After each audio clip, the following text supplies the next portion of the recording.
Okay, hello, everybody, and welcome to the Citizen Science Podcast. And you know me, I'm happy you all are here.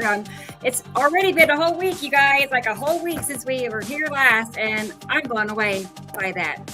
I don't know about you guys, but yeah, and let's go ahead and get our show started. Oh yeah, we are the one and only twin solar system podcast that there is. I just wanted to throw that out there because I don't know of anybody else talking about how we have planets just right here passing very close, like so close they fill our sky. I like nobody. So, and we have pictures to prove it. So that's the best part of all. So let's go ahead and get Sam Hofman, which he is the one and only person that's disclosed this information, at least in our lifetime. So let's go ahead and talk to Sam and see what he has to say.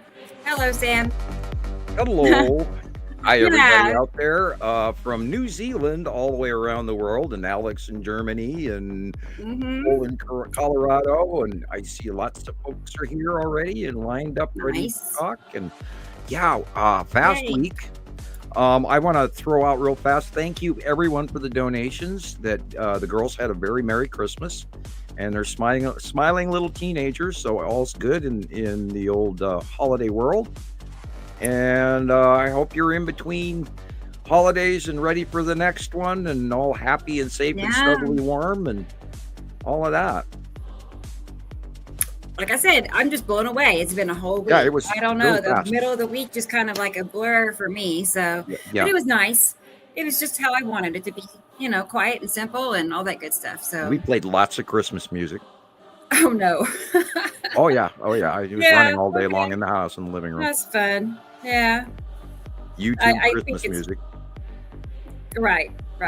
I did that for a moment. So, but we have a big show planned still. Yeah, I'm kind of nervous going on, even though and everything, and I don't get that. I mean, it's been rainy, drizzly, and cloudy every day since I saw you all last. Like every single day. So I'm just like, got a case of whatever that is, the blah, I guess, from the weather. So just throw that out there. I don't know about you all, but I need some sunshine.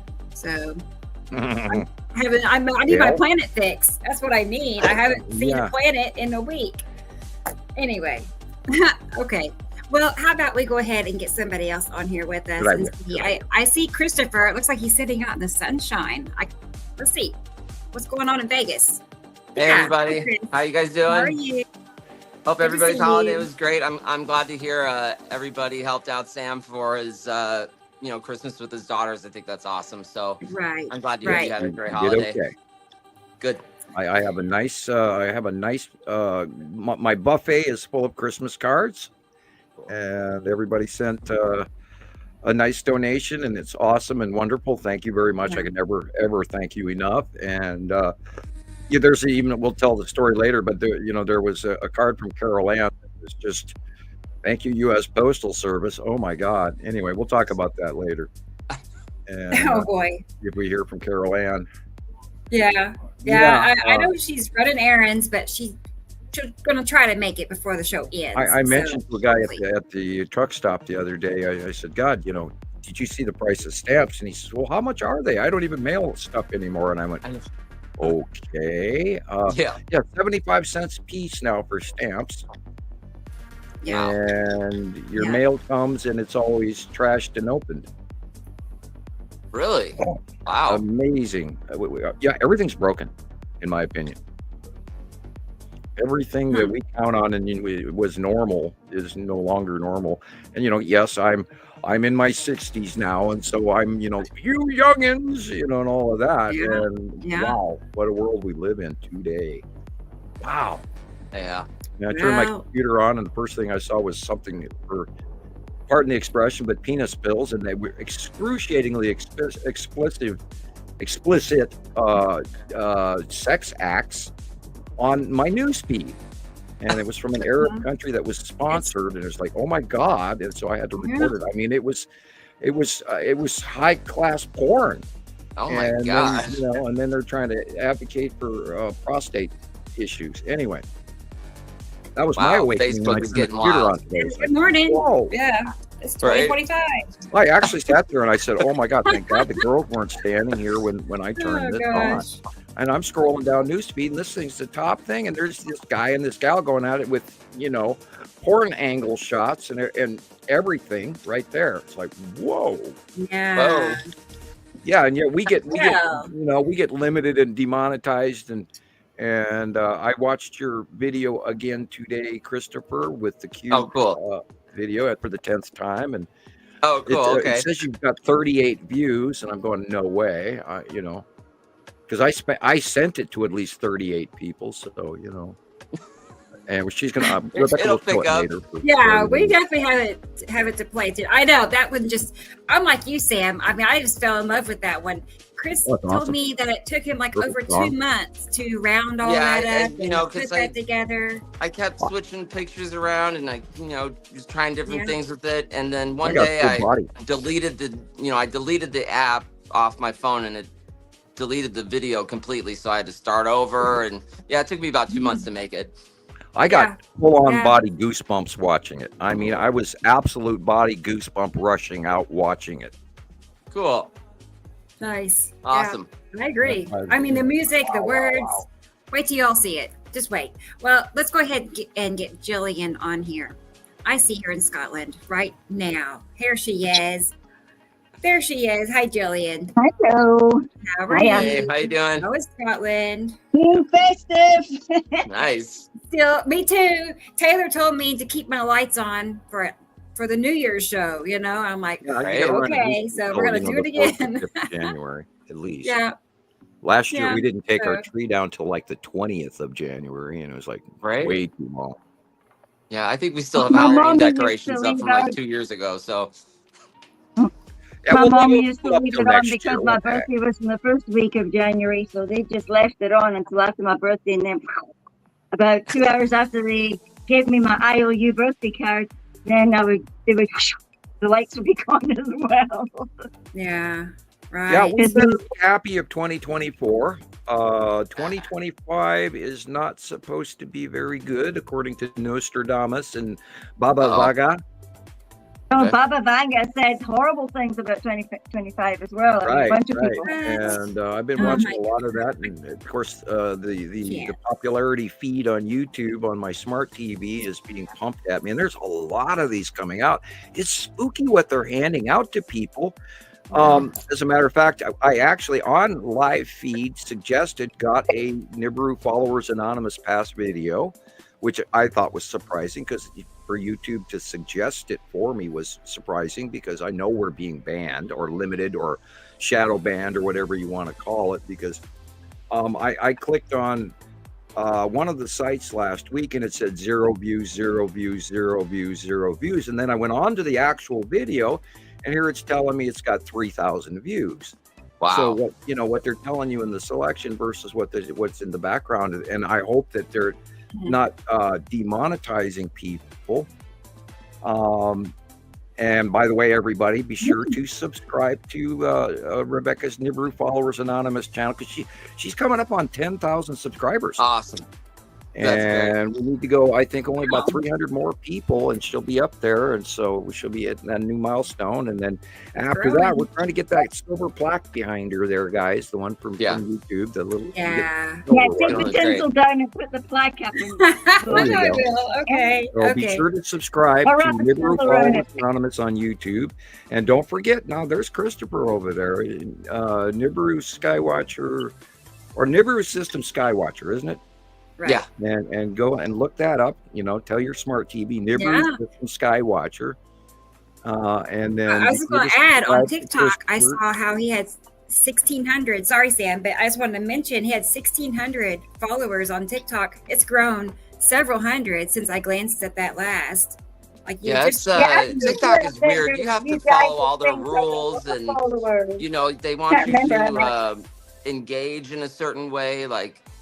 So once I started doing that, followers started happening. So you kind of have to follow their specific rules for their algorithm. And that's the whole point with this, with YouTube and what Sam is saying. You want to subscribe, and when you leave comments, you don't want to just leave a little word, or you want to leave like a sentence.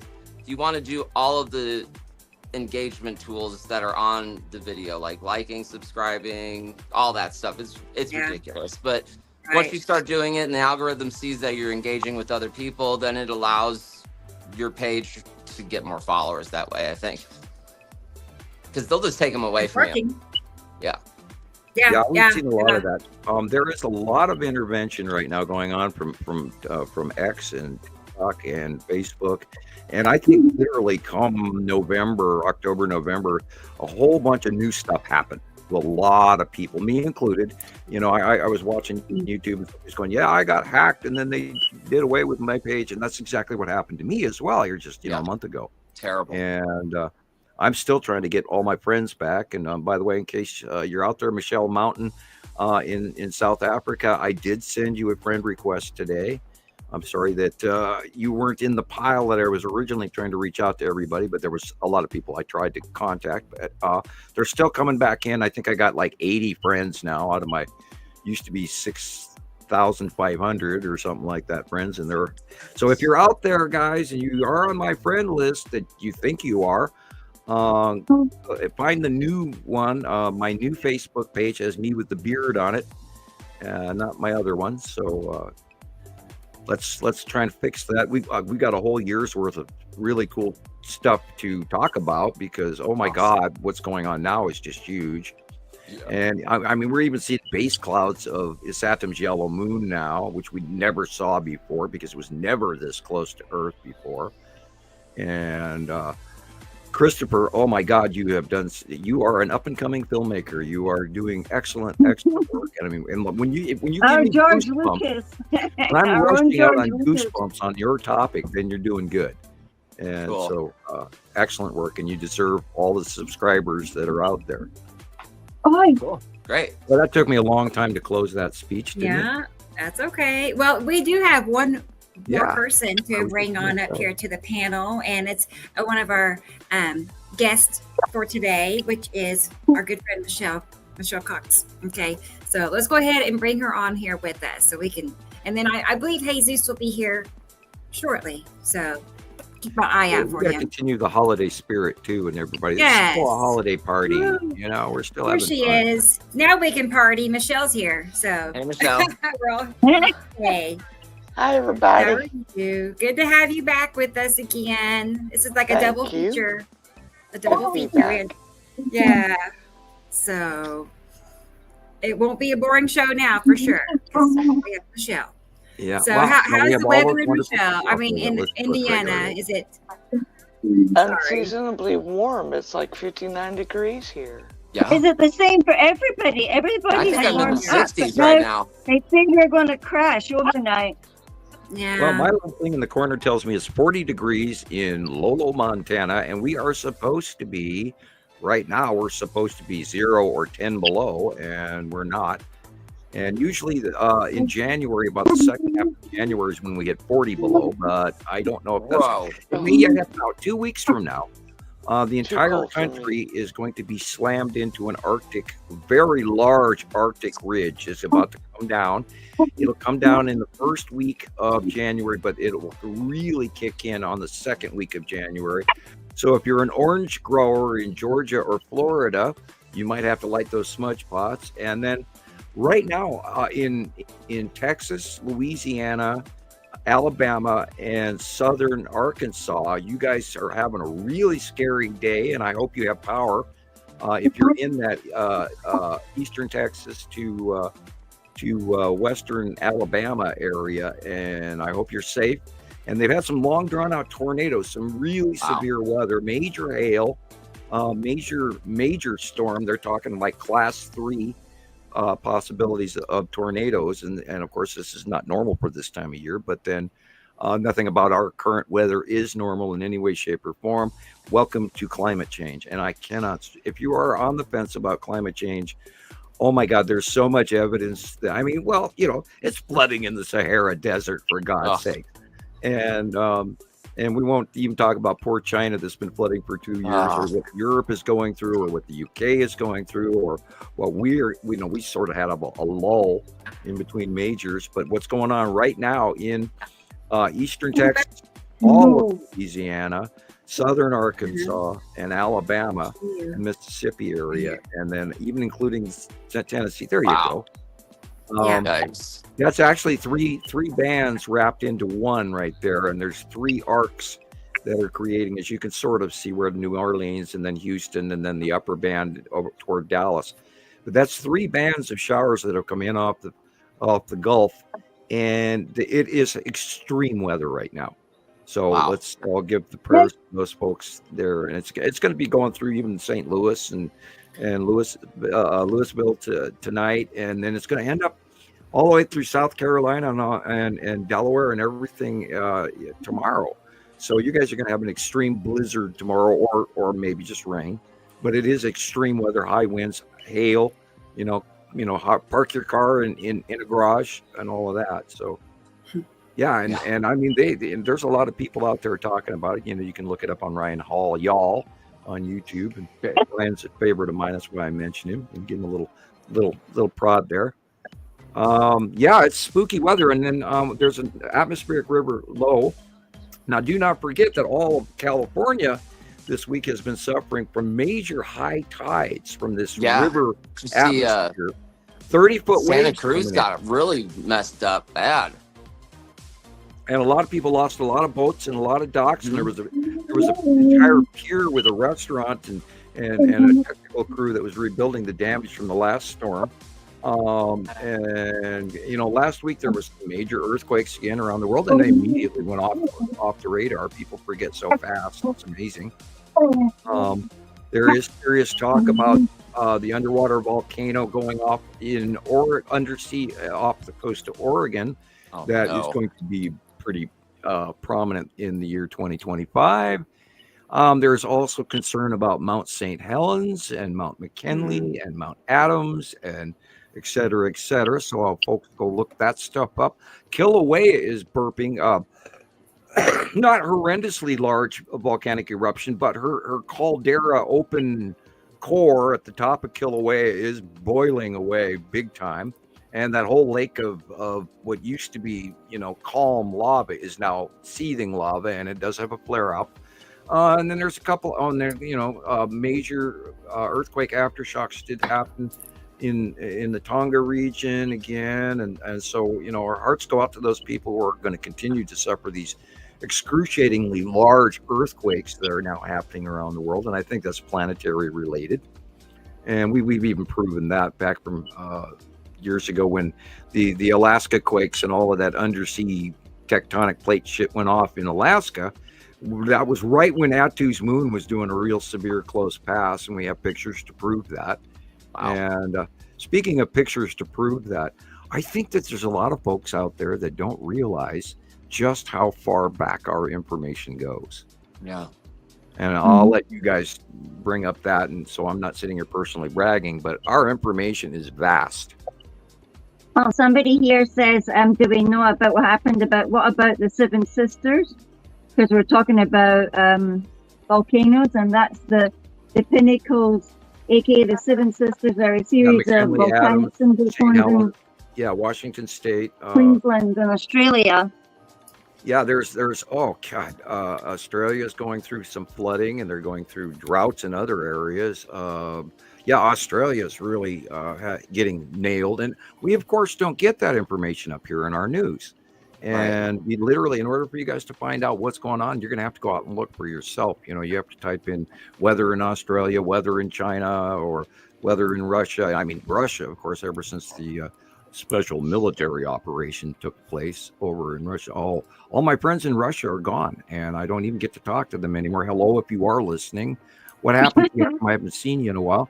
I've even lost my friend. I haven't spoken to my friend in South Korea in quite a while. So it's, all of this crazy war stuff is screwing with my friends. And sorry, I miss you. I think about you guys out there a lot. And by the way, everybody out there that is listening to this show today, thank you for being here. The only way that we're going to get this information out, because we are being stomped on, and this is highly documented information. We're not making this crap up, and I'm not going to blow my own horn too bad, but just look at my track record and my clairvoyant abilities. And I'm not trying to brag here. I'm trying to say that I've got a drastic history ratio of accuracy, and it says so in the beginning of the show. You saw it, undeniable accuracy, and I wouldn't be telling you except I am so highly in that percentage ratio that I can actually claim that now and not be arrogant in saying it. Guys, we have this information. This is really happening. These planets are freaking here, and oh my God! Speaking of which, what I got goosebumps. Here we go.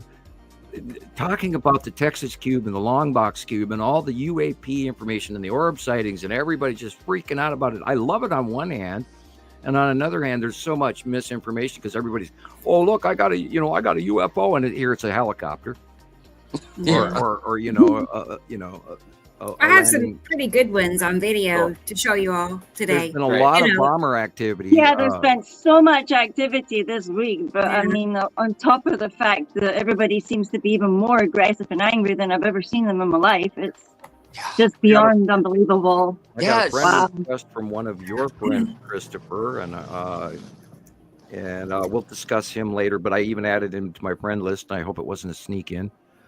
And we had a whole lot of troll activity in the last couple. Oh boy! Is your system on fire there, Rebecca? Like mine is. It's like I had so much troll around Christmas. I mean, who trolls around Christmas? I haven't had any trouble lately, honestly. I think mine's under control. Well, you know, every time we have a fundraiser, I get actually people telling me how horrible my children are, and they're mutants, and they're not even allowed to live, and we should put them to death at their birth. And because we're raising Christmas money, they're thinking that I'm grifting here. Right. And if people really understood, boy, my ears are ringing. Woo. If you really knew how little we do make on this, and how poor I am, and how broke I am. And yet, we work and we work and we work and we work, and we're not doing anything other. This is our job, and yet we don't get paid for it. And I mean, I got 14 years in, coming up on 15 in April. And you should see some of the terrible things that people say. I wouldn't utter that in type or personally out of my own mouth to my worst enemy. And yet these people are just coming on here freely thinking, I can tell you should have put your children to death at birth. I mean, take them out on the ice sheet and let them go, Oh my God. Put them out on the ice when they were born. Not kidding. And that was my Christmas week as well. But then I got a bunch of really nice people commenting as well. And, I've learned over the years, over a decade, that anything negative is just some idiot. And I'm not even going to go there with them because they don't know the effort that we've put through to get here today. And all of us. Exactly. It's for all of us, Sam. I mean, we're all sitting here and we do this because we want to, because we feel the urgency to do this, and we need to do this. We believe in the truth, and because you're a truth warrior, that's what we are. Rebecca and I, prior to the show in the green room, we were talking about stress. And it gives you huge stress. Rebecca and I do suffer a great deal of stress for what we do, and we pay the price. We really, really pay the price for this. And I mean, I'm suffering in health-wise from this, and sleep issues, and all kinds of things over the years. I mean, I used to get up at 3 o'clock in the morning to make sure that I knew what was going on, so I would be the first one to tell everybody. I don't do that anymore. I am not getting up at 3 o'clock in the morning to quick study things so that I can tell you guys by 5 a.m. like I used to, because I learned it was really, really getting me, so I had to change. And there's a certain seriousness to this that I don't think that we actually address strong enough. Although I don't want to be the henny penny and the sky is falling, but what's been going on over the top of us with the aliens alone, let alone the planets and the asteroids. And the asteroids are doing some awesome stuff, discharging and self-illuminating and stuff coming in, and worldwide sightings of the red asteroid and the spiral asteroids just so close off the deck. It's amazing.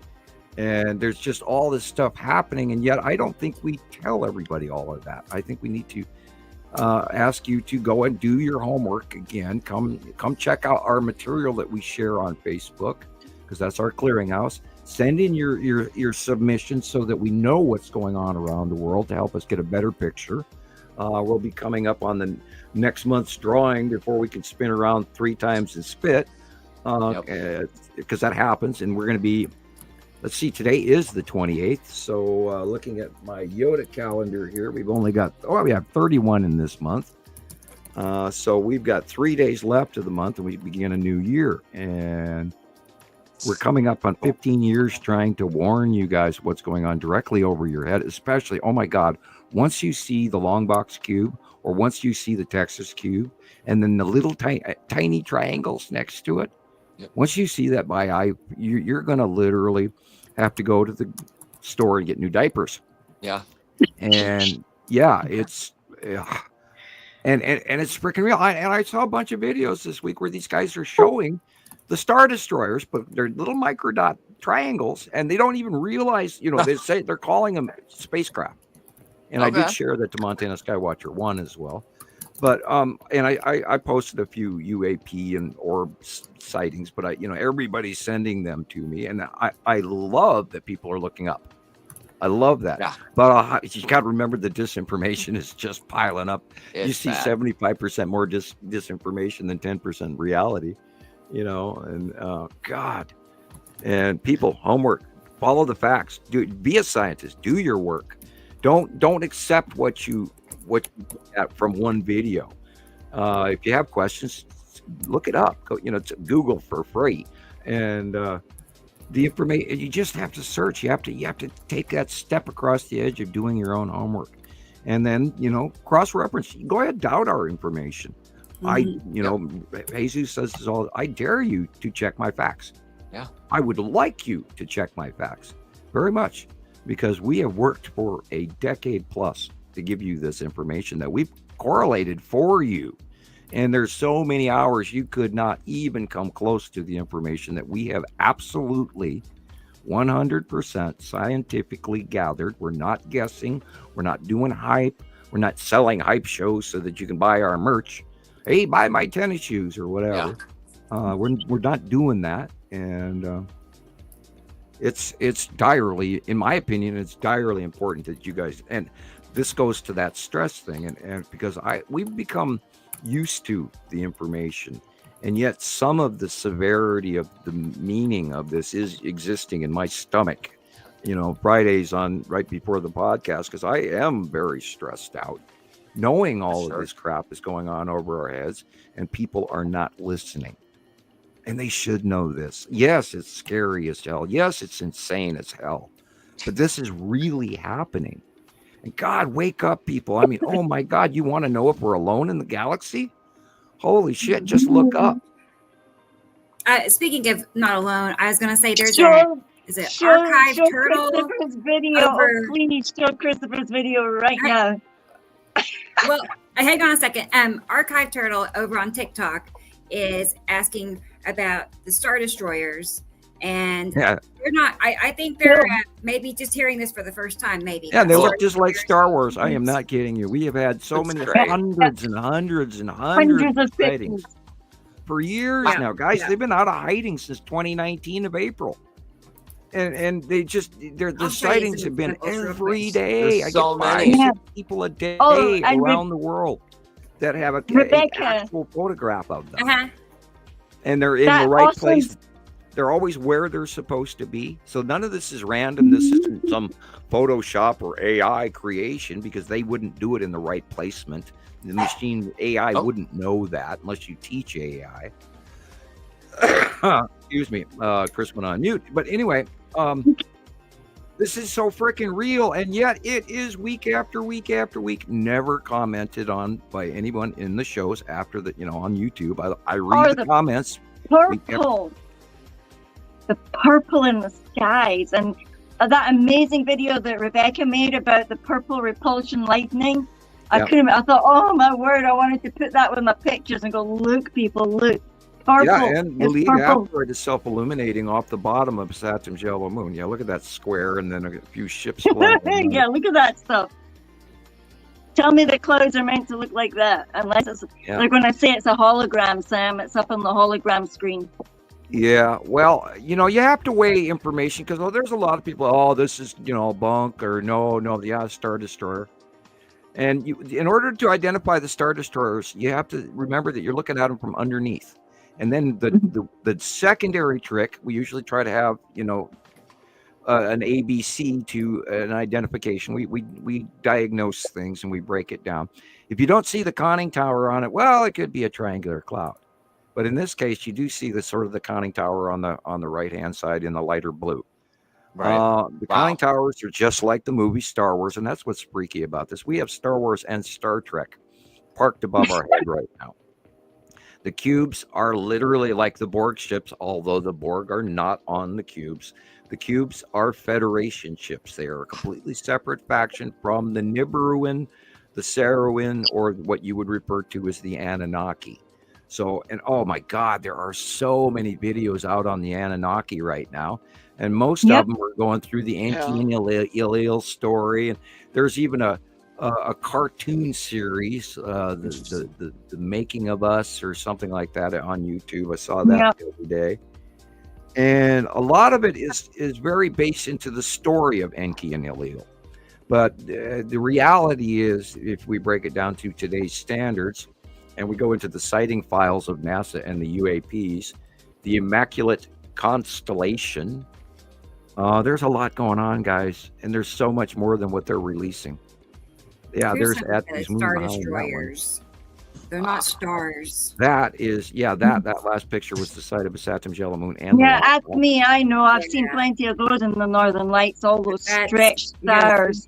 Yeah, and those are Star Destroyers, most of them. Look for the triangles.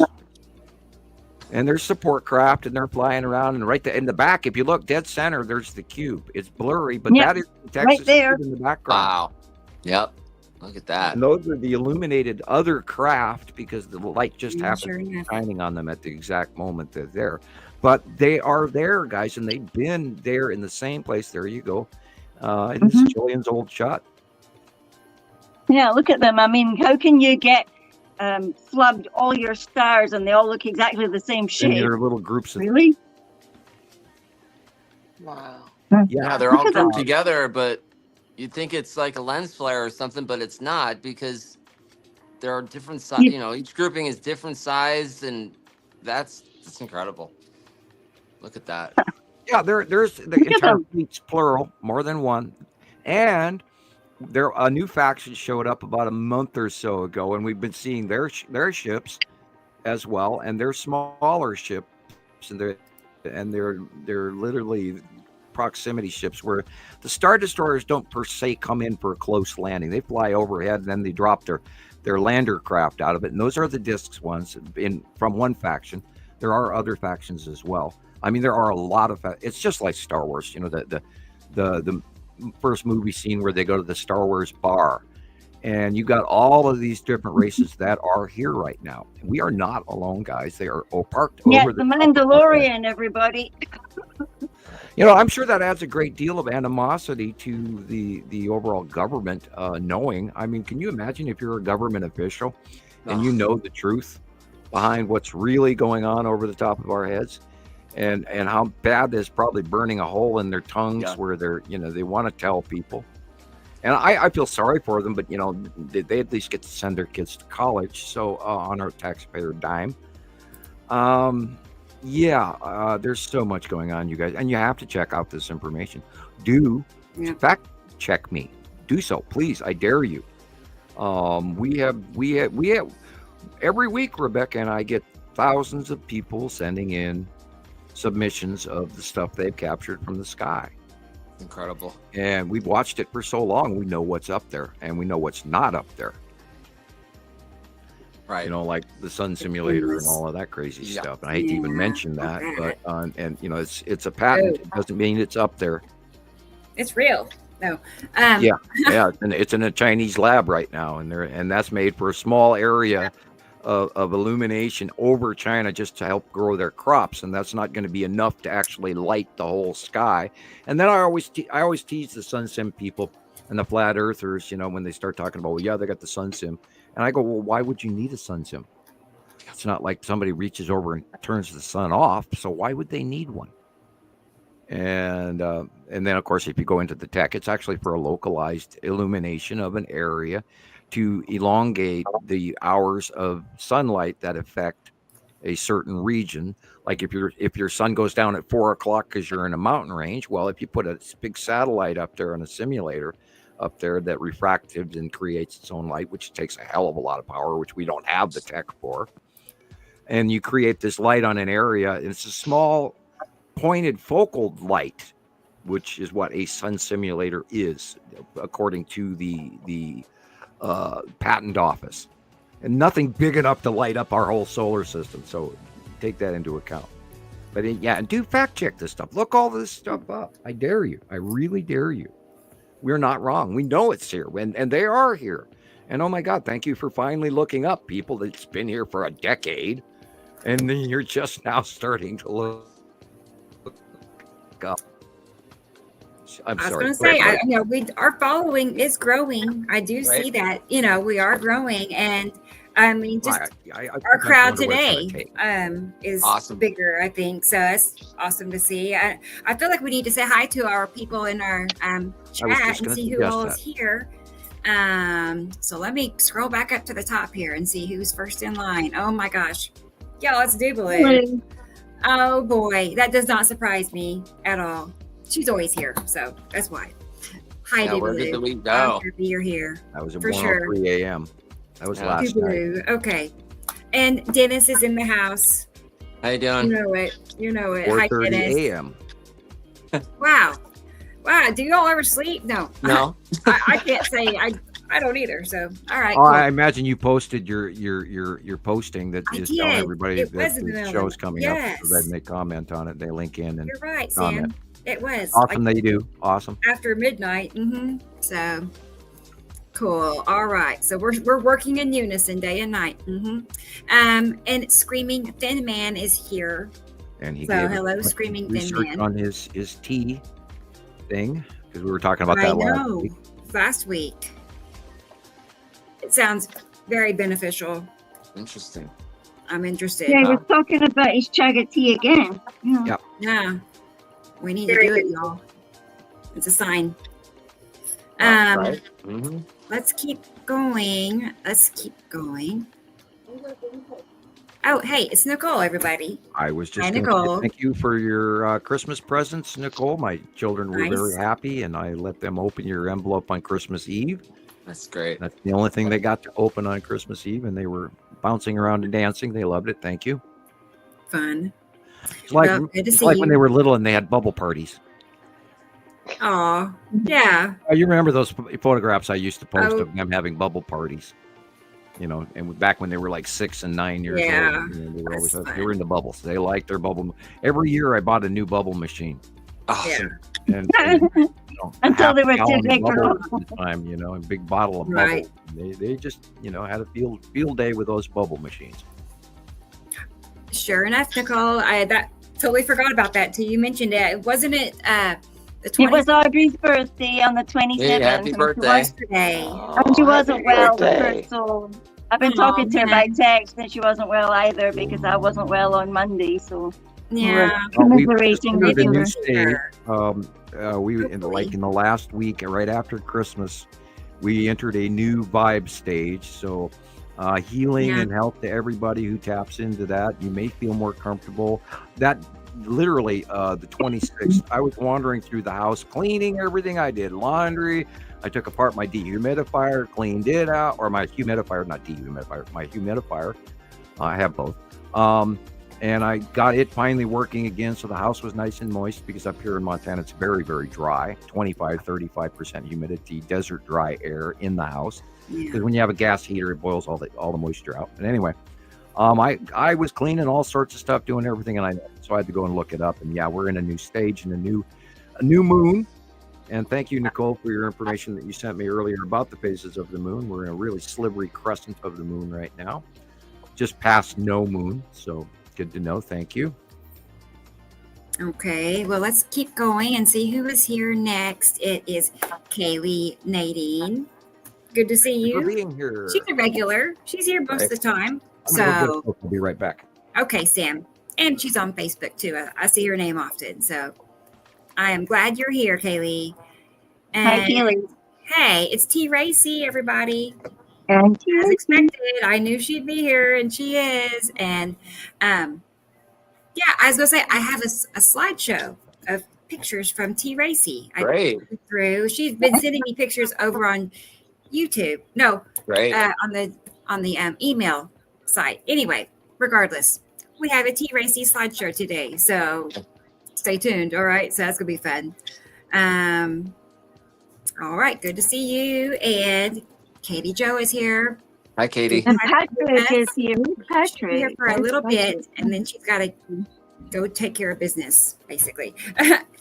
I totally know that. I have a feeling she's like a super busy lady. You know, she's a full-time student, 4 children, and she's a sky watcher, and has a successful group on Facebook. Yeah, I mean, kudos right there alone. I mean, oh my goodness, Wonder Woman. Right.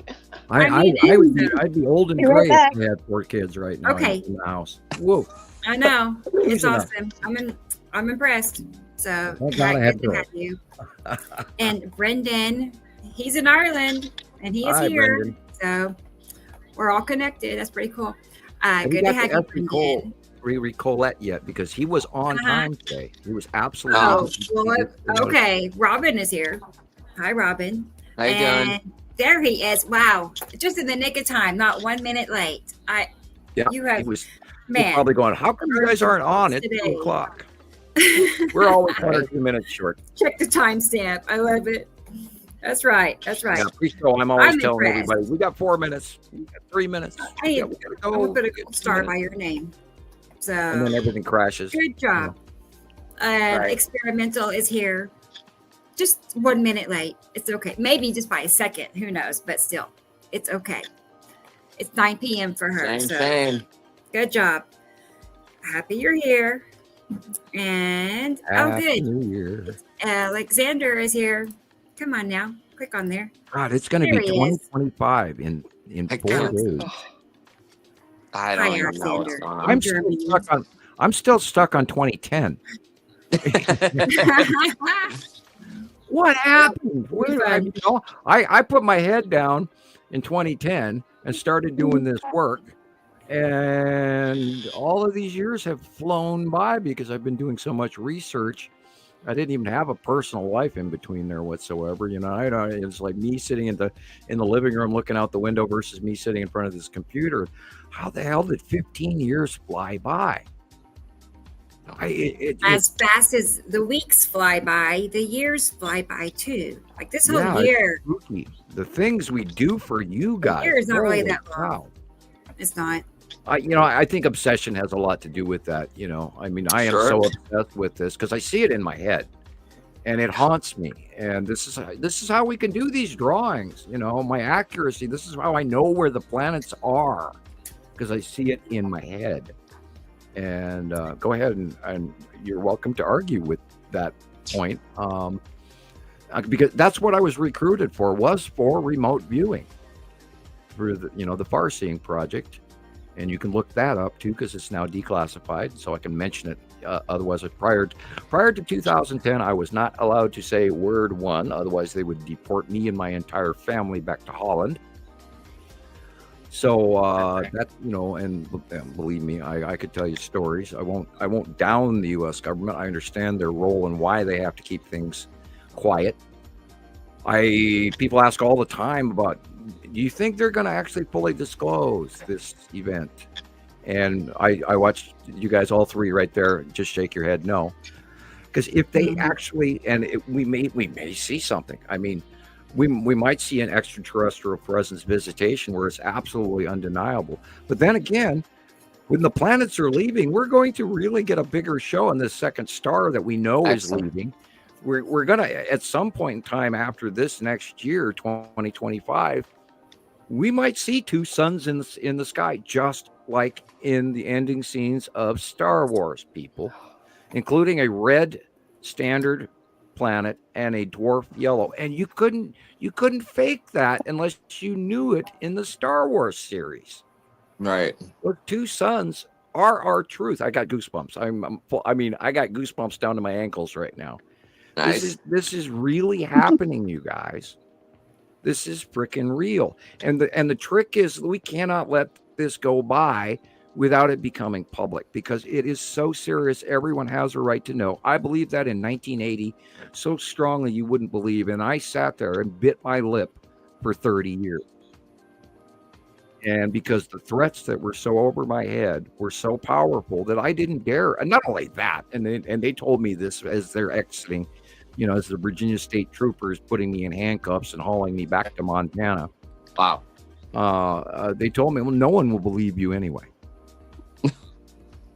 And I'm leaving a dramatic pause, or they call that a pregnant pause, for a reason, because yes, this is absolutely crazy. And it's happening. But anybody who was into science back in the 70s and early 80s knew this was coming. Everybody knew that Planet X was on the way towards us. And then I saw this Anunnaki video here like a week ago. And they just said that Nibiru was orbiting our outer reaches.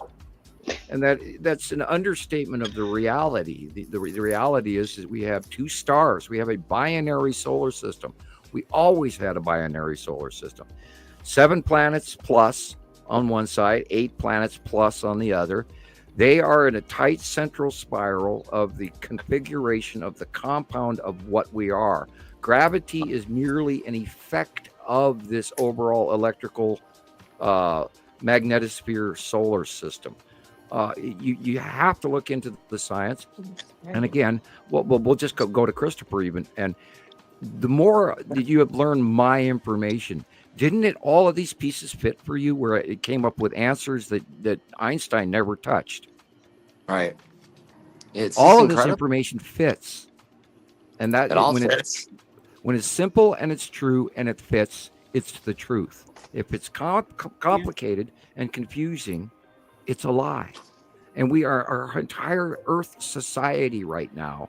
And I've known this for, years and years now. I didn't know it back in the 80s, but in the late 80s and early 90s, I had the opportunity to get off-world information. And all of this was just so shocking of a truth and the reality to know that everything that we live off of today is a lie, including our existence here on Earth. And I was pondering like a week ago, I was going, what, I talk about it just generically, like, it's no biggie. And yet those people out there, and that's what crossed my mind, and it does add stress. I'm sitting there thinking, and yet people won't believe this, or don't want to believe this, or can't believe this. And yet this is so freaking importantly true that I can't stress, and this is where my stress comes in, I can't stress it enough, that this is going on. This is happening. We're watching it happen. We have so much evidence for over a decade, an absolute proof. We're not guessing. We know what these planets look like. We watched them when they were tiny, and we watched them get here bigger and bigger and bigger. And we're trying to scream this out to everybody out there listening. And yet it is so far-fetched. People don't want to believe it, or can't believe it, or aren't going to believe it, or they just pile it up on the rest of the crazy. But this is not crazy. This is fact. I have something to say about that as well. Go ahead, Gillian, please. We've spent years listening to your story, Sam, And like I've said to Christoper during the week, because I've seen his videos, I thought, wow, people will think that we're absolute lunatics.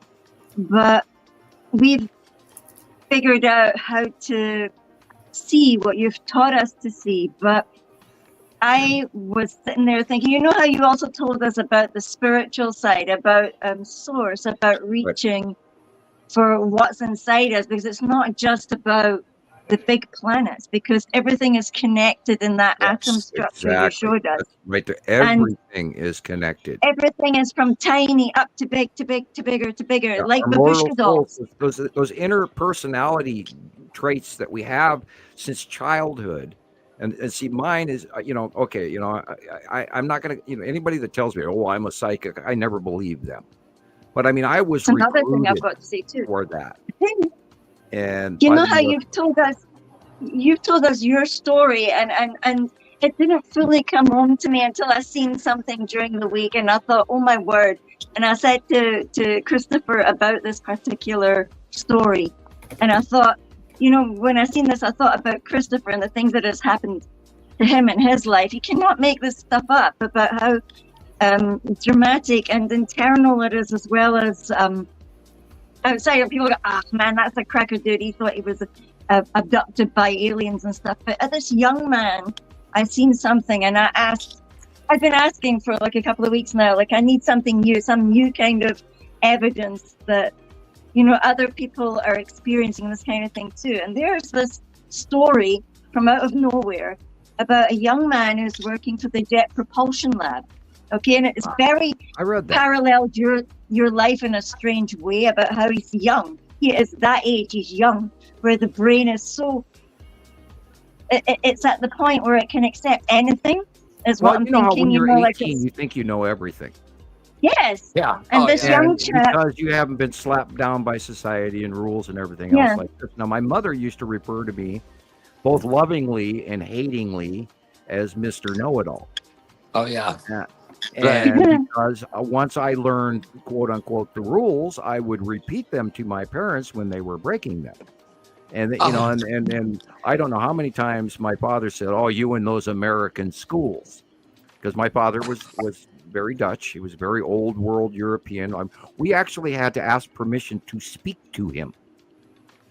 Okay. Yeah, I am not kidding.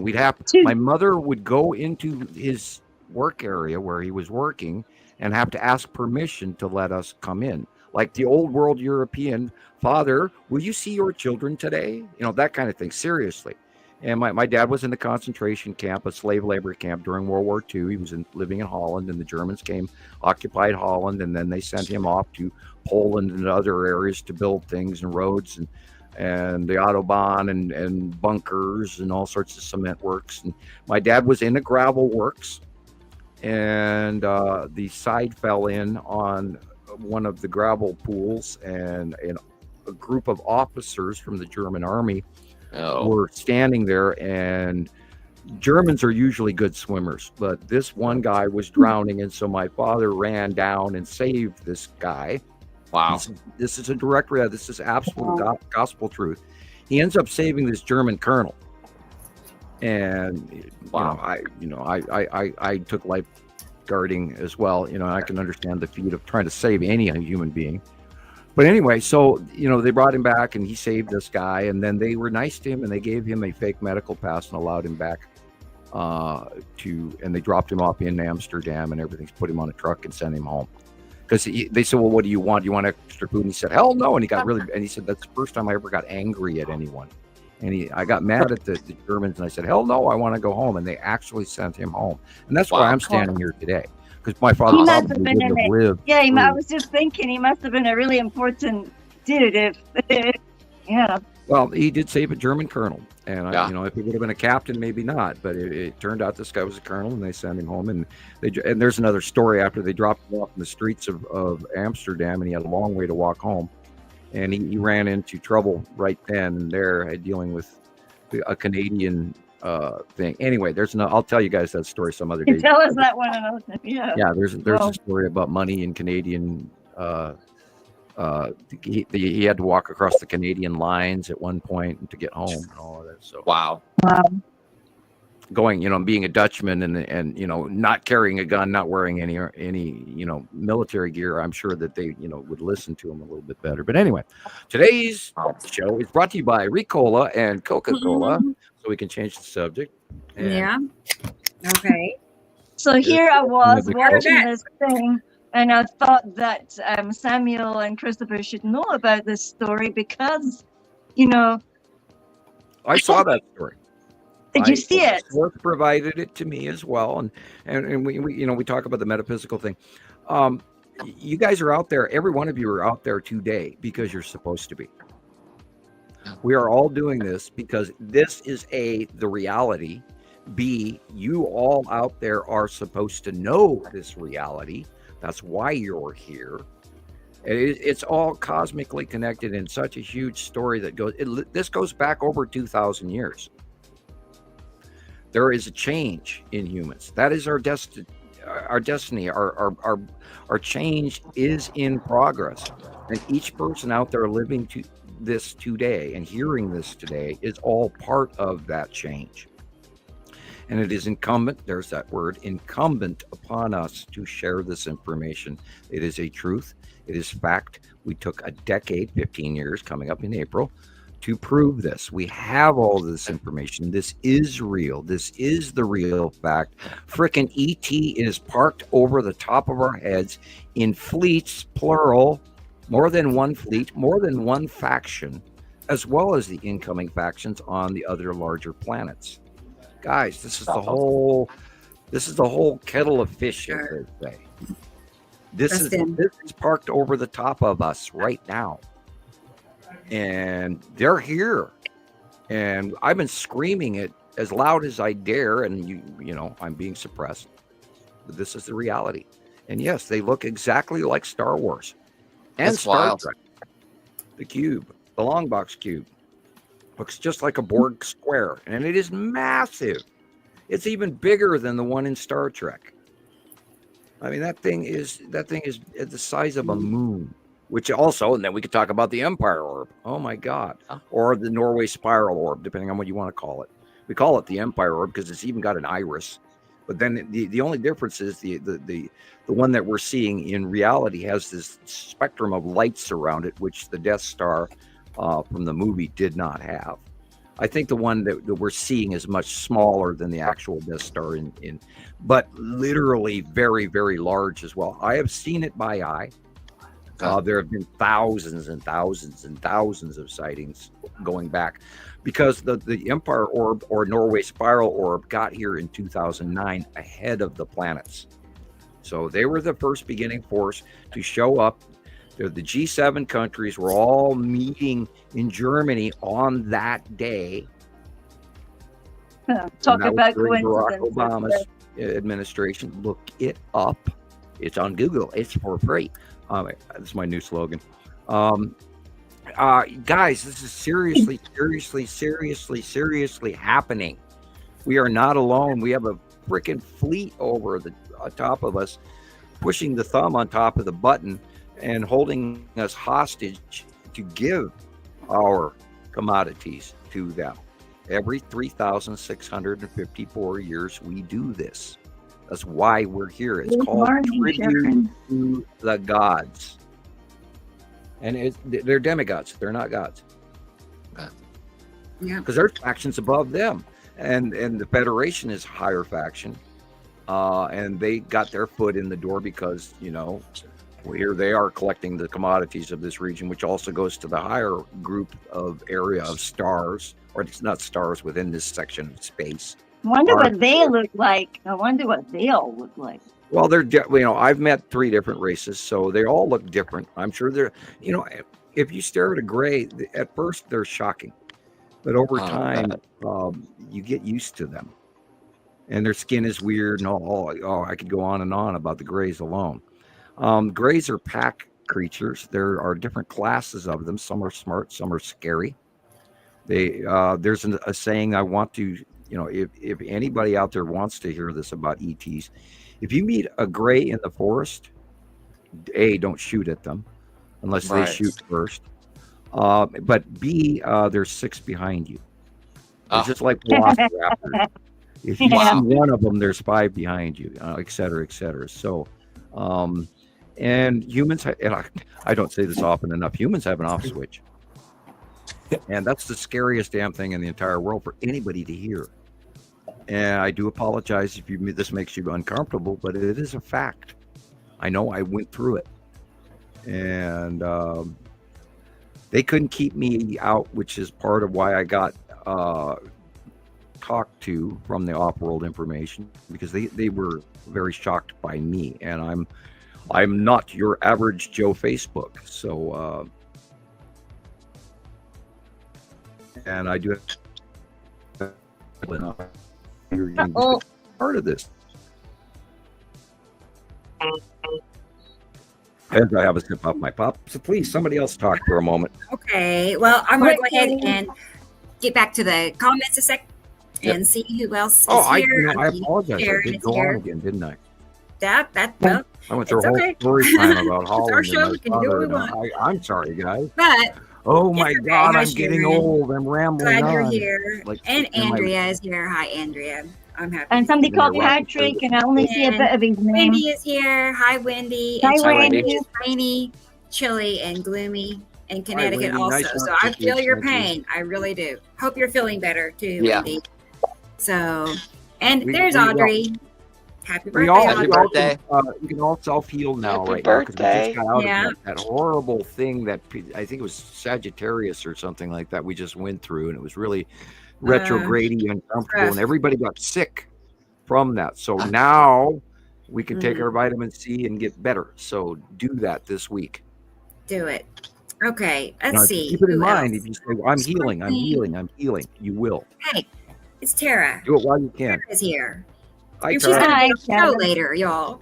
Eventually, I don't know, and whenever Cool. she's ready, we'll be seeing her. Great. And it's Tara, like Sarah. So glad to see you, and looking forward to talking to you. And DJ is here. They said, "Hey, DJ." Oh, good. Carlos Skywatcher is here. Hi, Yeah. Carlos. He's right. The limit on Facebook for your friends is 5,000. I used to have 5,000, and I took Did care not of know it. that. I Realized had most over 6,000 friends. are bots, and now I have like 100 and something, and I know every single one of them. So Cool. we're good. Yeah. Yeah, I feel like more is better. It's not. Well, now I've got More friends. 158. Yeah, it's just more bots.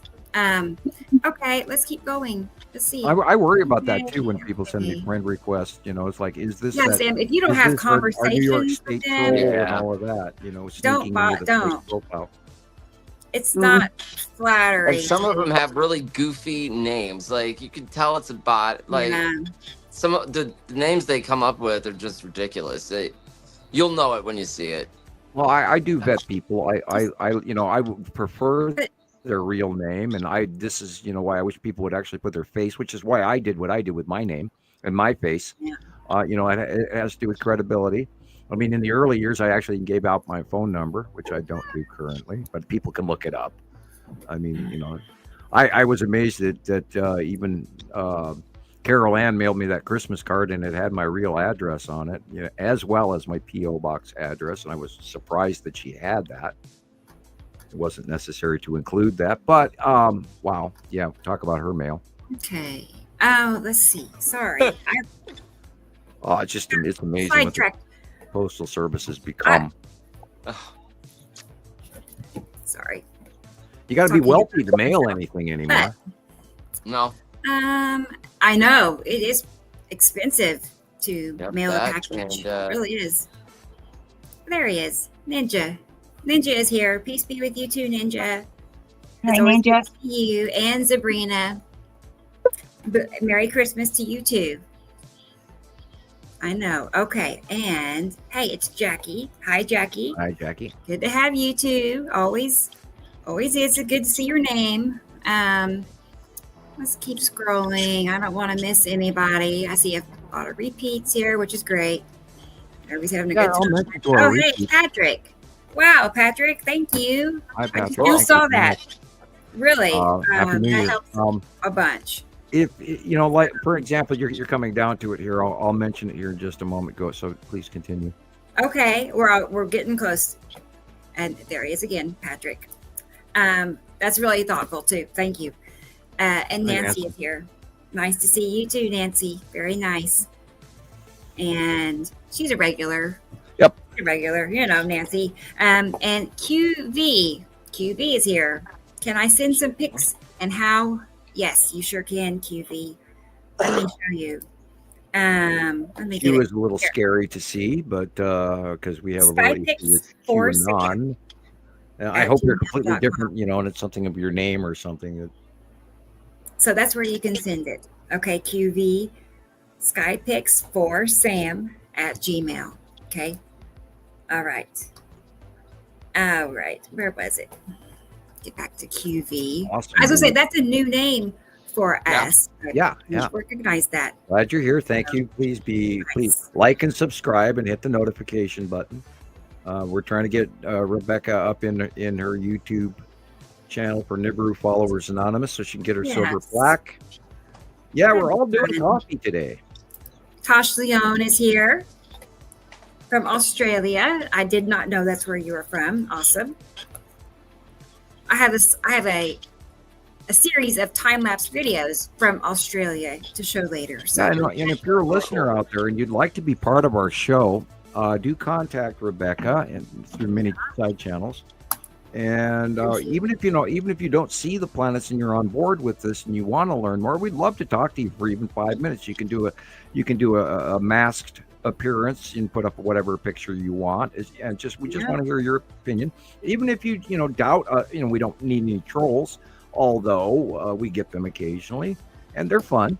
But if you'd like to be a guest on our show, please contact us and we will arrange it. We want to hear from you. We want you to be a member of our visiting team, our citizen science group, because that's what we are. We're a bunch of people out here collecting the information, and it's not being stopped. Well, it is being stopped, but it's not being stopped immediately by the media or the powers that be.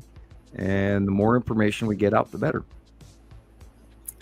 Josie is here. And I was just going to say, most of these people that are here just week after week after week, it's because they know they can see it too. Like, I already know that they know Sam is right. You know what I mean? So that's why they're here every week, because they know. Well, but hi, so Josie. biblical, we have entered the age Yes. where darkness has a level of control. And Great. Hi, Sam. an open example of that is the fact that, since middle October, the Skull asteroid has been directly close face passing us in a hugely visible, repetitive fashion. And I think there's more to that than just being an asteroid that's shaped like a skull. I really think there's more of a cosmic thing to this, including if you were to go back to Egyptian lore and Apophis and Ra, and how Ra was up on his ship above Earth and he was stopping Apophis from crashing down onto Earth and eating its people, and you're not going to have my children, etc., etc. You can go to the movie Gods of Egypt and type in Apophis versus Ra on YouTube, and you'll see exactly what I'm talking about. There's a clip on that. It's really good. I use it all the time. There is a connective thing going on. We've talked about Wormwood. We've talked about these close passes, OCG, Object Cluster Group, that we've watched. We watched that come in from 2010, 11, 12, 13, and it just got bigger and bigger. And right now it's self-illuminating again, and it's so insanely exciting to me. I'm going, oh my God, look at that. And then everybody else is just missing it. It's like, that's just some weird lights in the sky. What is that explosion shit going on up there in the back of those clouds? And there's sightings going on left and right, and there's no way I can type 5 paragraphs to explain that to every person out there that sends a video in. And then half of them want to, some of those new skywatching sites I joined since I got my new profile, they've blocked me.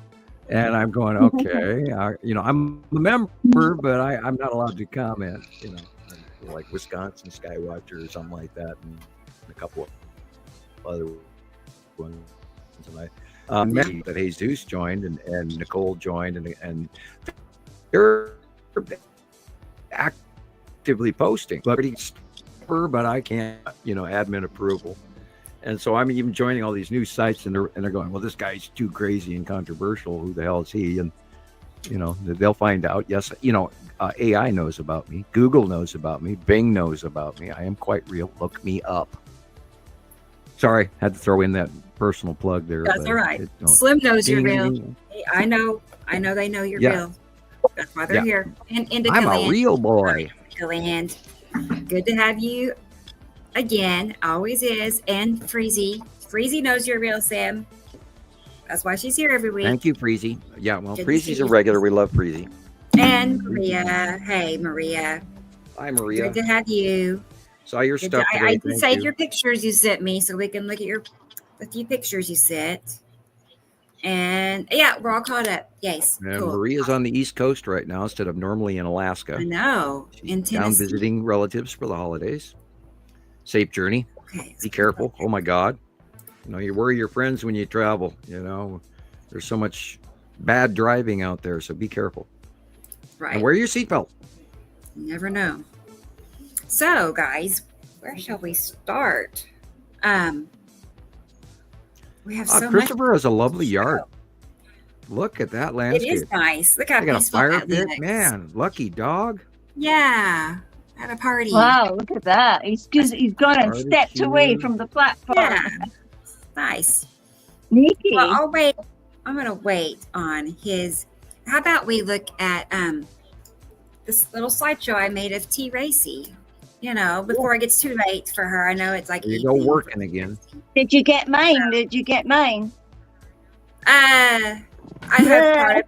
Yeah. Yeah, you've been busy. You probably will see her up with stuff because I sneaked it in down there with 2 seconds to spare as usual. That's about You got that right. Okay, here we go. I did other reels at Christmas time as well because the sky was incredible. It was purple and that. But yesterday it looked like you could see a great big head with all the lines going down it, and it came around the chimneys. I thought, look at that! You can't make that up. It looked like asteroid trails, you know. Yeah. You actually doubt yourself for a while, and you look at the stuff and you think, if somebody asked me right now, how in this second would I describe how an asteroid made that imprint on my sky, and why was it just there? Yes. I know. It never ends, though. You know, all the crazy stuff we see, like every day worldwide, there's just one thing after another. So. And there's new asteroids all the time. I mean, did you see that NASA had said again, more Earth near Earth objects and blah blah. No. And you're like, no, you can make this up, can you? All the time. Yeah.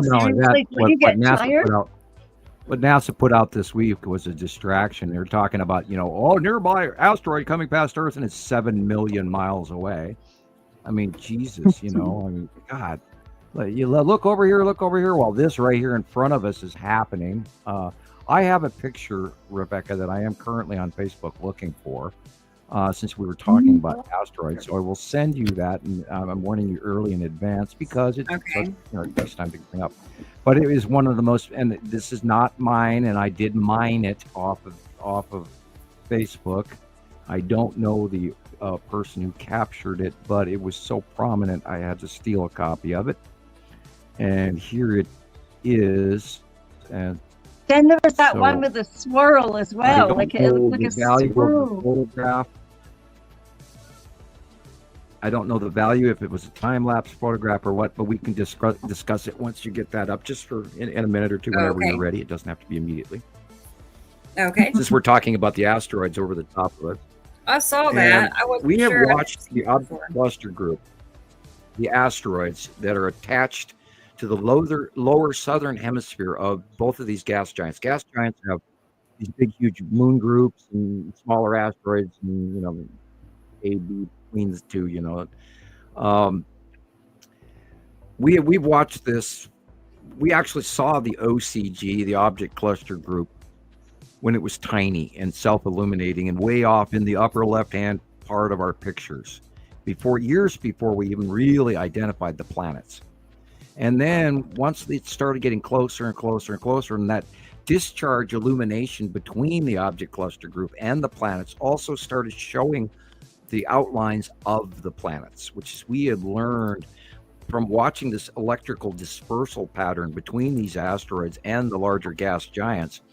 And these storms that happen in the middle of their, if you want to call it their Oort cloud or whatever, this electrical masses, these rainbow effects that you're seeing in this photograph is the light refracting into a prism effect through the gases that is in that asteroid cluster group.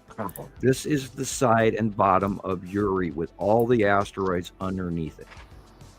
You can see where the light is coming from the far right. So we know that it's on the left.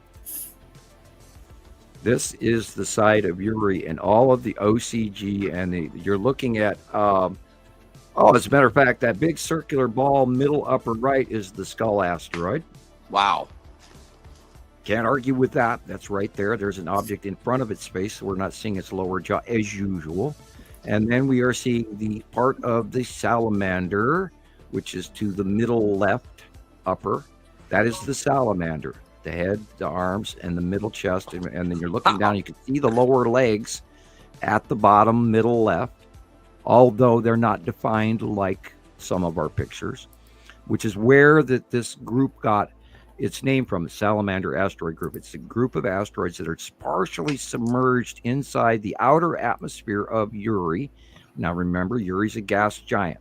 It's got stripes. Gas giants are not solid. They've got gases that are layered, which cause those stripes due to the rotation and the mixing of the planetary atmosphere. How that all works, anyway, has to do with electrons. I believe gas giants are electron clusters. We can go into a whole level of science on some other occasion about that, but you can look that up too. But these are the asteroids at the side of Uri, and the light is shining through the debris and dust and breaking down into the prism effect that the human eye can see. Here's some more examples of rainbow. Oh, look, a gas giant. Yeah, there you go. That is the tan asteroid with the other stuff. And if you look above it, directly above it, there's some dark shadowing in the middle upper top of the pic right. See that gray black right there? That's the Skull asteroid. Wow. Mm. And you don't see it until I point it out. Right. All right. And it's because it'll just sip off my pop. There again, that's the bottom edge. That upper blue in the left is the bottom edge of Uri. And you can see the Uri stripes. But all of that rainbow hueing is the sun prism effecting going through the gases and the debris wrapped around the base cloud and asteroid field of planet Uri.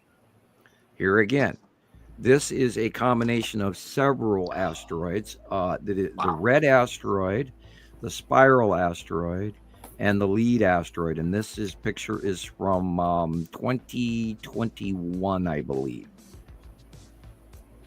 And you can see those bottom three lines at the bottom of the picture on the right-hand side. Those are stripes of Uri.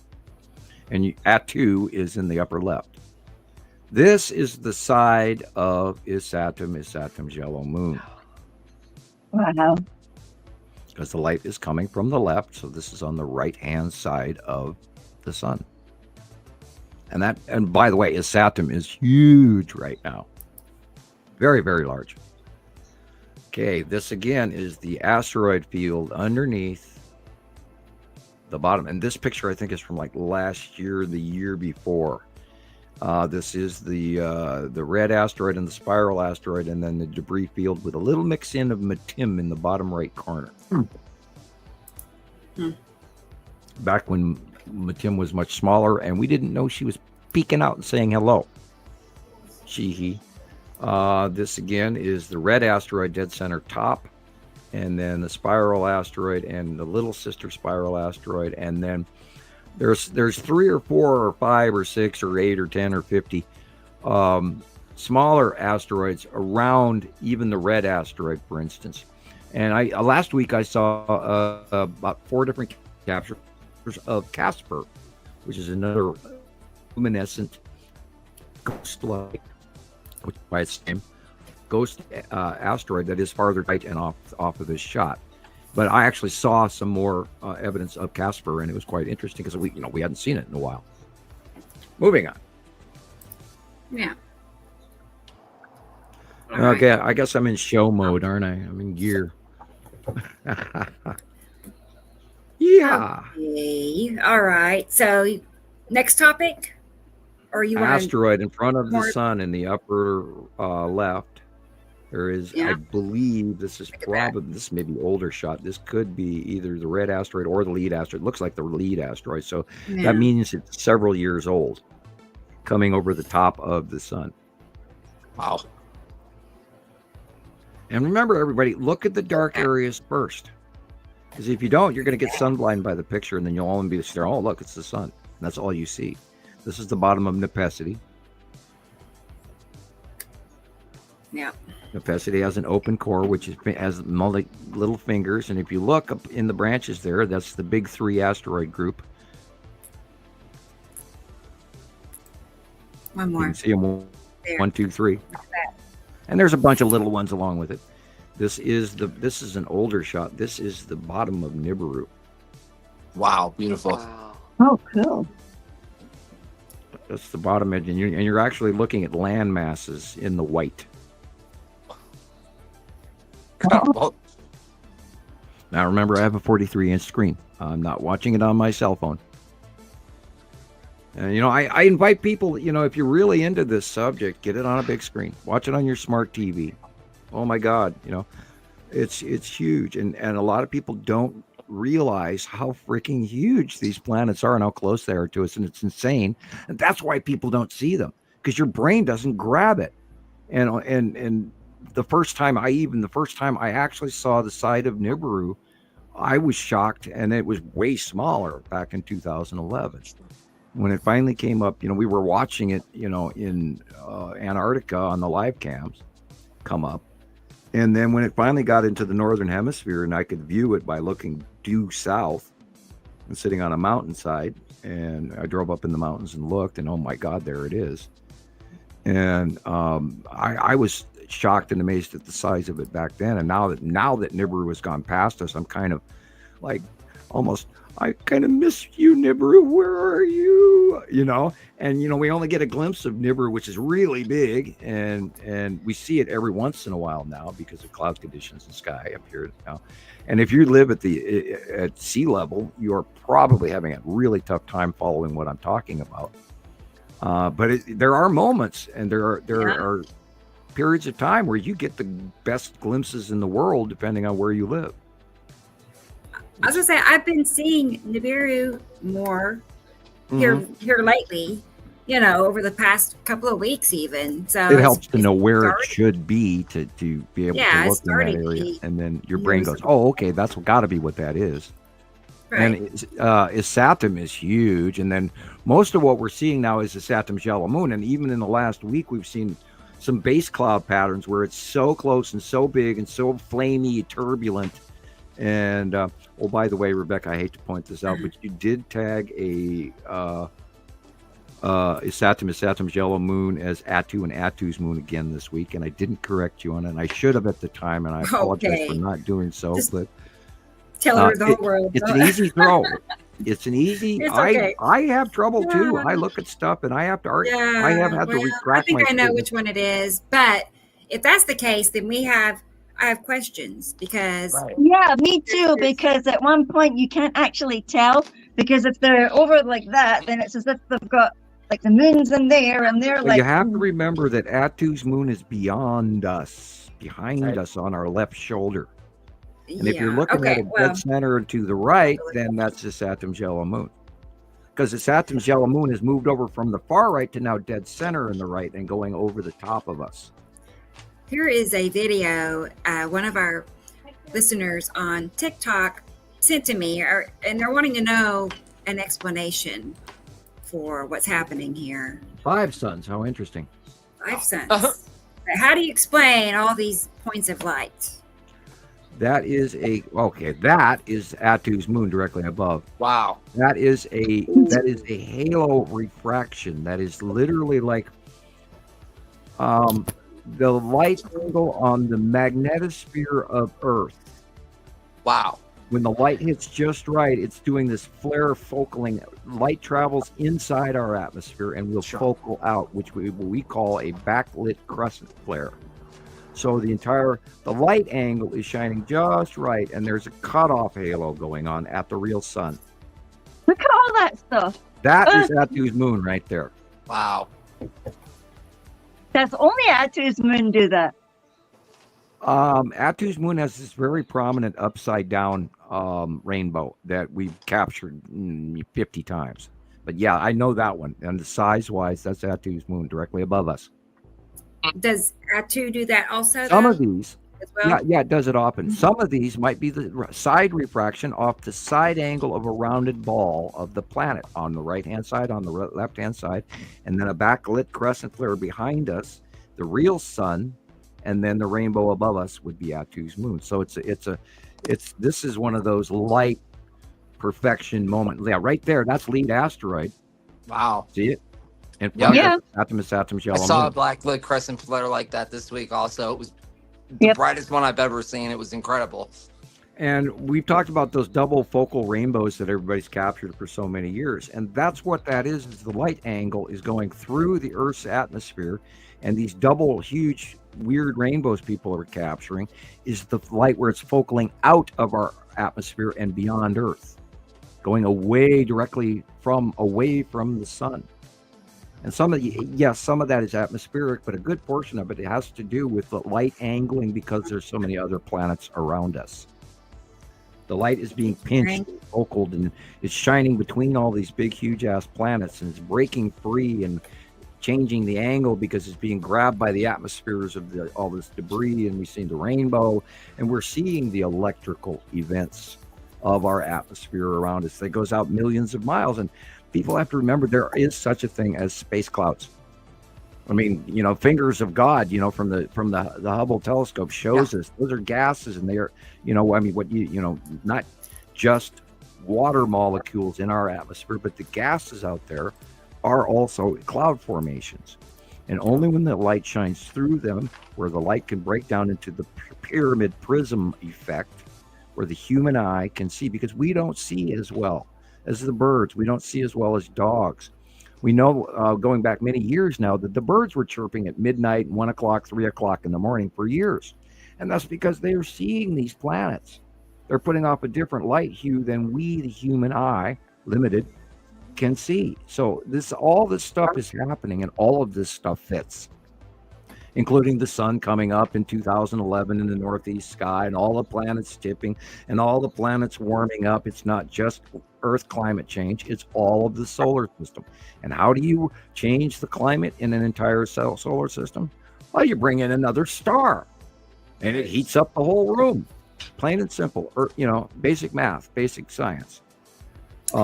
This is what's going on, and we have documented all of these occasions and all the occurrences, and where the moon isn't right, and the look of the sun isn't right, and I could go on and on and on. And changes the seasons, the fact that we had two blooms of roses up here in Montana, which I've never in my entire life seen this year. 2 blooms of roses, 2 cycles. That's not normal. Our weather's wrong. The angles of our weather's wrong. The jet stream's wrong. Both hemispheres of the jet stream are going the same direction. Wrong. I mean, everything is wrong. Radioactive decay, mathematically equations are no longer what you did that. So everything has changed. The whole ball game, the whole numbers math game between climate science and all of this stuff, they're going, it's happening way faster than we expect, because they're not taking into account that big, huge ass star that is here in the billiards room knocking all the balls around. So there's a lot going on, and it's a lot to take in. And we're going to solar maximum for the sun this year. Right. Oh God, here we go. Oh boy, Dad, like it when you said that. Oh no. Yeah, here we go. Yeah. They wanted to send pictures, and there is our email address. There's my Nostradamus for this year. For Sam. Here we go, 2025. Holy shit. Do I have to? Right? Can I say 2024? Thanks, Audrey. She's got my back. All right. So there. All right. That was mainly it. Yeah, and I got myself a big jug of eggnog this year. Okay. The power lines are cut. Yeah, I just remembered that if I don't drink it quick, it's going to go on me. Alexander says that Russian one was in. If you take a closer look at this video from Russia, you'll see that it is not a video, but individual shots on 360 mode. Okay, whatever that means. It's like pictures pasted together to turn it. I knew that. I just Oh, okay. I was just. Yeah. I did not know that. Oh, okay. 360 mode. Okay. Like a panoramic. Yeah. In other words, it's probably a cutoff halo, and then the illumination of Atu's moon because of the cutoff halo. Yeah. So not lots and lots of little. Wow. We Not have lots and lots of little balls, just a couple, and then, the chap over the top. There's your signs in the sky for you people who only follow the Bible. They're here. Thank you, happening. Alexander. And we've never seen anything like this in the skies, within most of our lifetimes. A lot of people, to them, this is normal. Those kind of pictures have been coming in from China for years. We've had, 5-6 events of that. Skywatcher has been around long enough that we started a whole lot of this. We were literally one of the first sky watching sites out there before anyone else. And that, it's bragworthy, and I apologize, but it is worth mentioning. Yep. And we have enough information that we know exactly what we're talking about. And that might sound a little arrogant, but that is exactly what it is. We have documented this shit. And you need to listen. Oh, cool. Let's see what Tracy got. I'm always interested what other people in the UK get as well, because she's further down. Yeah, we're all pretty much the same, so that's the... Come on. All right, look where the sun is.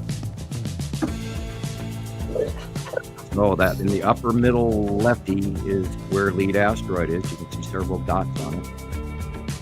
There's a nice Texas cube shot. And look at that. In the upper left, right by the tree, you see a big circle of blue. That's the red asteroid. Wow.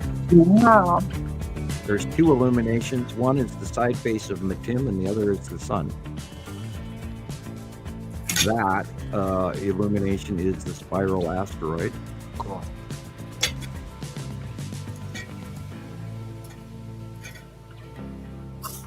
That little sucker. The side of Uri and very possibly the skull asteroid. Mm-hmm. And a couple of other little ones. See the 2 eyes sticking out, but there's and it's been like that for like a week or 2. There's smaller stuff. A lot of the times there's smaller asteroids that go in front of the face of the skull asteroid.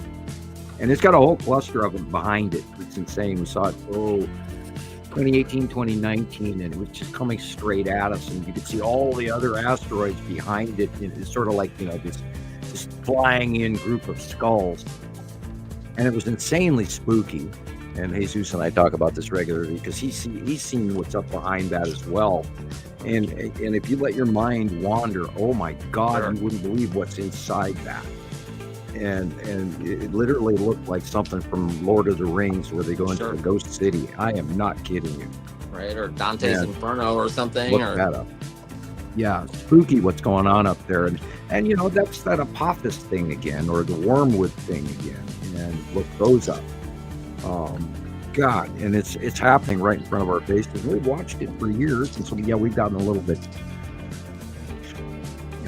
bland about it in some cases. I mean, I should be screaming at you, oh my God, you have to, I should be screaming at everybody this information so they'll wake up. There again, the bottom of Uri. All right, that's kind of green. So this is probably past sunset. Maybe the left is where the light is coming from, so that means we're looking probably southeast at that. Okay, that's the side of Matim, that yellow hook right by the tree there. That's Matim in front of Uri. Wow. And of course it matches the monthly site drawing. And this is Uri cutting into the sun, or perhaps Matim cutting into the sun from the left. I see a line of Uri there. It goes all the way down to the chimneys on the left, from the top right corner to the chimneys. So there's both Matim and Uri in that. Yeah, this is the illumination of the side of Isatum. Beautiful. Oh. And I see it plainly, plain as day. Wow, what? This is Theru cutting off the top of the sun. Shit. I mean, the one in front of it. The one above is probably the Atu, directly above, if not Necessity, or both. Yeah, I get this all the time, like this. That facial illumination brilliance, the white area. The sun is actually setting way down at the horizon. So this is the bottom of Atu's moon in illumination. Is that how the moon looks? Because I've seen that quite a lot. Yeah, Atu's moon is very bright when bottom illuminated. And we don't actually even see its craters. Tic-tac-toe, anybody? Yeah. Wild, huh? Just put the X as a look nose at in. this interesting planet. We are going to distract your eye. Right.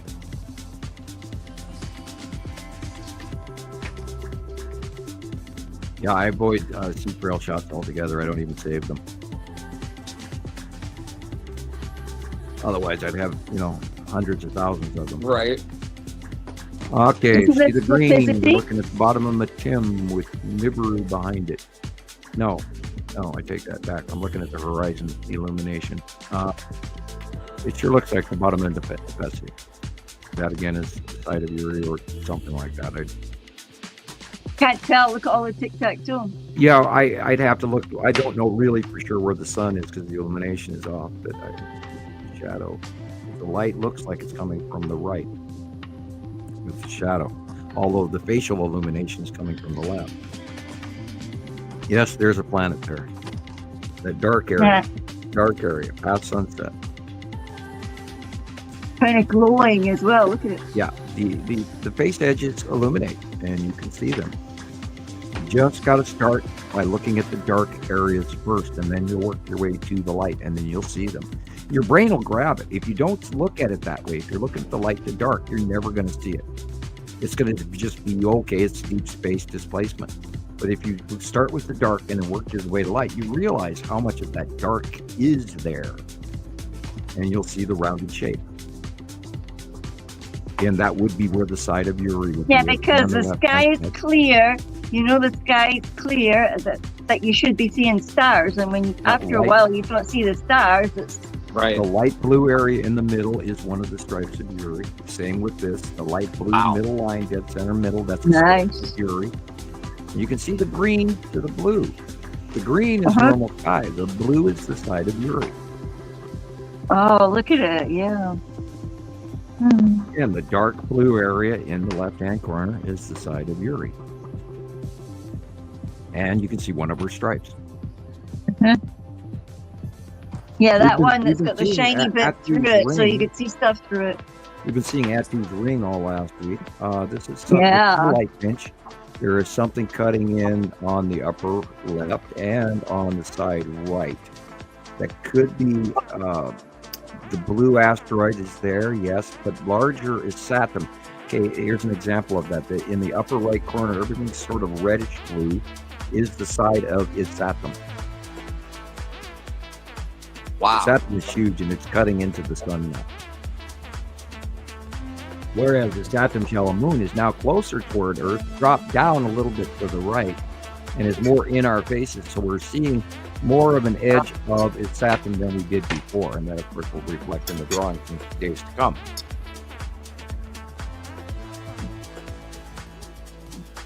Yeah, the red. Look at the red. I mean, I can't do much with this. I could, guess, but there is an even larger thing behind the suns, plural. And then, I'd have to be there to see that shot. Orange, yellow sky. And of course, the yellow, I believe, is coming directly off the base cloud of Saru. Okay. She's having an effect. And look, normal moon. Hi, moon. There does appear to be a dark shadow behind it. Now I'm just, from my large screen here. No way to call this, but, most likely it's on. Yeah, look at that. What's that colors? I mean, I've seen that color. Well, remember, some of the red is coming from directly off the side of its atom. Pick that kill again. Those are probably rings of Uri. Wow. Looking out, at that angle because it's rising up. And you can see the darker area in the upper left is Uri, but then there's the rings go way out. Yeah. Right that's over probably the why sun. they're sea trailing, because you can so blatantly see Uri. And the upper left, all the way to the right upper corner.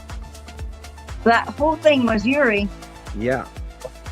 Wow. This is a So now Saturn's she's over yellow the top moon, of- very, very large over our heads. And it's coming in all the way across to the left now. And that's the transition that's happened within the last week, that the Saturn's yellow moon is very large. And why we're seeing base cloud do it. So this is where you easily made that call that it was Attu's moon, Rebecca, because it is coming farther in our view, and what used to be Attu and Attu's moon's placement is. Yeah, that's Are you talking about the one I messed up on? Don't worry. I made a mistake. What? This is the red asteroid going directly overhead. The one you're talking about. Mm-hmm. Oh, it's just one little fluffy Rebecca. Don't worry. I know. I do it, and then I have to go in and correct myself. I have a serious question.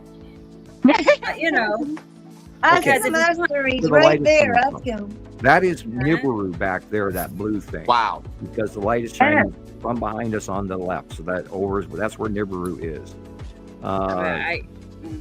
So she's back up again, is she? The long box cube. So Nibiru is back up again then. Well, Nibiru's there. It's just huge. This cut in is now. You can, if you look to the left, you see a little rounded orange band. That is the site of Metim on the left. Right, the sun is reaching to the base of Metim. But on the upper right, you're seeing a color light change, and that is the Saturn cutting in. This is the Saturn's yellow moon, again stretching partially over to the middle of the right. I mean the left, where it's coming over from the right and going over farther in the middle, which is why. But you're seeing lead asteroid, Saturn's yellow moon, and the Saturn. This is the bottom of Saru, that big yellow yellow and orange area. Right by from the street light to the middle tree is the base cloud of Saru. And again, it's a repetitive pattern that we see over and over, and we've been watching for about 3 months, Christoper. Yeah. We've been watching Saru come in finally after many years of not seeing Saru. She's back, and she's big. Oh my God, is she big. It's big. She's going to go right over look the at that. Is that, Sam, I sent you a message. Is that the one you're talking about? Is that the one? I will look at it. I didn't even look up. No, I just now sent it. I'm trying to find it. Okay, what was the question about this? You said it was, I labeled it Attu's moon, and it was really Saturn's moon. Oh, no, that was not the one. Okay, and then I know I can't I'm find fine it. with what you have there. Yeah, maybe I that deleted was it. I don't know. Maybe if I sleep, I don't know. Yeah, Oh my God. definitely. It's not there anymore. No, She's gonna have performance. Dreams, you know? She's gonna have performance anxiety for the rest of her life. No, listen. Back, when I first started doing this, I did not want to be wrong. It's embarrassing, I didn't want to I was still unsure about Sam. You learned it as well as I had you never did. talked to him before. I just, I was intimidated. I did not want to make a mistake. Sure. And so, but now it's not as, because stressful. you know what you're doing, and I give you life, and I don't try to correct you, but that one I did let it slip. I should have mentioned it to you and sent you a copy of it right away. It's and I've been watching the Super Cat Mittens. I know. Look at that's not Mittens. That's her cat. That's like Mittens. That's like twin. Okay, thank you. Cool? Well, I thought of Mittens. Yeah. I know. I need to get a new picture of Mittens okay, eyes are closed. Thank you, T-Racy. Oh, God, my ears. Thank you. Yeah, Mittens is getting Thank big. you. She's a rebellious teenager. She is something else. She really is. She just runs from here to there, and she doesn't really meow. She has yips. She's like yep. Mommy's little actress. Mommy's little actress. I know, man. We're just like that. Me and Mittens were like that. So anyway, yep. Yeah, you gotta get Mittens her own page and watch how many followers you get on that alone. I know. She's not your ordinary cat. She's extra special, really. There you go.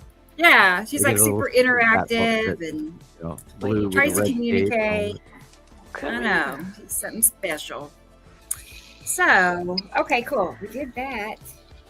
So now and what? Christoper's back. We could talk about those things flying over the top of us here by the hundreds. Those big star destroyers that. I'm sure people laugh. Yeah, right, like Star Wars. No, they are exactly like Star Wars, and we've seen many different models. And oh my God, over the last, since they came out of hiding, even before then, there was a video put out where I had to clarify again. The Texas Cube arrived in, we believe, 2015, and the Longbox arrived in 2017. And then followed that, we saw in 2019 is when we saw them offloading more Star Destroyers. However, there were some Star Destroyers before that. But then we saw the fleets, I mean, hundreds of them offload. Wow. And they've been over our heads since 2019, people. And if you don't see, I mean, my God, that's 5 years. And we're about to step into 6 years, and they're over the top of your head, and that nobody's talking about this. Hello, gunk, and Christoper's even made posts in this wonderful video trying to get people to realize that this shit, we have so many sightings, it's insane. And that's why he's throwing all this information to wake you guys up. My cat's letting me know it's time to eat dinner. I'll be right back, guys. Okay. That's what I had. Thanks, Robert. He takes my outfit. I think he's talking to me. I don't know. Somebody he thinks looks cool up here, so. Or the whole group anyway. of us is an outfit. We're an outfit of right. citizen scientists. That's it.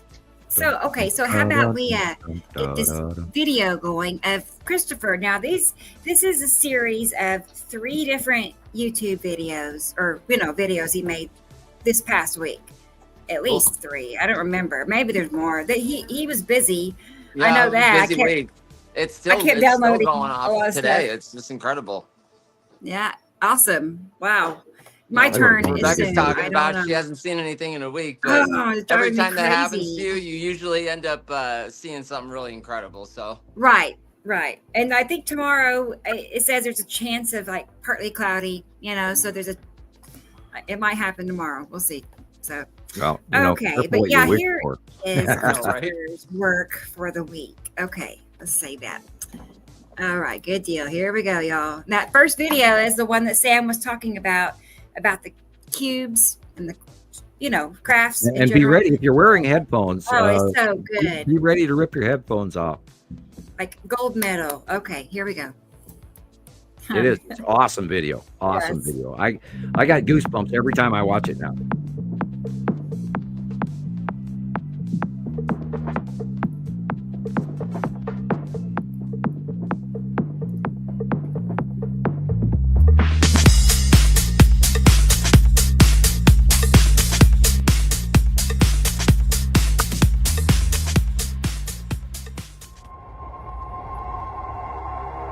Dun, dun, dun. Oh, wow.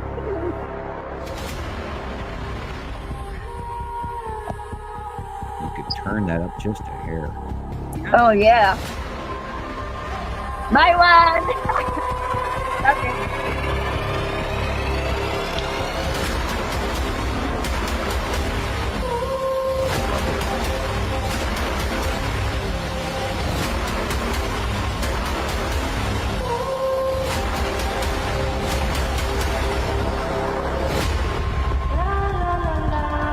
My video. Big blue square there, guys. Yeah. That's in 2009 in deep space.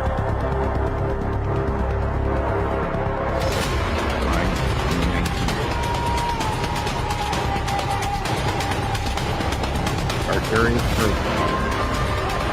I love that one. That's what the side. Oh, yeah. That's earlier one. Right over on the side.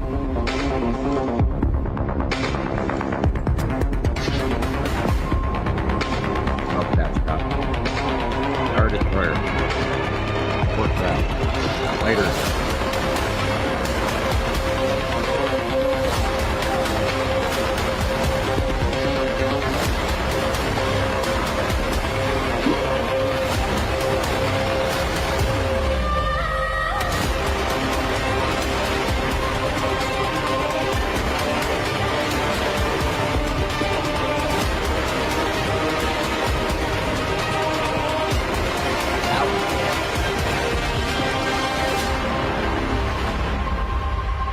They've been here.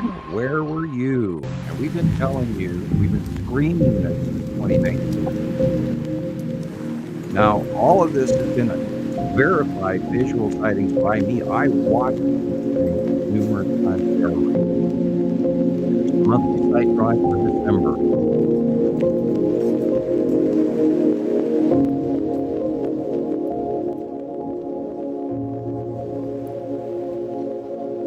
Just like Sam said, the Saturn and Saturn's yellow moon have been so massive this week and huge. There it is, right there. Lead asteroid leading in front of the Saturn's yellow moon on the right-hand side of the sun. Time after time, day after day, week after week. It's like every day now. Month, year after Look at year. those guys. We track. And they just all over the top of us. That's where Nibiru and Nepacity is, and of course it spun around on me all the way to the other side, and that's where those are the asteroids leading away from us. You got the red asteroid and the spiral asteroid going underneath, headed towards Uri. Wow. Look at those things. Just look at them. And I have a model drawing where they're on the left-hand side where we're seeing coming in from left to right, and then there's the middle phase, which is what this is. They're going over the top of us and over towards, in their normal orbitation around Atu and Uri. Those asteroids always stay in the same place, but the planets are over the top of us now, and they orbit and rotate. So it's like, there's this little, long dragging tail behind these planets as they rotate, or our out view of them changes over time. Look, it's a white thing there.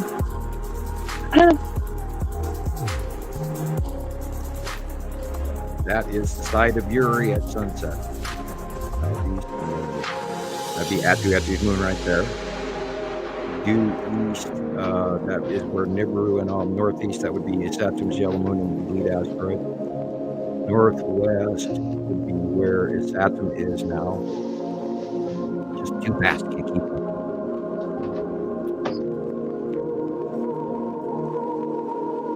Side of Uri. That's the side of the Saturn right there. And the long changes so fast. It's just wild. It stays there, but it's always changing. It sort of floats in space. There it is. It's pointing downward right now, and that has to do with just our where it is over the top of us. That angle changes, so our seeing where the nose is pointing on that does change over time. Right. It's floating up there, hiding up amongst the. We were coming home from the store the other day, and you look up in the sky, and there's just the ion tail of the Saturn, way back behind the clouds, and that all of that stuff is there just by Saturn's yellow moon ion tail alone. And that's where I start. I say, well, there's the tail, so there has to be that, and that has to be that, and yep, there that is, and we'll look over there's Nibiru, and then you go to the left, oh, look over my head, there's Uri over there, and Atu directly above me,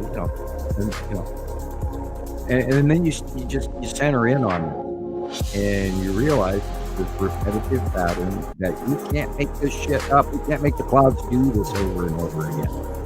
And I still love that one. Well, Sam told you where they are, so that's what you see. Because I'm, so powerful of Bengali, I'm making you looking deep into my eyes. You will see the passing planets. I chuckle over that. No, it's because those damn things are real and they're there. Yeah.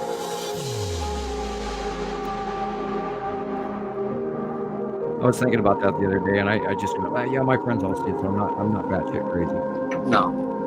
I mean, if you just watch this guy for 30, 40 minutes, you'll see things that you've never seen happen before. And an easy identifier is looking for Saturn's yellow moon's ion trail on the right-hand side of the sun. You got to look sometimes through layers of clouds, like right here. Yeah, that's a great. And it is on the right-hand side, and you'll see the big, huge-ass lead asteroid is involved lately. And, those are planetable. And our guest last week threw something out that's been sort of rehashing in my brain, and he was talking about how he didn't really need to learn the names of these planets and everything. Well, yes, you do. Because if you don't start to understand placement versus the monthly site drawing, you're not going to see them with the level of accuracy that is going on. And once you do have to try, you have to get into this information. You have to get a copy of the monthly site drawing. Take a still pause, whatever it takes, or join Montana Skywatcher 1 or join Nibiru Followers Anonymous, or that's which is probably your best bet. She has way more members in there, and I have kind of a serious dress code, so I invite you. But there's a lot of people still trying to sign up to Montana Skywatcher 2. Don't do it.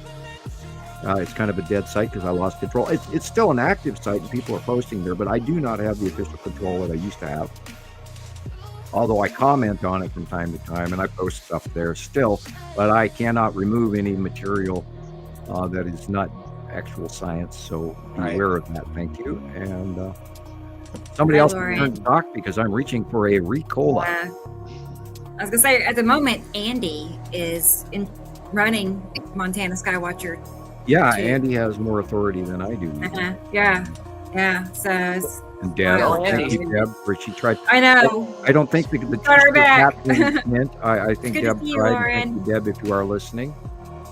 And we have moderator issues, and we've learned some lessons from it. And I got hacked or whatever happened, or Facebook got mad at me and wiped out my old accounts, and then I've been trying to drag my way back. And I could check. I don't even know how many friends I have right now. Okay, I'm on Facebook. I have 115 friends. Yay! Thank you, all you 115 friends of mine. That's good. Yeah, no, I don't mind. I didn't know most of my friends on my last sheet anyway. I have lots of people trying to contact. I do try. I try to talk to everyone and answer everyone's genuine questions. Oh, look at that. Yeah, that is Saturn's yellow moon, and it's Saturn right there. And the pattern happens over and over and over again, and you cannot argue. And the lead asteroids coming in from upper, middle, and just dragging little drag tails in. And you're looking at 1, 2, 3 lately, and that's only been like 3, 4, something like that. I'd have to look back. But lead asteroid is in an oddly strange place. It has not been for many years. It's in weird placement. And I mean, Rebecca, remember back in like 2019 and 2020 how huge lead asteroid was? And we were sitting there going, God, I hope it doesn't hit us, and I hope it doesn't rip our moon away from us. And I mean, this damn thing was so huge. And we call it the lead asteroid because it is literally, thank you, Christopher. We call it the lead asteroid because it was the largest one of what we saw. Now, currently, it is not leading in our out view. The green asteroid is much smaller and one of the quirkiest asteroids of all of them. And that took us years to figure out. And the green asteroid is in that shot. If you look right there in the lower right, there's the green asteroid. It's got these little mini illuminated other smaller asteroids. And for the life of me, I thought, God, it looks like a sea virus, and it looks like a virus and not like a normal asteroid. And then one time, early this April or May of 2024, we got a real good close up. And I just sat there and, palm, head to palm, or palm to head, whatever you want to call it. Going, duh. And of course, it's a whole bunch of perfectly shaped, similar sized, tinier asteroids that orbit around with it in its little atmosphere of whatever it is. And the green asteroid is very bright. And it's absolutely, you can tell it's the green asteroid because it always has these repetitive features, include cloud formation or straight visible illumination therein of. But so we got answers to that, and it's a science that we're still learning today about these planets and what's moons and what are not moons, and we're still in debate about whether or not the Tan asteroid is actually a moon. We've not gotten a major close-up of it lately. However, it's been illuminated repetitively over the years, so much so that it does incline me to believe that it might actually be a half submerged moon in the outer atmosphere and in the lower, especially since we know from our solar system that our gas giants have 60 moons and all of this, and then the debris fields and all of that, which are in the northern hemisphere, compared to the orbitation placement of moons and asteroids in the Nibiru group, which we believe are in the southern hemisphere, which has been interesting to show that we now believe that the polarity of these planets are opposite of each other, yet attached through the co-binary star system. It's a building chemistry block. It's not willy-nilly rocks floating in space. We are a chemistry equation in space, a binary solar system that is quite stable. We don't crash into each other. We electrically repel when they get too close because they're part of a separate but unified compound. And it's coexistent and has always been two stars since the dawn of time of Earth. And they don't take that into their equations either, because 83+% of all solar systems have 2 or more stars, up to 4 and 5 stars. I mean, you go look that up. That's an interesting journey into wake-up call for the size. As a matter of fact, look, we have a tiny little yellow soul compared to all those other stars out there are just massive in comparison, literally the size of our solar system, etc. So they're, I mean, we're just this tiny little chip building block in this huge process that's going on that is full of other life forms. And we, in our arrogance as humans, believe, well, we're the only one here, Oh my God, are you wrong? So anyway, I'm going to take the cough drop out of my mouth and unfortunately take a sip of Coca-Cola. And that's the site of Uri again. And I'll let you talk, Christoper. It's just been great this week. Is that all you have to say? It's been great this week? Yeah, it's been great. I want to, dance around the room and scream, oh my God, you wouldn't believe what I saw this week. And I'm sitting here trying to hold myself in containment. I know. Because it's insane. I mean, look at that right there. This splits open right on this Saturn's yellow moon. And it's just like the drawings. And it blows me away to keep producing these. And I'm accurate. And, and over the decade, it has honed my skills to knowing that I know makes it easier. I don't know if that makes any sense. Sure. But knowing that I know how to do this, I just do it. And my accuracy is insane because there are little nuanced changes that I'll draw in, mostly on purpose. Look at that. That is lead asteroid is Saturn and is Saturn's yellow moon. His Saturn's yellow moon is in front of his Saturn, but you can see it's behind. But yeah, that is the lead asteroid. That little white thing, that thing with the hole in it. The footage doesn't do it justice because I could see the lead asteroid. You can see it coming down. The long box cube is there too. It's just crazy. The long box cube is part of that dark square. And you can see the yellow moon.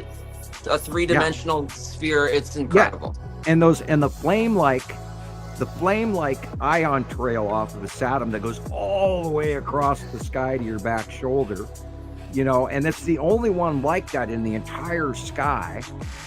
And that flame-like pattern, because the Saturn's yellow moon is so close to a Saturn proper. Now, we believe there's also 2 smaller moons, but we haven't been able to prove that lately. Although we should take that into account, really. We might actually, get a few answers, what that is, and they're probably showing.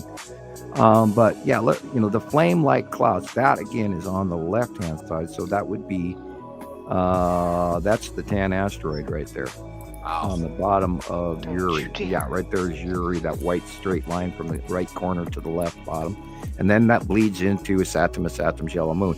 So they're literally crossing into each other in our out view. However, Uri is farther back to the left, where Saturn's yellow moon, that's the ion tail right there. Look at that tail.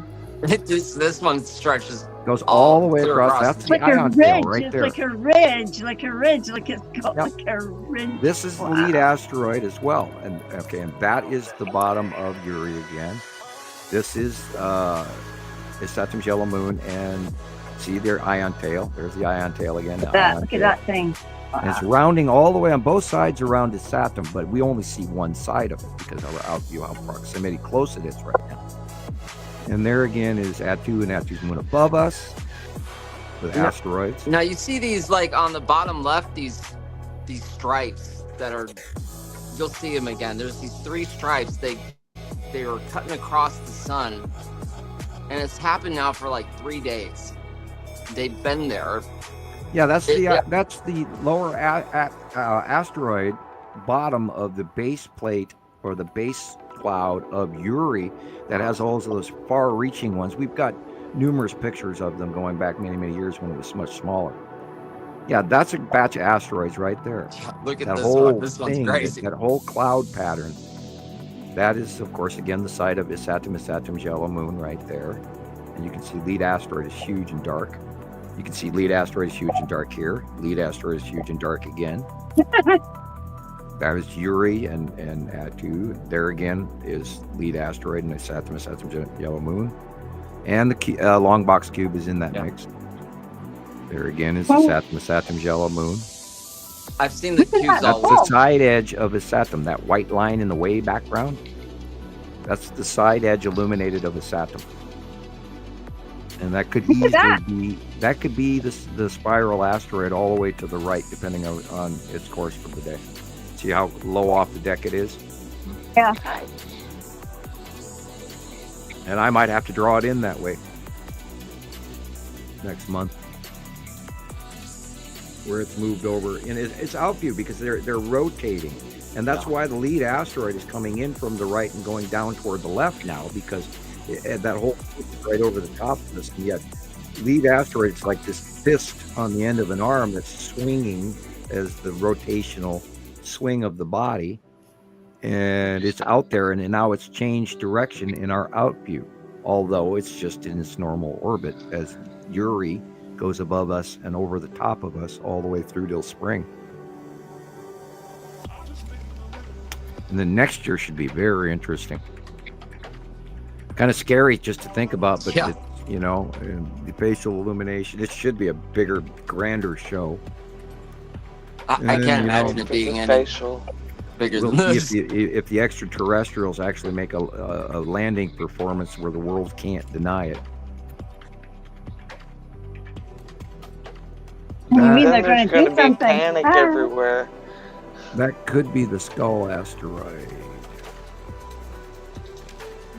Yeah, it looked goofy to me that's too. That's part of why they don't release that information, because they will cause a whole bunch of less educated folks panic. And those But there's going to come a emotional time where you can't hide it anymore. Well, I think that's what's going on. This is why, we had the congressional UAP hearings. And then they had hearings after that were classified, after they did the public hearing. And there's a certain group of people out there that are really freaking out because, it is so absolutely going on above their heads that they have to talk about it. If it's hypothetical and you don't see it happening, it's one thing. But when you see it happening, it becomes more emotional and it becomes harder to hold back. And this is real, and we've studied it. And had I not had the background that goes back all the way to 1978 and 1980, I wouldn't have been as open and easy to learn all of this as well as the possibility therein. So, we've spent the time, and all of you guys are on board with this, and you're all learned, which is why you're experts. And you guys all know what you're doing, and I'm so happy and thankful that you're here. And you're all good friends. Thank you. I can't express that enough. And yes, the drawings are from direct knowing what's going on. And they match all the time. We just have to realize to start looking at the dark areas first. That's perfect. This is crazy. That's why I do these videos like this. I know. Because throughout the entire day, like I said before, they're there, but they change. It's constantly changing, and it's just incredible. Sometimes I'm just speechless. I can't find words to explain what I'm saying. And you look at it, and 5 minutes later, everything's different. And then that planet moved over to here, and that planet did this, and that one was there, and now it's not there. And oh my God, what's that other thing there? And this illumination change, and it's all angle of light. And you have to remember that most of the time for the last 9 years, we were looking at the dark sides of them because they were between us and the sun. So we saw the black night side of all these planets. And everybody's, well, wouldn't we see them by now? It's like, yeah, we do. You just have to learn what. And then the base cloud patterns, each one of these planets has an individual repetitive cloud pattern around it that we have learned and documented over the last 15 years. I'm just going to have to start saying 15 years and just be done with it rather than saying 14, almost 15 years come April. That's a long speech. And this is where the drawings come from, is because I know what is up there. I see it. So I draw it for you guys. They're here. They're here. They're here. Holy shit, they're here. Along with planets, along with asteroids, along with aliens, along with, oh my God, look what's going on. And what did UK surfers send? Sorry, Sam. Go ahead. Before I forget again. Please, somebody else talk for a while. I'll drink my pop. Sorry. I just wondered, I'm always curious when people want to send us stuff. Let me see. I haven't seen it pop up, but let me look. What did I I'll do? get popcorn and watch you guys for a while. Right? Yeah.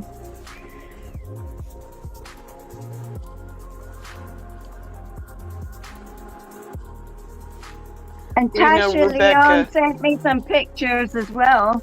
Cool. What's that? Tash Leon sent me some pictures.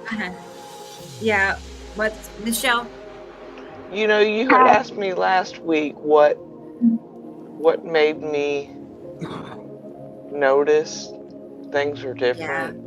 Yeah. And I said, you know, clouds, because I've always been a cloud person. But it's the weather, you know. I mean, I've always been a thunderstorm person.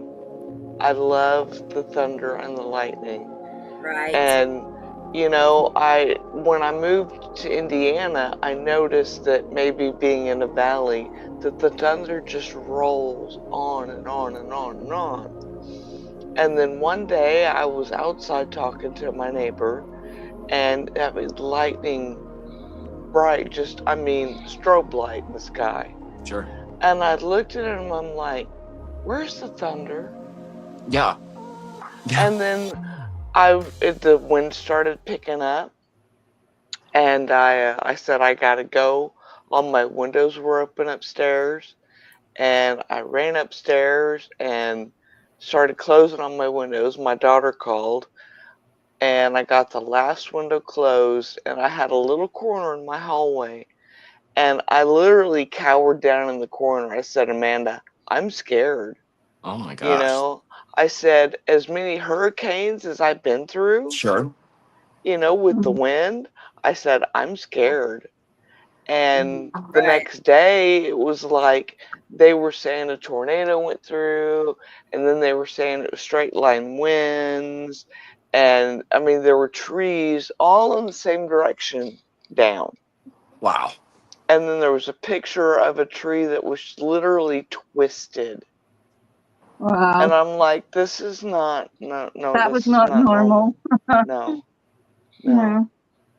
But then it wasn't until I moved after my mom passed away into this house that I found Sam and Rebecca and started watching and realized, well, that explains the crazy weather and the different clouds. You know, people say it's just clouds, and you know, I try to plant. So we're not crazy. Seeds. I mean, the clouds definitely changed. It's not like, because they'll say, oh, well, I've got pictures of the same stuff happening in the 1980s and stuff like that. Yeah, and you watch like, a movie.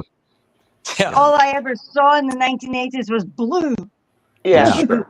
I know. And my cat. I didn't even know what a sky scribbler was until one was in my sky, and I thought, what's that? And my cat started looking up. I couldn't figure out why. You know, and it was, I want to say, because it was after my ex left the first time, and it was like 2014. And I noticed when I pick her up, if she put her paws up on me and relax, I knew she was okay to be held for, 30 seconds. She doesn't like to be held. But then she started looking up. And I'm like, what are you looking at? There's nothing, there's nothing up there. So, people on one of my local groups were saying, gee, why are the birds singing past midnight in the winter? I was going to say that, exactly. The bird and our bird populations have declined so intensely, and there's so many other animals that are all around the planet that are just, and then we can remind everybody, oh my God, that there's a drought in the Amazon. Not good. That is making most of the oxygen for our planet that we're all breathing as we speak. And if there is a drought in the Amazon right now, that means those plants down there are not making our normal output of oxygen, which might attribute to a lot of people being cranky because they're uncomfortable, they're short on breath, they're aggravated. Our bodies, I mean, I hear the ringing of my ears really bad, and the wah, wah, wah, and the sky sounds. And we talked about that over and over again till nauseum.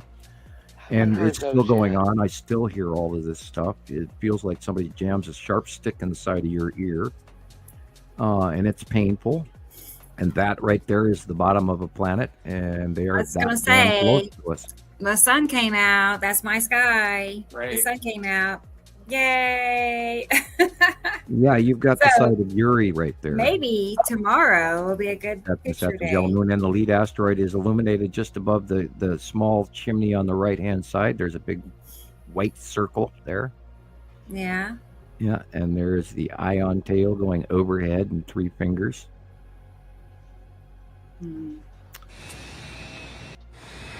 Even my daughter commented the other day. She's like, Mom, there's a green in the Sahara Desert now.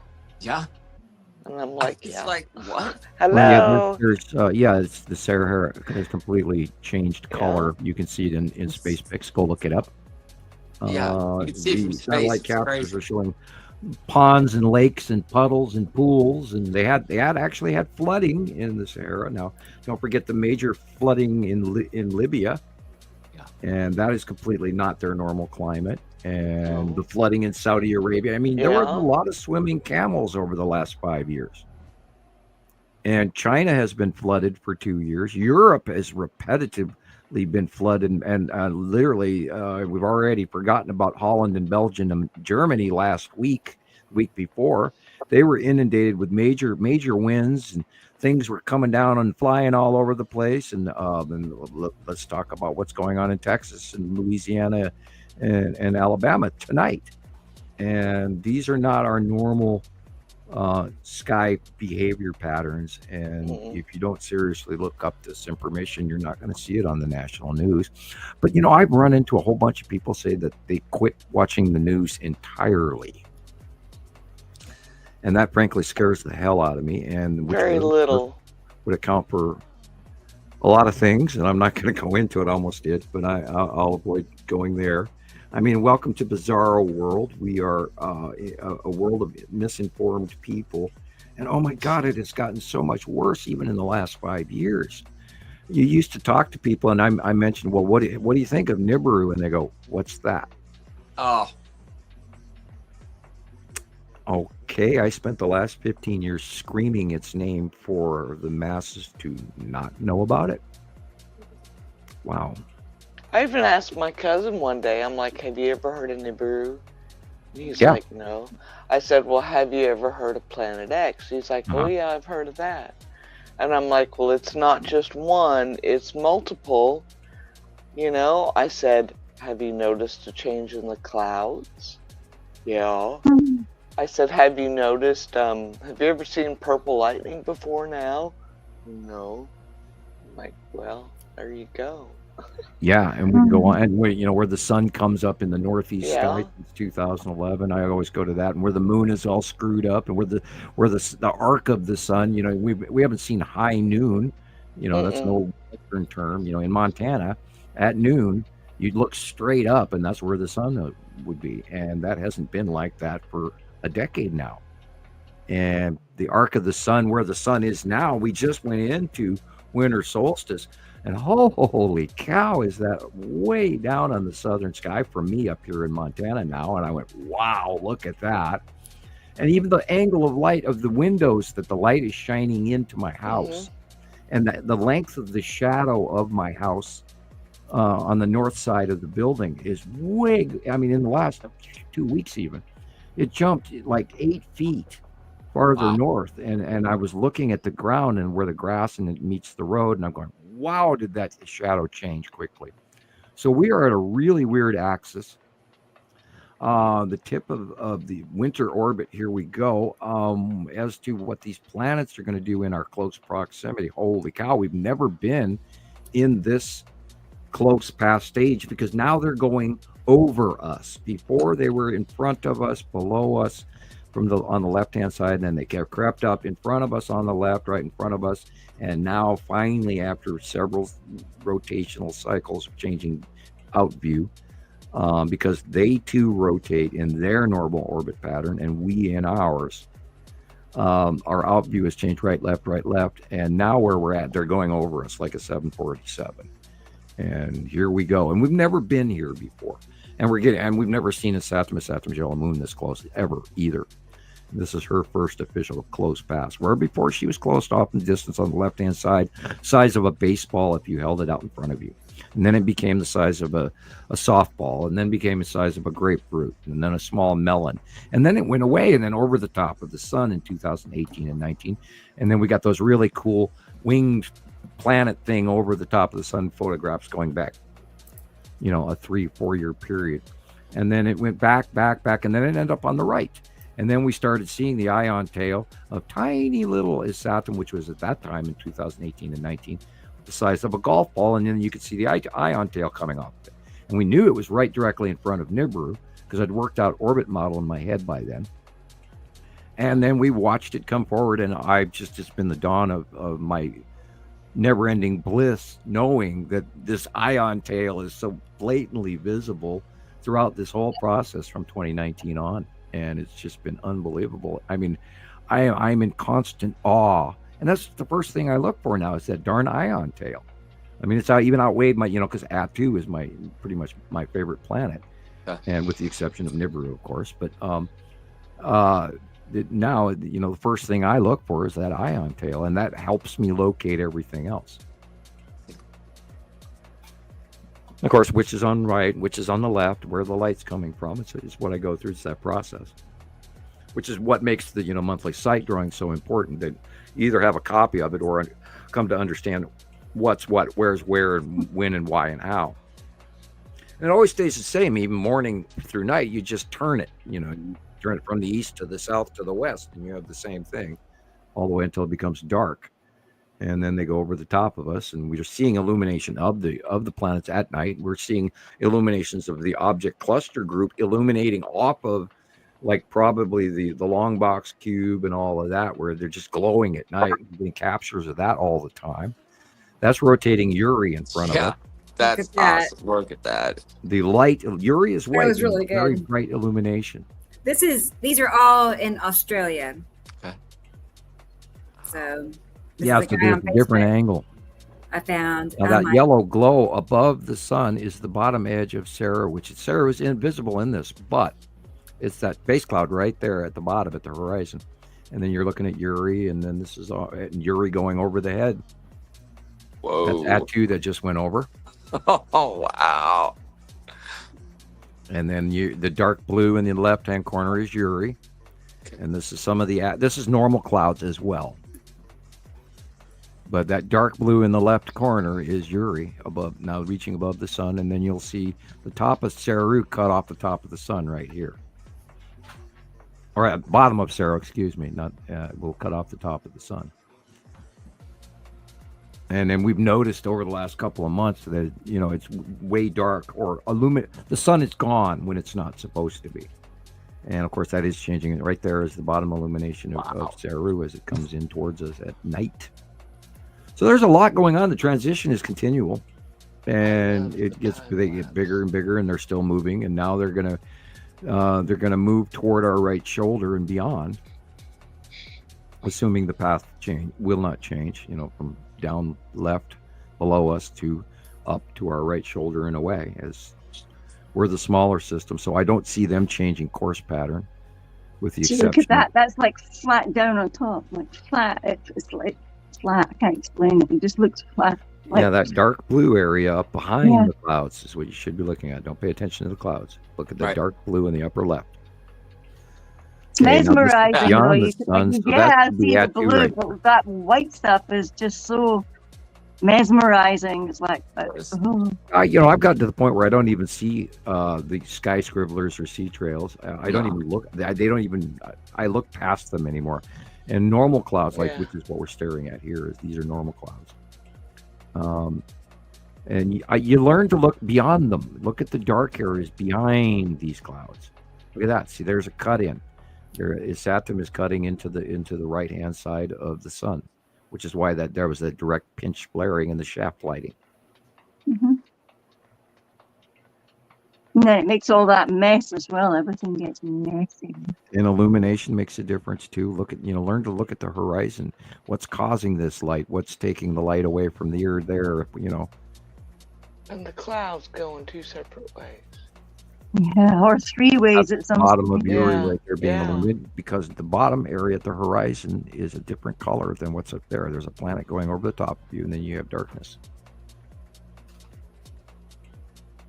That is rotating Uri and Atu's moon right there, and then we'll see Uri come in on the left. Oh my gosh, look at that. That's it'll get bolder and bolder and bolder. Now look, Matim is cutting into the top of the sun right there. You see those three dots is the side of Matim.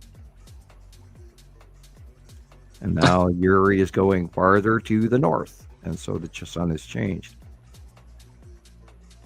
And then Nibiru will start dropping in, cutting off the top of the sun. Yeah.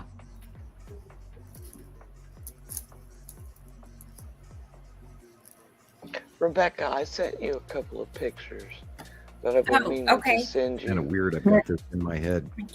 They're the ones that I got from Survivor, and I don't know if you can share them or not, being that it actually says Survivor on there. Oh, but they're okay. Yeah. They're the ones that I'm like, I'm looking at it and I'm like, it's just, you can see, like Sam says, the dark areas first. Yeah. Look at the shadow, see where the sun is. And I mean, there's no atmosphere, there's no clouds, but it's just the dark area. And I mean, I'm assuming it's, something up there. Right. Because it's just an obvious curve, an obvious darker. When we were kids, we had a light blue sky with little clouds at the horizon. And only when a storm went over the top of you did you have clouds above you. And these, of course, are mostly normal clouds here as well. But our atmosphere is like crunched down and compressed, and there's a lot of people that feel claustrophobic, and then when they look at it, they go, I can't see a planet, but the sky sure looks pressed in, and your awareness is real of it. And these cloud patterns, and especially the time-lapse ones when Christoper first started, those rotational passing planets where you couldn't even deny it. It's like, look at that damn ball spinning, Now they're even bigger, so you don't see the spin as well as when Christoper first started. And it was so blatantly obvious that there's this dark thing coming in, and you watch it spin, and then it goes to your left shoulder. It's like, wow, look at that thing go by. And you couldn't argue with it. And now they're so damn big, they muddled the view. But when they leave, we're going to have some awesome sightings. And I can't wait to see what Matim is going to do this winter. And because Matim is moving to the center, and Matim might actually cut into the top of the sun. Wow, that would be great. Like an Oreo cookie being half in the upper left corner, being bitten out of the sun. I don't know. We'll see what happens. But and of course, the blue asteroid is still prominently in that out view. Oddly, I got to refigure why blue asteroid is staying exactly where it is when everything else is moving. It's weird. Be back in a minute.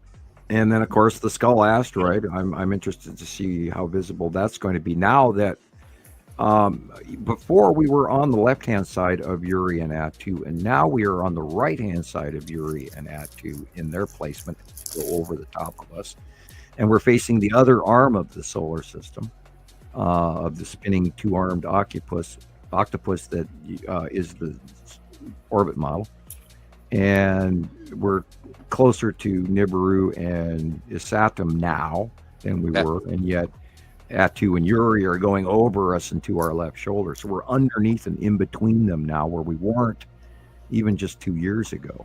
And we were on the side of them, watching them come in and pass and move and do their little orbit model in front of us.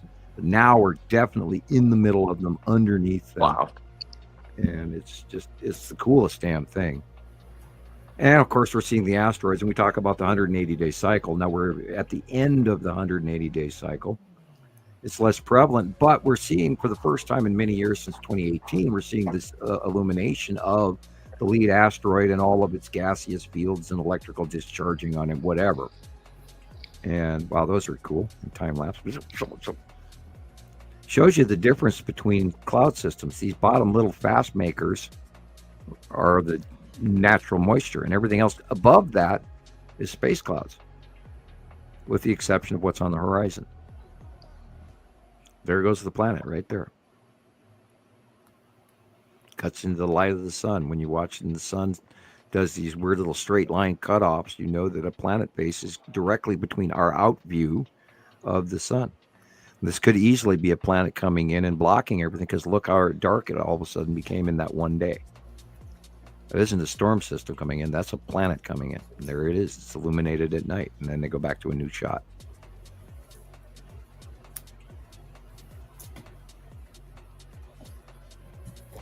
The difference in the sky color between the horizon and what's above, it should be light blue above. And if it's not, you're looking at a planet. Because in my day, the sky was all light blue. Up, down, side, left, back, behind you, everything. Light blue. It is not what we're seeing today. No.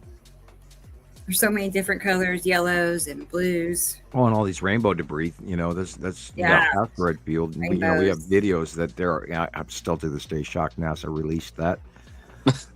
We have all these videos of this, Oort cloud going over the top of us, and we've got hundreds of NASA sky shots just of the asteroids alone. And then we've got thousands and thousands and thousands of people from around the world that have sent pictures of the object cluster group and salamander asteroid group and all these rainbow, captures and everything over the years. And we know what we're talking about. That is Atu's moon right there, rotating over the top of us. Wow. Atu is very large over the top of us right now. I mean, you can almost reach out and touch the damn thing. And it goes beyond us now. You can in the morning, depending on its current rotation. There's Atu's moon. See the bubble. See the bubbly bottom. And it goes beyond Earth to the opposite direction that the sun is shining now. And at like noon, it'll be behind you in the north sky. And if you look directly up at noon, behind you to the north, you will see Atu and Atu's moon above you. And then if you look to your right, at noon, if you're staring at due south, which is where sun currently is at noon, Nepesity will be over your right shoulder. And then Nibiru is behind that. And then Yuri is in front of you, still on the left-hand side. And then Saturn and Saturn's yellow moon will be in your face, just in front of you to the right. And then Matim, of course. And everybody's capturing Matim too. And then, you got to remember to look for it. And boom, there it is. Hello, Matim. How are you? God, we haven't seen you in 7 years, Matim. You tiny little beautiful thing, you. And it's very bright blue. And we've seen mountain ranges on it. We've seen snow-covered mountain ranges on Matim. Really? Yeah. Wow. I got one capture where, I can't absolutely say that it is Matim for sure. That's why I don't post it. Okay. But I have one treasured early year capture of Matim where it's got snow-capped mountains on it. I think you so just snow share that meaning water, and that means atmosphere. Right. And we know that Saturn is this red, nasty planet. It doesn't have any land masses or water on it or anything like that. We know that Nibiru and Saru are water covered and oceaned and populated. We know Yuri's a gas giant because of its stripes. We know Atu's a gas giant because of its stripes. We know Atu has a very large, oddly shaped white moon. We know it's a moon because we've had close-ups and we see the craters, et cetera, et cetera, et cetera, et cetera. All this information has been gathered over the years. And, I'm sure the layman out there goes, yeah, but, what does that mean to me? What can I do about it? Well, this is the biggest story ever. Right. I mean, this is the coolest damn thing that ever happened to us that in recorded history. And that's what you can do about it. Look at that. Pops out of nowhere. Those little secondary cloud things, not the ones on the bottom, but the ones behind it. I'm sure that this darkness has to do with Uri. Remember what's on the left. Remember what's on the right. And if you keep looking for it, you'll start to see these same patterns happen over and over again. And you can't argue with the information because everybody around the world is seeing this. And they're all reporting. We've got our friend Alexander in Germany. We've got folks in New Zealand, folks in Australia, folks in South Africa, Germany, Holland, France. Used to have friends in Korea and Russia and stuff. And I had a few in China, but they were short-lived because of, they live in a regime issue. All that lighting is important. If you're at sea level, you may not get the greatest show. If you go higher, like Jesus is even higher altitude than I am, and he gets great shots. I love that. And it just takes a little bit of stepping out your front door and maybe taking a capture or two with your phone or whatever. And then try to understand what, and then send us a copy of it, and we'll explain it to you. Yeah, I keep the monthly site drawing on my wallpaper on my phone, so it's, it's always there. I don't have to go searching for it. Yeah, you just, Right. and before you know it, the pattern jumps out at your face. You don't even have to really, over time, you learn what's on the left, you learn what's on the right, what to expect, and that helps you automatically identify what you're looking at. And like I said, I look for there's this Adams ion trail, and I'm set from there, and I know that's there, and that's there, and that's there, and that should be there, and that should be there. Oh, yep, there they are, and I'm done, in a fraction of the second, because all I have to do is, parking lot 360 and figure it out. Yeah. Boom. And boy, do I have to clean my oven. My kids are obviously getting ready for pizza night, because I'm smelling the oven. It's like, oh man, do I need to clean that oven? Got to get the vacuum cleaner out there, get all them old burnt pepperonis off the bottom. I'm joking. It's not that bad, but let's just say that I'm a clean freak, and my daughters are not as clean freaks, and they have seriously honed my lifestyle down, having children, and when you're bleach everything, and your magazines on your coffee table have to be perfectly square. Sure.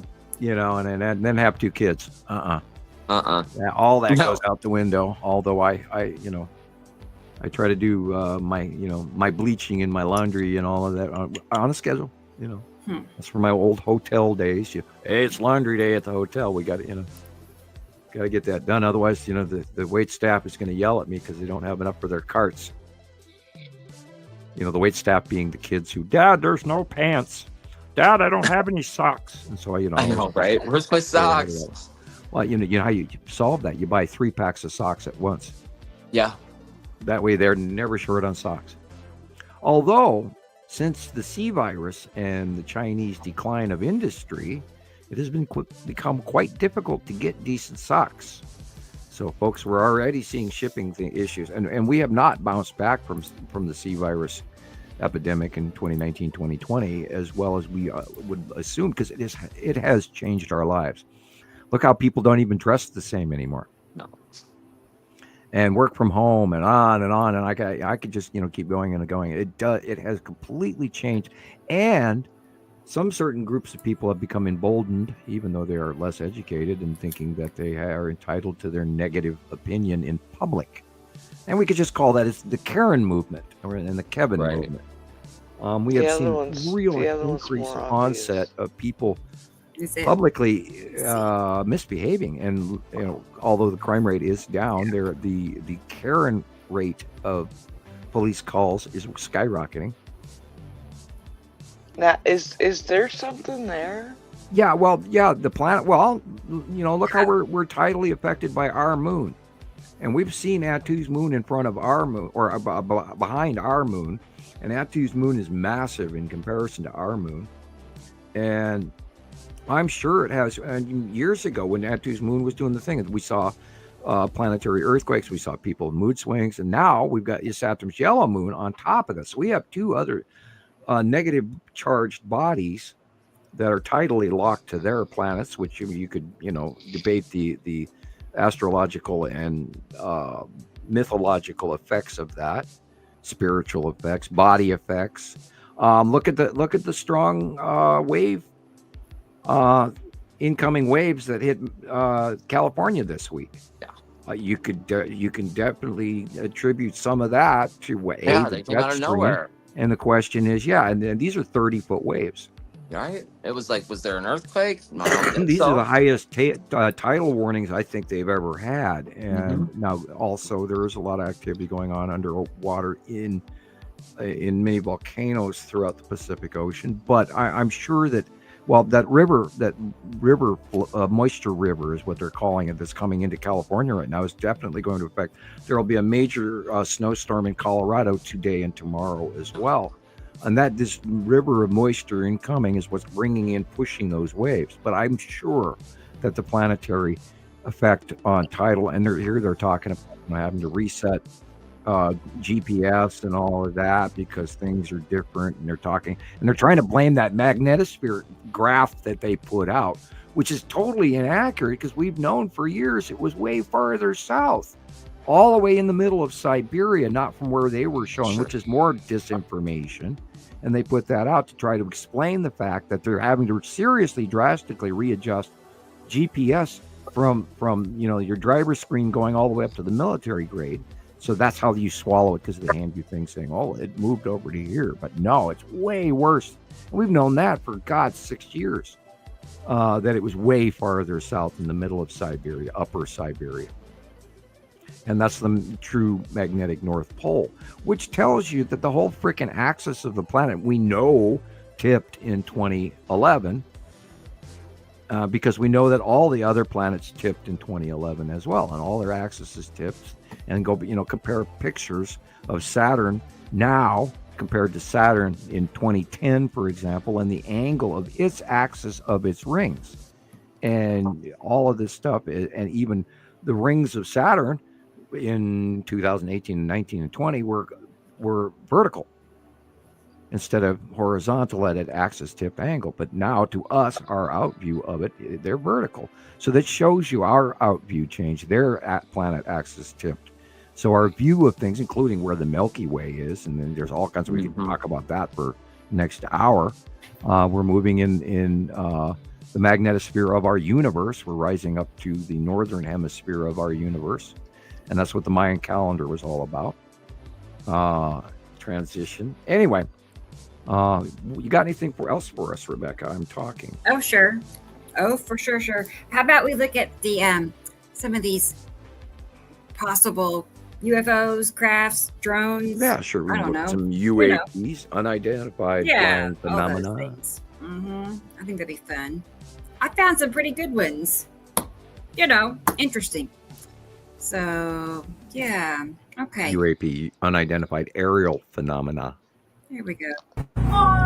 I wonder why they just can't call it UFOs. They got such a bad tuna fish sandwich on the from years of downing UFOs that they don't have to change the name of it. Look at that. That's a drone. Wow. That's cool. Yeah. That's a new one. Yeah. Whoa.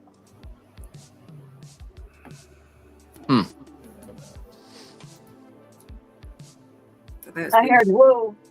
Well, now remember, back in 2012, are they using birds to monitor there was a us? very large Star Destroyer that was parked over the top of Greenland for about almost a month.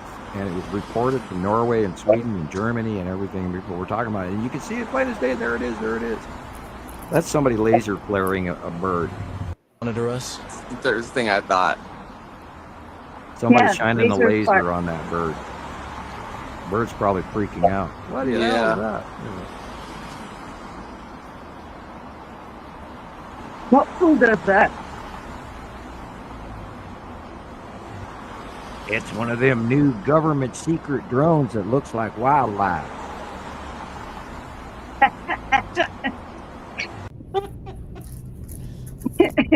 Sorry.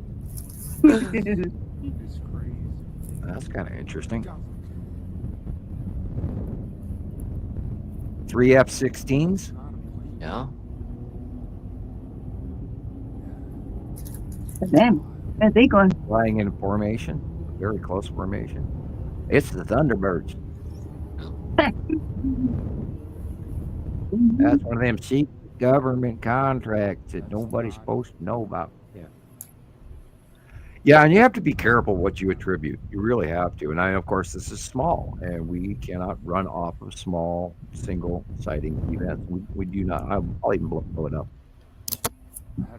Wow, that does look like a plane carrying something, or 2 planes, or wow. That formation is odd because they almost look attached.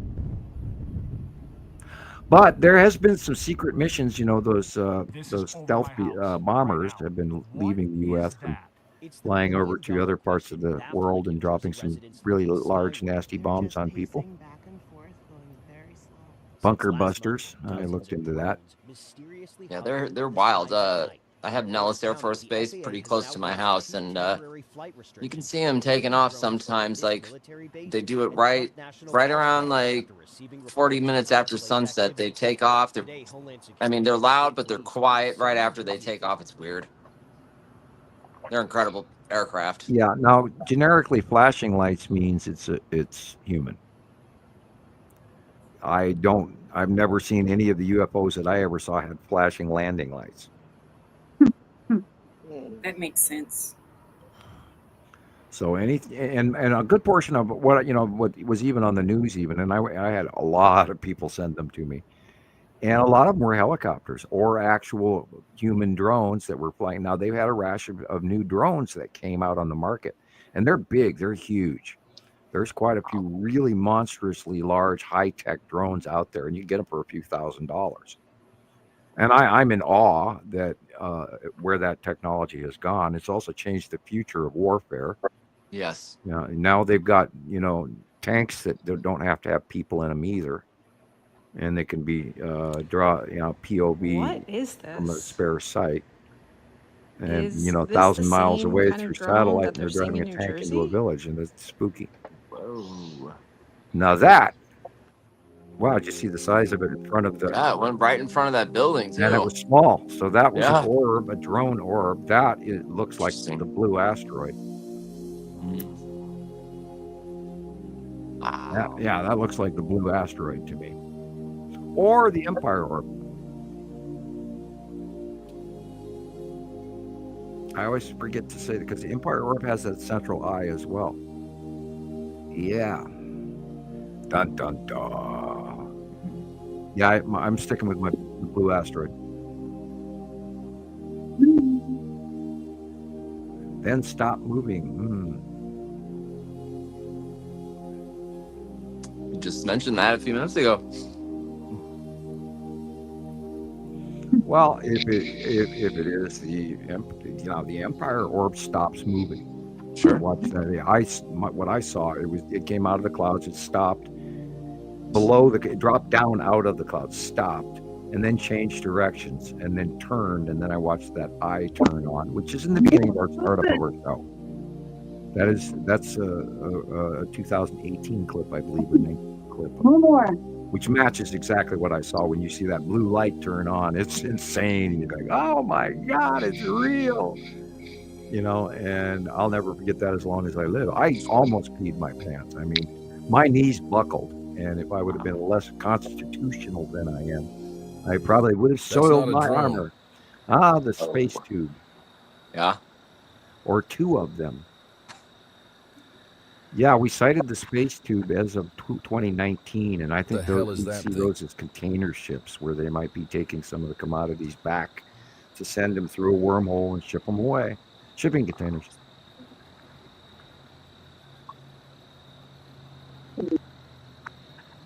And hopefully this is not filmed through glass. Yeah, or just one space tube with 2 reflections, light angle. But yeah, there's a lot of stuff up there, you guys. We've seen craft docking stations. We've seen fighter craft. We've seen support craft. It's moving We've slowly. seen landers. We've seen shuttles. We've seen all kinds of stuff over the last decade. And we're not making this up because we have verified a lot of this information through people. That's why we have the members, so we can actually talk to them. And we've been, pretty strict about it, especially during time that Lucinda was here. If you didn't know the background, boy, she was right on you doing a hall monitor. Do you have your hall pass? So she did a great job, and may she rest in peace. Yeah, okay, now that's interesting. That's a window with refraction in it. Never filmed through glass. This is during the time of all the drones going on. People were picking up some strange noises on the radio stations. So Okay. Yeah, that was weird. nothing. I don't know. It sounded kind of weird, but they could be doing One that. girl was freaking out. Now, if you guys watch Slapped Ham, you'll see a lot of this paranormal stuff has direly increased, as well as cryptid sightings and stuff, and Bigfoot and all of this. That's Number like that one, movie don't film through Proximity glass. that I told you about. The guy got like noises like that on his radios because that was his gift, his radios. 1111, look. Well, who's to know that they're not trying to talk to us in weird little ways? Another more soft disclosure. They want people to start paying more attention, and then before you know it, some big ass crap is going to come land down and fly over New York at 3 miles an hour, and a million people will see it. Off we go. The trick is, it's one way or another. When these planets are leaving, they're not moving. highly They're visible, staying stationary. and we're going to see the facials of them one They're way or hovering. another. Something's going to come from this, They kind of look wide too. and we know the And activity look at the is lights way up. changing. And we know they're not hiding anymore. No, it's not. It looks like it. Yeah, but they're not moving. That's an airplane. Hang on. Which one? The one closest to the Capitol building? Yeah, that's the worst place Hang on, let to me zoom film out is a the little bit. Capitol. Yeah, that's an airplane. But the one in the middle, that was. That's an airplane. You can see it moving. There is a flight The one to the zone right. pathway around the Or over here. Capitol, The one and you behind have the to Capitol learn building that is not an Or over here. before That's, you're that's a an UFO airplane. sighter Okay. there. Over there is, but look at Yeah, that Flashing one. and lights, that's what I'm same. saying. Like when Flashing you look to lights, the left same. of the Capitol, That one's those are small. not moving. Yeah. I'm telling you. They're here. Can we go back in the car? God. They're here, Ella. Yeah, they are here. Oh. But way more than that. And multiple. Oh, that's nice. That's a That's cute, that's yeah. street light Beep, freaking out. beep, beep, beep. Your street lights are freaking out. Yeah, and they're playing that music out of Close Encounters. That means that the light sensors on all of those poles is being affected by some light that we don't see. Sure. You could have a bunch of ghosts passing through that area as well, which also do that. There's certain people on the planet who, when they walk under lights, they shut off because they too put off light that the human eye doesn't see. Self-illuminating. Because we are electrical beings. We are. That's why we have magnetospheres. Earth has a magnetosphere. Our solar system has a magnetosphere. Our universe has a magnetosphere. We are electrical.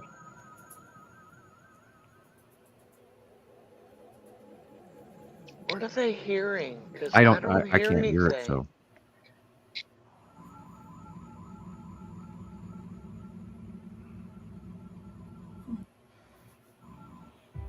it's entirely possible in a close passing planet, like say, for instance, the Saturn shell of the moon is very close to Earth. It's entirely possible that radio waves will bounce back at us, and it might muck up our signals and all sorts of stuff. I mean, look at our internet service lately. Jeez. I can't, still can't hear it. I hear this high little wah wah wah I wah wah. don't that's hear what I'm it hearing. either. I thought I did. Anyway. But anyway, yeah, and I'll keep my eye It's out almost like for a- more of that. Then I hadn't heard that there was radio Like a disruption. wobble. Yeah. Yeah, well, there's a lot of disruption going on. I mean, I hear it all the time. I'm really uncomfortable sometimes, and we had a storm event a few weeks ago, and I really did not feel good. And I mean, should have almost ended up in the hospital over just this storm that went over the top of us. And it really it messed with my ears, and I got sick. I really did, and then it was gone, and then I felt fine. So I'm attributing it to that whatever happened over the top. And be prepared for a lot of spooky shit this winter. We don't know what's coming. I'm glad this is picking up. As you can see, that was happening all over the place last couple of weeks ago. Well, remember, guys, there was, I believe Maria even posted it, an M-class 9. It was an M-class, but there was solar flare hit. Now, these other planets have a magnetosphere that's bigger than ours. Oh, yeah, because Maria's in Tennessee, and she said there was some kind of weird storm that it was so light and stuff. Yeah, she was telling me. What the hell is that? What? I have no idea. Wow. Well, remember, we're talking about soft disclosure. We might be getting the freak show, boys and girls, and it might be trying to get everybody to start looking up and paying attention. And I hope that's the case. Right? It looked like they're all in a starting line ready for the Grand Prix. Yeah. This all one's little wild. triangles. All triangles pointed in the one direction. Like, here we go, boys. Yeah, go, go, go. Yeah, 5 of them, whatever. Yeah, that's a helicopter. Yeah. I don't know. I posted something the other day, and I told everyone, I said, quit looking down, start looking up. Yep. You might be surprised at what you see. Some wire or something. What the hell is that? There are wires there, yes, but no, I think they're behind it. But yeah, we've gotten a lot of footage. Now, these could be just regular flying drones. There are people that are doing a lot of that. Or it could be extraterrestrial orbs, or it could be even ships way out in space that are being illuminated from below that are briefly being illuminated. Wow.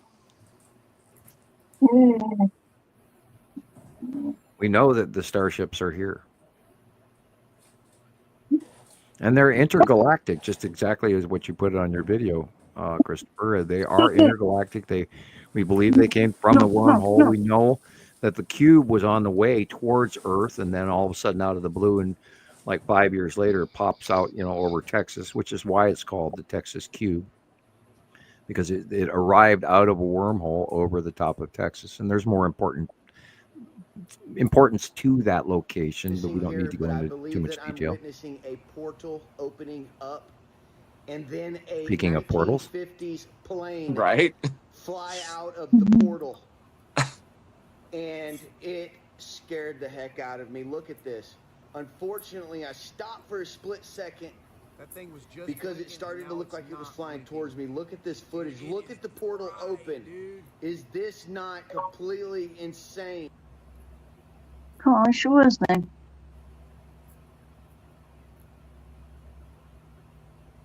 Oh God, please be a plane. Please be a plane. Please be a plane. look at the green. Oh, what's that? Ship that generated the portal and then allowed something to come through from the other side. Wow, that's a pretty long. See the path between the green and the green and that red. thing. Look. Oh, thank you.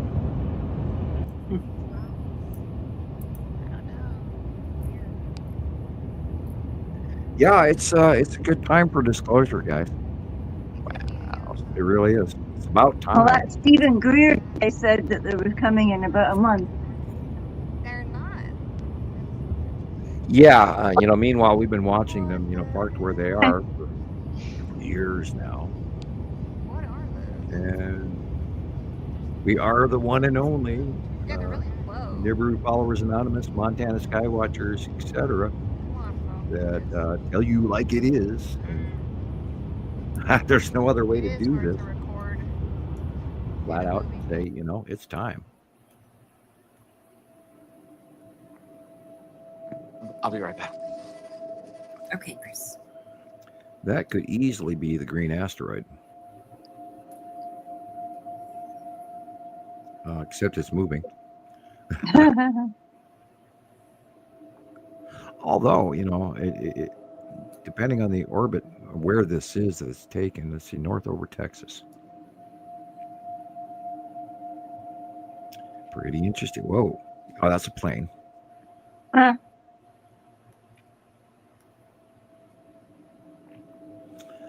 So there's a stable white object right near the green object. Very interesting. We'll have to make note of that. Maybe the green asteroid has more friends that are becoming visible.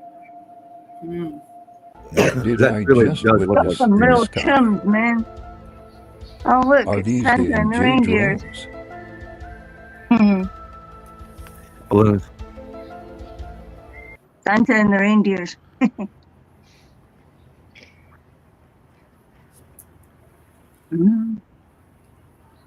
That could be Starlink. There's a third one. Yo, look at this shit on the camera. Why is it two different colors? Bro, record that shit. I am. There's a third one. Oh my god. What the fuck is going on? Oh my fucking god, dude. There's a plane coming underneath it, so it can't be. These might just be. No, that ain't no plane, yo. You can see a plane. We just got a plane cut. It's flashing. Oh, we got a plane. That ain't no plane, bro. Take still shots too, can you?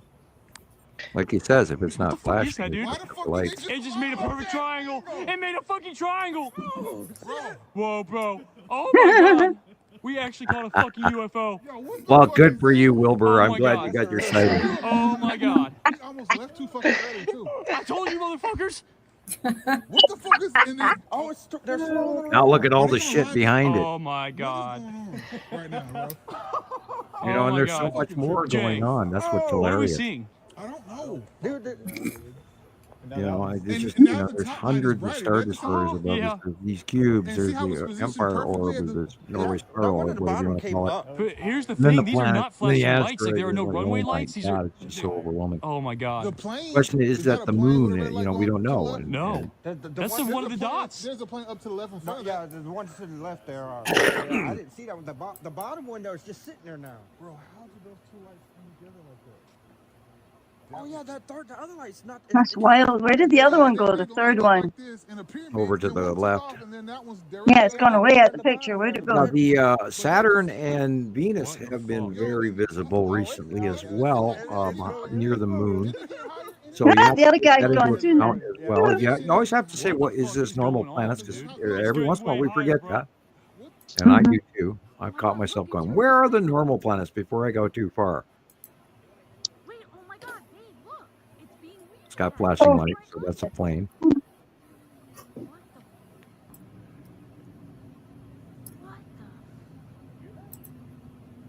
Yeah, what is that?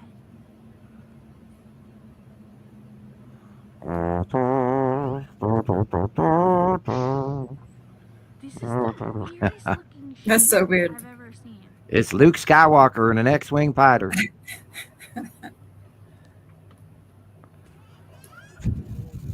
Where? Yeah, flashing lights human. See this right now? This, however, We're at the Grange. are you filming through glass? And this Because is when they over move the sky. camera, What the hell is this? They were flickering lights, and there's a bunch of people pulled over on 75. What the fuck? now remember the parking order around the cube. Yeah, but what is it? It's authentic. Wow, look at that. Oops, there's one right there. That was a group hasn't ship moved movement. from They all that moved spot. at a 3D horizontal angle. Look at it. Oh my gosh. Pittsburgh, Pennsylvania. It's a tumbler.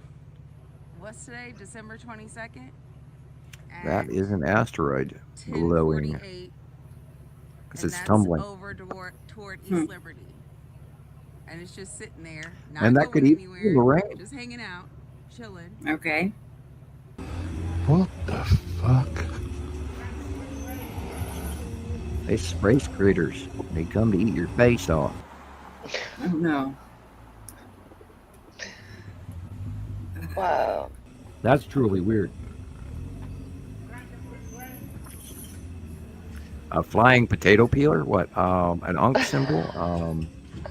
What? Squidward? So that looks legit, doesn't it? Yeah, it looks like some sort of a weird balloon, but I mean, wow. Yeah. Yeah, it's different color Is the now. skull asteroid illuminated? No. Wow. A flying disposed of beer tab? What? What is it? I mean, it looks like Squidward. Ooh, that's nice.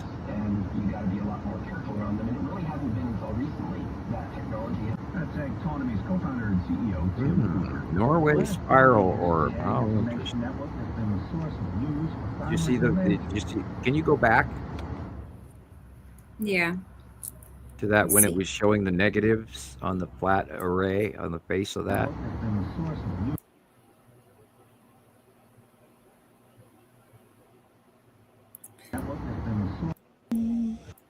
Well, Right there. right there. I just a little bit past it, but yeah, notice how there's a facial array scenario on the front of the center of that right there.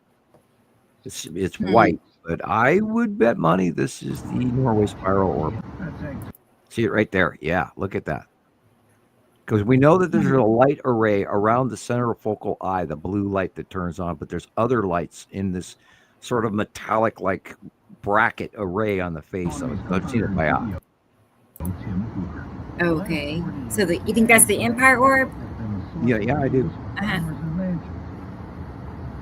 Wow. Now she moves around a lot. We've seen her in front of the sun for years, and then she'd go over here, and then she'd go over there, and then she'd come close. And we had sightings of that in the early years, and then she sort of vanished for a while, and then she came back from wherever she went to. I know that apparently it had traveled. I don't know how I knew that, but I knew it had just gotten back. Sorry, that was, just one of those serious gut feelings. Because we hadn't seen her for a while.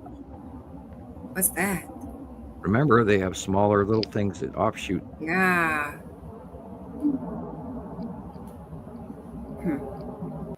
It sounds like a plane, actually. Could be a plane. I could be full of shit.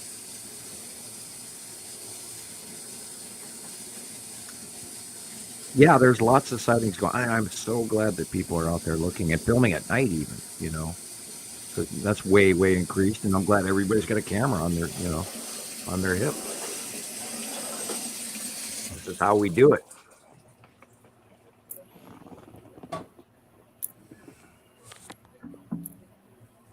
Oh, wouldn't that be awesome? I keep thinking about the Miami event, and hopefully people, if you don't know what that is, just put Miami visitation extraterrestrials. At the mall. Yeah. That's kind of cool. That looks like a drone. Like small drone.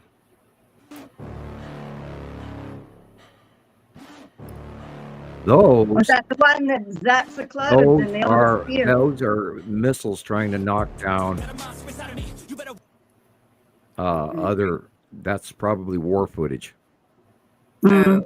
Okay. People put things in between things. We don't know where they all come from. There's a lot of Palestine-Israeli rocket shooting going on right now, and other countries, Yemen and the such, and so there'll be footage like that. And when you see them moving that quickly, that tells me it's like a Stinger missile going to knock down something that's coming in.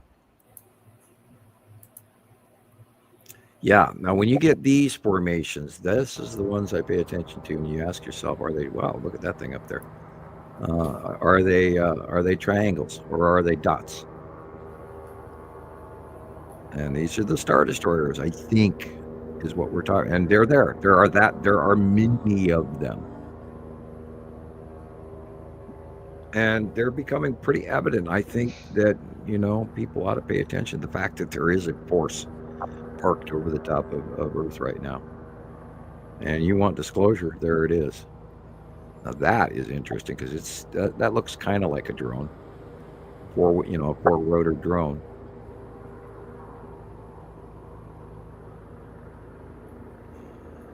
I don't see constellations here. I see, something closer.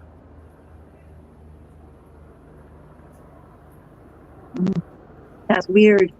And you know, Christmas, do you guys want to see a couple of months video ago, of a Gillian man had in some great South shots. Carolina So fighting with an alien in his trees? Shit's getting crazy. Guys, this is a super weird video, just got sent to me. Let me know what you guys think. There's clearly something in this man's trees. It breaks the one tree right in half. Seems to be throwing stuff at him. Apparently it's not a bear, but he's... Anyways, you guys watch. Let me know what you think in the comments. Alien or monkey or bear?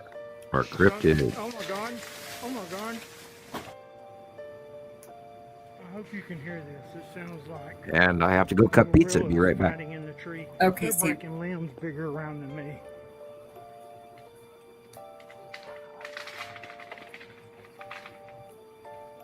I've never seen anything like it in my life. Uh-oh.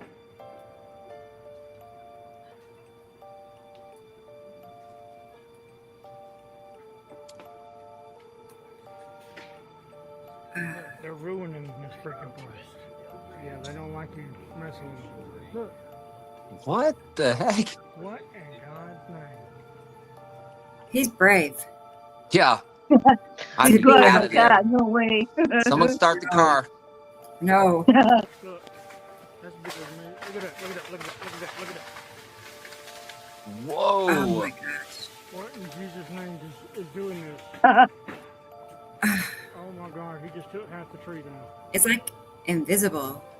Something, oh my God, oh my God. Look. You can't actually see anything? No, we can't see anything.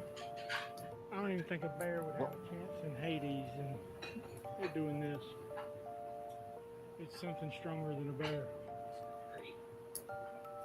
And he is pissed. And bears are not invisible either. It's a healthy tree. Right. About Oh. 8 to 10, maybe even 12 inches in diameter that he just broke because he's pissed because I'm getting close to him. I think I'm going to bounce because I think he just hit the ground, which means he's about to face me on foot. And I don't No know if way. I wrestle with somebody that can tear trees down. Right? My God, look at the tree. He just freaking broke in Oh half. my gosh. Hello. I'd be upset too. 天哪，这个是什么？ Oh boy. Well, 现在在回龙坡看到飞碟。 That's convincing. 飞碟啊，家人们。 holy. What? 就在 Look at that thing. 中悬的耶。 It looks like something out of Babylon 5 or like. What the fuck is all this, Yeah, I think fuck just made it into the dictionary. Huh. Ah.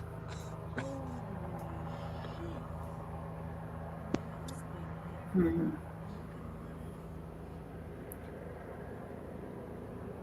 Yeah, like our podcast instantly became a UFO show. It's wild this week.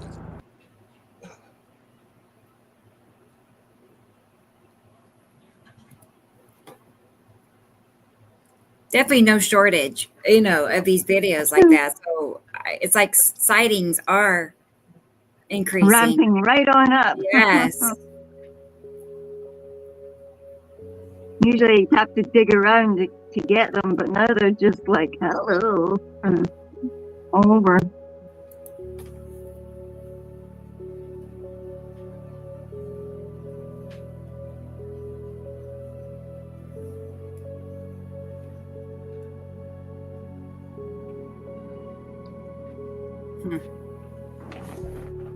Weird.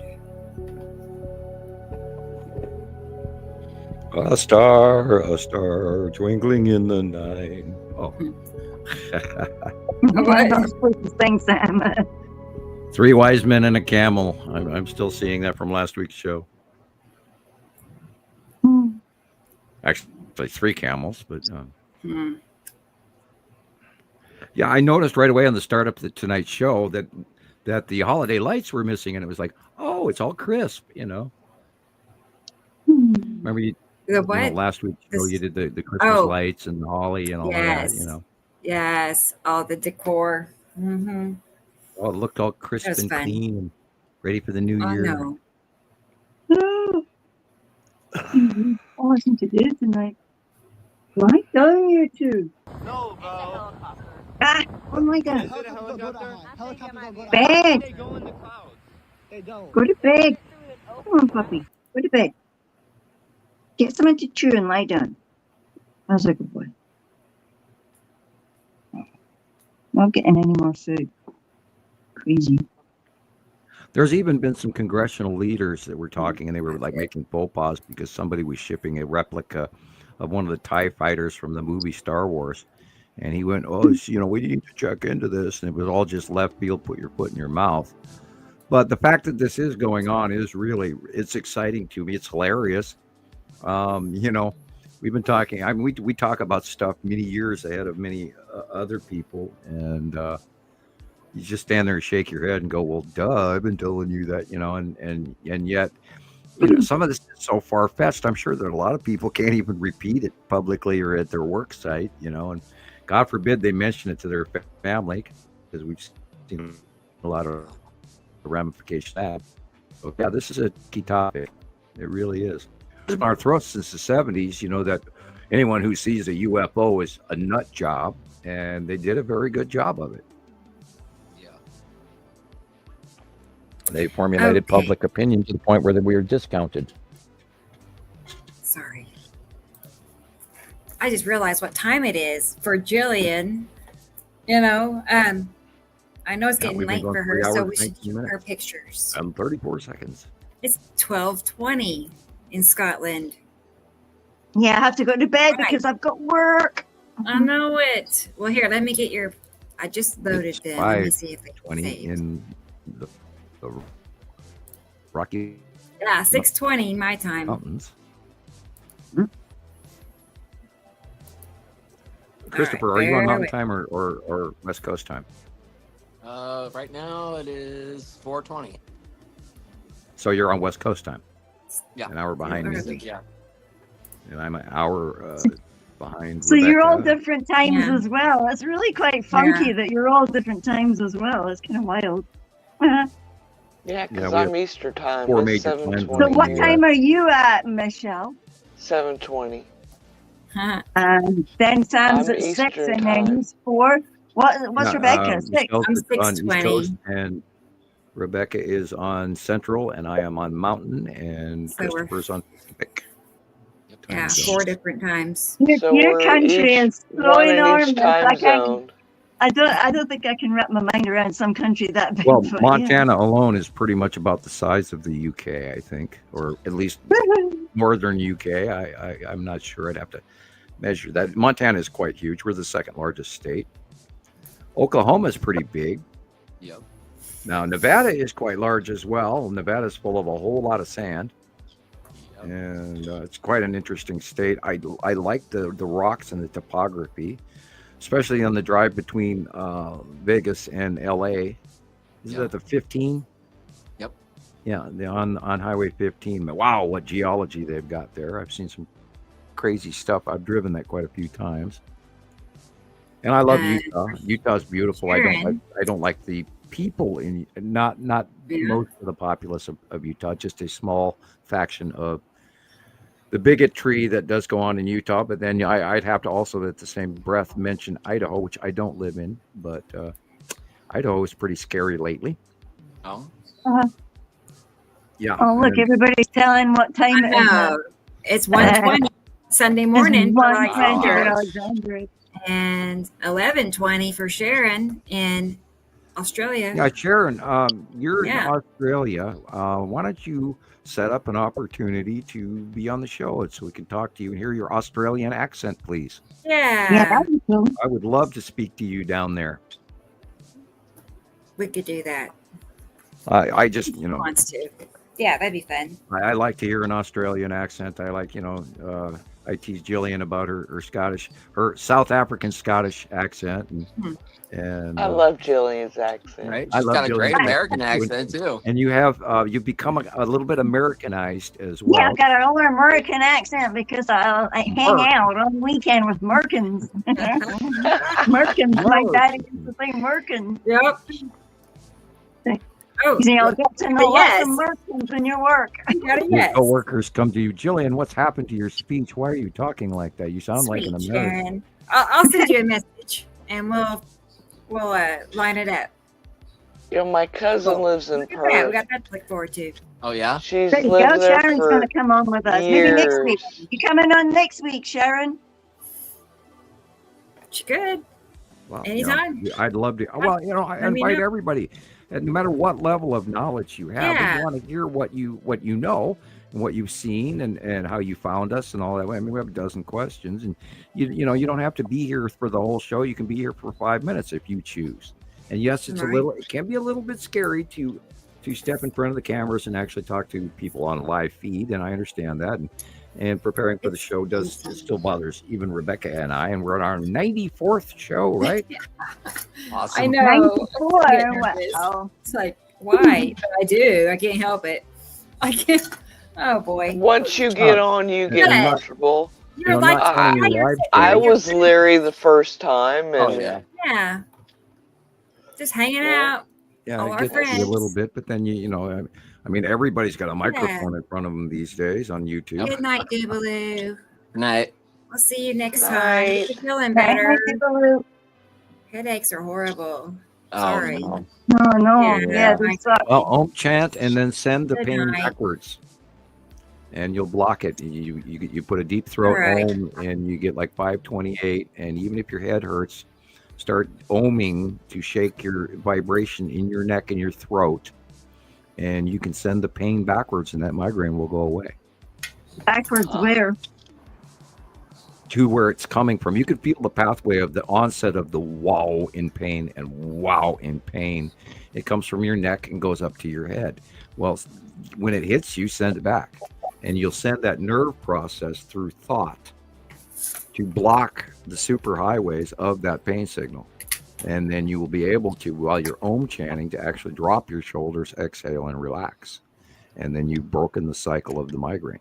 And I had migraines for many, many years. And I finally, in other cases, when I am totally sick to my stomach or I got seasickness, if I sit down and Om chant, it actually calms my vagus nerve in my stomach, that thing that's got me, seasick and dizzy. And I had a really bad bout of it a few weeks ago, and then that is what brought me out of it. And because I just sat there, and I was on the floor. Yeah, I was so seasick. I was sitting on the floor in the kitchen, and I just sat there, and I couldn't do anything because I was just totally spinning out. And that was during that storm of whatever went over the top of us. And the Om chant actually brought me back to a stable place where I was comfortable, even just a few minutes later. And there's a lot too, and we talk about metaphysical, but Om chant, learn about throat chakra oming, and learn about the chakra towers, and learn about the color of aura, and all of that. And that has to do with your development level. And I've shown pictures that were professionally taken of me, and I'm in the purple blue. My chakra towers all the way up past my head. So. And yes, that is bragging, but I earned this. Yes, you did. Studied it my whole life, ever since I was like 9.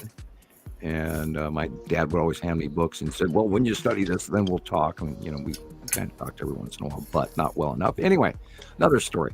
What else do you have for us? Do you have any pictures? Okay, well, let's go ahead and get Jillian's slides to show you all, okay? Her little slideshow. I don't even remember what I said this week. Yeah. I must have spent I know, a bunch you're of busy. weird stuff. Right, it looks nice. There we go. Oh yeah, cool. Yeah. Oh wow. Going there,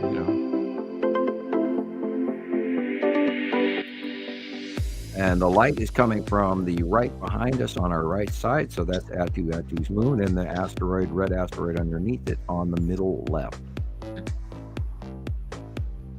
Very prominent Atu's moon in front. And again, same. Wow. That was and this back morning. there in the middle of the center is the Texas cube. Yeah. Right in front of the moon. And under Oh, yeah, look at that. the clouds, Texas cube.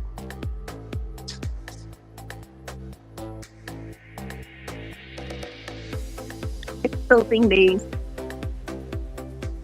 Probably Saru cutting off the sun.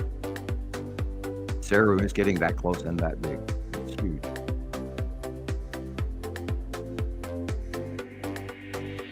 Side of Uri and Matim sticking out dead center.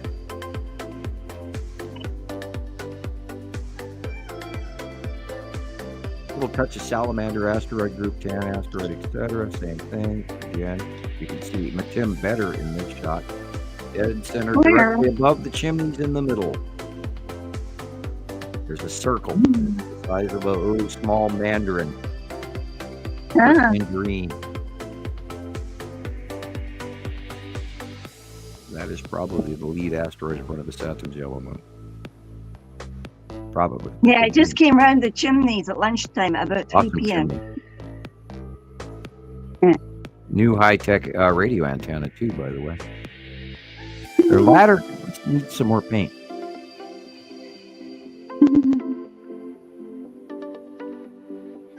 The British have such interesting architectural buildings. Most likely the side of Uri on the left-hand side of the sun, which is why it's doing that orange-yellow side. Yeah, it was like a mist, like a hair. It was really weird. Yeah. People said this mist just came out of nowhere. The light is different. The light is unique. The light is unusual because we've got planets between us, and so we're already minimal light as it is from winter, and then on top of it, we have these planets cutting in the sky. Is that white stripe on it? Is that like a scribbler, or is that? No. Well, yeah, it's a sea trail. But there are visible rings of Uri as well, but those are thick and just barely noticeable. There's a cut in. That's why the light is flaring and very large. Something on the left cutting into it, and on the right and above. The light it's way bigger than it should be because it's being cut off. I look like a tooth fairy with my wings. I'm gonna do yours next, Alexander. Your video's next. That way they can go to bed. Yeah, bedtime. Yeah. That was just a big blue thing in there, and it had that stripe across it. That could be the lower ring of that too. I couldn't decide if it was the yellow glow is the bottom of Saru. Wow. So there's purple, that's like Atu, isn't it? Yeah, Atu's overhead, that's why you're seeing a lot. So much purple, Sam. That angle of light is just barely shining on the bottom of it, and it's very, very purple.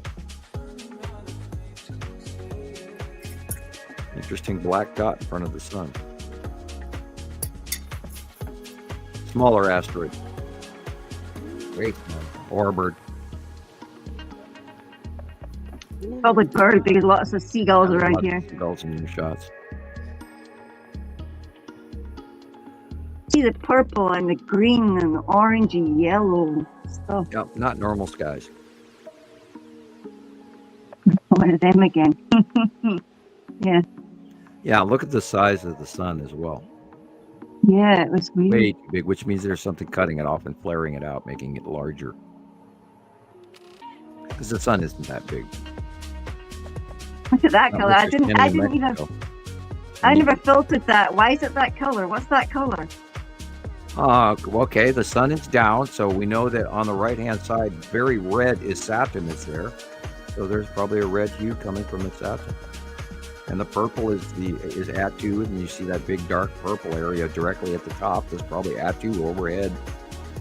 And you're looking at the lines on the left underneath that are probably the lower asteroid rings of Uri.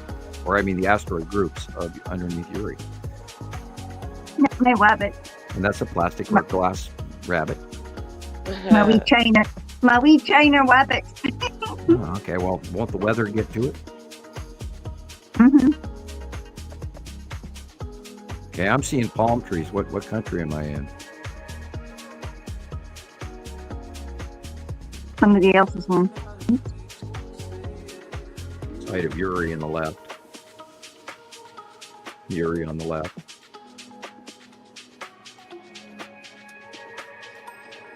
Somebody else's one. You can see the stripes of Uri as well. Mm. Uri's raising up. We're seeing a whole lot more.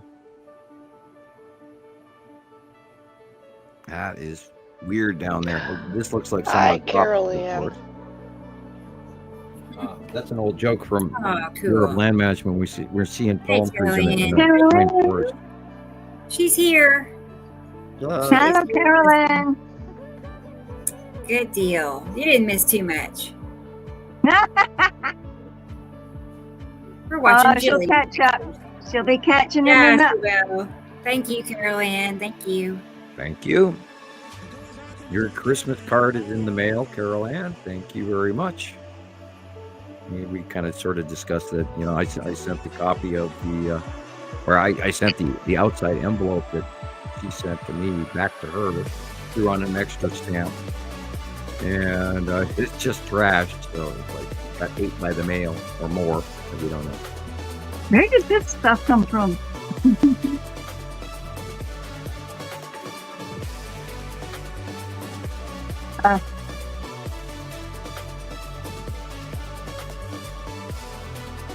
That's odd.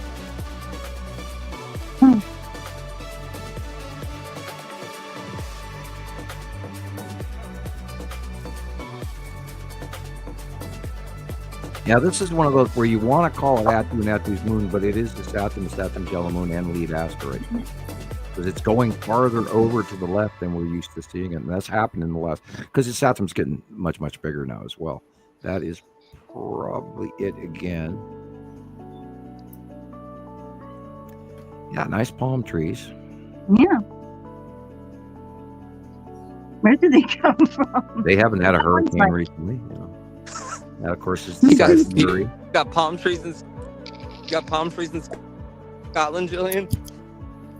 Well, sure. I think they can have somebody else's pretty. one. They're nice though. That's mine, yeah. Okay, I have a question. What is going on with the water? Oh, never mind. That's the thumbnail behind it. Like, whoa, Earth's a brain. Like looking at the thumbnail behind it. That Uri. Yeah. Squids. Up to the left. That's those squids, yeah. Left of the sun is Uri. Has been for many years now. Now she's just. I just call it the squids of Uri because they look like them little pointy nose things. This is Atu and Uri. Just a sprig of Atu moon at the top middle. But the asteroids are coming in. The red asteroid is coming in from the left.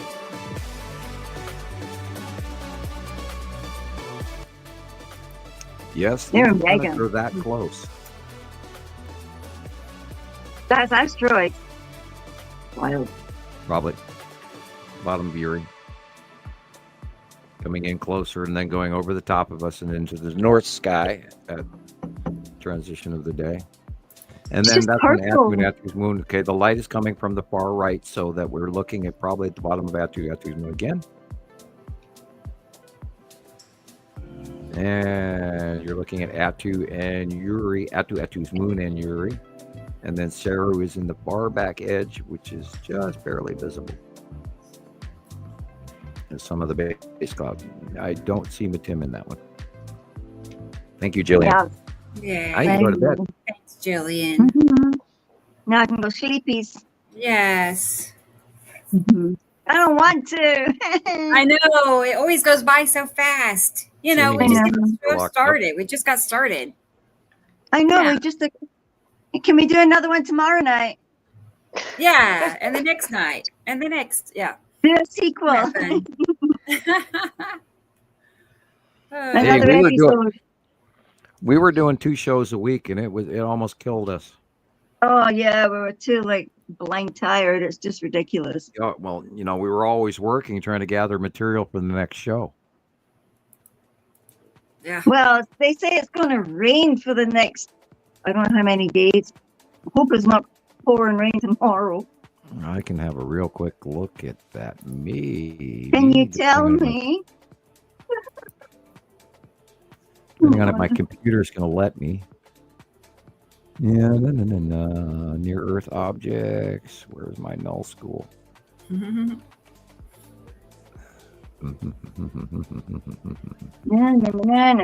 It's not falling in the easy category, I can tell you that. Where are you?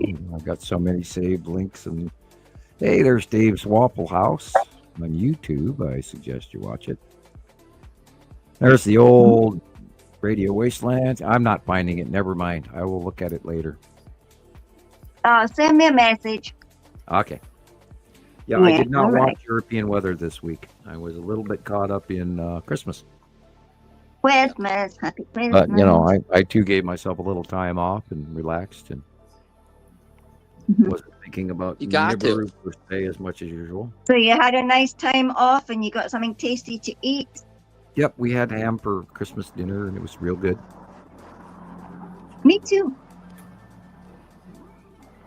Cloves and honey and a little touch of brown sugar and nice and fried with a little bit of charcoal on one side. Yep. The way. And a good healthy dose of grocery store sticker shock afterwards for dessert. Sure. Holy What's cow. that? My God, you know, ranch dressing, $7. Like what? Oh, what? Ketchup, $6. What? Oh. No, And then terrible. the eggs, and then that big to do about salmonella with the eggs, and you know the transition of chicken virus is now going in a case in California where it transferred to humans.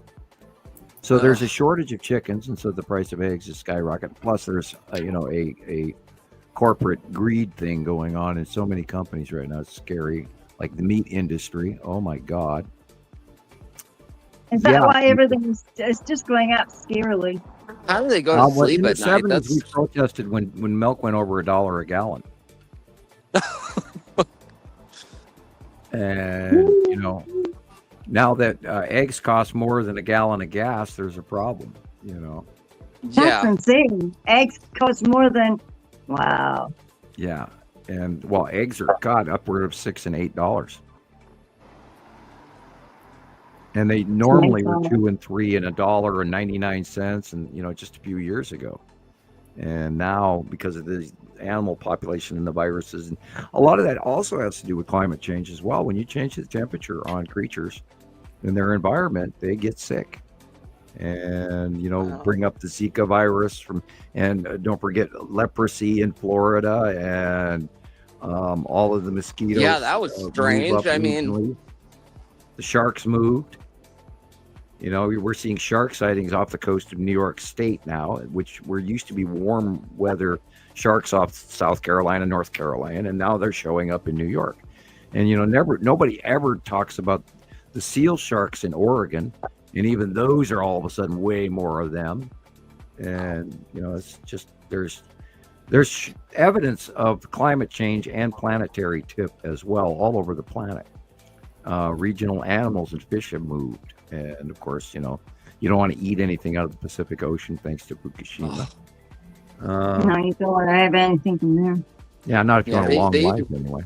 They even pulled a bunch of like seafood off the shelves of like Trader Joe's and all those, you know, like bigger health food chain grocery stores. They admitted it that it was contaminated Pacific Ocean seafood. Wow. That's scary. Yeah. That's scary. I mean, especially when they actually say that. And we're living in this world where it becomes forgotten and acceptable. And I mean, when are we going to, you know, push the brake pedal and say enough is enough is enough? And I'm not, you know, sitting here trying to advocate violence or anything, but I'm saying we've got to change how we live. We got to, you know, we got to start growing. I mean, you know, growing our own food and these corporations that are buying up everything. And all you have to do is go to YouTube and look up a video called Food Inc. INC. And it'll scare the shit out of you, and you won't want to eat, you know, from the grocery stores anymore. And we have become so spoiled. I saw a video this morning where, you know, you go to your refrigerator, you pull out this prefabricated meal package, you zap it in your microwave for 3 minutes or whatever, and easy choice, easy meal, you know. And it's like, what are you eating? And it looks like somebody, you know, Ralphed in a bowl and then put a lid on it, you know. And It's like, okay, if you find that acceptable food, then go ahead, I guess. But yes, Mama Tracy, I'm on my way. If I all right. Good night, Gillian. Listening, I'm mesmerized. Hey, I'm Happy watching New Year. on your tablet. I just wanted to, Happy New Year and all that stuff as well. And What is the we time? love your reindeer sweater. Oh, do you like my reindeer? And she's got her coat on. Must be getting cold. I'm freezing. I just wondered what it was. My window's open and the wind started. That's why I said to you, what's the weather going to be?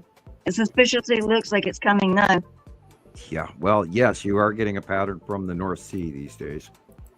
Nasty. Yeah, I saw that coming. Like I did look at last week's weather. Yeah, you're gonna have. We're gonna have a really nasty Arctic couple of intrusions. However, it is way too warm for this time of year here. It was like 10 degrees more warm than it should be. We're going to see a major cutoff Arctic low that's going to drop into like North Dakota and all the way down to Louisiana. Happy New Year to you too. Last week it was cold here, and now it's like 60 degrees. Wow. Yeah, and the same heat bubble is going all the way up into Middle Canada right now as we speak. They're way, way warmer in Middle Canada than they're anywhere they're supposed to be. And like I said, we had a brown Christmas. We did not have snow. It rained, and it rained last night very heavily. We would have gotten a couple of feet of snow if it would have been snowing, but it rained really heavy last night. And it's look again. It was 40 degrees when we started the show, and it, like I said, it's 34 now because the sun is probably dropping down. But we're still above freezing, which is way not normal for December 28th. And not normal. Whoop, whoop, red flag, warning. And then next year is going to be very interesting, spooky interesting. Danger, Will Robinson, danger. And this is what happens when you add an extra star.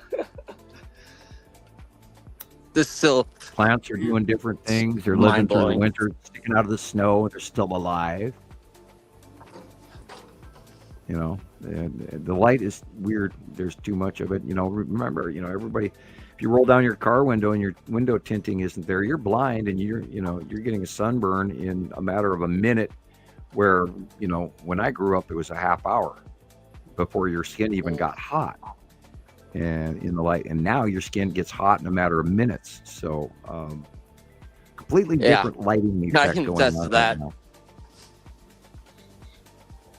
Yeah, this summer was odd. It really was. You step outside and you're burnt. Yeah, within minutes. Yeah. Yeah, you're still walking around with quite a sun reddish color. Yeah, the sun set about, 10, 15 minutes ago, and it's just, the whole city is glowing. This is wild. Cool. Yeah, that was glowing. His face is glowing. Look at it. It's lovely. It was kind of like that here. It had a real peach glow to the sky. Very similar to that. I'm going to go to bed, and you guys can all go watch the lovely glow. I'll try and watch on my phone. Yeah. Happy New Year. Happy New Year to all of you too. Bye, guys. Bye. Thanks. See you next week. Bye. Thank you. Okay. See if I can figure out how to. You want me to help you? Do you need help? Hang on, I just want to find you on. Okay. Hang on. I've got to find you first. I don't want to miss anything. Right, I'm sorted. You can go. I don't want to miss a thing. You can leave the room. Right. Exit stage left. Elvis has left the building. Happy New Year, Sandy Cheeks. And Carolyn. Yeah.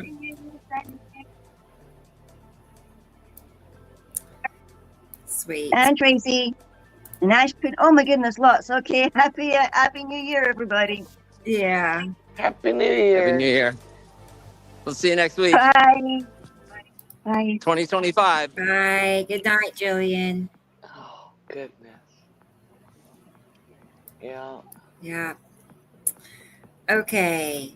Let's look at Christopher a second and see the sky real quick. Oh, cool. Here, let me. I'm just walking over here. There's a clear spot. Okay. See if I can get to it. Okay.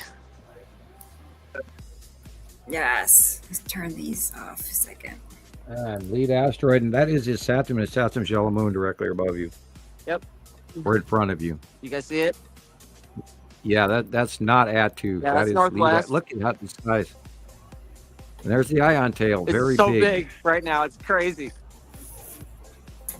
And then, of course, the lead asteroid is the white spot in front of it, just above the horizon in that tree, which I can't see the tree right now, but that's that white thing in the middle. Yeah. It's lighter than Isatum's yellow moon, but you also have huge dark Isatum right there as well. And it's crept over. It is farther to the left than it used to be because it's bigger. And then if you were to turn to your right, yep, that's where Nibiru is off camera to your right. And then Uri should be farther over to the left. And then Atu should be above you to the left. Yeah, that should be Uri right there. Wow.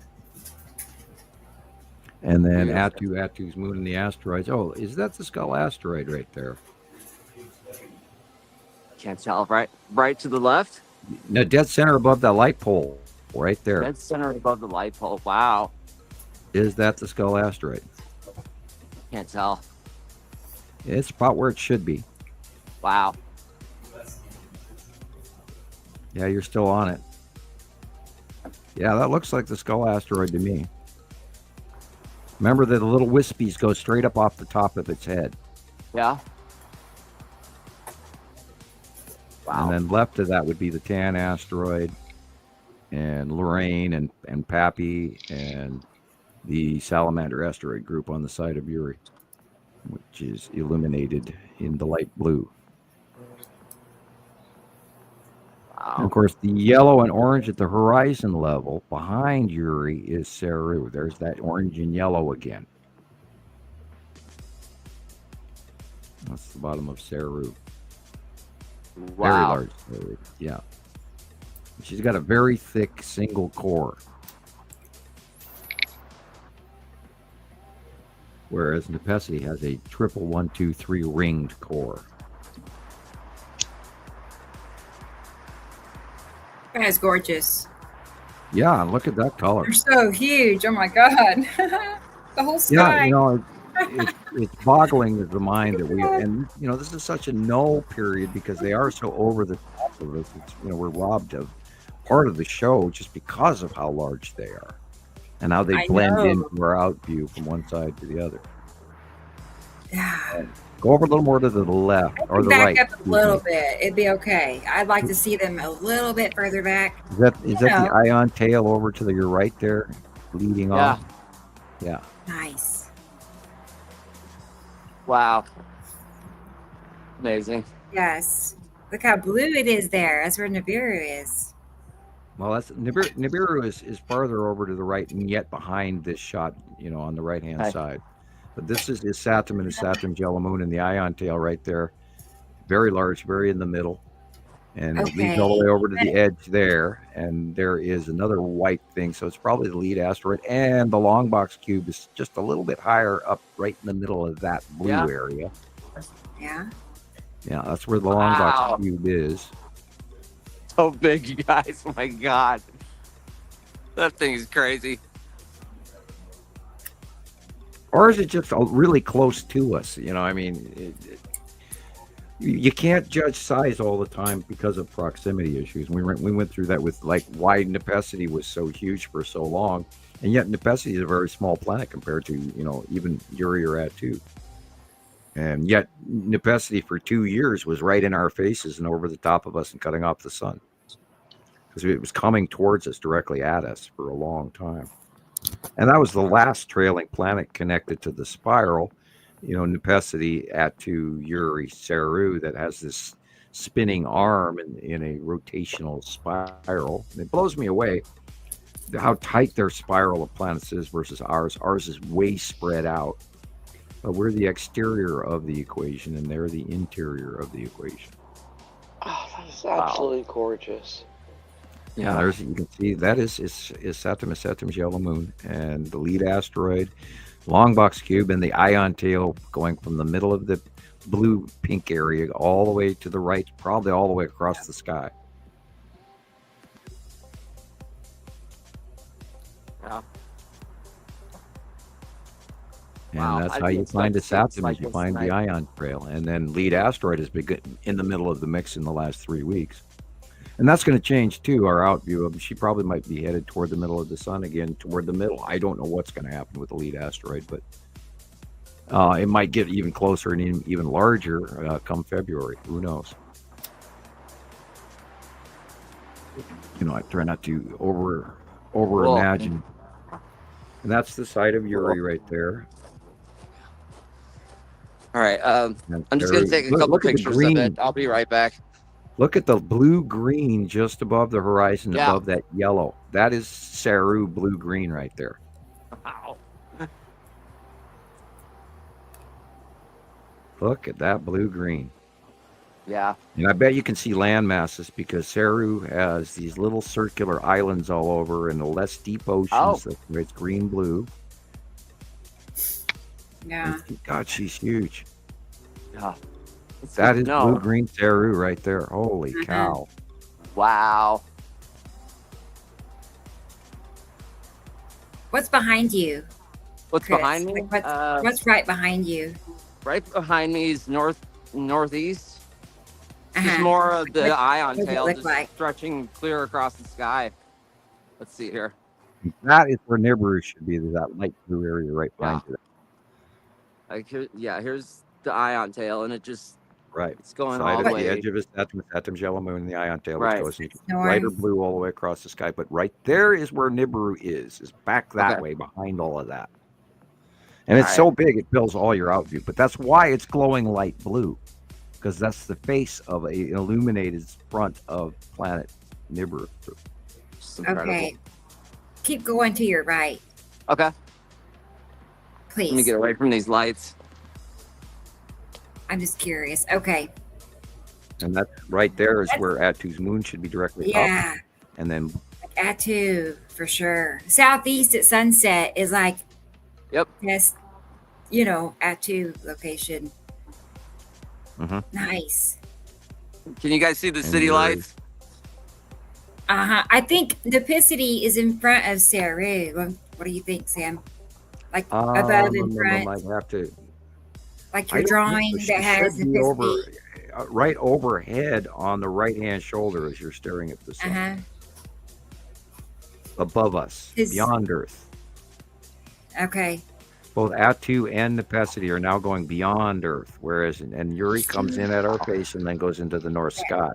But those all go beyond Earth now, whereas the Saturn's yellow moon is in our faces, coming in at our right front and then going up above us. And all of that is rotating at the same time. Incredible. Yeah, that light blue-green right there, that is Saru. Awesome. I can't wait to see more of it. Yeah, she should be close enough. We're going to see land masses. Incredible. And you could probably see it's them going to now. be amazing. If you adjusted the color on this with colorization, I bet you would probably start to see more land masses. Because that's a whole big face of Saru right there. There's a lot of it there. Yeah. Wow. Yeah, really wow. See, I don't know what get it looks the like on the horizon camera, or but sunset. I mean, you can see all of the blue-green Sam's talking about. It's glowing. Because the sun is shining on the bottom of this very large water planet. It's huge. It's like 7 times the size of Earth. Mathematically. Wow. Really cool. Yes. I think there's the lead object. You can actually see a dark spot, like a dark shape. See it? That dark gray color. Yeah, right here, huge, right next to the crane. On the right or on the left? Yeah, to the left of the crane. Okay. The crane is kind of like hitting. I don't know my right from my left anymore. I know. If that's a crane, I see something sticking up. Yeah, like to that fat tree. It's to the upper left of that fat tree. Does that make sense? But it's a big, dark round shape. Yep. Right there where it belongs. And then you can see Right that where it belongs. Saturn's moon is darker too. Like you can tell the top right-hand corner is all darker. It's nice you can see on this end versus my eye. Ooh. Right. Yeah. You can see those shadows better. Cool. Yeah, the Saturn's yellow moon. Cool. I just had a bite of pizza, so I couldn't talk for a minute. You gotta eat. I thought it got quiet. Yeah, you know me. I can't shut up.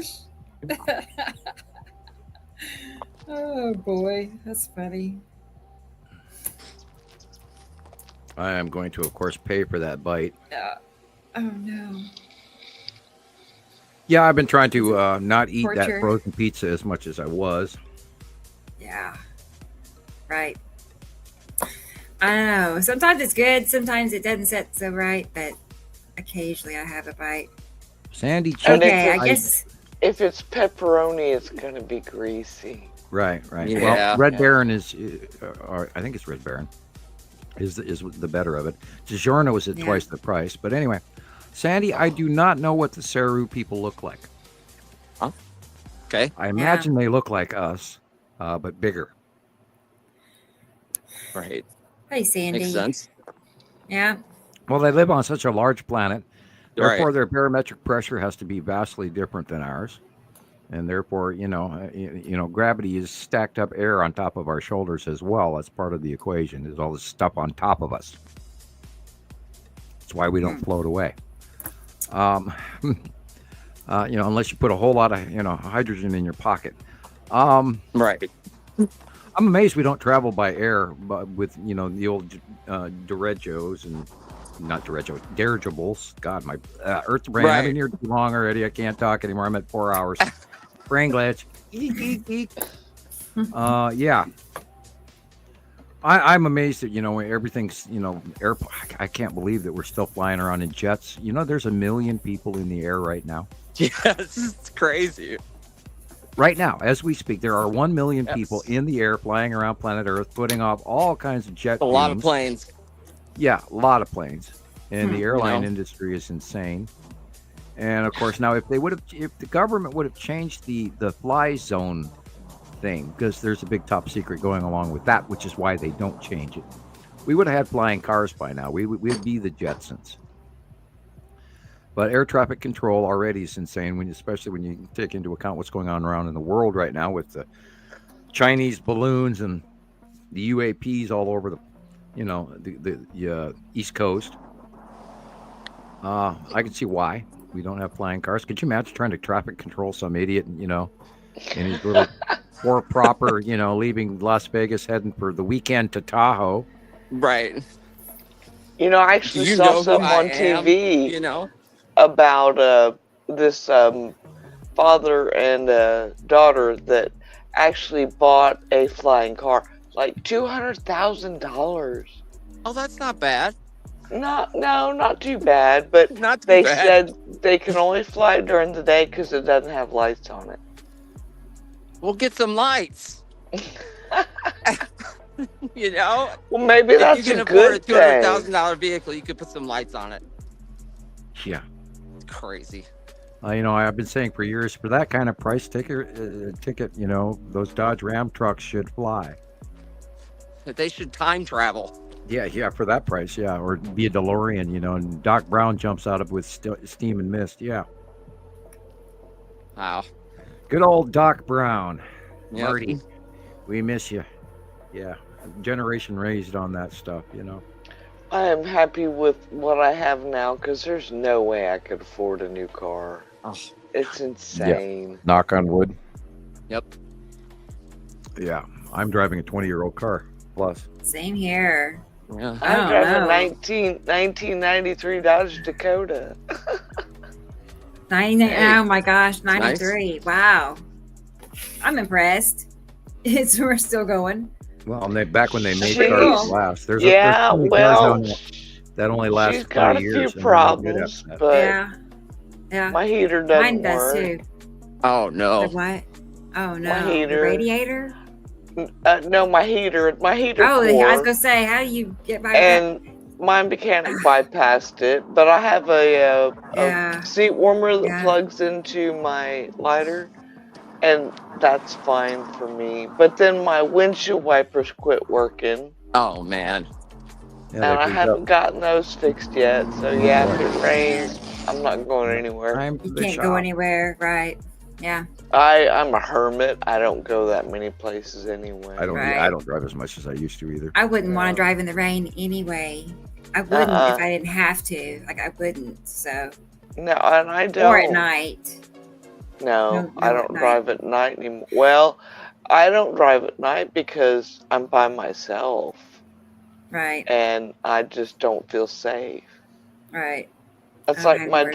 daughter, she lives about an hour away, and I'm like, well, I love my truck, but I don't really trust my truck to go that far, and I wouldn't want to go by myself. All right. I Stay think about home. that too before I go anywhere. It's like, That's what I do. God, do I really want to drive that far? I'm the same way. Well, the only reason I want to drive that far is to see my grandkids, but Right. Yeah. I was It'd be a briefly rare concerned for situation to Krista's get me out safety at as he's night. walking through the Las Yeah. Vegas at sunset. Do do do do do do. You know, It looks nice there tonight. I was just Yeah, thinking, it's- like, I hope it it's doesn't run purple. into foul play on his way home. You know? Uh-huh. You can tell. It's got a nice glow to it. Yeah, you're gonna have to start getting your flashlight kit and everything in a fanny pack or something there, Chris. I know, right? I mean, Yeah.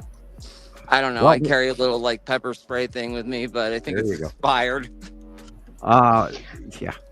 They last longer than the expiration date. I but, figured. it's terrible when they don't work when you need them. They're actually telling people in Louisiana and Alabama tonight to have their flashlights and emergency radios ready and park their cars with, quilts and blankets over the top of them and sleeping bags and mattresses to throw on their cars because they're going to have a nightmare night tonight. And then it's going to head up the East Coast through probably through Tennessee and maybe South Carolina, North Carolina. We'll see where it goes. It's going to be nasty, and it formed out of the Gulf, and it's weird, and it's a hot and cold front meeting each other, and that is going to cause some damage. High winds, etc., hail, tornadoes. I hear the cat scratching at something. So you want to see Alexander's video? Because I know he'd like to see it. And I know it's not getting any earlier in Germany. It's like Right. 2 in the morning. I don't know. Right. But yeah, let's go ahead and play it so he can go to bed. No. Okay. He may be an all-nighter. I don't know. But The anyway, cat here we just got everybody in the house all together at the same I time don't at the same door going, what? And she walks out going, pee pee again. I just fed her like 10 minutes ago.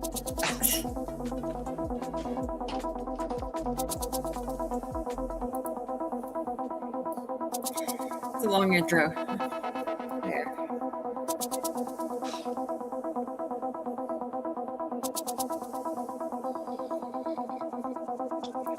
Yuri and Ad. Yep. God, look at how intensely illuminated that edge of Yuri is. It's just at that angle where he's over there in Germany. That Wow. bright white line right there, that's the side of Yuri, and behind it is Peru. The darker gray area right above A wall is Peru. That's the side of Yuri, and a little bit of blue from Atu. Awesome capture. Right. Love the music. I know. I was like party music. Yeah. Get you moving. And very likely the skull asteroid that was just there. That white illumination just at the edge of Yuri, right there. See the skull asteroid? Yeah. Above the house. Barely, but Okay. There it Right above is. the house. Lips sticking out, eyebrows sticking Yeah. out. It's kind of a oh, look at glowing that. spot there. Oh. Now it's just at the left edge, but that's the side of Yuri, right? And there's the skull asteroid. Just to the left of the light pole. Huh. Oh, okay. I was thinking the stripes. And of course, asteroids at the side of Uri. Yeah, And the bottom of Uri. I see. That that. white Okay. cloud that looks like a sea turtle, Yeah, that is the side edge of planet Uri. Yeah.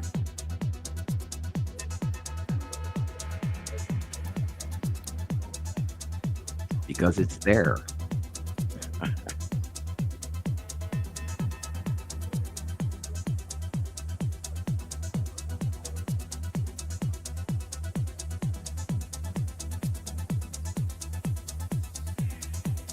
Yeah, I bombed everybody Thursday night with music again.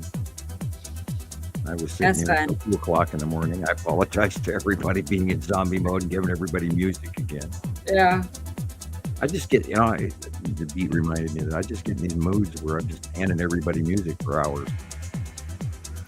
Well, it gives us something to check out. Like, You what know song you're is bored this? when. Or, I like that song. Mm-hmm. Totally. Yeah, you can definitely see the full edge, the full illuminated edge of Uri. Uh-huh. I mean, you can All see that whole blue white curve. line right there. That's the That's side edge of Uri. there it is. Perfect You can kind curve. of see the stripes too. Yeah. Dark areas first. Yeah. See the stripes. That's perfect, That's Alexander. Matim right there. See little Matim sticking out from behind Uri? Yeah. Right dead center there. That Oh, little yeah. bottom I crust think is I do. illuminated. The bottom of Matim being illuminated. Nice. Those are asteroids. Yes. That is the bottom of the striped planet Uri with Saru behind it. Cool. And Matim. Little tiny Matim poking it. It just blew me away when we finally started seeing Matim again. I'm still like, oh, there's Matim. Oh, there's Matim. And there's the skull asteroid again as well. Different time of day. And it would seem like this is normal skies. But then again, look at the blue difference. Light blue, dark blue. That's not normal.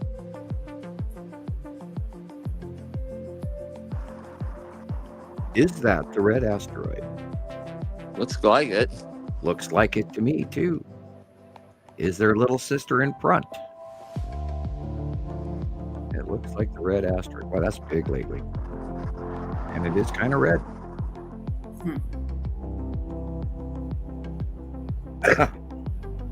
It's proper shape. Proper placement. Wow. Whoa. Very oval.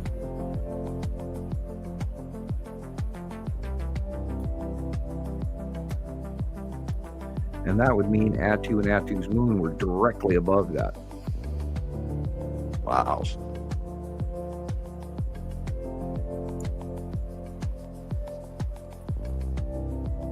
Because the red asteroid orbits in front of Atu and Atu's moon currently. They're attached to that whole group. And depending on your out view, where it's placed. Oops.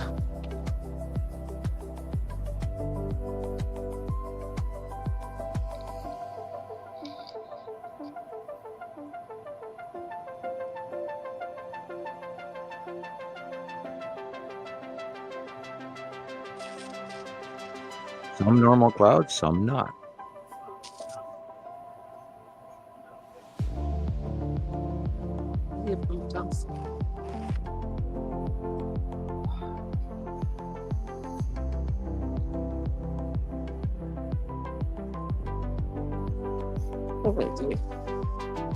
There we go.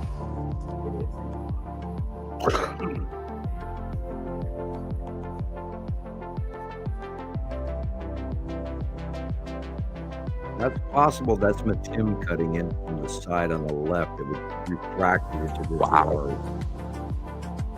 Or Saru coming in from the upper above to make it hourglass refract. So it's definitely, you can see the cutoff on top. That's the light. That shaft of light is probably light shining under Saru.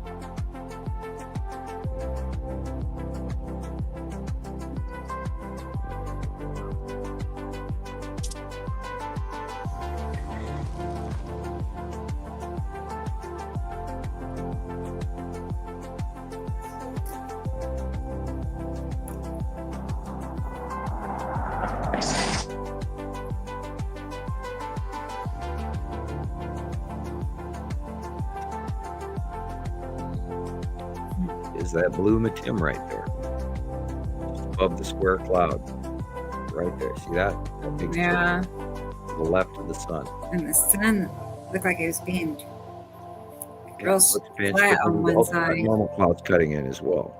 So it's a hard call. Yeah. Yeah. Oh, yeah. Look at that. Definitely. See? It's, I don't know. It looks like it's curved on this left side.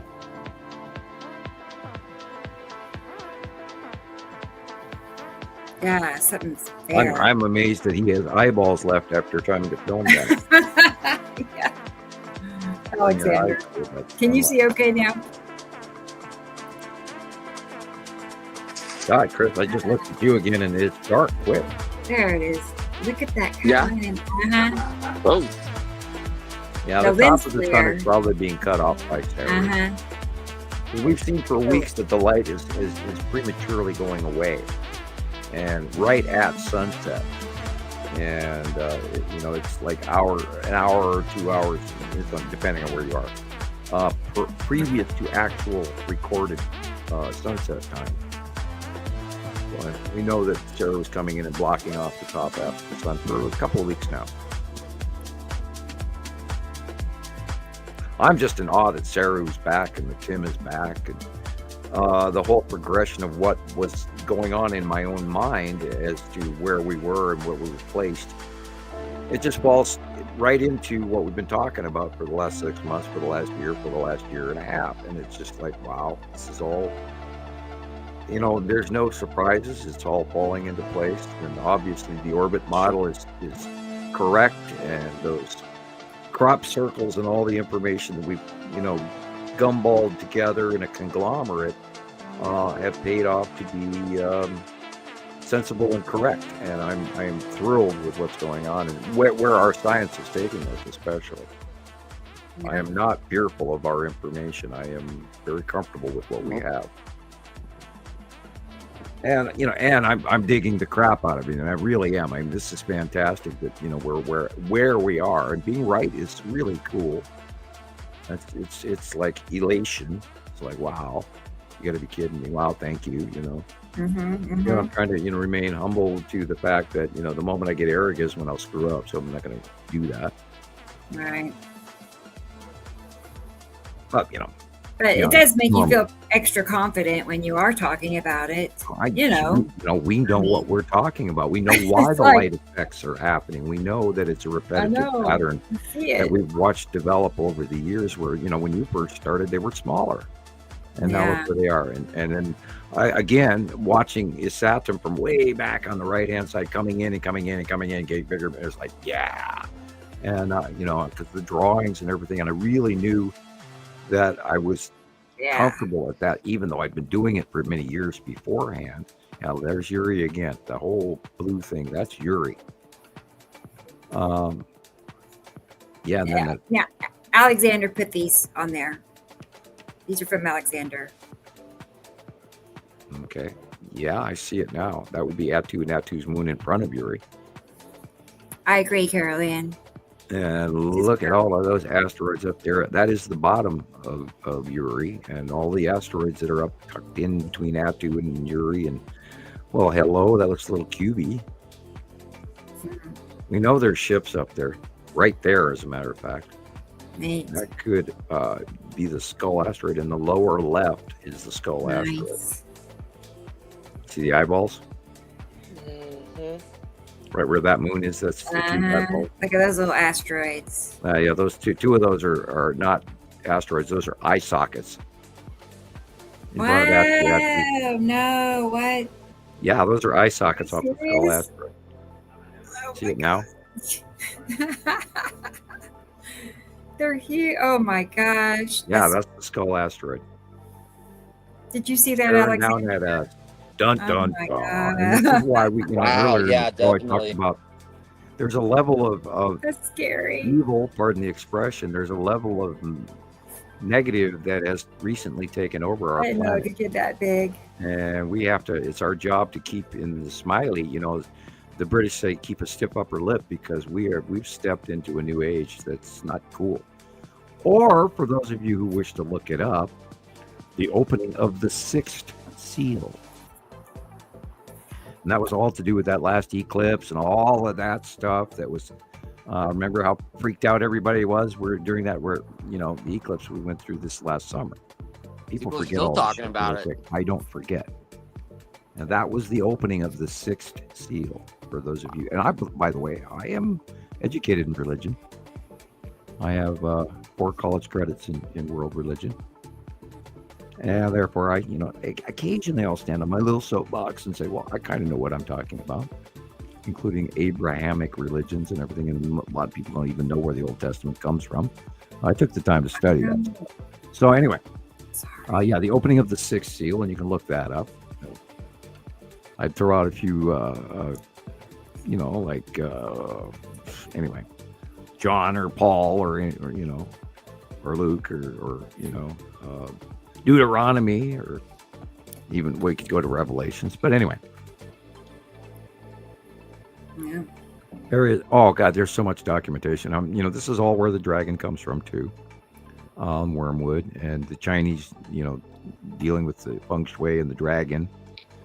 And that basis of belief was formed 2 cycles ago, and it was written down approximately 7,300 years ago. And that was the year of the Great Flood, which is exactly what China has gone through for the last 2.5 years now. They're going through a resurgence of the Great Flood because the dragon has returned. And is in the star charts, it's in pictographs, it's in tablets all over the planet, it's in many cultures. From the Incans to the Chinese to the Malaysians to the Mediterranean, Mesopotamians, etc. Including, and don't forget the Vikings and the Norse or the Rus. Just go back and look up this stuff. Go back 7,300, etc. years, and start looking up this great catastrophe that happened 2 cycles ago, and it'll show you patterns. And then 1 cycle ago, which was 1650 approximately BC, look up what happened in that, and that was this disruption in the Bronze Age from 1650 BC to 1200 BC, and that was a period of a dire change, although it's not scientifically granted the magnitude of what really happened. But if you look back far enough, you'll see that we've gone through some ages that aren't recorded in history, including the Egyptian and the Sumerians and the Anunnaki and the Mycenaeans and the Minoans. Just look all that stuff up and you get your answers. And it all makes sense. It all fits, because the last passing of the planets did a climate change as well. And it also lessened the populace of the planet. And you can look at Cappadocia, modern-day Turkey, and the great vast cities underground that took centuries to dig, and they're there for a reason. Oh my God, he just gets the best close-ups. Yeah. And learn to look beyond this first batch of clouds in front of us. Look at the stuff behind it. Look at the lighter stuff. Look at the grayer stuff. There's stuff in there. There's stuff in stuff. And he focuses on a lot of that. But the details are amazing. It's like Germany is just the place to be. Above the sun, farther over to the right, is the Yeah. ion tail. You can see its flame-like. Right Look at there that movie. above the roof of Oh. the house. See that flame-like, patchy, weird, almost like the bottom looking of a crustacean? That is the ion tail of a Saturn yellow moon, and it is going over the top of him all the way to the left. Look at that. Wow. That's Isn't that probably the weird? lead asteroid. Weird. Yeah. Yeah, exactly. It's not a striped planet though. Yeah. And that is Attu's moon in front of Attu, in front of Uri, in front of Saru. 1, 2, 3, 4 stacked up right there. You can see Attu's moon, you can see Attu, you can see Uri, you can see Saru. And then over here we have the crust in from the upper right. Wow, look at that. It is actually going over farther left. Wow. And those are asteroids up in this gaseous bottom of Uri. That looks very cube-like.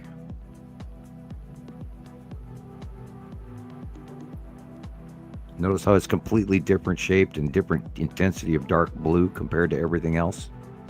That thing in the upper right, yeah, right there. That's probably the cube. Inside orb. See, because that's completely different than that. And depth and intensity and darkness, etc. Yeah, that looks like the Texas cube. Oh, that's scary. Saturday Night Fever just crossed my mind. I don't know why. Okay. You could be dancing. You know. Wow. Where did that come from? Hey. I'm losing my mind. Merry Christmas. Right. Humbug. Happy New Year. Funny. Yeah, yeah. Wow. I hope everybody watched Scrooge with Albert Finney. I did twice this year. Well, Alexander, your layovers are not accurate, but I'll give you an A for trying.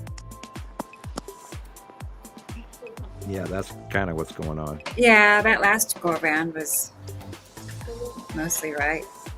He can definitely see follow the that's lines. Texas cube and Atu's moon right there, and sorry, whoa, look at that. I'm impressed. You guys, there's things up there in the sky you should be paying attention to. Shuckins, Bob. Get on out there and film it. Send us a copy. Wow.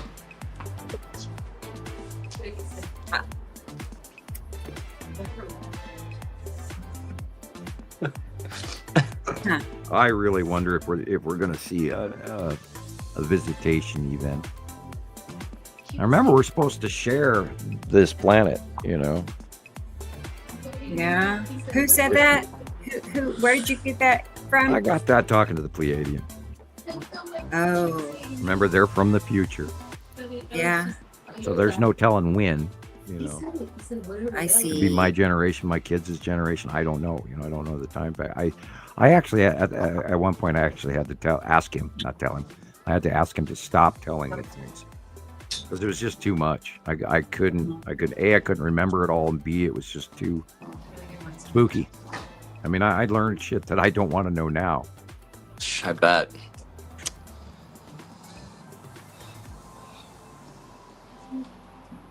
I don't know what to think. Yeah, neither do I. And I was there. I still don't. I still chew all of that. It's part of my stress level. And what if they're intolerable? What if they treat us bad and stuff? Well, exactly. And so, I can give you a hint on that one. Uh-huh. If you ever meet any extraterrestrial life form, first of all, do not shoot at them. Yeah. Do not do that. Okay. Unless they shoot at you first. What they can read off of you in a matter of seconds, because we are short-lived creatures and we are children to them. Is so much great. They know so much more of what's going on than we are aware of. And if you are confronted by them, you be respectful, polite, and learn and listen.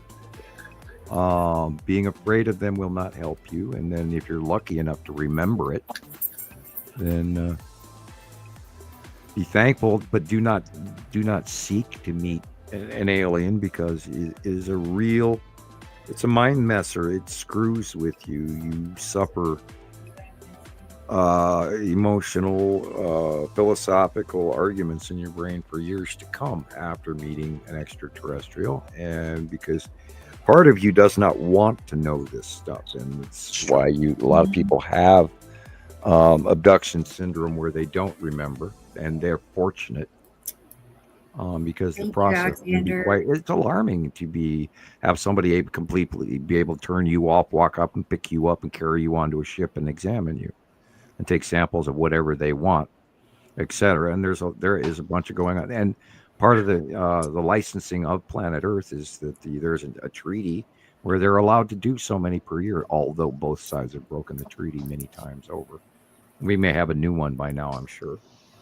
And yes, I'm talking about it like it was every day, but it's been going on since the 40s, 1947 on. And they've been hiding this from us because they don't want you to know what's coming, because if you knew what's coming, you wouldn't pay taxes. Right. They wouldn't be in control. There would be a lot of people that would be out of control and beyond lawless, and we'd be in anarchy. And I mean, we're already close enough to that, and a lot of people are on the fringe of lawlessness, and we are creating our own rebellion, dissidents inside our country and in every country right now. And there's factions that are on the edge, and a serious, dark, pardon the expression, white supremacist movement going across this planet right now that I'm not comfortable with. And we all have, I mean, we should be focused on the fact that we're all humans, and no matter what color our skin is, because we were segmented. I mean, you know what the most reserved genetic group of people on the entire planet is? You know who that is? Mm-mm. The people in Sicily. Makes sense. Their genetic populace origin is cleaner and more straight line than anyone else on the planet, because they've been that big ass island sitting in the middle of the Mediterranean, and they didn't mix. There's the Sicilians. We're special, or whatever it was. I mean, Sicilians, and they've been on that island, and so they have a very pure genetic populace. It's amazing. I look into stuff like that. Yeah, wow. And half of us have Neanderthal blood in us, and we don't know it. And another large percentage of us have African or European or Malaysian blood, or Indian, or nobody, or Chinese, and nobody. I mean, if you look at the Russians, half the Russians are Chinese, and they just are mixed with Russians for so long because of proximity of origins. And then if you go back, the cycle all the way back to the last time that Nibiru passed, there was all these people that were living in the deserts of Iran and what was left of Sumer populace, because the ocean level rose and all of that. So they were pushed back in population, and they moved, and the city of Ur and all of this other stuff, and they go back far enough to Gobli Tepe and all of that.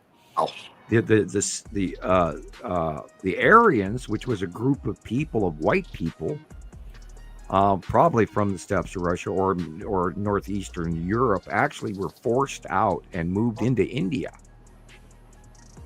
And that is where a huge basis of our brown skin, white skin argument comes from, is the origins of the Aryan race influx into the brown-skinned India population. And that's created this, what we call to this day, the class system.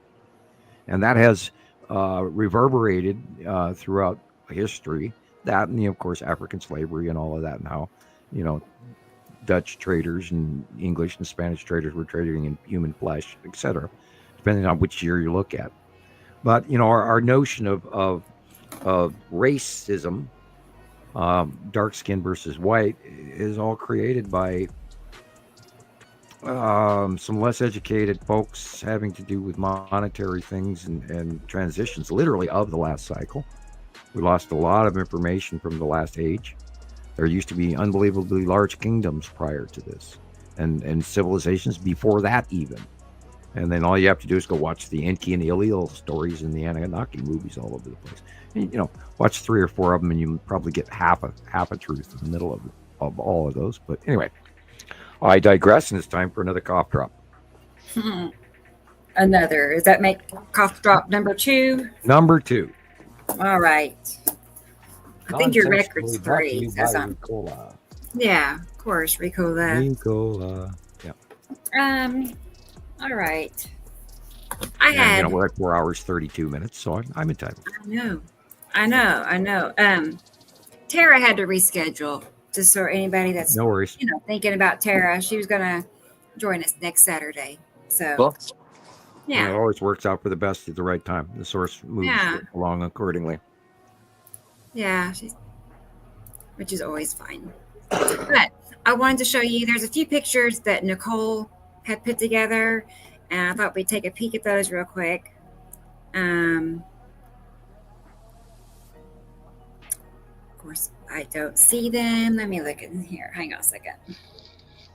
She, rounded up. I think she said 11. Cool. Oh, no, I don't see them. Huh. I don't know if she's here with us right now, but I'll message her real quick and see if she sent them, because I don't see them. Usually they're just sitting in there waiting on me. We'll find out. I don't see her in the comments either. Did you send? Checking my scroll. Yeah, I'm caught up. Hey, what do you know? My scroll's actually working tonight. Yeah. Okay. All right. Well, okay. Here's something else. I don't know if Maria is watching, but she sent me 5 pictures. Cool. And I told her we'd look at them. This is what her view looked like in.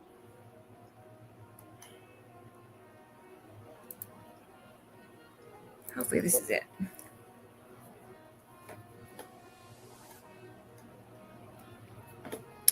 In Tennessee. It's processing, so let's see.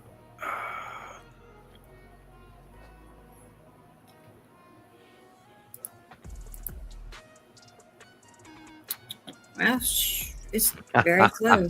I don't know why. It's Hey, we get it. We have to have technical difficulties in every show. I know. It's It normal. says there is an issue with your file. Well, no. Oh, joy. Oh, joy. Of course. Okay. Yeah, that's kind of why I stopped sending you all of my pictures ahead of the shows, because you've been having trouble with them lately. Yeah. Yeah. I've been having that same problem too. I'll try to send, through an email, and it'll say file's too large, and then it'll say the same thing if I try to send it through the messenger, but then it'll say it's sent, but then nobody gets it. So I don't know what's going on. I've seen that. Oh, I think we're being in many ways shadow banned and shadow blocked.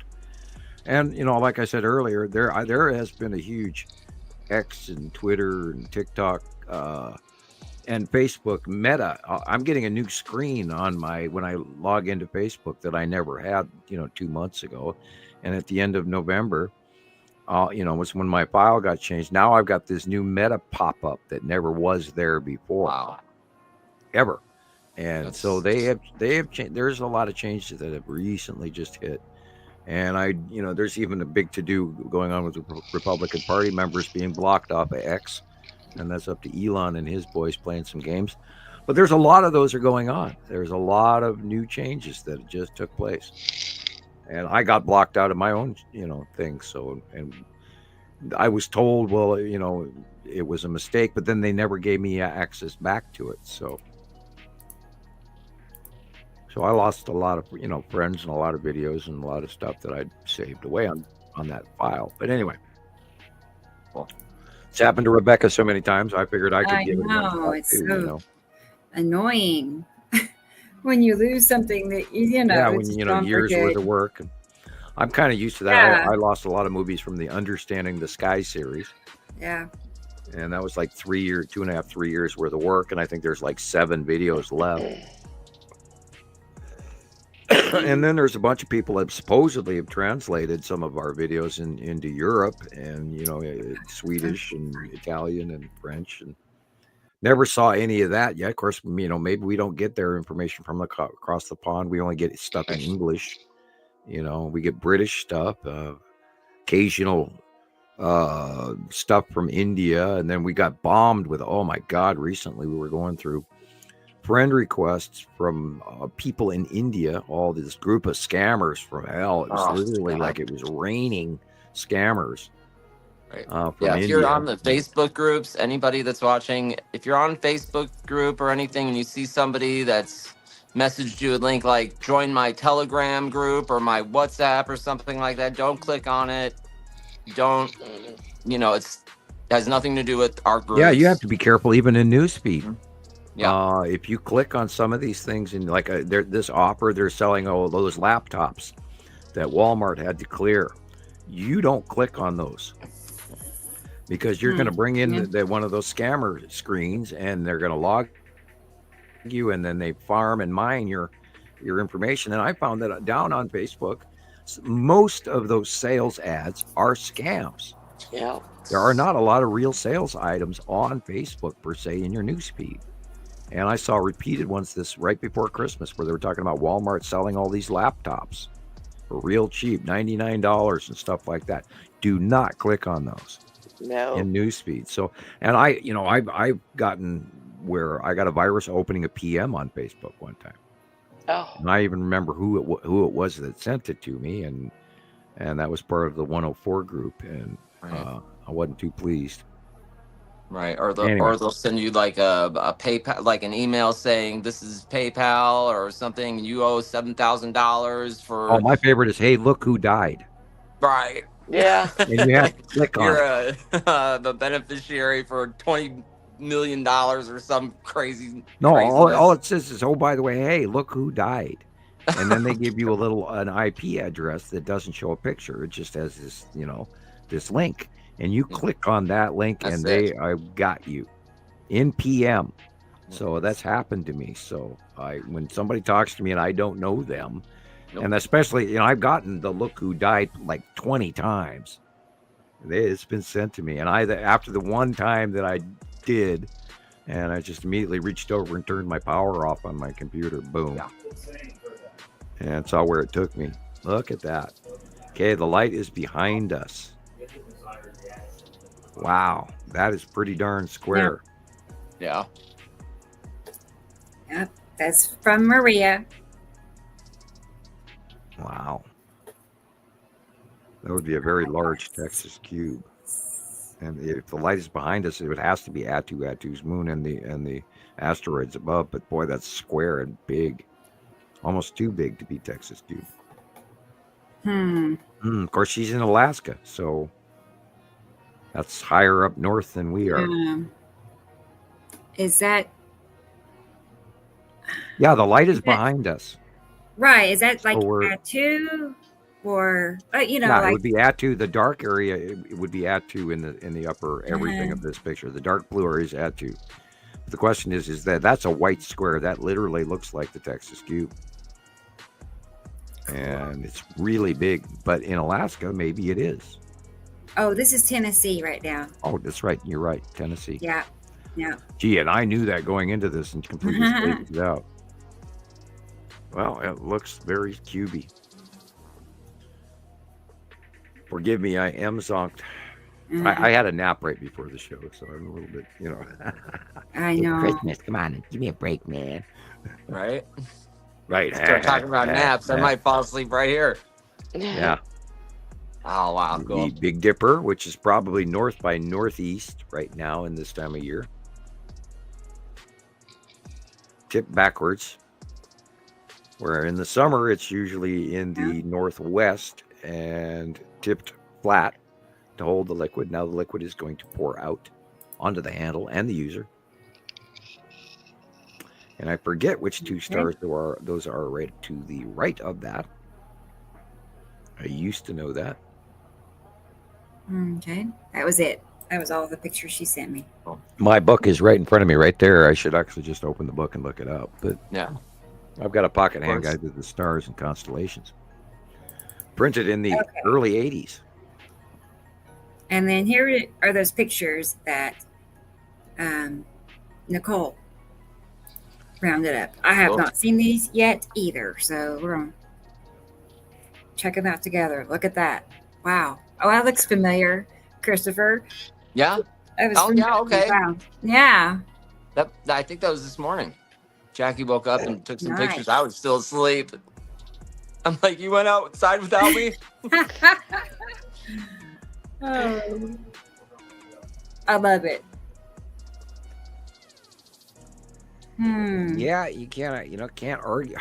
Again, people, our skies are light blue. None of this is light blue. Yeah. And you just, all you got to do is go back to a movie filmed in the 80s. Dirty Harry, any of the Wild West films, where they, anywhere they were, skiing videos, anything where they're filming the skies, and you will see that it is completely different right now, sky-wise, than anything we've ever seen. And it's just amazing to me that it's become acceptable, and people don't know. Oh, it looks like clouds to me, and that's as far as it goes. And it's like, oh boy.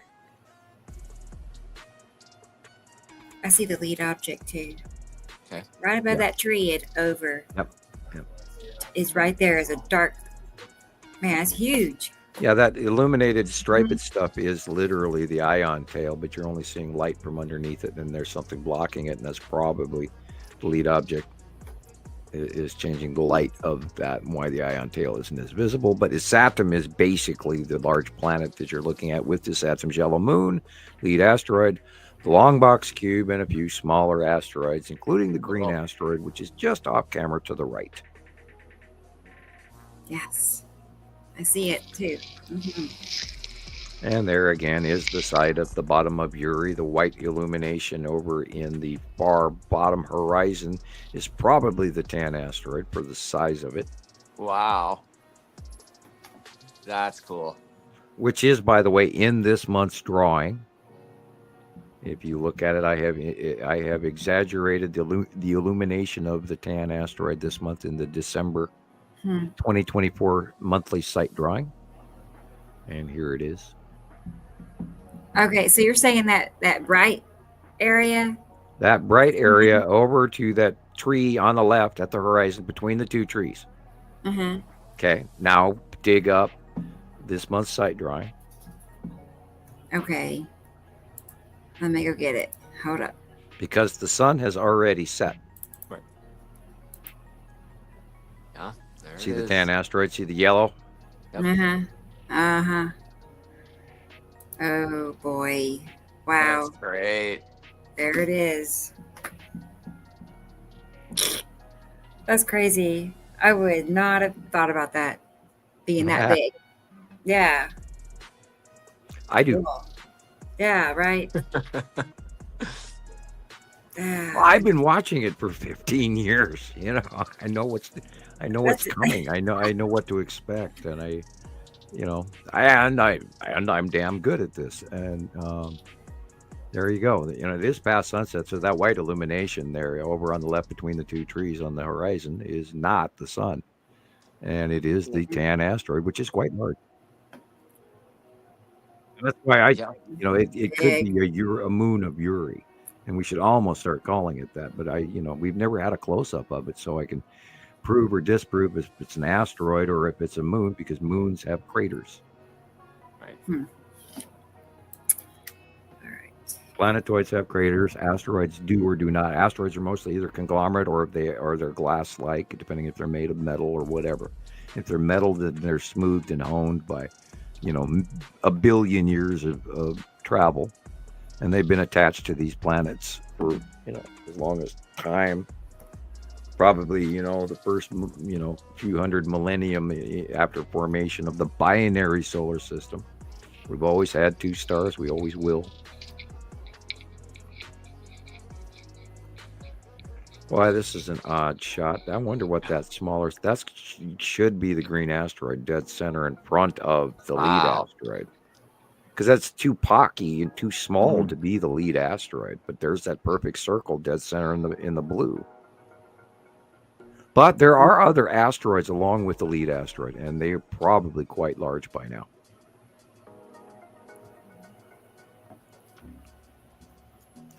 It's a new ball game in a lot of cases, and maybe we need to start documenting these things, and if more people would send more shots in, we'd be able to. We have had a decline in strong numbers of people, and we are relying on our regulars, unfortunately. Alex in Germany and Scotland, and I haven't seen Matthew Wee in a while, and I wish we'd see him. He always got some good stuff. Of course, he's a busy man. He's got a big family, so no problem. And we wish him the best. We say Merry Christmas and Happy New Year to your family, and we hope to see you soon. And is that Sarah back behind, like off to the far left? Not in this shot. It's not orange enough. Like, what is that? This is the Saturn and the Saturn's yellow moon and the lead asteroid coming farther over the dead center where the pine tree is, and then the whatever oak tree or whatever that is where the sun is. Yeah, you see all those stripes? Like, Yeah. I'm just. Yeah, What? Saru doesn't have a striped base. I mean, what is that? That doesn't look anything like Isatum. I'm just puzzled. Like, Yeah, what I've like seen that? those stripes all week. There's 3 stripes. While we right have at not the ever left seen of the sun, base cloud of Isatum, we are currently looking at the infiltration of Isatum's yellow moon in our dead center eye pattern. So we have yet to actually fully know what the bottom of Isatum close pass looks like, because her moon is in the right dead center. Weird. So Okay. we'll have to examine that in the next Yeah, week. just very And unusual. it's gonna move, and it's going over the top of us like everything else. So within the next couple of months, we will learn all of that. And a lot of these asteroids are getting bigger. I mean, there again, look on the left picture, that white area right there, there's that same similar sized blob. And I would have to say, because we know the green asteroid has blobs, I would have to say that is the green asteroid dead center right over there, just above the house on the left picture, Mary Griffith. And because it's too small to be the lead asteroid. Hmm. And the only other thing it could be is something having to do with the long box cube.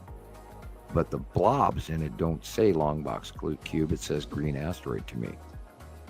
I'm working through it, just live here. And the picture on the right,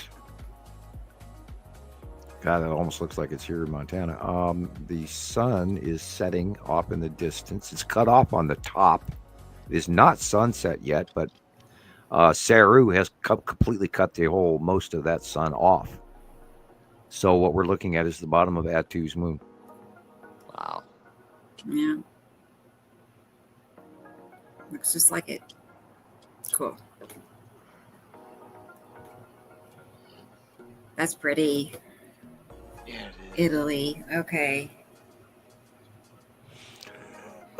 Wow. Yeah. Good portion of this is normal clouds. Yeah. I think the blob in blue on the left is the red asteroid with a little sister in front of it. Ah, okay. And the white illumination is probably Atu's moon behind that blue area. Wow.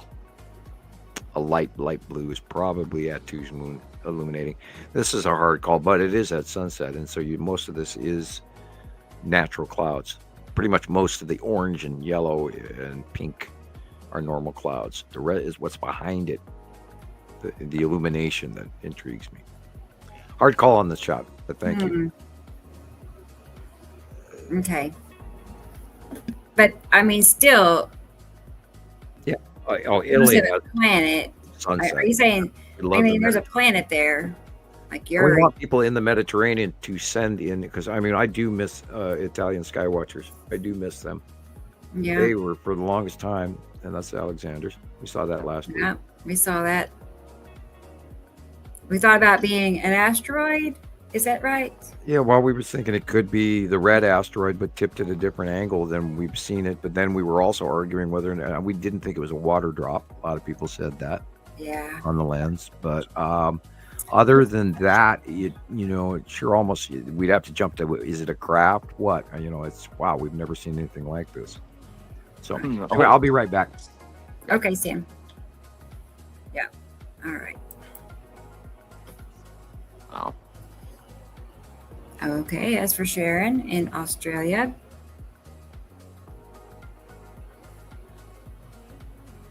Awesome. I mean, really all it can be is Isatum and its moon. Right of our sun. Yeah, wow. That's really close too. Yeah, my head is all flipped around. I know. Since she's, I know. On the southern half. Yes. That's wild. Okay, New Mexico. Melanie. That's pretty. It's like I keep on wanting to say Epicity, but I keep having to remind myself the Epicity is not really above the sun like that right now. Right. Probably Saru. Not over there. The sun's to the left. Yeah. So you're looking at Isatum. Oh, wow. Okay. And Isatum Jello It Moon is look like just Isatum, does barely showing on the top half of the picture. Yeah. I guess so. Isn't that big? And then, the ion Yeah. tail should be starting to illuminate here before you know it, and God only knows what's going to happen. Yeah. Isatum is a really awesome, cool planet because nothing else does what it does. It's the winged planet. Nibiru is not the winged planet, where God only knows where that came from in the internet. Oh, boy. Yeah. Oh boy, oh boy, oh boy. Atu's moon and Atu with the asteroids dead. The red asteroid is dead center in the plot, and the spiral asteroid is coming in from the upper left in a hook. And you can see the moon craters right next to the telephone line in the upper left corner. Those are moon craters. Yeah. Of Atu's moon. And it's misshapen on that edge too, by the way. Okay.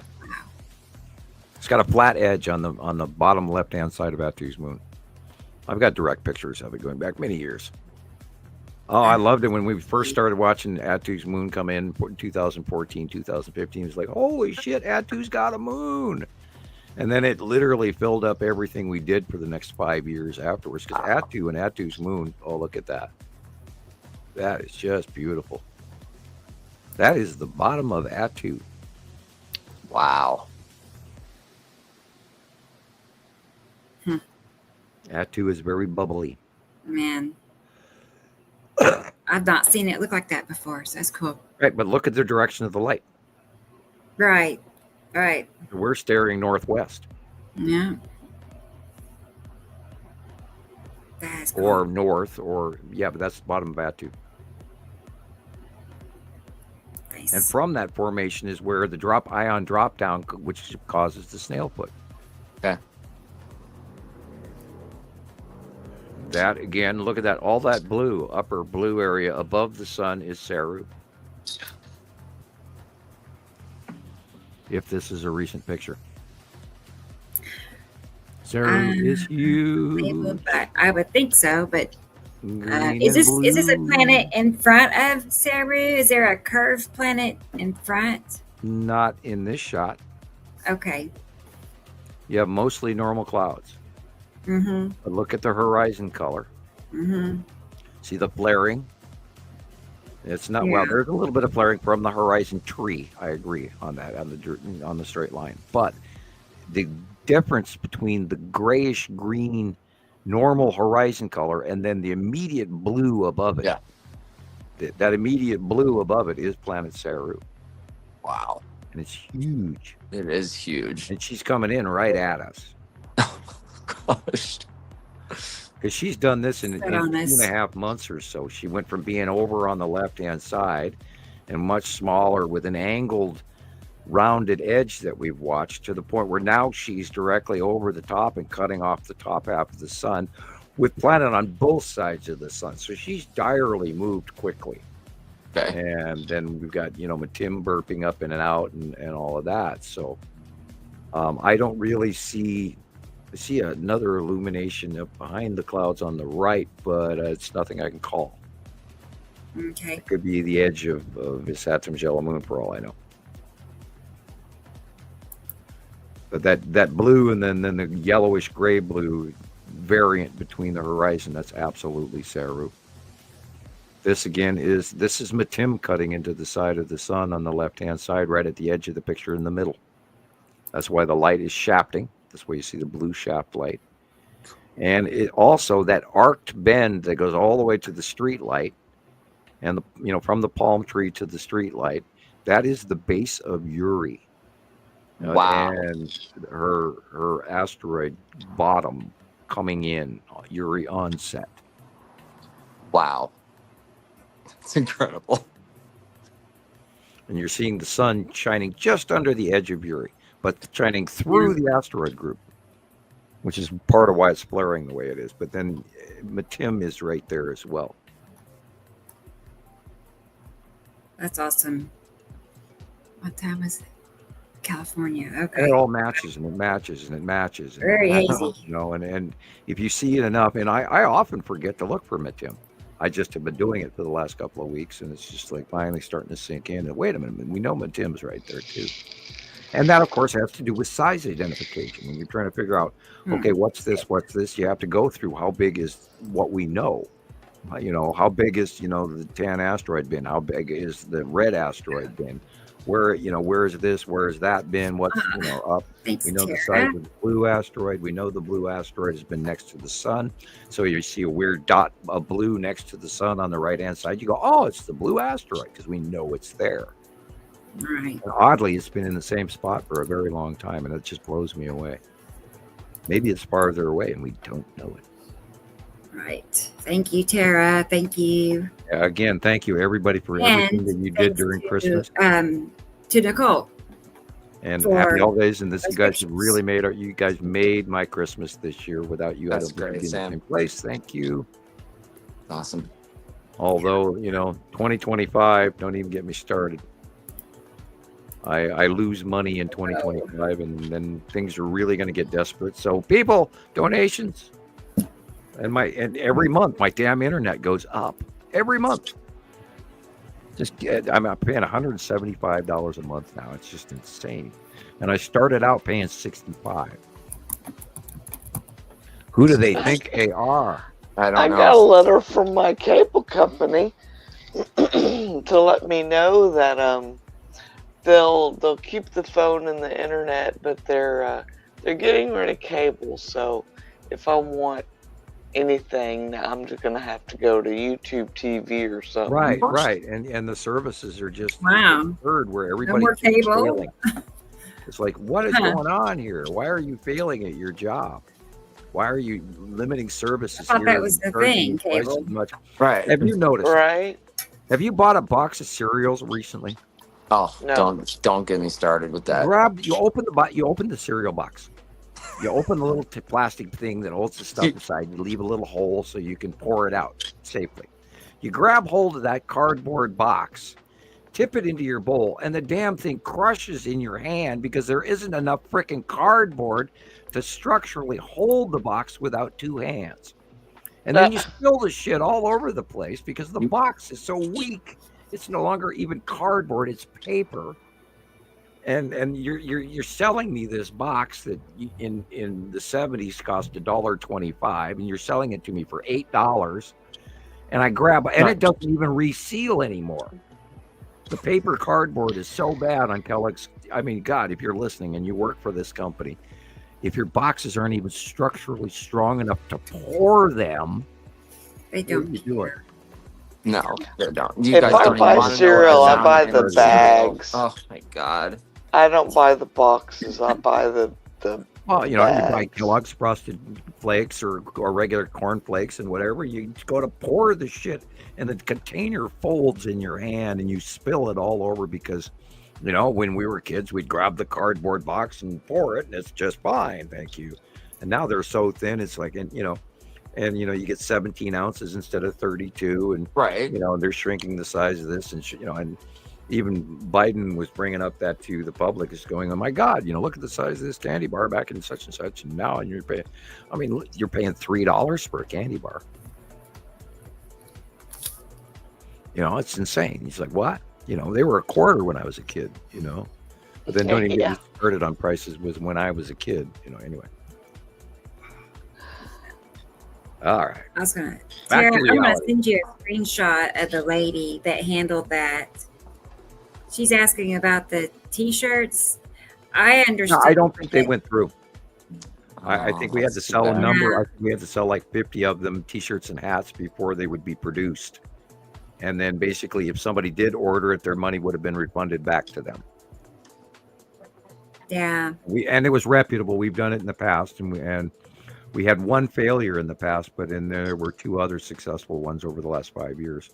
And I was happy to see that she did that, but nobody has any money right now, and I understand that. Yeah. We're all, we're screaming about, $7 ranch dressing and $5-6 ketchup.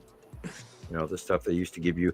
I suggest you start collecting those little packets they give you at McDonald's and come home and cut them open with a pair of scissors and squeeze them into your ketchup jar. Because, oh my God, they're really gold. I don't eat at McDonald's anymore. I don't either. I was joking about with the first restaurant that came up. They should have said Wendy's.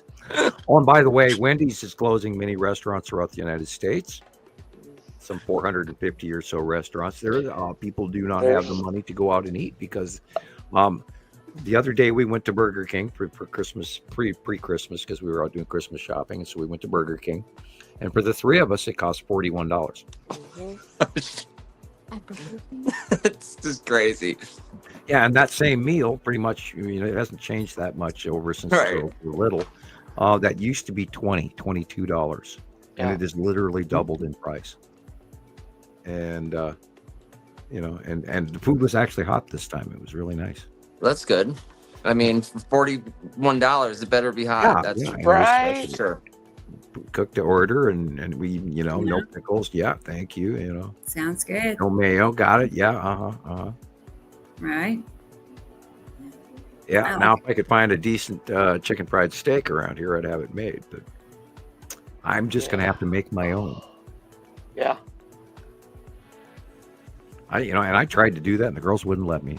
I bought the meat and everything, and it ended up turning south on me in the refrigerator. No, Dad, I don't want to eat that. You know, they have no clue. In my opinion, chicken fried steak is one of the best things on the planet. Yes, with homemade gravy and mashed potatoes and all of that. Yes. Yeah. Oh yeah. Then of course we're gonna, promote Beard Meats Food. You know. MEATS. I actually saw him on TikTok the other day, like for the first time. I saw him. I'm like, that's that guy. There he is. He's on TikTok. He's been doing it for 7 or 8 years on YouTube now, and I watched him this morning. So nice. he doesn't produce enough videos, and I've seen a lot of his stuff 2 and 3 times. It's just my favorite one is the chicken fried steak one because you get to watch. I mean, he gets this monster plate of chicken fried steak beyond your wildest dreams. And you can type that in, Beard Meats Food Chicken Fried Steak. Yeah. That episode. And it's every time I want it. Yeah. Yeah, he says, it became nationally famous because of the TV series, the Western one with what's his face anyway. Kevin Costner and this Montana shit.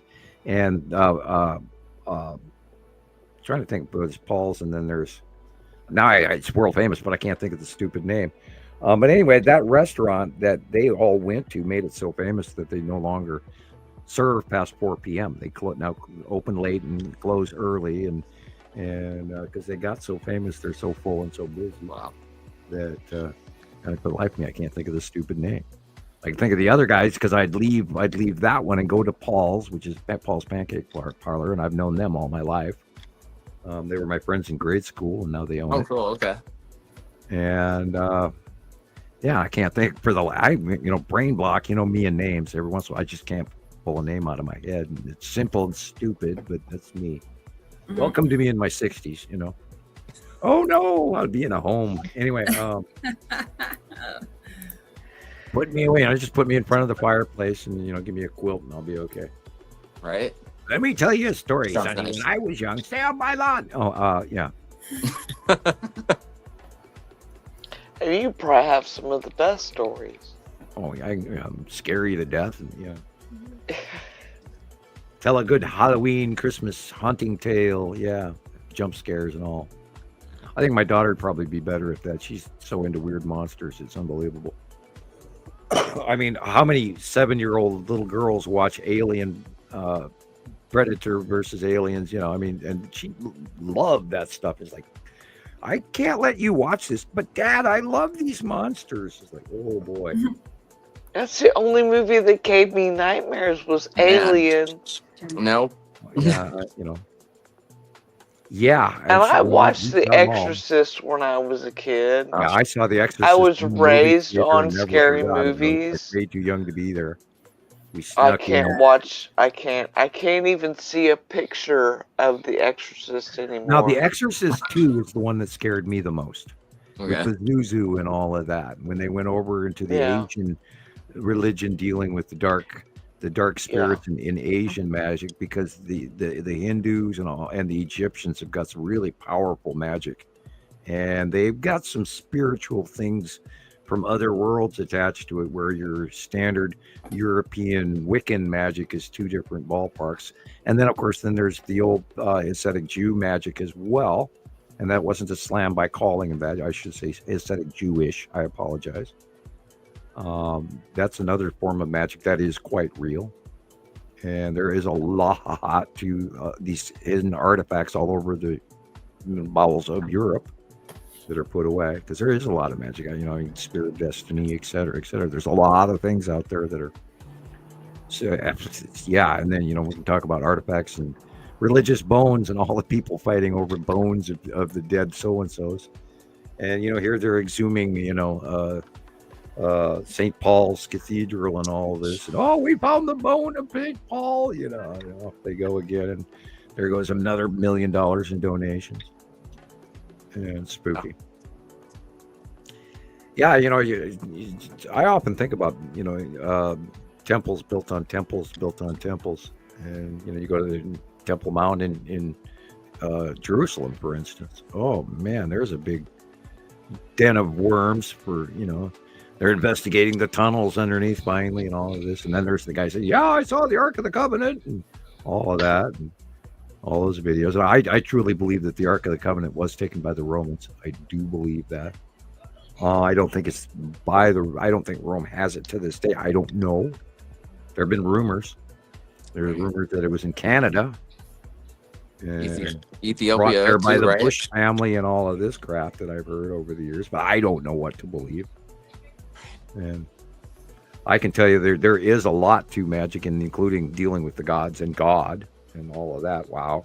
And elemental beings are quite real. And I hope you never meet a forest being, and you always ask permission to climb a mountain and camp for the night and thank the forest for letting you do so, and then you'll be a lot safer. And then there's all the cryptids that the videos. Oh my God.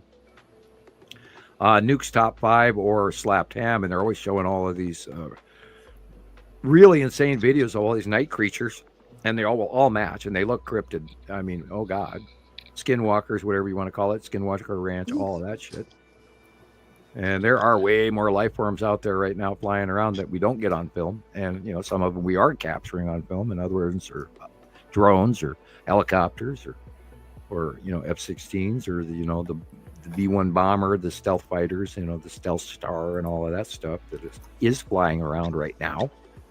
And the Elon Musk rockets and all of that crap. So you have to learn what's what and what they look like before you go jumping to conclusion or jumping off a bridge. Oh, we're being invaded. None of that. And we always say facts before fear. And I loved how you threw that in there, Christopher, in the middle of that. That was perfect. It was facts, no fear. It's true, It's true. We're not. It's not what we're about. And here we sit and do these podcasts, right? We're trying to tell everybody that this shit is real, and meanwhile we're talking like friends, like have another donut, and and yeah, this is so seriously real and seriously happening. It's so important and everything, and yet we get 680 views, and we're getting there. We're getting better, but come on, guys, you guys out there, you've got to share this with your friends. Say, hey, I saw that, you don't even have to tell them that you watch us regularly. Just say, hey, I saw this thing on YouTube. Sure. And you ought to check it out. And we just need more people in on this. And it is quite real. And we could have never made this all up. And Alexander Nibiru-aholics, join. Rise up, you Nibiru-aholics. Right. Good night, Alexander. Good night. Good night, Alexander. Yeah. Happy New Year to you too. Happy New Year. Yes, we can't wait to see your next year's work. Right. We'll see you next year. Can't believe it.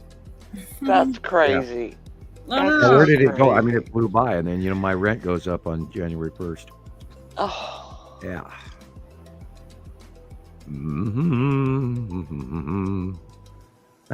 Just it's like, wow, again. It's scary where we're going, guys. And I don't even want to say that online, but where we're headed is not going to be a good place. I want to be wrong. I want to stand here in February and go, oh, everything's cool, man. We're doing okay. But I am highly. This is probably the most apprehensive I've ever been in my life as to the coming year. Because I've unfortunately spent too much time reading Nostradamus and watching Baba Vaga and all of that, and all those other things that I know are coming, especially with, look outside. We had a nice brown Christmas, and look at the weather and look at the poor folks in Texas and Louisiana and Alabama tonight. And you're going to see it, go look for that storm tomorrow on the news. And there's a lot of tornadoes going on right now as we speak. And people are probably losing their homes and their lives, or, property loss alone is horrible. And it just keeps happening. And then look what goes on in Europe. Look what's going on in Africa. Look what's going on in Asia. Look what's going on in Malaysia. Look what's going on in Australia, New Zealand, and Tonga. And I just keep going on and on and on. And everywhere you look, and Iceland, and God, Iceland's volcano is just still going. I haven't checked it in a few days. I need to look in. But yeah, there's a whole lot of burping volcanoes, and the one in Italy. There's two actually are major ones that are harmonically active, is what I meant to say. And they're right there in the populations from Sicily to the other city there. Again, the name is right there in the brain. I can see the word, but I can't pull it out. Anyway, the one directly across from that. And it happened before. It's going to happen again. And then what happens, and we're concerned with the sun and all this other shit. It's like, oh my God, next year. And then, these droughts bother me in the Amazon, in southern hemisphere. Wow. What is going on? And we need to, I haven't actually looked down at Antarctica in a few weeks, and I need to do that too. And nullschool.net, I think, and see how large the activity at the southern pole is, because it has doubled activity in the last 10 years. They had a jet stream that was normal, and it circled, and it was so big, and it went right just a little bit or outside the edges of land masses of Antarctica. And last time I saw it, there were 3 jet streams down there that were extending all the way up to South America and enveloping Australia as well. Wow. 3 Arctic jet fields. I mean, it's like tripled in size. And it's rotational down there. And, the ice sheets are melting off way faster than they expected. Of course, an extra star will do that. And again, now I need to write that down on a piece of paper and then tape it on the wall. There is a period of time at the southern end of the planet, because of our Arctic axis tip, our winter tip, where they should be in darkness right now, if I am correct. And we need to check that, because if you just go to Newmeyer Station and watch some of their live cam footage, although it used to show the sky, but now it only shows the station. And there used to be like 7 of them down there, and now 1 or 2 of them are available. And their angle of their camera has changed. Which, we've had most of our science stolen from us over the years that we used to, link right into live satellite feeds, and we don't do that anymore either. Night, Wendy. Good night. Yeah, so there's so much going on, and we're bouncing around like pigeons chasing a piece of corn. Happy New Year. But people have got to start looking this stuff up. And, like Nicole, she pops up again. I sent you that information, researching. And yeah, there are people out there researching. Thank you, Nicole, very much. And I like it when you follow your own scientific interest and then send me your information, because you may have a point of view that I'm not currently paying attention to. So yeah, send me your stuff, everybody. Send stuff to Rebecca, and then contact us in the future if you want to be part of the show. What did you think of our guest last week? I liked him.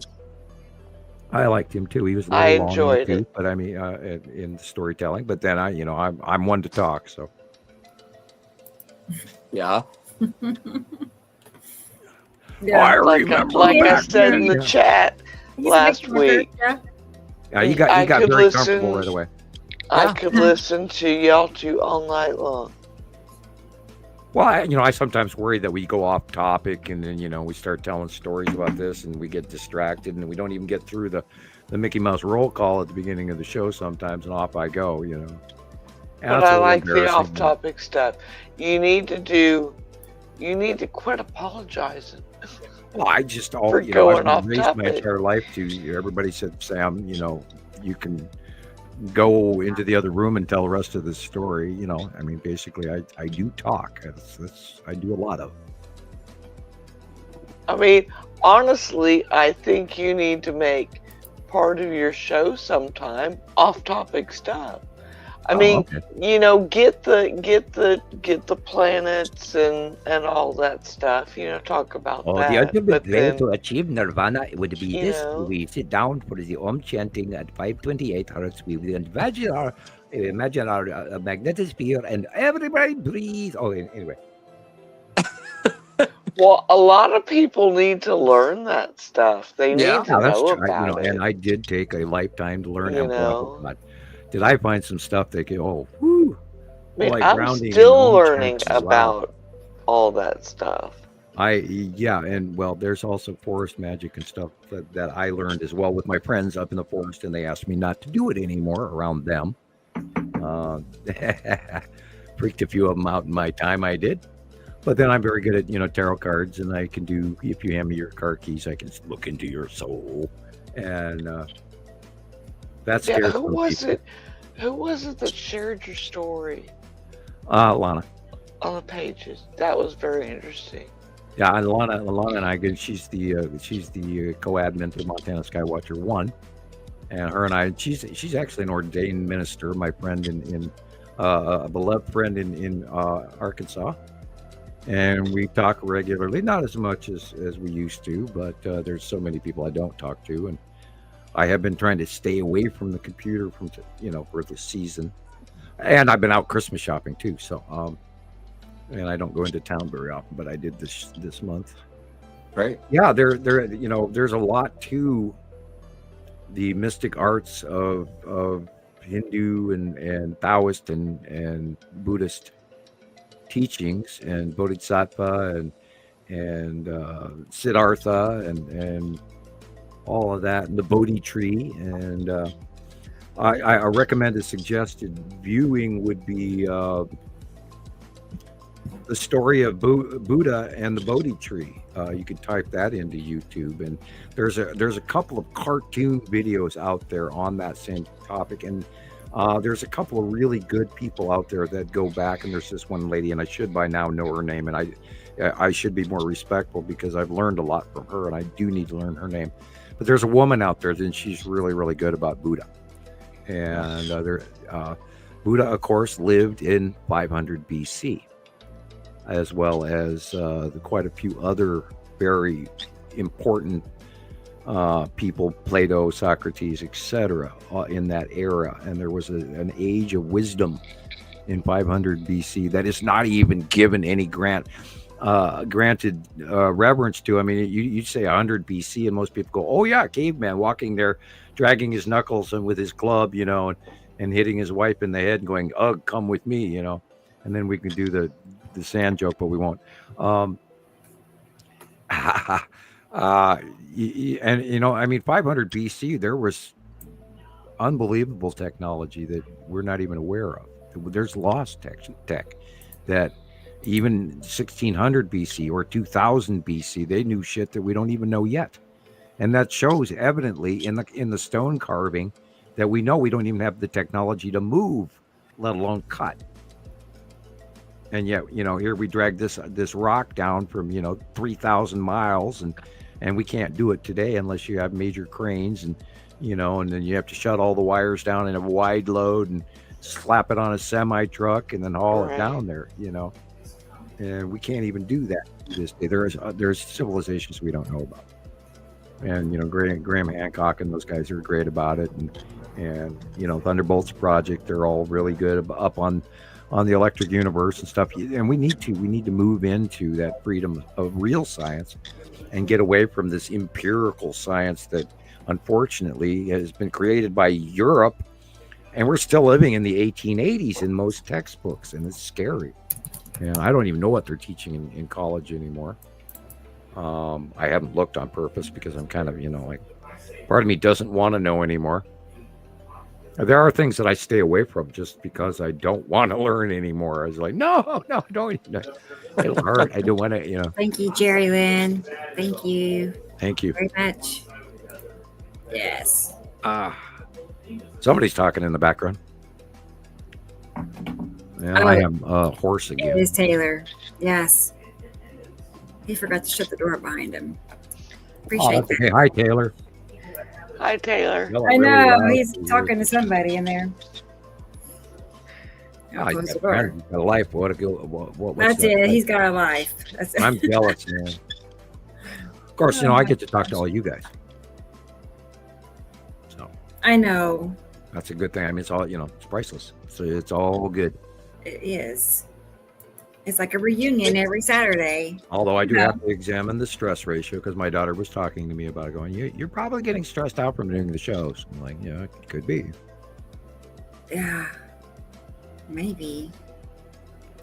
Well, it does, it forms our week and our diet, and they get pizza night every Saturday, and they like that part, and then I'll pick up a 12-pack of Coca-Cola, which I wouldn't normally buy unless they were having pizza night.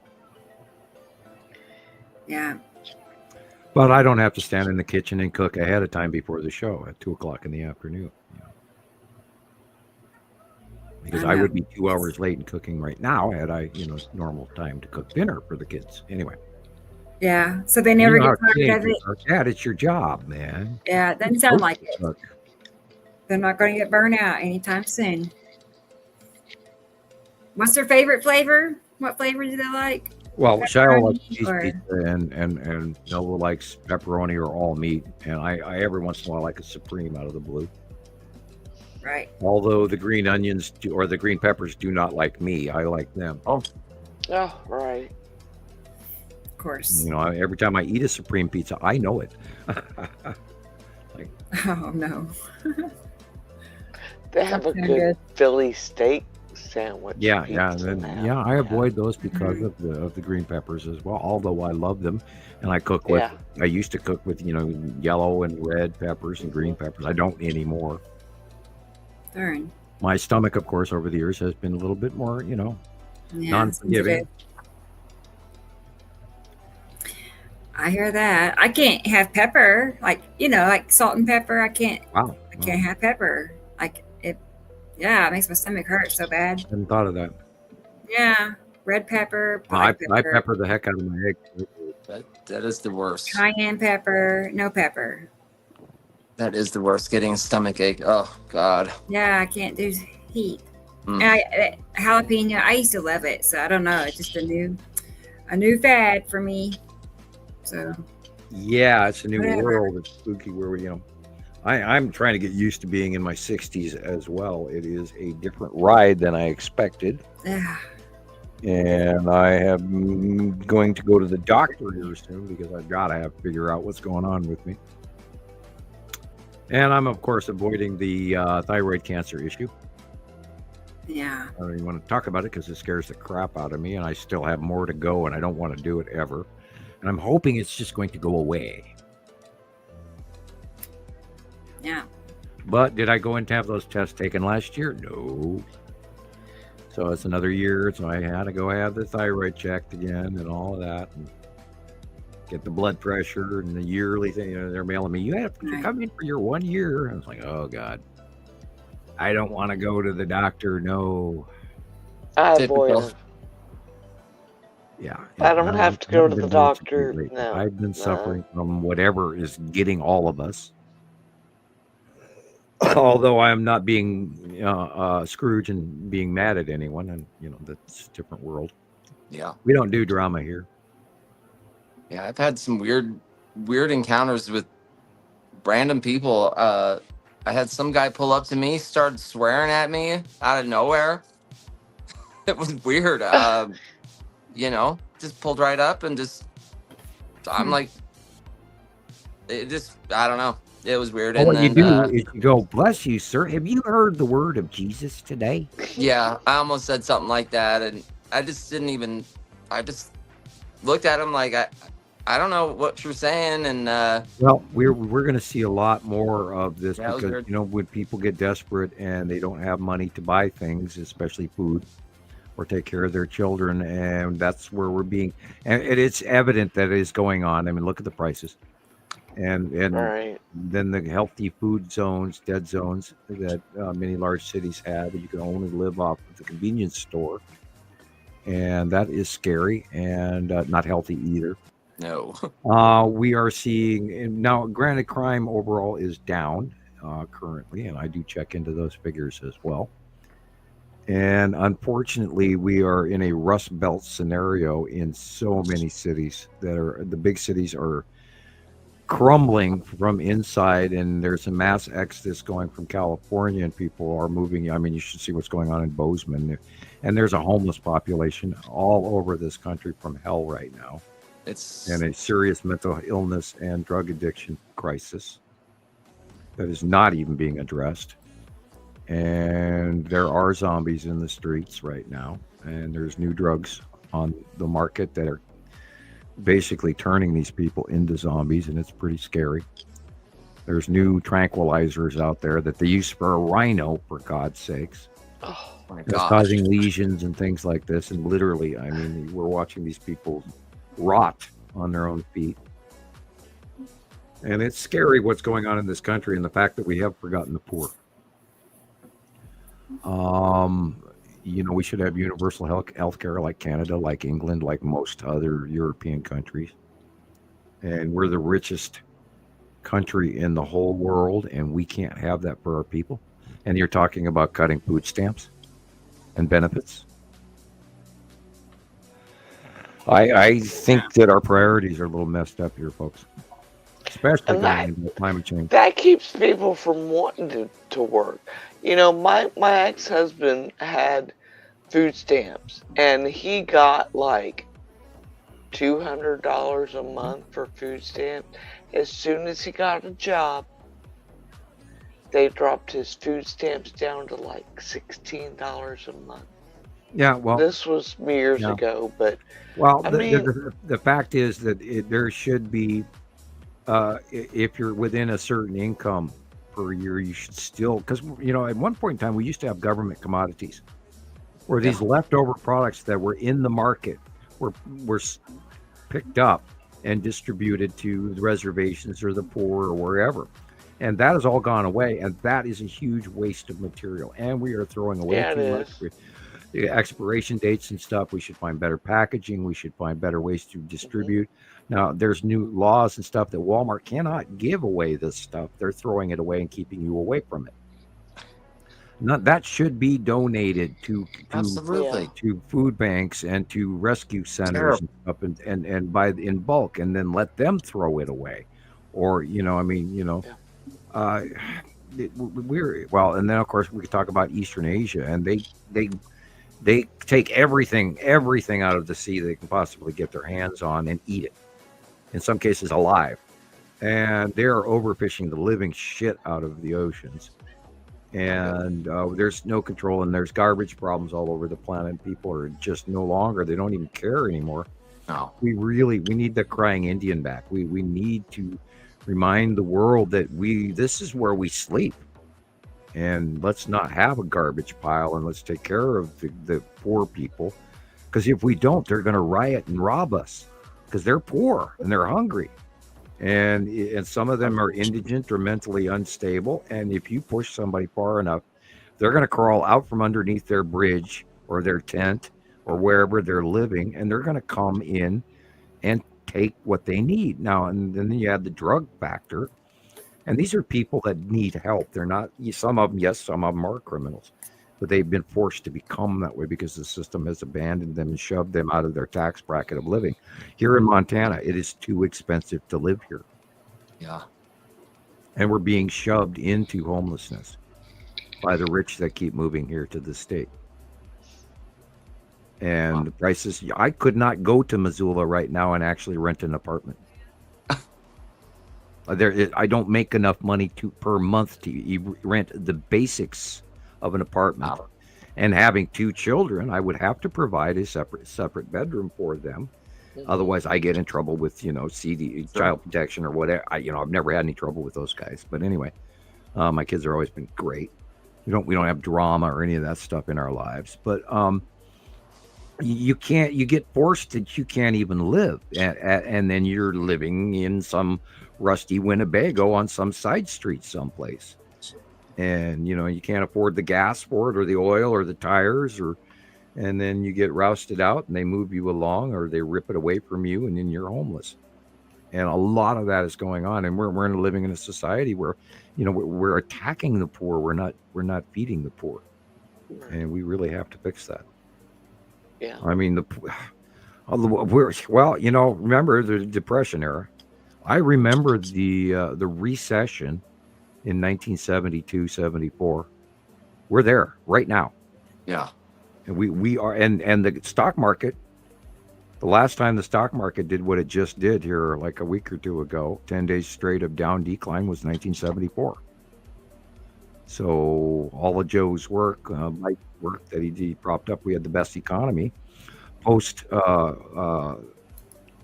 plague, and we picked up our economy, but that has now taken a dark turn.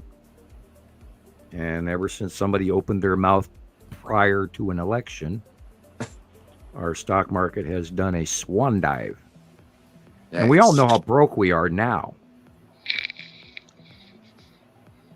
And when you tell the upper CEOs that, business is bad, they're going to raise their prices. And that's exactly what's happening right before our very eyes. Everybody's raising their prices before the first of the year. New laws, new prices, new this, new that, new packaging, less content. And that's 2025. That's what's coming. And if we fortunately averted a government shutdown, and all of those workers would not have had a Christmas paycheck. Right. And you do that, and then certain billionaires, one of the richest people on the planet, and you know who he is, told them to shut it down all the way to January 20th. Yeah. And that would have stalled our whole economy into a crash. And thank God that didn't happen. But there's more on the way. And any tariffs, and he's already I don't want to go on, but any tariffs are bad, and every economist out there knows that. Anyone that has a brain knows that the American people are already paying too much, and what we're buying isn't even made in this country. You buy a shovel, you replace it 2 years later because it breaks. Right. When my dad bought a shovel, that shovel is still here. Yep. I'm using a hammer my dad bought. And if I buy that same hammer today, it will not last to the age of this one. I've got a 45-year-old hammer. And we have to bring manufacturing back. Even it does cost a little bit more, and we have to hire American people and not bring in other help. And we need to educate our kids so that we're up to par, although par is debatable. We need to go back to common sense, and then you're going to have common sense smart people, not people with things on the wall that don't know anything, which we have a lot of right now. There are people with degrees that can't do jack shit with them. Yeah. And look, I got this plaque on the wall that says I'm smart. Not that they are. And that's the people that are running the show because they had to pay back the student loans. And the guy that worked for a living and dug a ditch in with a shovel, he got $4 an hour. Well, that other guy was making 30. We need unions, and we need people, and we need workers, and we need the poor, and we need the middle class, and we don't need the rich. Anyway, Sam's Insanity 101 for this week. Hi, Merry Christmas. Aren't I sounding happy? I do apologize. No, let's shoot for 2025 where we have some sanity. Let's come out of bizarro world. Right. but I don't think that's what's coming. No. And I'm kind of sad to say Probably that. not. I mean, it is sad to believe that next year we're in deep shit. I thought that last year too. I knew 2024 was going to be hot. And I, in December of 2023, I told everybody what my prediction was, and I was exactly correct. And then you can look that up on Radio Wasteland as well. And my 2020 prediction and my 2021 prediction and my 2022 prediction. And I have not been wrong yet.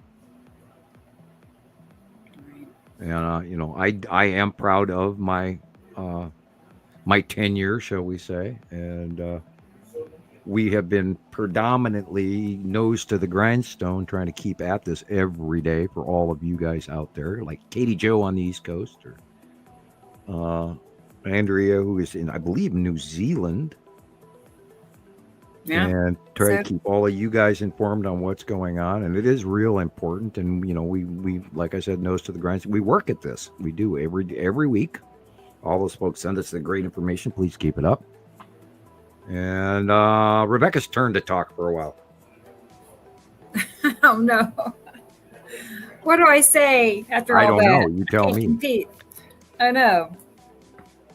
I don't know. Well, you get, you're the executive director here, and you know where we're going. And I know, right? 5 hours and 39 minutes. Well, we could hand the stage to Christoper. He loves to talk. I know, right? I know. All 3 words, I know. You guys were talking about like the cereal boxes, and I'm like traumatized now because I hadn't thought about it in a while. It was bad. Yeah, what I found in my cereal box. Oh God, I can't even talk about it. Okay, yeah, he's breaking a sweat. Don't go there. That's PTSD. Oh my gosh, what could be? I got it. They sent me a $20 check though. All right. Yeah. Oh. Dude, there was a rat skull in the cereal. Oh, you're kidding. It was oh my gosh. No. So, yeah, it was bad. Well, you should have seen the last. I bought. What kind of cereal was it? It was God, I can't even remember. I think it was like I don't know. It was like some health. Yeah. Like Honey Nut Cheerios or something. Not Cheerios. It was like the one with almonds in it. Yeah. Yeah, it was bad.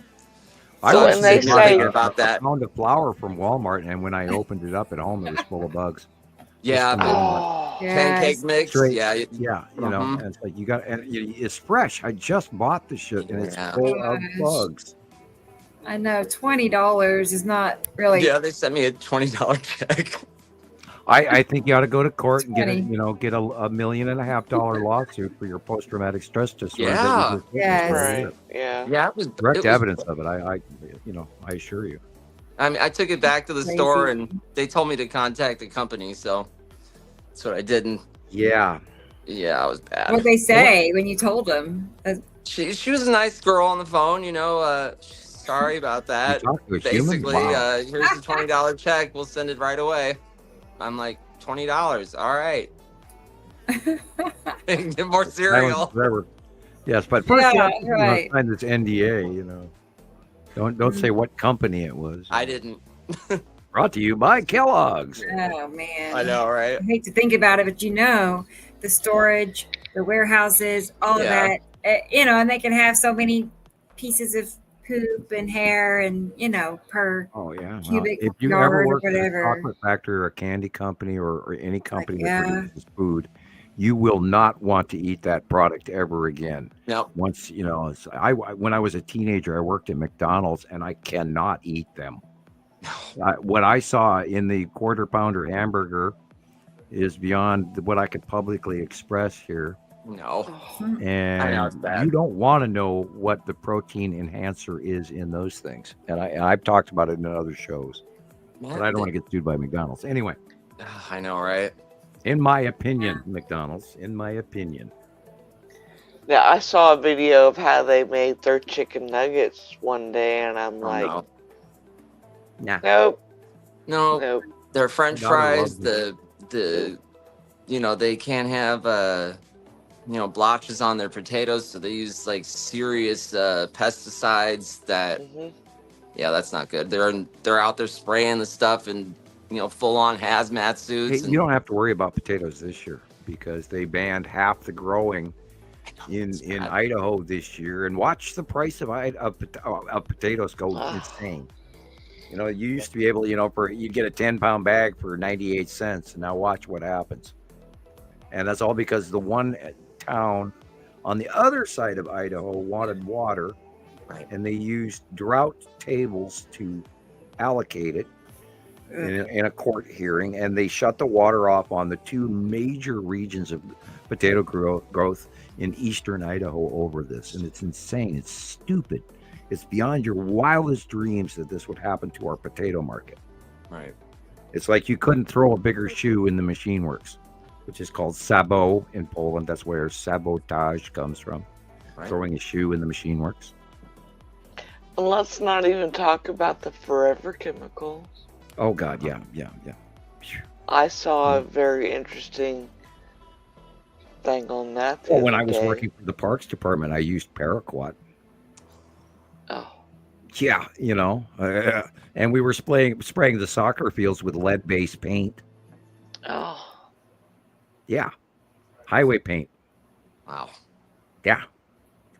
Kill the grass, great. You had a permanent white line there, and you just go over them every week with that same spray paint that the kids were playing on. Yeah, I mean, there are, there's right now, there's this big to do about all the leftover abandoned wells, all from Louisiana offshore out to Texas, all over Texas.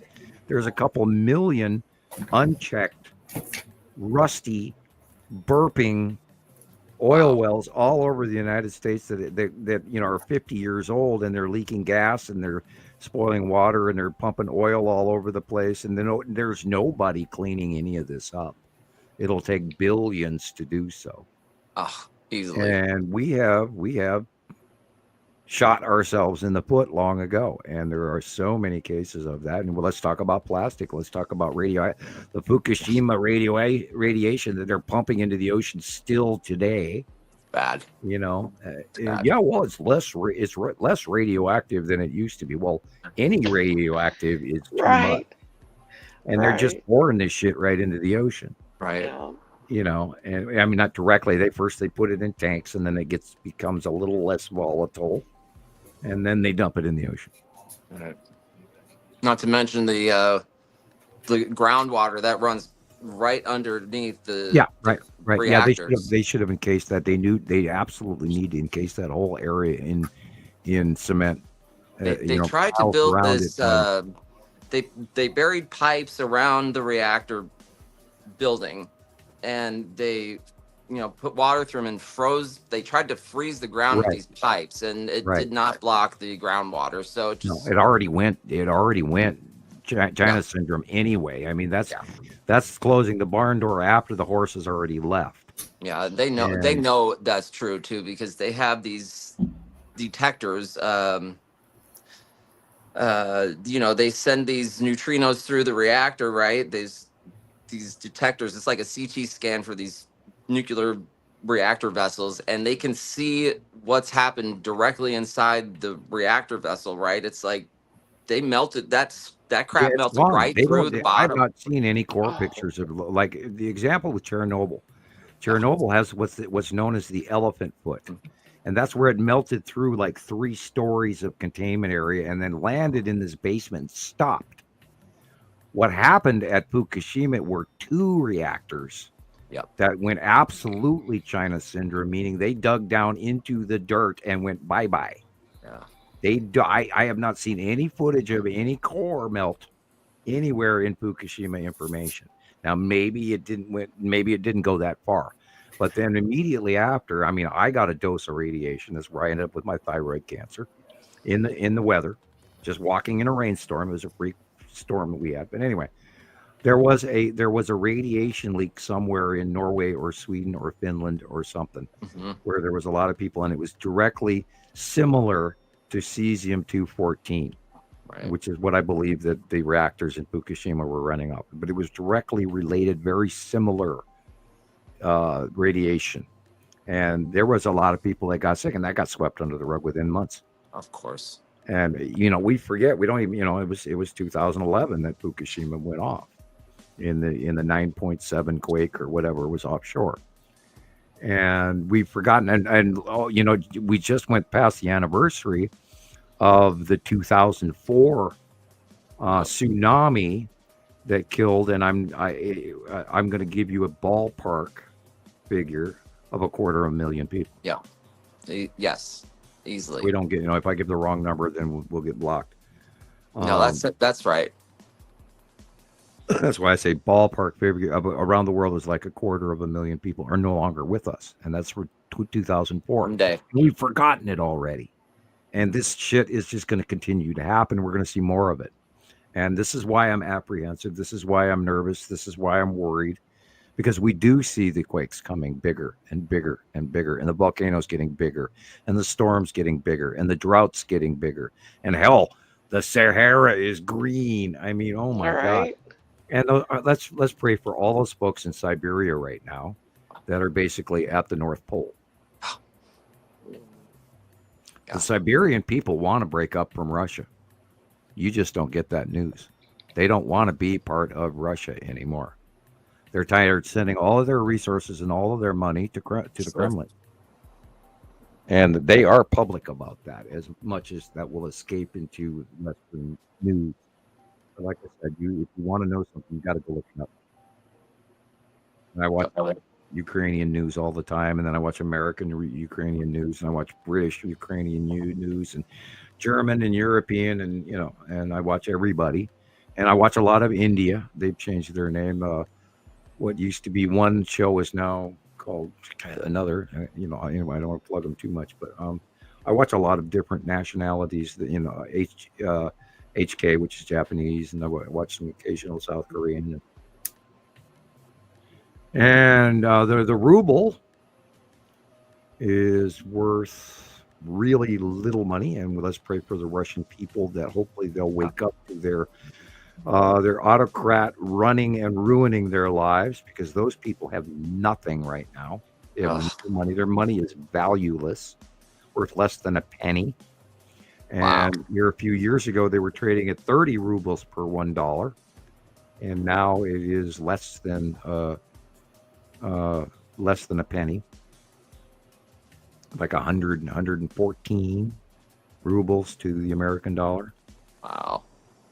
That's incredible. Yeah, it's sad. And those people, and you got those little folks living there, and they've got bad heating. And it's all run by the state, and they have these underground heating systems.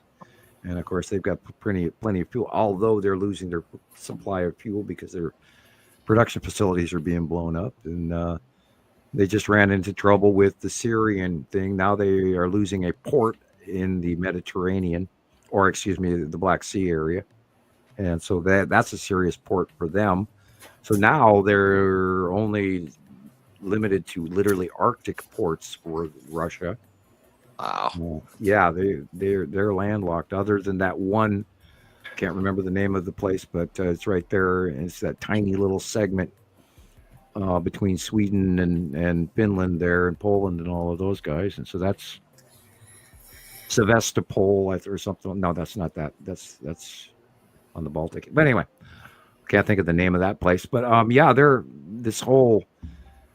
our whole world is literally grumping and nipping at each other's heels, and it's not a good thing. And Taiwan and China, and what's going on with Africa and China, and Panama and China, and Russia, and all of those states, and Slovakia, and they've got a gas shortage going on in Slovakia now because of the shipping and the treaties and stuff that are now breaking up because the whole EU and everything is limiting and sanctions. Oh my God. And then there's certain people pissing off Mexico, Canada, Greenland, and Panama right now. And before they even take office, which in my opinion is not very wise. You don't piss off your friends and be buddies with your enemies, but that's what's going on. Don't match your mom. I think you have it wrong, Sam. Okay, thank you, Carol Williams. I don't know what that meant. I read it. I still don't understand. Don't watch your mum. Okay. MSM. I thought it said She MU. corrected it after. Mainstream, yeah. Mainstream media. MSM. I watch everything.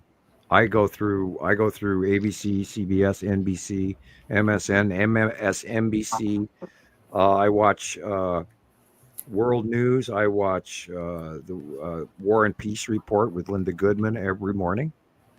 I watch Midas Touch. I watch Legal AF. I watch congressional stuff. I watch all kinds of stuff every day. I'm doing my homework. The number one thing I don't want to do is be caught talking out my nose. I want to be informed and I want to know what's going on. And not only that, my brain works that way. And if I don't, then I go cuckoo. I've got to follow down what I'm thinking about. And that makes me study. Yep. Like when I didn't know how the sun worked, I went and studied how the sun worked. And when I didn't know how this didn't work, then I go look it up. And it's important for us to learn beyond high school, and anyone can. It's on Google. It's free. Never quit learning. Never. And I am concerned about the Ukrainians. I'm concerned about the Russian men that are being sent like cannon fodder to their death. There's an entire generation of people that are being wiped out because of one man, and that is not cool. No. And we should not be talking. Now, granted, we're spending billions of dollars from around the world to stop this, but it should never have even started in the first place. And even the Russian government has admitted there are upward of 1 million casualties. And there again, that's another approximation, so that we don't get blocked. But yeah, and that's including casualties, not just deaths. These are people that are maimed and wounded and will require future attention, and surgeries and healthcare and benefits for the rest of their lives in some cases. And I got nothing against the Russian people. It's that idiot that thinks he's allowed to tell another country that they no longer own their own country and we're stepping in and we're taking it because you used to belong to us. It's like us walking over to Japan and say, we conquered you in 1945. Give us your country. We can't do that. We could never do that. I mean, there'd be no way. Although an incoming administration may think different, but wow, God, I swear to God, it's like 1938 and we're dealing with Hitler, and I don't want to elaborate on that, but look that up. Yeah.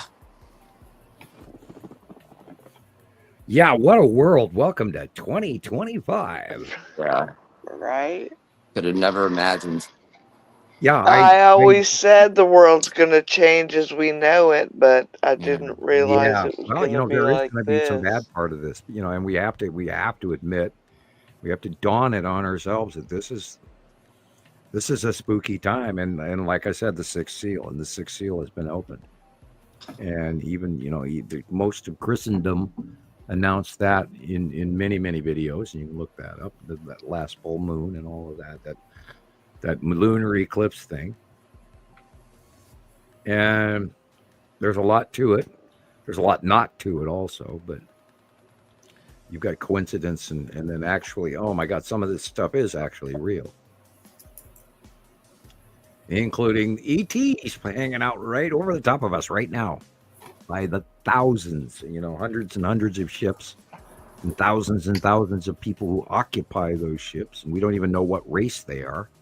I think the Federation is a mixed race. Many different races, just like something from some sci-fi movie you saw someday, Not Hero Quest, but trying to think of that one where, anyway, a comedy space movie. Yeah, we are. I hope disclosure comes out. I hope we get a very large ship that goes, "Hi, humans, we're here. Give us the commodities." Open. I mean, God, could you imagine if they were honest about it? Which won't happen. I don't think we'll ever get it from the government. I don't think we'll get the truth from the government. I don't think we'll get the truth from anyone. No. Because everybody is not. It's not good and evil. It's factional agenda. Yep. And and the old saying all the way back from the dawn of time, and God is on our side, and all of that. That's scary. More people have been put to the sword in the name of God. And what scares me is mob rule. How anyone can participate in a mob-like behavior. Well, like an example, we're talking about World War II, Kristallnacht in Germany. And they don't teach that in schools anymore. Nope. And they should. World War II, bombing of Rotterdam. My mother lived in Rotterdam during World War II. She was 12 years old when they bombed. And they don't teach that in schools anymore either. And this is man dropping bombs on people, civilians. And look what's going on in Palestine right now. Hospitals, children. We can't keep living like this. This is insane. It's all for money. Yeah. And power and greed. And I'm not part of that. I am just as guilty. And I am part of that because we allow it to go on. And we back our people who keep handing away millions of dollars to all these countries that aren't behaving properly. Just because they're our allies. Granted, there's strength in numbers, but I mean, where do we draw the moral character line? Right. How a better man than I has to make up new rules or new visions. Because I don't know, I don't know how I would fix this. Although I am aware of what's going on in ways other people are not. I don't know if anyone can truly fix it. We have to do it ourselves. Well, that's the thing. We have to be the change we seek. Yep. Right. Each of us. And we are our brother's keeper, and we do have to be concerned about that guy sleeping under the bridge in Portland right now. And I'm terribly sorry that you're cold, hungry, and miserable, and probably, unfortunately, suffering from some drug addiction just to get a moment's peace. I know how alcohol can be a real cool thing where all of a sudden, God, I feel good for 10 minutes, but then you end up with a hangover of a lifetime. I did my years in bartending. And I miss it because I got, I was center stage, so I got to be the bartender. And I got to talk to everybody, and they didn't tell me to shut up. Because you never piss off your bartender. Oh, God, no. Shut up. Oh, you're cut no. off.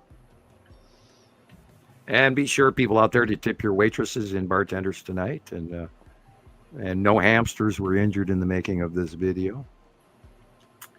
Yeah. Hey, look, we're at 6 hours. I had And a I'm friend that rambling used to idiot. be a bartender, and we were all at her house drinking one night, and I made the mistake of saying, "Can you make me another one, but not quite so strong?" Yeah. Let's just say I'm not usually one to miss work the next day because of a hangover, but yeah. She's like, "Oh yeah, I could make it not so strong." Yeah. Oh, you should talk about hangovers. My Jägermeister days. Oh. Oh my God, is that a hangover? I used to literally, and I had a good staff. I had 3 or 4 bartenders that worked for me, 5 or 6 up at one point in time. But we boiled down to like 4 main people. But I would buy a case of Jägermeister for the staff every month. And on Good Friday nights when we would break a certain sales amount, everybody would get a free shot of Jägermeister. Oh. And this like was cough before syrup. they cleaned it up, before they took the opiate out of the Jägermeister. And halfway through that run, for about 2 years, it was straight out of Europe, and it had an opiate in it. Oh, And then I they didn't cleaned it know up, that. and then they changed the formula to take that out of the market. But that was the worst damn hangover. I mean, I've had tequila hangovers, but I'm telling you, Jägermeister was the worst hangover I've ever had. Ugh. Ugh. You want to die. And it's like drinking cough syrup, and there's a lot of sugar to it, and that's where that sugar really, when you have those sweet drinks, if you drink the foo-foo sweet drinks, then you get far drunker because that sugar does stuff to alcohol. Right. Well, if you're a whiskey sipper neat, then you don't get that. As long as you hydrate, you're okay. And there's no help for vodka drinkers or gin drinkers, but I mean, anyway. I could always tell somebody if they were a vodka drinker, they would be violent. I mean, vodka drinkers are usually violent. It's scary. Yeah. And that's only my opinion. I could be wrong, but that was, my concerned, informed opinion over, you would like vodka with tonic. But you can tell troublemakers from non-troublemakers right away when you're a bartender. You know people real well. Anyway. Got anything else, Rebecca, or shall we wind it up? We covered most of what I have. Unless you just want to keep going, I can look for. Well, I don't know what else to talk about. I mean, I want to state a topic and talk about the skies. And oh my God, you guys, the aliens are freaking here. They're here. But, dance the jig in the back room, but you won't be able to see the funny hat I'm wearing. Yeah. I've known forever that we've got to get people on board with it. I mean, everybody is really looking at the sky and the UAPs and the UFOs and the orbs and the sightings and everything. Now just look for the bigger shit. Right. There's so much more going on. And I can't wait to see what lead asteroid illumination is going to do. I can't wait to see the nighttime facial illuminations. Yeah. When the planets start lifting up farther away from us, they're going to be more visible as they go away. I can't wait to see that second star break out far enough away from our star that we can see both of them. And we talked about this last week. We've had 13 or 14 incredible examples. We've had way more than that were not necessarily credible, but we've had 14 or so credible examples that the two suns are separating. And the second smaller sun, which is our real star, is being left behind and briefly visible, and then gets overshadowed by the brightness of the second larger star. So we got to keep watching for that. Yeah. The coming of Matim. Matim is going to illuminate or cut into the sun. And then, of course, the onset of Saru is going to be phenomenal. And when Yuri goes over the top of us, which should be somewhere, I'm guessing, and I hate to guess, but it'd be somewhere around spring, or sooner. So it's going to be an awesome transition. I mean, there's going to be a lot of really cool things happening because now we can see their faces when they leave and when they go beyond Earth. Now that Atu is doing that, and Nepesity is doing that, and Nibiru is doing that. And we're seeing the underside illuminations, the side illumination of Yuri on the one side, and then Isatum on the other side. And so we should be seeing a lot more red skies. And of course, purple, because Atu is directly above us. And it's just all going to be a really cool show. And I can't wait to see what happens. Yeah. When you can say, do you believe me now? Yeah. I will never say I told you so. Right. Well, but, there's so many, let's just only see clouds. You're right. Yeah. And you have to look. You have to learn to look beyond or behind the clouds, and then the light. Mm-hmm. The light is a huge thing, and then the weather, and then the volcanoes and close passes and tides. Again, back to the tidal flow on the west coast. It's quite serious. And I don't know if it's just wind jet stream related or if it is, or both planetary. Because remember, everything's always connected. Yep. Separate that. We have to link them together as it's one package thing where we got two moons, giant moons, that are close to Earth and affecting our brains and our tides and our pets and our aunts and uncles and the guy down the street and the guy upstairs. How did your meal go the other day, Rebecca, with the guy upstairs? It was average. Oh, okay. I didn't think it was that good. What does he get back for free? I know. I mean, every now and then there's a flop, I guess. I don't know. I wasn't. In my teenage young adult years, thrilled. we used to call that Tanstaple, meaning there ain't no such thing as a free lunch. Tanstaple. Yeah. Right. Okay. Well.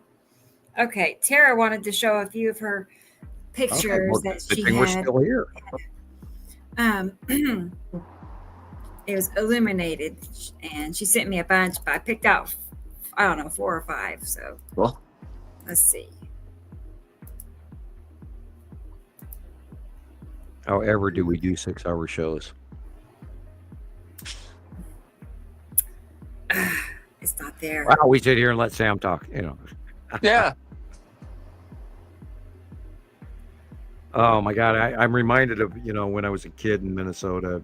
I'm from Montana, but I for a very short period of time was in Minnesota, and we would go into in Minnesota. They have 3-2 bars, and you were allowed to have children in the bars. Okay. For certain rules in Minnesota, and I used to shine shoes back in the recession era. Okay. And for money, for extra kid Christmas money, I would shine shoes. I was a shoe. You don't see that anymore. And so I'd go walking into those old bars that big old spittoons sitting right next to the chairs, and these guys eating pickled meat and pickled eggs, and it was a place not for children. I promise you. Right.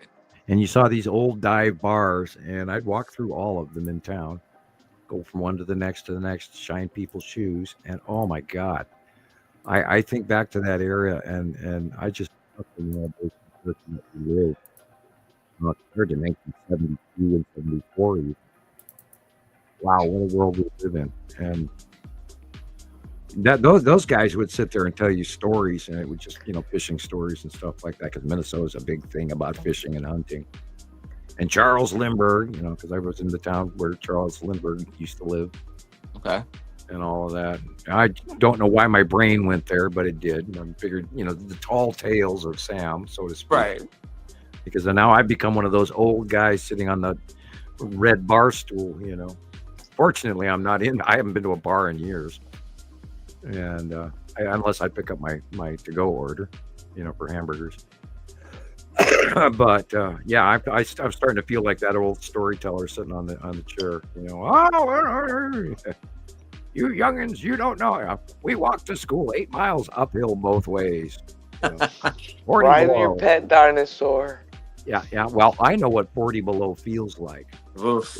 I have been on Mille Lacs Lake, which is in the center of Minnesota, at 110 below. Oh. Wow.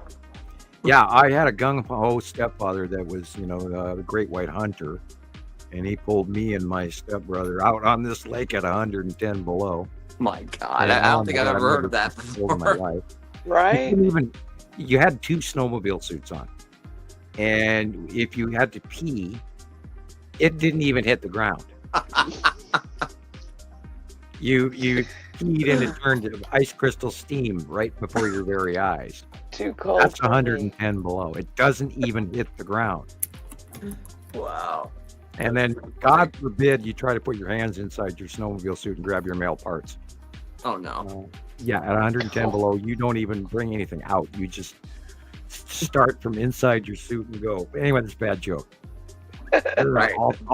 And we did not have an ice house either. We were standing out on the open frickin' lake at 110 below. God. For like 4.5, 5 hours, and I've never been so cold in my entire life. And we were wearing, the military bunny boots and everything, Sure. the big, huge white boots with toes, and my feet were frozen. Oh, and we're standing with 2 snowmobile suits out there ice fishing. And never again, thank you. I do not ice fish anymore.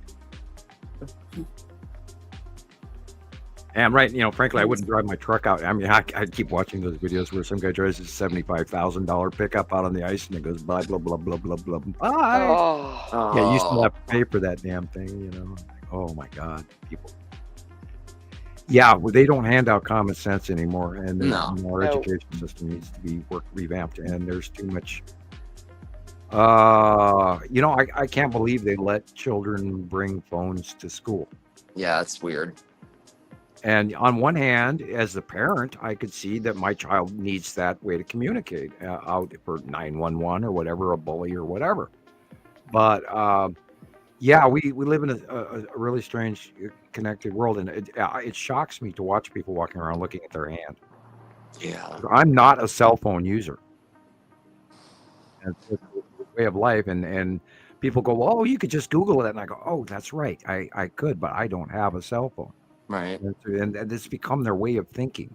And well, let me just ask Meta, or let me just ask, Google or WebMD or whatever, And it's like I don't think of that stuff other than I go to my computer and actually look things up.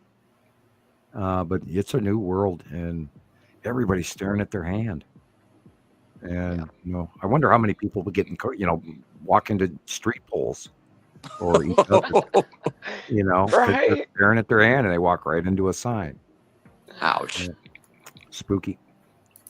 Look up, everybody. Get them cameras out there and start catching those UAVs, because there's Star Destroyers up there too, and they look like triangles, and you can see them. And we get captures of them every week, 5, 10, 15 a week. And it has been nonstop ever since they came out of hiding in 2019. So, might this blue be from the Tim or blue asteroid? Okay. That blue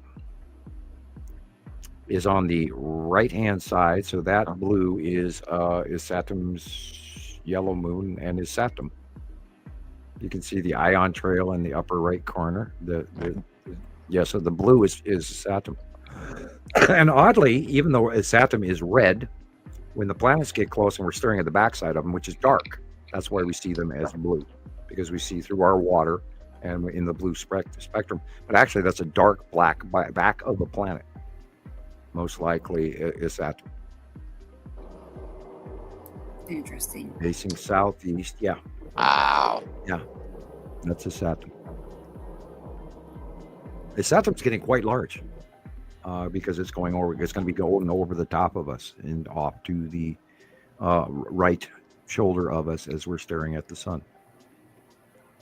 And you can see the illumination in that one, and the illumination in that one, and the illumination in that one. It's all being illuminated from the left onto the right. And right there is a really good example of lead asteroid, and that is like literally the base cloud of his Saturn right there. We have to start studying this base cloud. Yeah.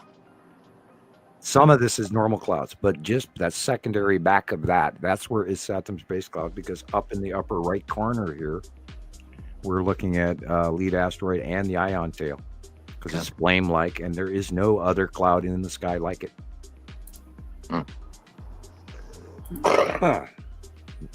Interesting. Wex sighting? Yeah, you don't think about I sat him looking so blue, do you? W and E are close to each other. Okay, exciting. Yeah. Cool. When I see typos, I always look at the next key next to the letter misspelling. Oh yeah, it is exciting. You read Typanese. Okay, well we got that. Do we have any more pictures, or shall we wind it up? I don't want to bore anybody, by me just sitting here babbling. Right. What do you want? I mean, it's up to you, Sam. Well, are you ready to play Star Wars, or do you want me to find more pictures? Yeah, I am. I've been a blithering idiot since the 3-hour mark. Stop. Christoper's video.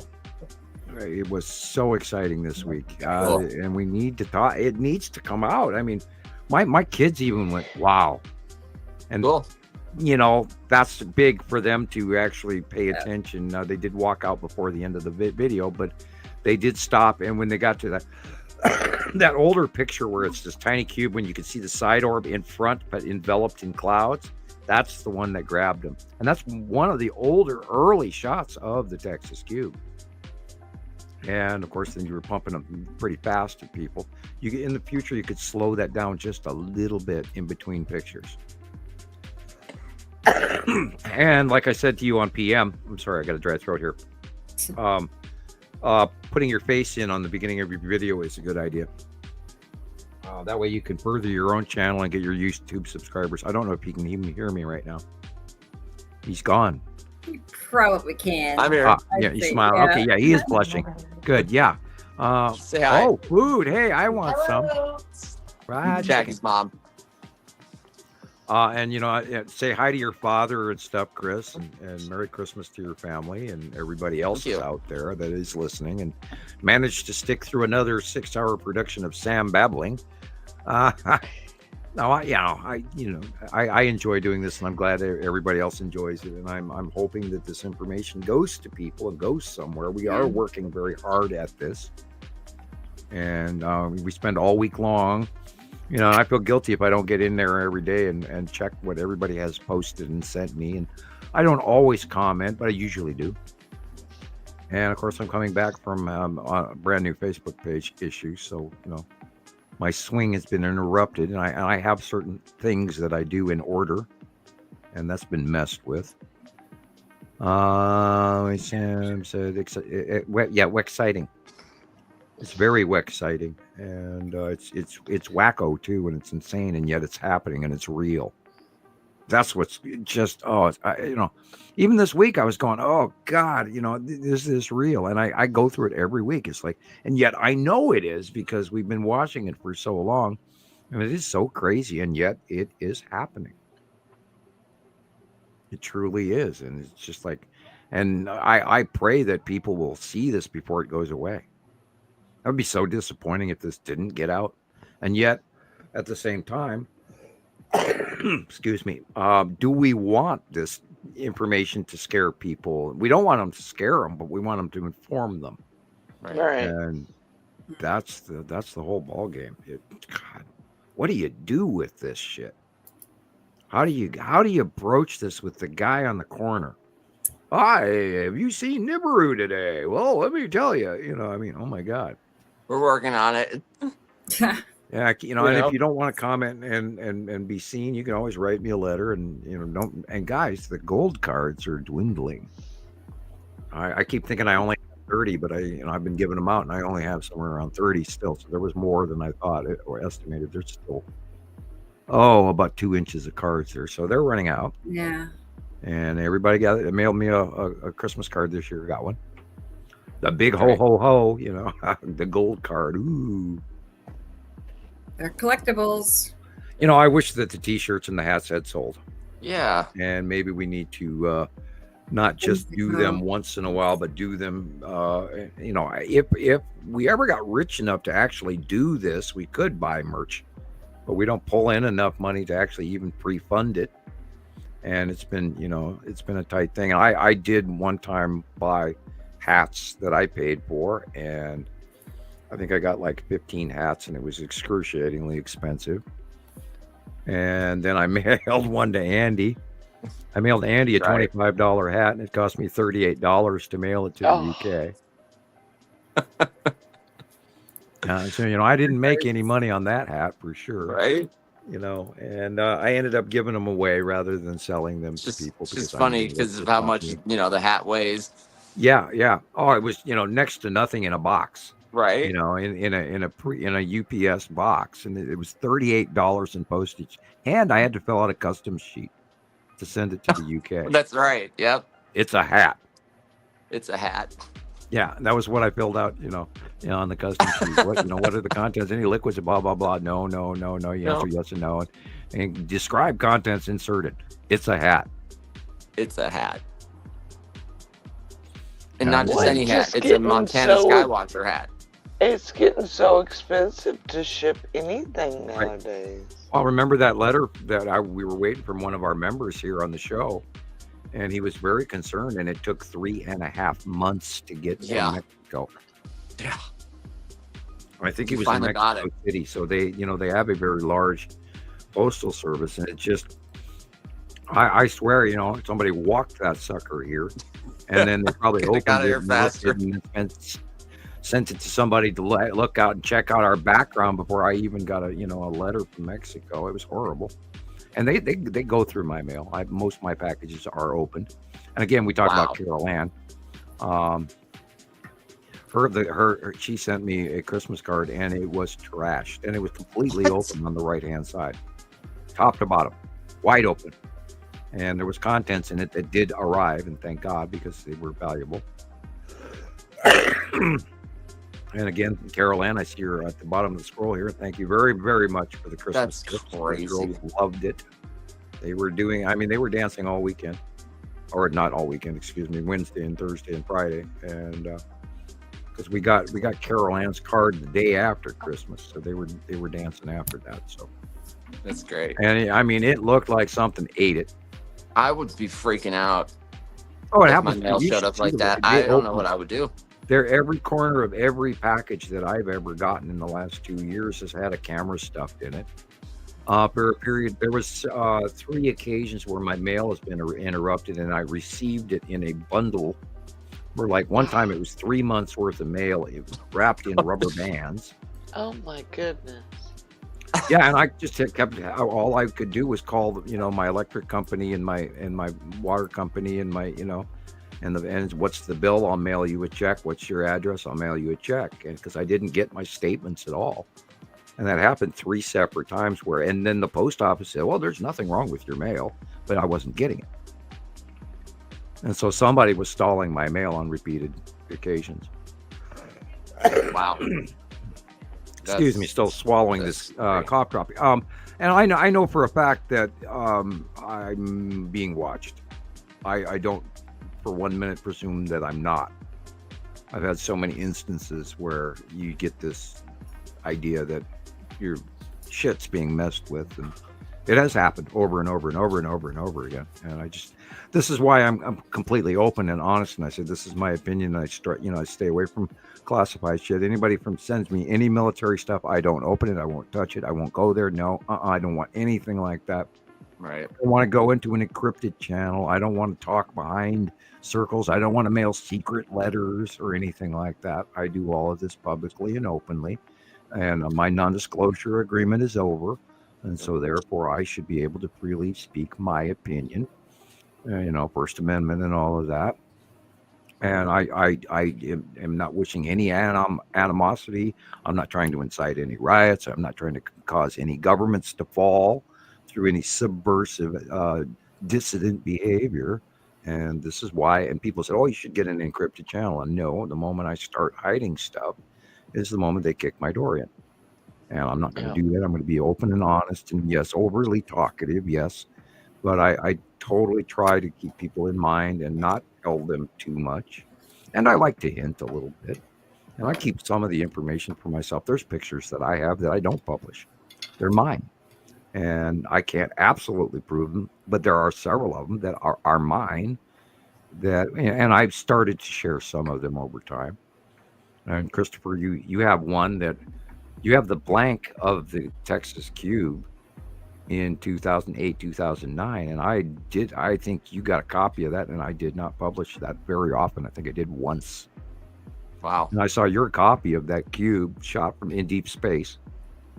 And it doesn't have my, or it was cropped off by the photo when you saved it. But that's the blank. I don't know where Texas Cube. I don't know where that one actually came from.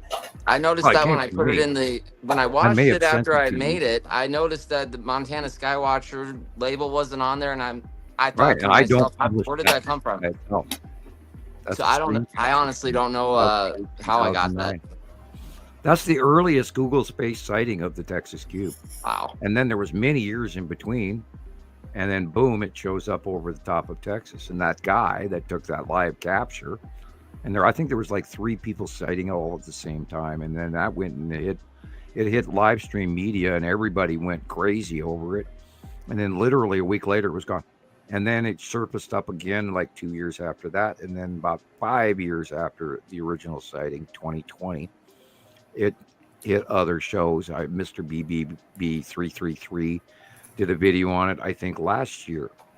So it keeps popping up about the sighting of how the cube came out over Texas, which is why it's called the Texas Cube. Right. So, and we've been watching, and you stepped in many years later, Christopher, and Michelle's been around very long time, and Rebecca's been around, and we've gone through all of these different like the lead asteroid crossing in front of the sun events. We had like 4 of those, and the Isathim Michelle Moon going over and leaving the winged sightings in the sky in 2017, 18, and 19, and all of those events, and the arrival Nepesity and close pass in 2018, and the arrival of Attu 214, 213, and then whoa boy, look at Attu's moon, and then the close passes of Attu's moon in 2019, 2021, etc. And those were phenomenal. Oh my God, I absolutely miss how close Attu's moon was. Excuse me, and that absolutely to this day blows me away that people didn't get it. I mean, it was the most unbelievable sky scenes we've ever seen, was that damn moon being right over the heads of us. And it went by like you were, passing gas in church quietly. Yeah. I'm in awe. I mean, freaking purple planet, a white planet, and a striped planet, and a red planet, and with a yellow moon, and Nibiru. Oh my God, Nibiru and Saru, and that was 2011 and 12, and they were just so visible in the sky. It was just unbelievable. And I'm tapping people on, do you see that planet right there? What are you talking about? And that was 2011 and 12, but I was still screaming it to people and being quite silly. And had not learned yet not to talk to strangers. I still do, but not nearly. I mean, it's a process. We've learned what to say and what not to say to some people. Some people get mad at you. They do. They get mad at you. Yeah. Go away, you crazy drug fiend. I mean, what are you? Were you smoking crack? Yeah. Man? Or meth or whatever. Whoever's smoking these days, I don't know. I never keep up with the stuff. Most of the stuff I have to learn the hard way. I didn't even know what the hell it was all about for a long time, until I got accused of doing it. I went, "What are you talking about?" Oh, okay. Yeah. The many trollings of us to this day, many years worth of trolls. I seen them come and I seen them go. We took the best of them. No, me and old Dusty Cactus Piece, my mule. My Montana Skywatcher mule up here in my cave in Montana. Good old Pete. He died a few years ago. Couldn't get up the hill this time. Ah, Pete. Yeah. I'm carrying all of that wealthy money back up to my Montana cave because I'm grifting off people. Old Sidewinder Sam. I'm joking. I'm a bad joke. I'm more of a hermit in the cave. I have a posting I regularly hang up. I'm more of a I can't. I'd have to actually look this up to even see what the hell it. I can't misquote it. Oh, a lot of people talking to me on Facebook. Holy cow! Hello, Bianca, and I think Nicole sent me something. I hadn't been on Facebook all evening. 1 second, I'll quote it right here. Okay, there it is. Oops, dang it. I just sent it to Bianca. I better X that out and start over again. I apologize. All right. Got to do it all over again. Bear with me. All right. Open, don't click. It says, Guru is so passe. I prefer wisdom consultant. Up here in my Montana cave. And that is the quote. I get. Well, I'm up here. I'm learning shit. I want to share. Oh boy, lots. I click on this, and there's more people talking to me. All wow. Thank you, Bill Laughley, or Laughy. It's spelled Laughy. Is that Laughy? I don't know. Awesome. Is it Laughy awesome or shot. Laughy? Yeah. Unbelievable shot. I'm gonna send you 2 copies. We can talk about these if you can get them up fast enough. Not that I want to shut up ever. Okay. To Rebecca, send her that one. And then I will send you this one. This is interesting. Speaking of the lead asteroid in front of Isatum's yellow moon, there you go. I'm sending them now. Thank you, Bill. And it's from the Cloud Appreciation Society and Susan Gillingham on December 26th at 10:34 p.m. How interesting. And it is taken somewhere in the Joshua Tree National Forest in California. See, now we've got the information. This is how that works. Yep. All I'm right, not back to seeing it, StreamYard. Sam. I don't see it. They're on Facebook, and it's still sending. Oh, okay. It has not sent yet. It is still sending. Okay. Obviously, it's very slow. Yeah. Okay, everybody sing. Ah, la, la, la, la. Yeah. You don't want me to do That's that? still sending. No.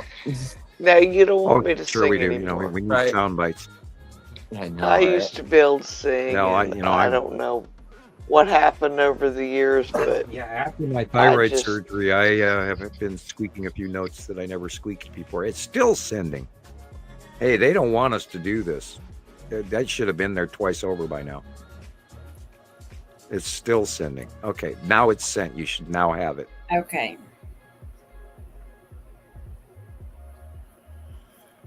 Okay, this morning at sunrise, it says, okay, it was sent at 10:34 p.m. So, but it says this morning at sunrise.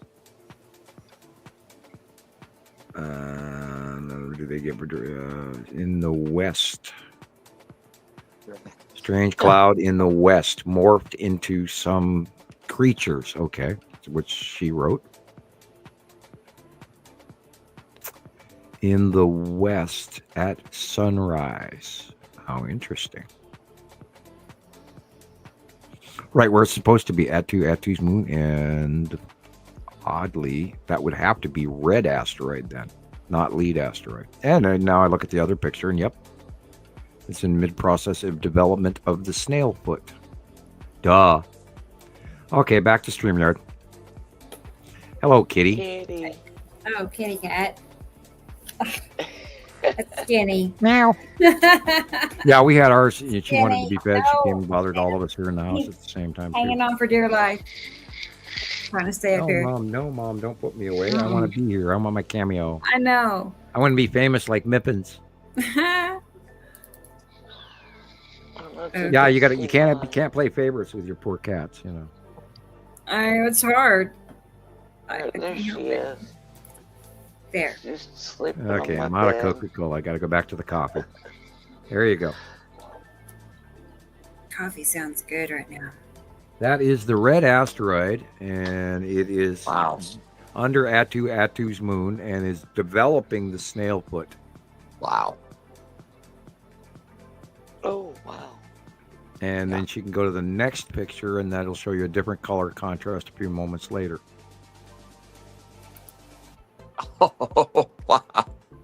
That's at sunrise, looking west, meaning the sun is coming up in the northeast sky, so she's looking a little, she might be looking southwest.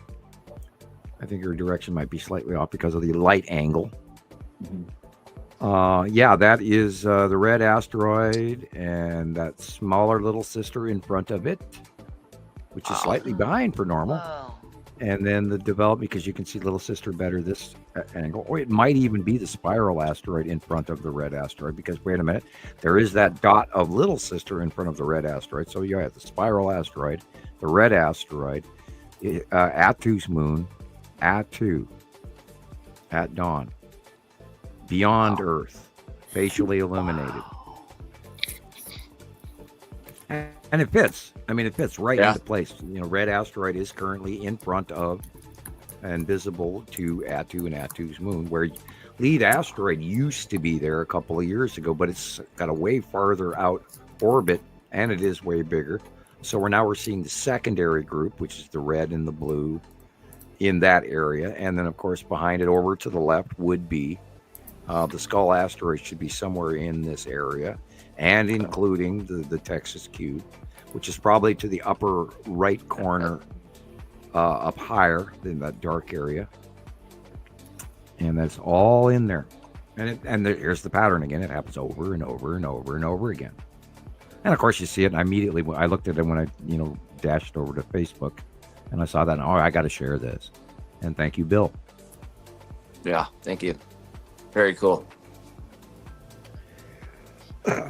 And, you cannot argue with how it is affected by how the light affects these things. And, oh, wow, my Facebook is freaking out. I just click back to it and it's just scrolling and not even coming on. Weird. It was just on a moment ago. Okay, Montana Skywatcher 2. JD, thank you. Storm Chasers looks like necessity to me. Yeah, I saw some tornadoes in Texas while we've been on the show. It looks like. I mean, Yep. Today, I guess. I don't know. Yeah, they were having some serious Bad tornado weather, yeah. effects. And Susan Gilliam took those photos and Bill posted them. Okay. And where were they from? They from California, Joshua Tree National Forest in California. And you can see the Joshua Tree in the desert. And I believe she's looking, by the light angle, I believe she's looking southwest. Oh, okay. Meaning opposite of where the sunrise is. Right. Is that at sunrise? Is that what it says? Yeah, that's at sunrise, correct. Oh. Wow. That's... Yeah, and you know, Atu is going beyond Earth and is being facially illuminated. And if she would have taken a picture up, or this picture, and then looked up even higher, I bet you'd see very bright white Atu's moon, and then very, very deep purple straight up of Atu. And they are going beyond Earth now, so this is where the real show begins. We actually get to see them. You know, in all these years, we haven't even seen the full show yet. We've only seen part of the show. Yeah. Now it gets fun. Oh, boy. She plays this game with me. All right, and it doesn't look like a penis, so don't go there. No. Look at her. Well, I'm not on. Okay, hello. Oh, you're missing it, Sam. Yeah, I was missing. Okay, I was wondering what you're laughing about. The star of the show and our space kitty, our skywatching cat. It's our mascot. And those eyes, that cat has some unusual eyes. I know. Green, not yellow, but green.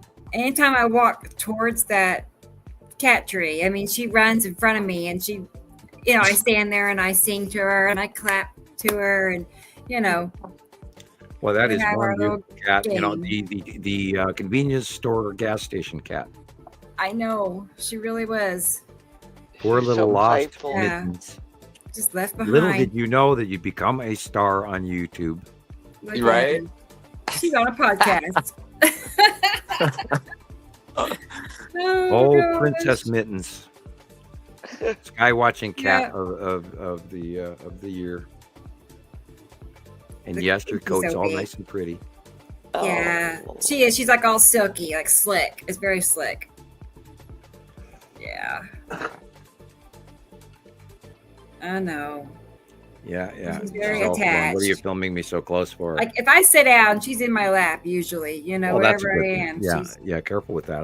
That was my other cat, and he lived in my lap. Attached. And when the kids would sit on my lap, then the cat would sit in the kids' lap, and it was 1, 2, 3, and I was like, ugh, you know. Oh. Yeah. Cameo I roll. love cats. I'd have more than one if I could. Technically, when I moved in here, they said no pets. And I said, look, I said, I just lost my mother. I can't lose my cat as well. No.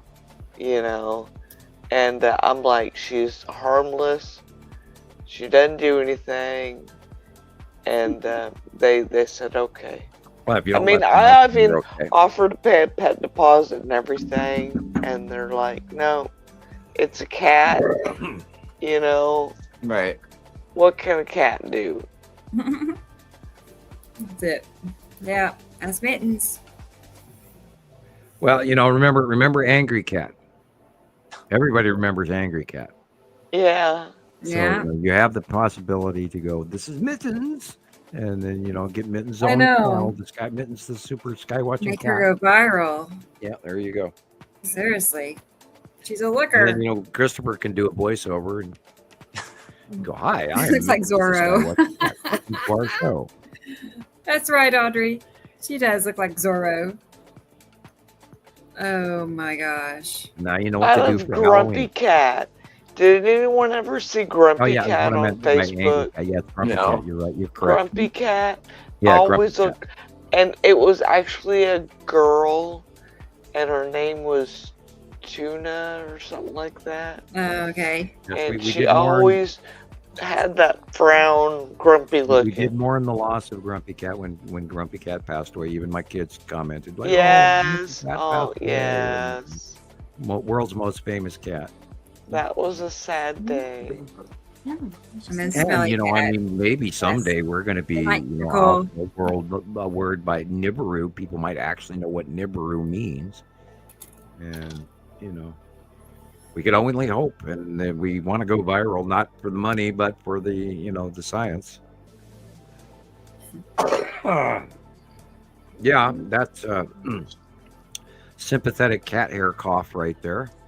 I Right. knew it. I knew it the moment I did it. It was like, okay, that is not real. That's cat and me looking at cats. It was you looking at mittens. That's what it Yeah. was. Yeah.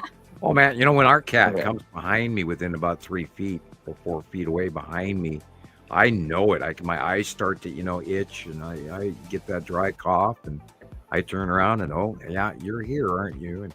And I'll lay down on the couch and watch TV, and she wants to be right above my head, with her foot on my head, you know, like, you know, she'll occasionally give me the claws on the top of my head, like, pet me more, pet me more. Here's claws, Right. pet me. Okay, you know. And then I just sit there, Yeah. and you know, within 5 minutes, my eyes are burning and my nose is running, and you know, I'm going, Gross. okay, cat, now you have to leave. Thank you. You know, can't even talk. Go to the tissue box. Here we go. You know. All right, pet her when I feed her. Go to the tissue box. Thank you, cat. I was within 3 feet of you. Wow, I'm surprised you haven't like acclimated to the, you know, the cat with your allergies like that. Well, the allergies really onset after the C virus. Oh, I developed a level of asthma, and from the virus and what it did to my lungs. And it's like if I'm around cooking oil, or the other day I walked through Hennessy's in the mall, and all that perfume got me. oh man. You know, and I was like, by the time I got from one end of Hennessy's to the other through the mall, I was going, oh man, I wish I had my inhaler. And I don't carry it with me, but occasionally, if I go to a truck stop and the hot dogs have been cooking too long, I get the same effect. Oil in the air causes a asthma attack, and the cat hair, cat dandruff, it causes an asthma attack. And I have fans and filters and stuff I use, and I boil a lot of water to keep the dandruff down and vacuum the carpets. And they make a really cool new machine that actually goes in and ultraviolet light kills everything in the room. And you leave it in the room, and then you go out of the room for 15 minutes. And then you come back, and then everything's clean. And I don't know how much they cost. I'd love to have one. Yeah. And it would probably do world of wonder for my asthma, because when I go out to the stores and stuff, I'm fine. I come home, I walk in the house, and I'm sneezing within first 3 minutes, and then I'm walking to the inhaler for asthma. You know, I use the over counter, and those are $35. Yeah, right they're now. expensive. That like Primatine. Yeah, Primatine, and I was given albuterol from the doctor, and it was two different things. And she was giving it to me for COPD things, but I found that the Primatine actually solves the problem where the albuterol does not. So that shows you that I'm actually having the air tubes that go down to your lungs are constricting from some allergy. And I'll get a dry throat, you know, and it is very dry in my house, and so I have to always boil water. But anyway, yeah, a lot of people, the C virus really screwed with a lot of people, and a lot of people never got over it. I noticed a serious problem everywhere that hurt during when I had COVID. I had COVID really early because we got it in Montana early. It came in from the Jets from Great Falls, because they went to Wuhan for the Wuhan games and came back with it. Oh no! Yeah, military games in 2019. You can look That's that right. up. Mm-hmm. Now there was a report, and I'll hint at it. There was a report done by 60 Minutes Australia and the Wuhan military games. And I suggest that if you're concerned with that, type that in. And that was actually removed from American media on purpose. And so look that up. But it was, yeah, we got it early, and I had it before we even knew what COVID was. And then the whole topic of this, I got it in my hips and my lungs. My hips hurt so bad I thought my ass was falling off. And then I couldn't breathe, and I couldn't breathe, and I couldn't breathe, and I couldn't breathe. And then it went away. And then to this day, I get cramps in my hips that I never had ever before, every time the weather comes in. And I get short of breath that I never had before. And right after COVID, I couldn't even walk down the street to the garbage can without stopping to breathe. And I had it so bad. I'm a lot better today, but I'm not better. You know, I can breathe better, but not in the house. And that cat kills me. And it's like, you know, member of the family and my daughter's cat. And right. I guess I kind of have to slug it out or get rid of the cat. And there's no way we can get rid of the cat. She'd kill me. And, you know, and that's the $4,500 cat that everybody from Skywatcher helped raise money to save because she was a skeleton because she had a tumor. Oh, yeah, she almost died on us, and then we had it was the greatest fundraiser we ever had at Montana Skywatcher. It only took 3 days. Oh, yeah, great. we raised a little $4,500 to pay these vet bills, and all the vets said put it to sleep. Just, you know, we can't save it. And I went, no, my daughter is, you know, very attached to this animal. We have to try. And so I asked everybody out there, you know, send a donation so that we can take this cat to the vet, and they did in 3 days. Great. And you know, I've never raised money like that for any other reason. And I was just in awe. And of course, it went right to these two. We had to take her to 2 different hospitals, from one care facility where they did the surgery, and then we had to take her to another emergency care facility where they took care of her for like 3 days, and then we got her, and then Nova had to feed her with an eyedropper. Yeah. And now she's like jumbo, fat, lazy, good cat. And before that, she was kind of a pain in the ass, but now she's a really good cat. So she had her NDE, and I mean, she was a skeleton. She was gone. We couldn't find her for a couple of days, and she came out of the closet, and she was an absolute skeleton, couldn't even walk. She had a tumor that wouldn't let her digest any food. Oh, man. So everything she ate, she threw up. And they said they removed basically a whole cat from inside of her and then stitched her back up. And they all said, let's put her to sleep. Let's put her to sleep. And I said, no, you got to save her. And it was $4,500 with the two vet bills together. Oh, yeah. And thank you, all those wonderful people that did that, because my daughter loves that cat to this day. And they're thick as thieves. And she's always talking to her, you know, you know, like, oh. You know, they live, and she's, you know, she's meowing at stuff that we're seeing a lot of ghost activity in the house, and the cat is chasing. We saw an event here where she was chasing a black shadow, and we watched it for like 25 minutes, and you could see her playing with this black shadow in the living room, and it was about the size of another ghost cat, and it was weird as hell. And she sees the shit flying around the house that I also see, and we have a vortex in our house. I know you don't believe that. But when you walk through that vortex, you can actually electrically feel it when it's open. I mean, it actually burns. I believe it. And you step through it, and then you step out of it, and you go, ow, shit, that hurt. Because your skin actually tingles and burns. And I've had another one in my other house when I was living in East Missoula. So I know they're real. And when you walk through it, you can feel it. But then I'm a little more attuned to things than most people. Right. And, you know, I stopped taking pictures of my kids and their bubble parties because we were getting so many ghost pictures, you know, and I won't put up I mean, Christ, I could run a channel just on the activity that goes on in my living room. Jeez. Yeah. You know, but I don't want to know. I mean, I've just, you know, 5:30 this morning, I went up, I see you. Hi. Oh, you know, and I saw the shadow walk from one room into the bath. You could see the shadow. And then 2 days ago, there's a shadow going across the living room wall. And I know that my daughter's in the bedroom, and it's not, nobody walked through my yard, and there's a shadow that goes across my living room. And it's like, yeah, I know you're right over there by the vortex. And so we see a lot of that every day. Even the girls are seeing it, and Nova's pretty awake into that stuff, and she didn't want to be, but she says, "My God, I see this. What is this?" And I explain it to her. And ghosts are quite real. Yeah. A lot of what's going on with the planets is connected, even with our DNA. It's all connected, including the people that created us and our genetic makeup and what we are as humans.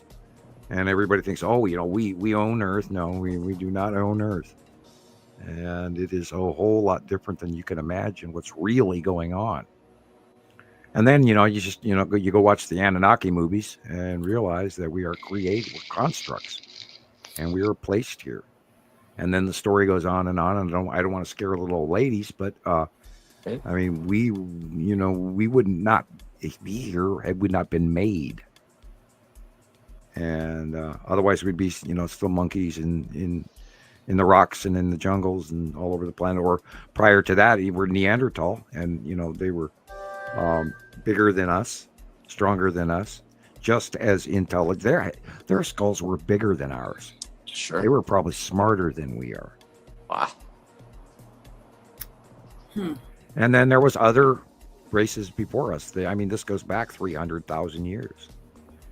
And we know that there were many different sized humans, little tiny ones in Madagascar, and you know where midgets come from. I mean, it's a genetic alteration that is still in our genome. And there's a lot more information that we don't know. And previous civilizations, etc., the Atlanteans and whatever. So we do not know. I mean, we have been cornered into a scientific reality by England and the good old boy sitting in those stuffy ass dusty libraries. I'm sorry, my son, but you did not go to Cambridge, and therefore we cannot attribute any reality to your paper. I'm a Harvard man myself, thank you. Right. Yeah. Well, I went to this college at Leeds. Anyway, we're cornered in, and God, there's been 5 or 6 major scientists that have disproven Einstein. And who does everybody refer to? Einstein. I saw a video on, we know about 5% of the universe, and the rest of it is dark matter. And I went, slap. Okay. What in space does not reflect or refract light? Something that absorbs it. Right. What absorbs light? Yeah, in the universe. Anywhere in the universe. What absorbs light? A black hole? No. Well, yeah, that too. Okay, that too. That What absorbs light? What absorbs light in the universe? It's only one thing. It's a 4-letter word. Begins with L. Dark? Life. Life. Okay. Life. Plants, humans, we absorb absolutely. light. The plants absorb it. We take some of it in ourselves as well. And what they're talking about, this statement of dark matter out there in the universe, I truly believe in space whales. I believe in life forms that are probably larger than we can even comprehend, swimming around between galaxies. We don't know. We're not out there to, say, oh, look, space whales. Right. Space plankton. We know about rods. We know they come in with spaceships and then fly around our atmosphere until they get out. There's been captures of rods for decades. And they're space creatures, just like Minox in Star Wars. What is it? Oh, they've got pictures on the ISS of rods and space creatures and plankton and things swimming around outside their ship. And they're not telling people that. They're space life. And that's what, this percentage of the universe that we don't understand is there's a whole bunch of life out there. And that, is this dark matter that they're so blindly, idiotically, cavemanishly proclaiming is 95% of the atmosphere or the universe that we don't understand. And yet they don't give the enlarging opening, like here's an empty bowl, now fill it. They just cut it off at the knees and say, well, it's dark matter. And there's so many people stacking equations piggybacked on Einstein's equations that they're not even seeing the reality of it, or the binary systems, or the only time they really find a planet is when it briefly goes in front of the star, and they have no concept of how many planets are actually out there, and there's a solar system to every star. The building blocks, you got to look at it at chemistry. It's not just gravity. It's not this space well or a black hole. It's all connected. A black hole is probably an artery that goes all the way to the backside of a quasar, in my opinion. Where it comes in, stuff goes into the black hole, comes out as a quasar across the galaxy. A thread connection, planetary thread connection. And there's one to every planet, one to every star. And the building blocks, it's the sinew of the universe. Things that hold everything stable. They don't fall out of place. You don't get a planet get ripped out of its orbit. Right. It's not just floating there because it's being held by the star with gravity. No, it's static electricity by the compounding of what it is. It's shell structure, protons, neutrons, electrons. Exactly the same thing that's going on in your tabletop in front of you. That same unification rule. What is on your table is also out in space, but there's a whole lot of shit in between it. But if you were to microscopically become Ant-Man and go to that tabletop, these fibers on this wooden table would be massive. Yeah. So you got to realize that dimensional quality from the human point of view, we're quite naive. We think we're the only ones here. And we're the center of the universe, as Rome in 1300. We were the center of the universe, and no, we're not. We are a tiny little blip outpost station that just happens to make a shitload of gold. And that don't grow on trees. Nope. And because we do, we are here. Because this rock we are on does, we are here. Otherwise, we wouldn't be here. And yeah, that's a long story in a roundabout circle. And then, you people go, oh my God, I don't want to believe that. And yet that is the off-world truth. Are you ready? Listen or don't. Thank you, Esri Colette. Oh my God, did I talk for another hour? Yeah, here I'm saying, Happy New Year to everybody for the last hour. Yes, yeah, it's very easy for me to just keep talking. Thank God for Ricola. Thank you. Yeah, we made 7. God, how did we do that? It felt like 10 minutes to me. That just flew by. Yeah. Yeah. We should.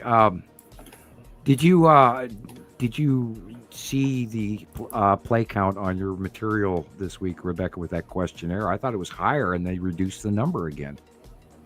Remember we were talking about that play count on your questionnaire on YouTube? And it was, I believe that your view count was way higher, and right now it's kind of low. And I thought that did better.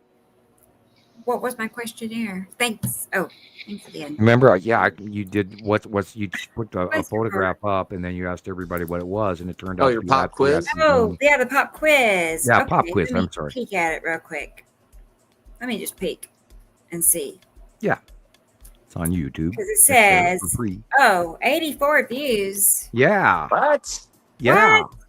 Yeah, it was doing far better. There was hundreds of them. Like a week ago, there was I've seen it drop before on other videos. Like 300 or 400 a week ago, and I saw. How can that happen? That don't make sense. That's crappy. Yeah, 84 views and 10 likes. I know better than that. Everybody. Yeah, I have a few hundred. I watched it this morning, and I was struck by how the view count had dropped, and I was like, "What?" Yeah, everything else around it before. Well, I remember complimenting you on how many views you'd gotten in a very, within 7 hours, you got like 300, 400 views in 7 hours on that alone, and then now it's down. Huh? Not cool. That's the only video that's like that, of me talking and explaining and. I need to make more of them. A lot more people, engaged with the post on Facebook, so that doesn't make any sense. No, right. Well, we are rolling this big rock uphill here, so. Right. Yeah. And, our obsession keeps us doing it. We're building Nineveh, the big, huge tribute to all the gods on top of this mountain. That happened to me on mountain Twitter rock too. uphill. I know I've reached 300 people on Twitter a while back. 300. Now it's 53. Yeah. So 53 people on Twitter now. And I call foul. I mean, Yeah, I'm hearing that. Anyway. Price is Right. what happened? Were they ever real to begin with? I don't know. Well, no, don't give that. Of course, they were real to begin with because they were there, and Yes. You wouldn't get that numbers off of fake. They wouldn't give you that. That would be automatically not given. Do you think they So take your follow down if you don't go on Twitter? Like, say you're not on Twitter for a month, they just take your. That right. doesn't make sense. Like, if I log off Twitter for like a month or what X or whatever it's called, and then I come back, are the people that I followed previously going to still be there, or I don't know. Right. I'll have to check that out tonight to see how that. I have works. not been back to TikTok since my last trial. I don't Really? know how many, and I don't have a cell phone. If I had a cell phone, I'd probably, they'd probably let me Right. slip through. I don't know, but I know my IP here is flagged because it stopped working after a week, and then I know when I got my second Samuel Hofman Facebook page for about 2.5, 3 hours, I was fine, and then Facebook put me in jail again, and that lasted, I think, for like 2 days, and then it went away. Well, that's after they sent me a notice saying that I was investigated and I am a real person. Yeah, somebody supposedly, their excuse was that somebody had flagged me as a fake profile and turned me in, and it was probably one of the damn trolls, And so that I got investigated again. I mean, I've been in Facebook jail like 30 or 40 or some odd times. I've totally lost count of how many times over the years. Oh, and unfortunately, I scared a few religious folks, and there was a whole handful of them that kept turning me in time after time after time. He said this, and oh my God, you better block this guy, and I feel sorry for you. And I've tried to include more religion because of that, references to Armageddon or references to Revelations or references to the Bible where it says this and that and the other thing, and then talk about Nostradamus or Edgar Casey or Baba Vaga and all of this and the prophecies. And oh my God, if you listen to the right wing right now, that's a scary lot. And then if you were dead, I do not recommend anyone even go to QAnon. Wow, this is a scary world. If you're not scientifically involved, you might buy into some really spooky stuff. We have some friends in a few states that are still dipping their toes into that. And I feel horrible for you. I'm not going to try and correct you anymore. Because that's one rabbit hole I just didn't care to go down. All you got to do is look up where QAnon comes from. The origin is Western Russia. It's a propaganda site, and it's scaring the living crap out of the middle of society. There's a saying, and I've said this in many shows before. There's a saying, and it comes from Rome. If you cannot defeat an empire from outside, but you can defeat it from within. And that is what we are all swimming in right now, is this big movement of fear that has been generated by a number of factions around the world right now. And I've mentioned some of them, and I don't want to, if I was to come right out and state one of them in particular, I might not be here 6 months from now. So there are factions beyond what we talk about. There's factions above us beyond what we talk about. And oh my God, guess what? Next year, the gold inventory from the United States government is due. And that's from 9/11, and I'll let you look that up, and I'll shut up right after that. This is the year that inventory is due. and they put it on hold. I can't wait to see what they say. What's going to happen when it's not there? Well, I'll cover the background behind this. Now, we are currently on planet Earth producing the largest amount of mined gold per day than we ever have. And we are still just digging it up out of the ground by the ton. Okay. Now, gold is entirely world economy based supply and demand. So if we are producing mass amounts of gold, why is gold the highest it's ever been in recorded history? And it went up $500 last year alone per ounce. It's at the highest per ounce price of any, platinum and palladium and all. That's even more expensive. But right now we are making more gold, and yet it is highly, highly, highly worth value. And that should be telling you something about all that's going on, and which goes into 9/11. And I'll shut up. How you doing, Rebecca and Christopher and Michelle? I'm looking at this pretty picture. So yeah, there you go. Pretty good. Yeah. Guys, this is really happening. The planets are right here. We're looking at, if you go out your door and wave, there's people up there that might see you. They're that damn close. I wonder if they're looking back at us. Like, surely they have. They're probably watching our television show. Them, getting Elon Musk to do DoorDash. Planets they've never seen before, right? Like, look at that little moon out there. What is that? It's Earth. Speaking of which, we should be seeing Nana and Amel Saru. We should be seeing, the green asteroid. We should be seeing more of the tan asteroid. We should be seeing more of Matim. Excuse me. There's a lot of stuff coming, and it's just got to get out there and see it and document it. And this is why, join Montana Skywatcher 1, join Nibiru Followers Anonymous, join Christopher's Nibiru Systems Skywatch, all of that, and get the likes and subscribes and send your material in so that we can keep calling what we see. And the bigger group we get, the better our science. And that's how it works. Yep. Right. And don't be shy. Yes, this is crazy. Think of it as like a visit to Coney Island on the weekend, or Disney in Florida, or Disney, California, depending on your preference. It's like a weekend jaunt. Go out, take some pictures. We recommend that you take pictures on the right-hand side of the sun and then on the left-hand side, and try to include a little of the sun or the visible light where the light source is coming from. Don't forget to take pictures up, not just out, and keep sky watching and look for the dark areas. It's that simple. And you will get a planet, and then send it to us, and we'll tell you, if we have an opportunity to talk to you, what it is. And we do. That's what we do. And we are good at what we do. All right. All three of you talk. Come on.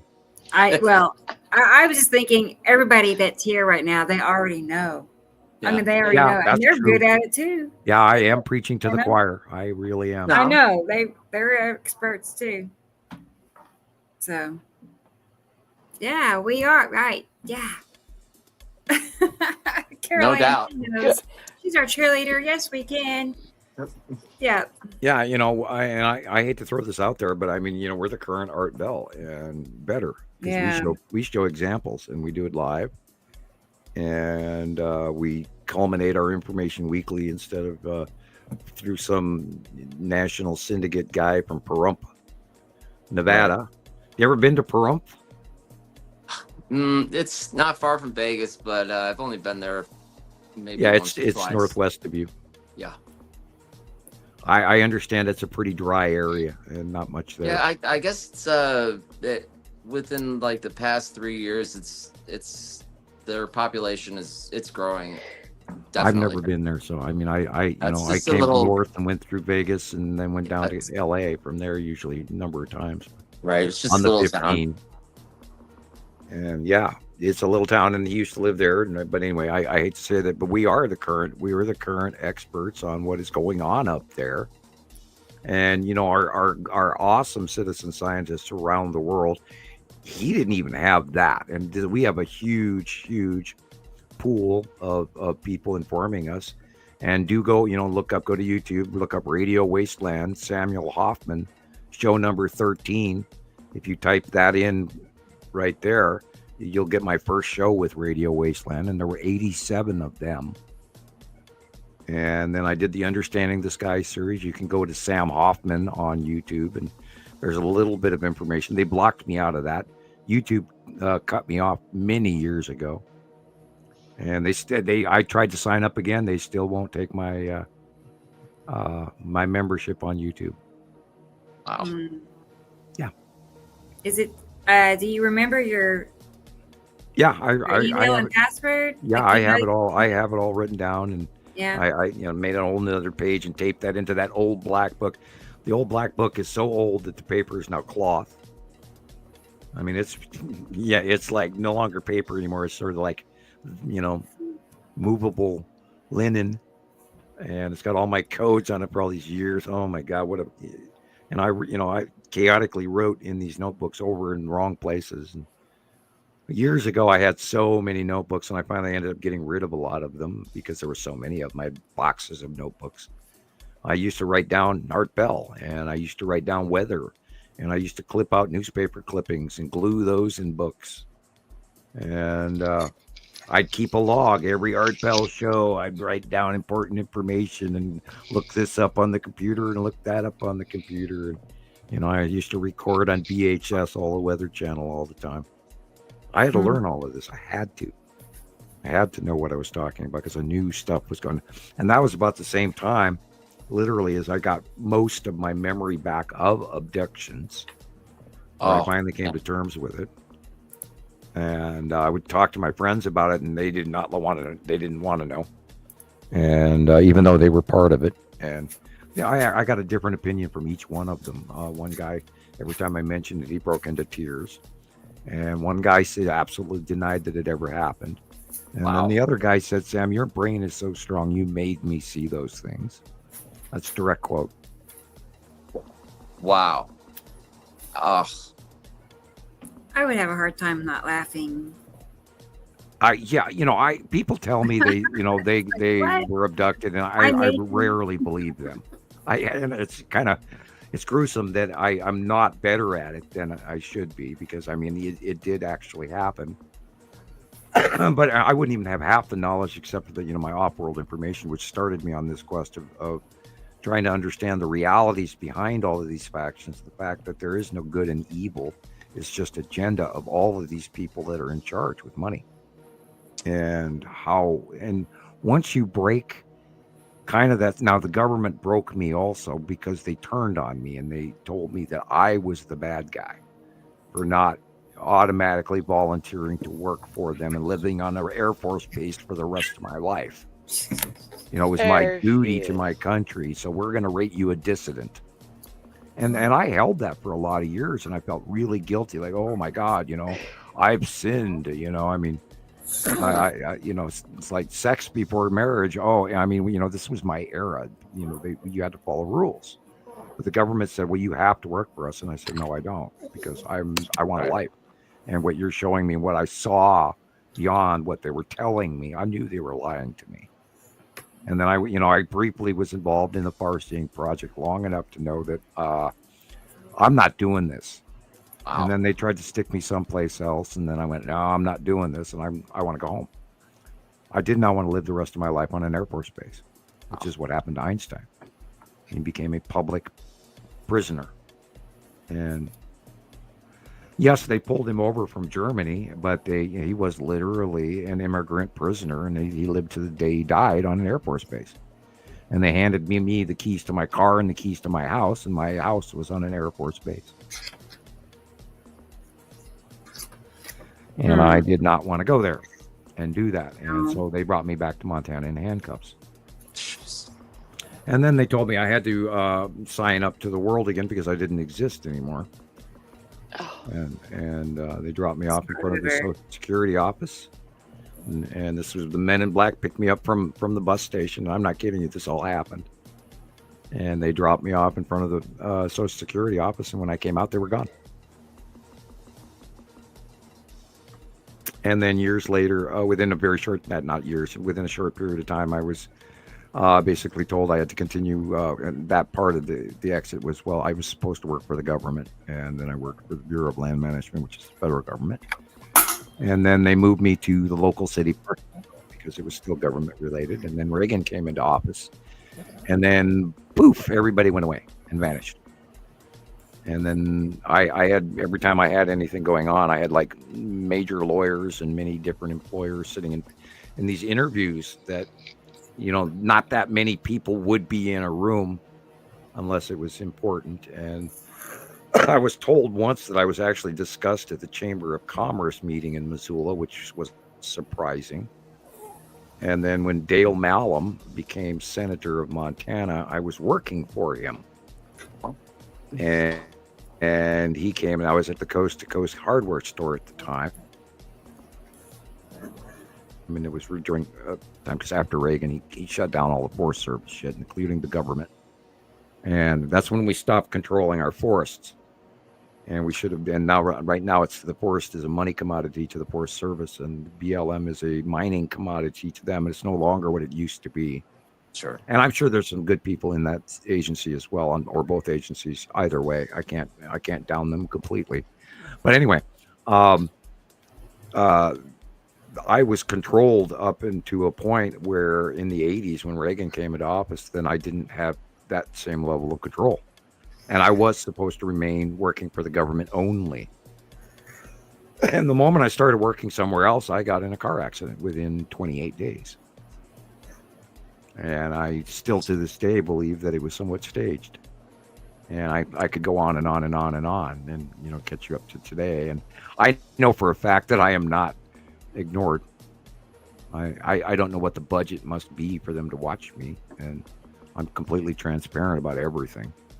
Because there's no, you cannot live the blackmail. You can't let them blackmail you. You have to just be open and talk about what you can, and you can't suppress it because it'll make you sick. I had migraines for years. And then I finally came out and started talking about this, and they went away. Odd. I mean, hospitalizing, drastic migraines, laying on the floor in your underwear, sweating migraines. I used to rent apartments by how dark the closet was. Oh God, this is a good closet. I can sit when I have my migraines. I can sit in absolute darkness, and it's quiet, and it doesn't kill me. And I had such suppressive information going on in my head that wanted to get out. I spent many years with major headaches. And once I started talking to you guys, they sort of went away. And I still have, you know, back issues and everything else because I worked too hard.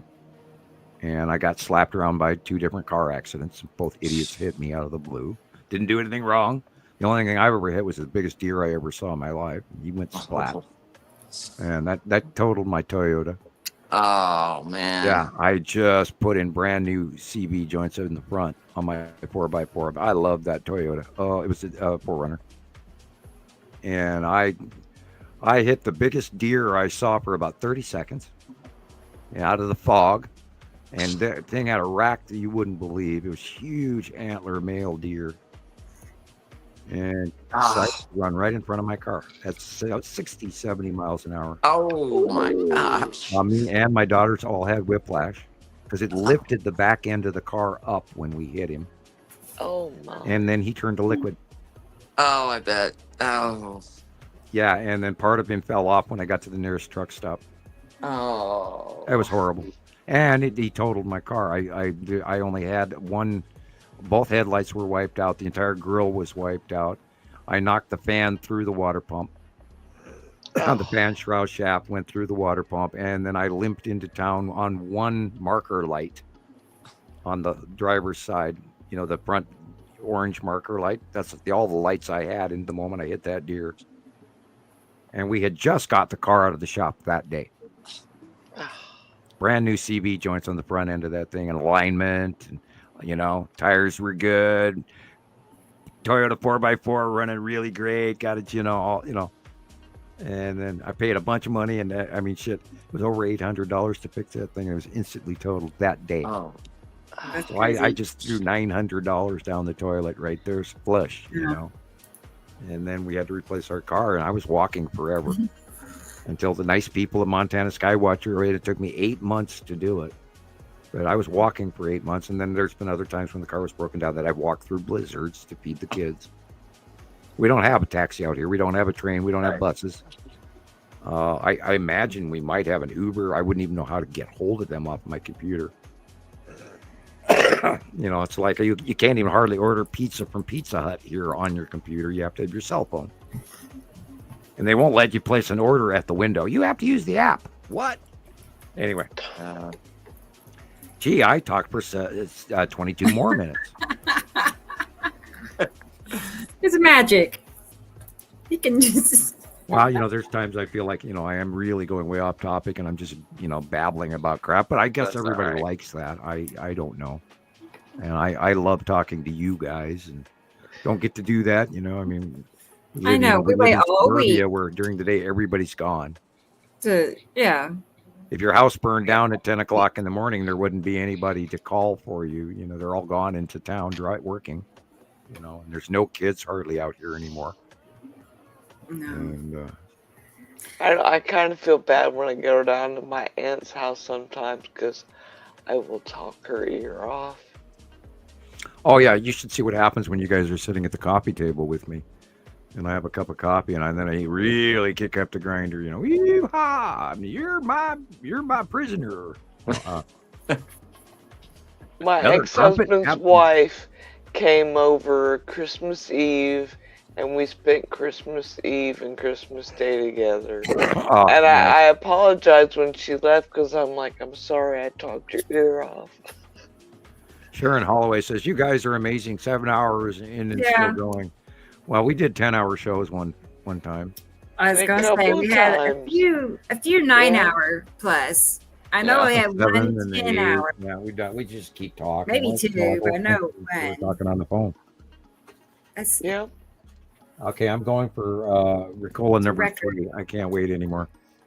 Okay, that's not bad. Well, my throat is a little sore, but I can keep talking if you guys got anything you want to talk about. It's I was going to show you what I just made. Talk about alien abduction. Holy shit. I just made this comparison. Where is it? God, people go, oh, take me with you. Oh, God, you only knew. And I am guilty of that. I am totally guilty. I willingly walked into the illuminated circle. Thinking, oh, that guy finally got to meet E.T. Oh, boy, you don't even want to know. What it does to you is beyond what you are even ready to understand, and it screws with you. It's kind of like what our program does. Yeah, look at that. That is just awesome. Awesome. Yeah. God, who is that guy, and how does he draw those things? Don't know. I know. Look at that curve too. Yeah. It's just like it. It's just like it. Yeah, and the yellow moon in front of the Saturn, and the Saturn is now getting bigger, and that left-hand side, if you look at the drawing on the right, and the picture on the right as well, that part of a Saturn, right where the word Saturn is reaching farther over the top of the sun now. Yeah. It's getting farther closer towards us, so it's eating up more of the visual sky. And the Saturn's yellow moon is moving farther over to the right because it's coming over the top of us. So Saturn is actually getting bigger now. And we will be seeing more red effect of her, and eventually we'll be able to see side red illumination. Unbelievable. Right before an hour or so before sunset, that sun will shine on the side of it, which is sort of all far over to our left, but right next to the sun as well. But then it'll turn red, and you'll see this. And we know that there's no oceans or anything on Saturn, and there's a few lumps and of land, but there's no real topography, so to speak, of anything we've ever seen of a Saturn. We believe it might be like, well, iron oxide, red. It's these things got different. Like, we know that Nepacity is green, and then sort of seems to have little volcanoes on it because it does this weird stuff to its outer atmosphere, like something's puffing up through underneath. And then there, Uri looks like this, and that too looks like this, and there's all these different variants between these planets. But Saturn was generically pretty plain and just pretty red, with some minor mountain ranges. But then in the future, when it goes away, we might even see better now that it'd be facially illuminated, rather than side crescent illuminated or refractive Earth light illuminated, which is what our early shots of Saturn was. We saw the red planet and a yellow moon because of Earth. It was so close to Earth, but yet so not. Tiny sitting down here lower instead of now up and above and bigger. It's hard to describe, but the size variant has me boggled from 2011 on how the orbitation and rotation in front of us cycle after cycle occurred, and that it still messes with your head that they're spiraling this close in between us and the sun. But there is so much distance between 93 million miles that it's hard to fathom the size and distance of what they're doing this whole decade-long period of time, yet right in our faces and now finally going over the top of us. I'm anxious to see what it does, what the view is going to be like. Can't wait. Never seen it before or something. Yeah, and we're in virgin territory here of what's going to happen and occur in the side views and the illuminated views. Michelle, do you remember that 2015 side illumination of Attu and Attu's moon? When it was coming, and they were on the lower distant horizon on the left, the one that James and all those guys had posted. Is that the one that Rebecca has the picture of? Yeah, you can actually see the purple, very tiny white Attu's moon, and that was that's like one of my favorite pictures. Right, I know pretty much know where that is. I could pull it up, but anyway, it has to do with the light. The angles of light and where they were. And finally, after a period of time, each one of these groups of planets would roll in where we could see a side crescent illumination and then a half illumination. And right now what we're seeing with Uri is a 3/4 illumination, because she's coming up in front of us, being illuminated on the side, and then right over the top of us, and then moving to the north. So we're seeing far more of Uri, and she's rising up and getting smaller. So we're seeing the overall of Uri, where before we were only seeing the upper half of Uri for the last 3 years because she was so close and so big. But now she's rising up, so now we're finally seeing the bottom of her again.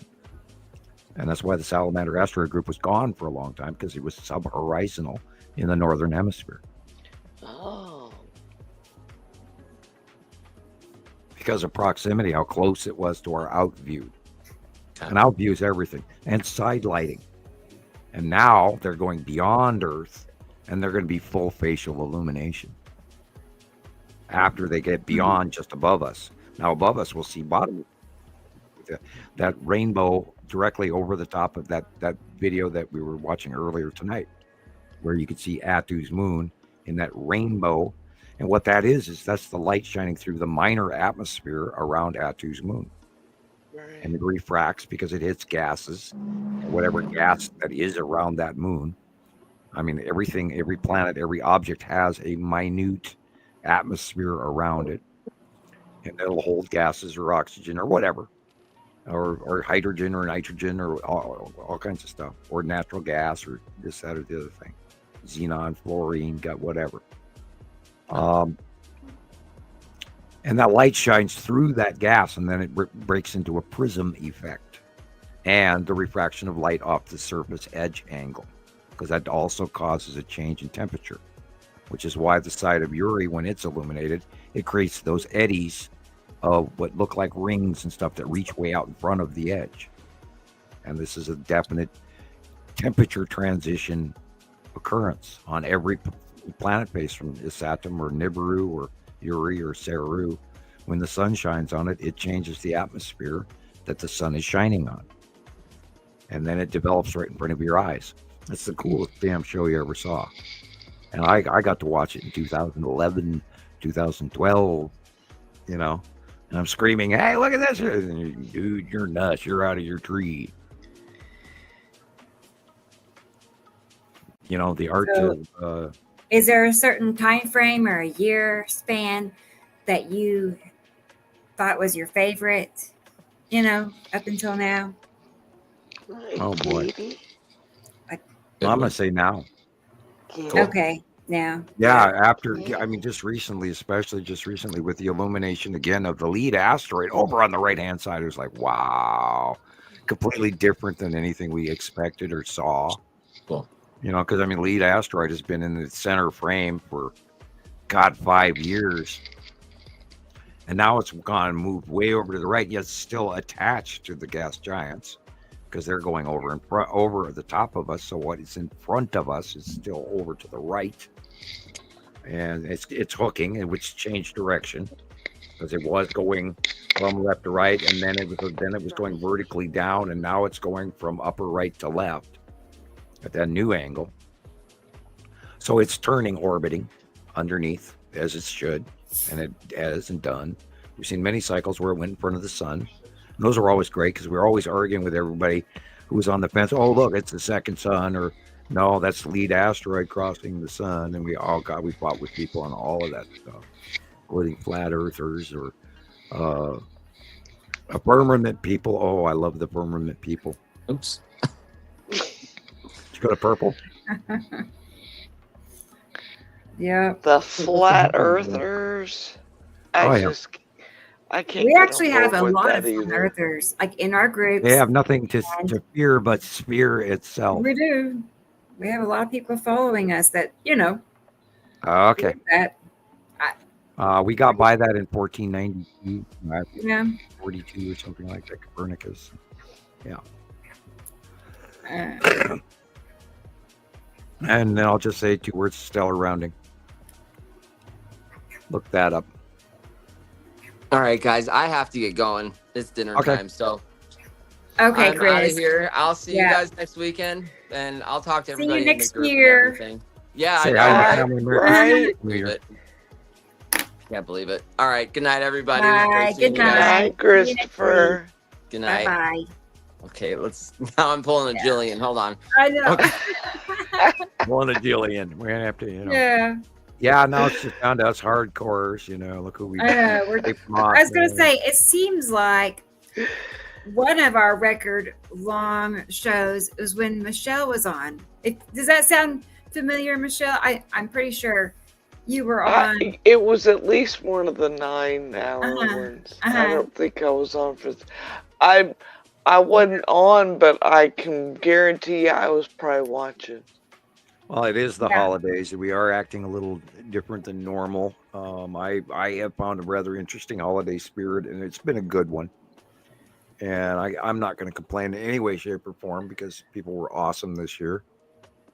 And this too shall pass for whatever else is coming. And remember, we don't always get what we want, and it sure ain't going my way currently. But I'm still very optimistic that this is just absolutely the coolest freaking thing that ever was. Otherwise, I'd probably be very sad. It's like, my life is horrible. No, I'm kidding.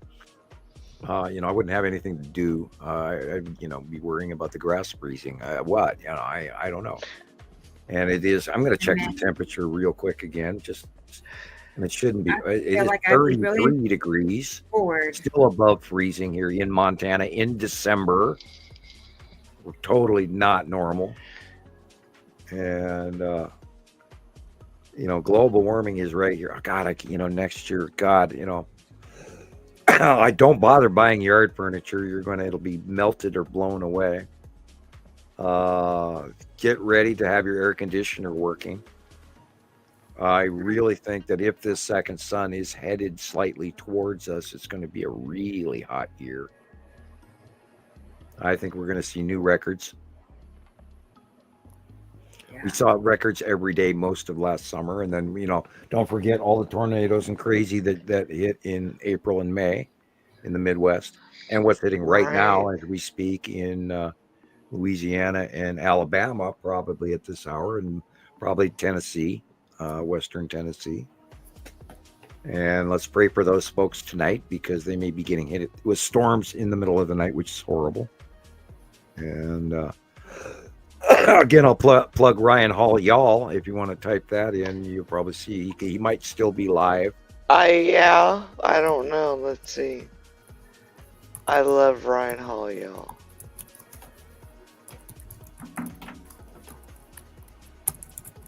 I also watch Pacific Northwest Weather Watcher, and he's good. And there's a lot of other guys that are bums out there, and there's some of them that are so annoying I can't even listen to them.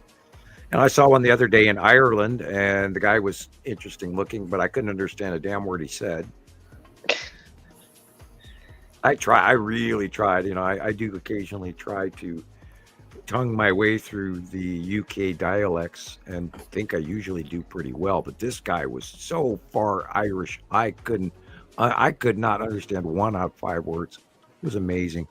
And I sat there and watched it just because I was chuckling so hard over it. It was like, I can't understand a word you're saying. Oh my God.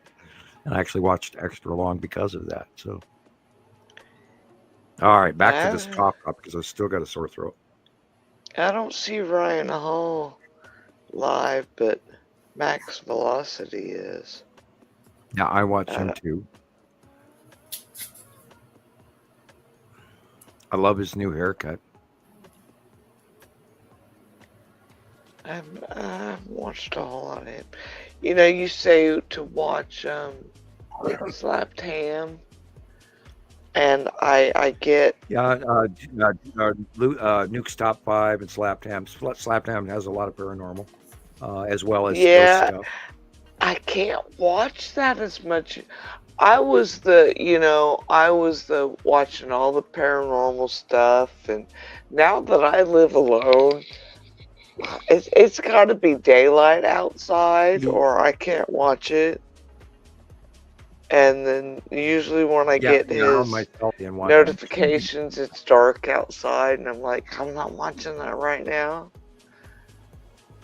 Yeah, there's a lot to inviting activity in your home. And if you talk about ghosts, if you Oh, you're breaking up, or is it just me? Night.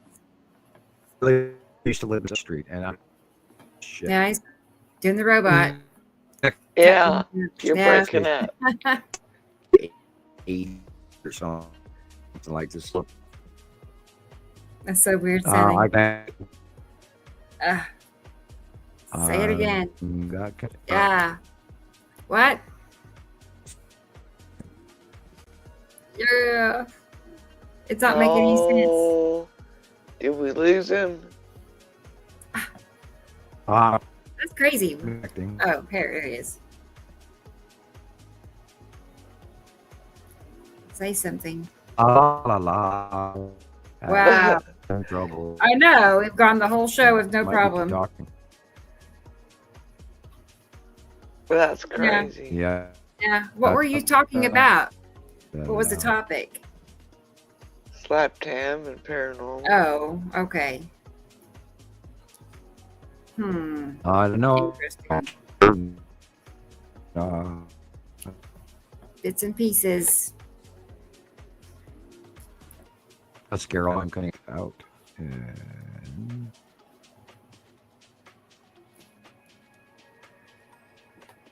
paranormal. Oh, yeah. Wow.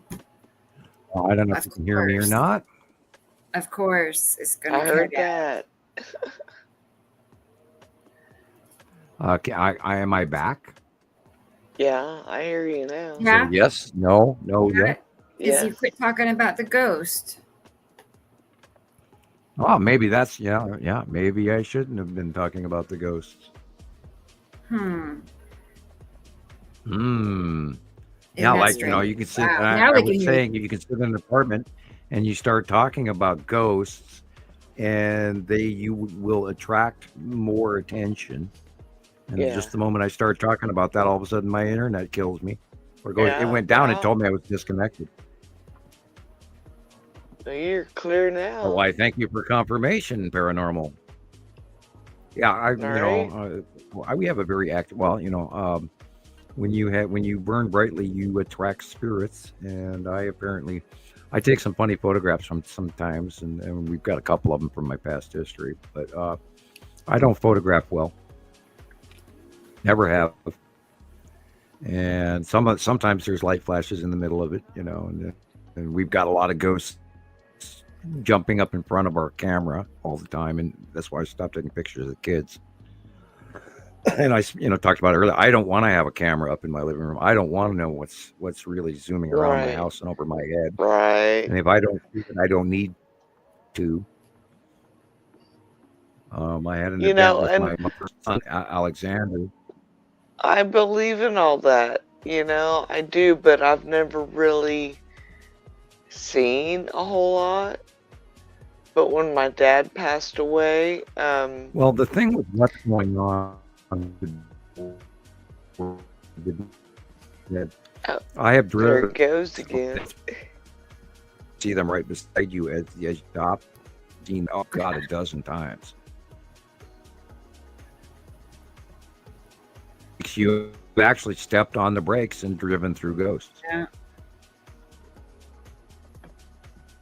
Am I locking out again? Yeah. Yeah, a little bit. Yeah. As soon as you get back on that topic. No. When my dad passed away, he had paths that he would take because he would come over and visit all the time. And he had certain paths in our house that he would, from my mom's room to the kitchen. And when he passed away, I started seeing a shadow go. Right. Like from my mom's room to the kitchen. The one secret I can give you about dead. And I told him. Is... Well, I told him one day, I said, look, Daddy, I said, if it's you, I'm fine, I'm okay now. You go wherever you're going to go. And I never saw him again.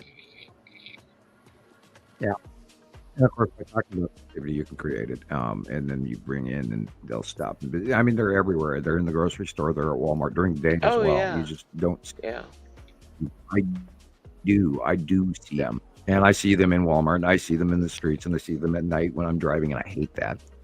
And I see them in my house, and I see them out in the yard. Not perfect, but I mean, I see there's variations of them. You see the orbs, and then you see the skeletons, and then you see the muscular, and then you see the skin, and they can transition in between that. Yeah, it's sort of like, the Invisible Man model that everybody had for Christmas for years through the 70s. It's literally, you can see through them and then back out. And then sometimes they'll even shrink down into an orb and then back into a full spectrum body shape. And I've got photographs of real ghosts and stuff over the years, and I could do paranormal stuff if I wanted to, but I just choose not to. Tarot cards is far enough for me. I mean, my tarot cards are phenomenal, and I do not disrespect them in any way. I completely treat that with a high reverence of accuracy because I do that. It works. Although I have seen thousands and thousands of ghosts because I was told to go to a certain lake at a certain time when last time Halley's Comet was visible and witness an occurrence because I was directed there by an Indian elder. And I went and did it, and we did this, it's an enhancement spell. And I even know how to look into the world of the dead and through shaman practice. And, we have pictures of that whole series, and it taught me so much about the world of the dead.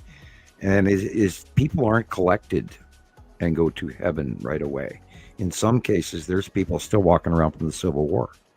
And in some cases, there's all these different other people. And the reason that people are haunting or seeing them, or in some cases sad, is because they believe they're going to go to heaven right away.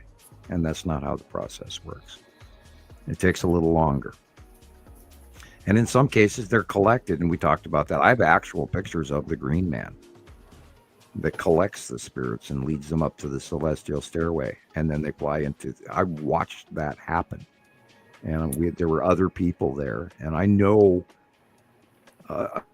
I know about what death becomes, not what they're suffering while they're here, because we saw people with different period clothing, and some were blobs and some were semi-nude or in veiled, capes and cloaks and hooded creatures. Some people were representations of their lives, and others were orbs, and bright ones, and big ones, and small ones, and different colored ones, and all of this. They were spirits, just like in what movie was that with the little girl? They're here. Poltergeist. Poltergeist, yeah, Poltergeist 2, where they come down the stairway. Yeah, that's very much like what the reality is. And if you watch Slapped Ham, they show a lot of those spirits where you can see them, but you can't. And their shape and their body shape looks so much human. And oh my God, it is. And you can see variant degrees of it. Sometimes you can see the muscular, but sometimes you see the skeletal.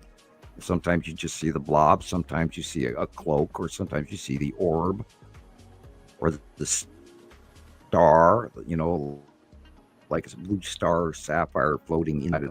All of that, and it transitions. And then sometimes you see black blobs, which I don't like. And then there's that warble that you see flying by on the ceilings, because spirits usually fly above everyone because they're uncomfortable with coming close. Some of them haven't flown much. And then there's the ones that walk through the room that you can see walk through the room. Oh. And I don't know if I can handle variants that. of all above. And I've been when I was 5, I met my piano teacher, and on her interview to see if she was going to teach me piano, I had to ask my mom who that grueling melted dead man sitting next to the lady was. And he was dripping and oozing with rot, and yet in an old dirty suit. And I saw something from a horror movie.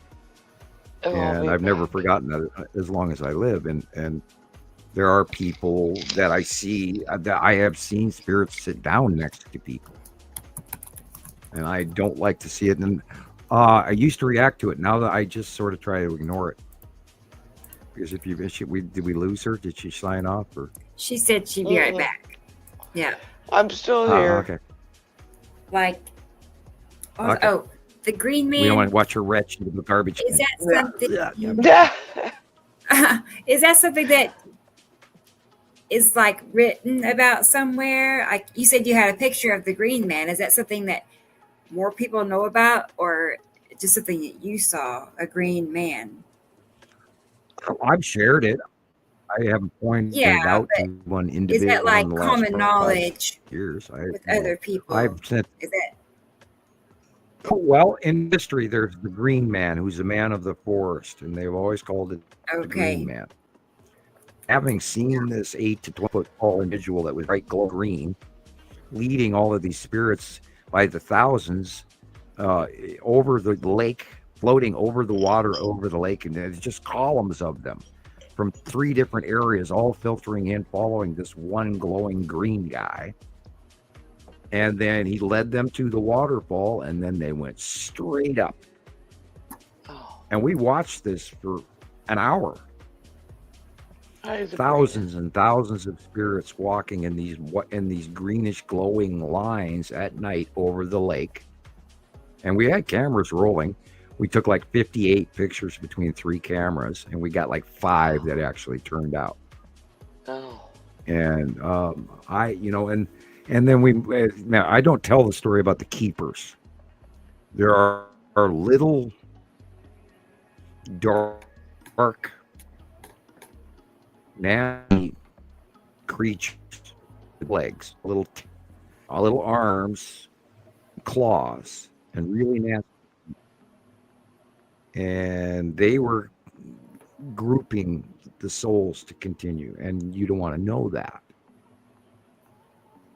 And they would attack us if we paid too much attention. If we distracted their spirits out of the line, which several did come to us, because we were pointing them out. And hey, look, there's a lady, and she's got a baby, and I have that photograph. And she flew up in front of us, just like in the movie Raiders of the Lost Ark. And she was holding her baby, and I took a series of flash pictures. And you can see, and I don't have all of the copies. I have a couple of them because I did lose them on another computer. But I have the original actual photographs. They're folded in some sort of a bandana in one of my drawers for years. But anyway, On the first picture, she's standing there, and I only got her from the chin down. But she's in her cloak. She's got her hand. She's holding this baby. You can see the arms and the legs and the face of this baby. Second photograph, she's raising her arm up in front of the baby's eyes with her hand. Third photograph, she's turning the baby away. And then on fourth photograph, she flies through me. Ooh. And me and my friend, and it's just literally like the movies where you, in Raiders of the Ark, she goes through you and you're actually pushed back by it. And those 4 close-up shots were just unbelievable. And I look back at them today, you can still see her jaw, you can see her fingers, you can see the baby's fingers, you can see the baby's face or the baby's lips. Yet transparent, see-through, and you can see the forest behind it. And you can see the green man in the background and the 5 or 6 other ghosts behind her. Oh my God, and this was all real and it happened. And 3 of us were standing on the shore of this little island watching all this happen. Because all these thousands of spirits are floating over the water in lines from 3 different directions. It was the most awesome thing I've ever seen in my entire life. And, I How big had was done he? Force Magic spell to be able. Excuse me? Like, How big was he, you think? How big? Oh, the green man? He was like anywhere from, 10, 11, 12 feet tall. And he was green, but he looked completely human per se. I didn't see him well enough. I mean, he was a half a mile away from me across the water. And we have a picture of him, like at least 2 pictures of him. And you can see in the background all the way at the horizon, this little green guy standing there in a nighttime photo. You cannot argue with what's there once you blow it up. I'll send it to you. You can play with it. Yeah. So tell me this week, and I'll give you these pictures. Maybe if you want to play with them, you could grab little segments out of it and question me about it. Because I mean, the one picture of the lady's jaw alone and her hand in front of the baby's face is just, it was so unbelievable because here we'd seen it, and yet the pictures actually showed that this was real, and including the green man and all this. I mean, and we took like 57, 58 photographs. And we got like 5 that actually turned out. The rest were screwed up. And we paid a lot of money to get different cameras. Back then, you had to shell out $20 for photos.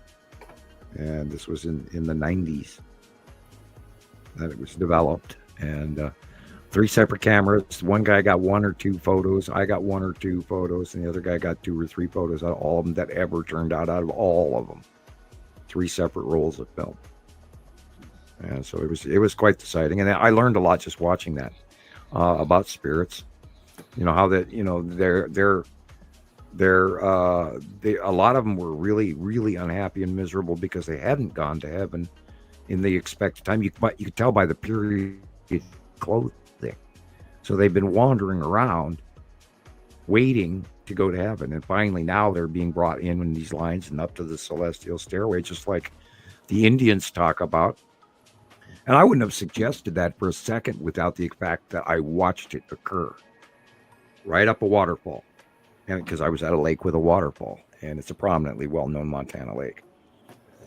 I don't want to, tell everybody over, because you'll go there and you might get the shit. It is one of the most haunted lakes in Montana. There's a lot of activity there. It's great. And it's in this side of the state. There's my best, closest hint. You can look that up. Do a little treasure hunting. D.B. Cooper's lost $20 bill. Yeah, anyway. There is a lot to ghosts and spirits, and I see them every day. And I just and that's kind of sad to think about, because my mom passed away in January of 21. And to think about the fact that she could still maybe some people go right away. I can't account for the ones I don't know about. Maybe they do go right away, but not everyone does. I sure. And there's more to us than just these corporal things, because we ended up with that soul that our makers did not anticipate from the demigods. They did not anticipate that we would have this life spark the way they do, and they just ran with it.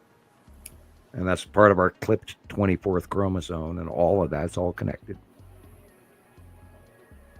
Even in death, we don't own our lives, and we have to evolve out And the sooner we understand this, the higher enlightenment we become, the more we break our spiritual bonds. And we have to earn it and grow up enough to be able to accept it. Because a lot of people would be violent or fearful or whatever, any number of the other emotions in the human world. Because we were constructed to be greedy. That is original sin. We are greedy to mine that gold, because that's why we're here.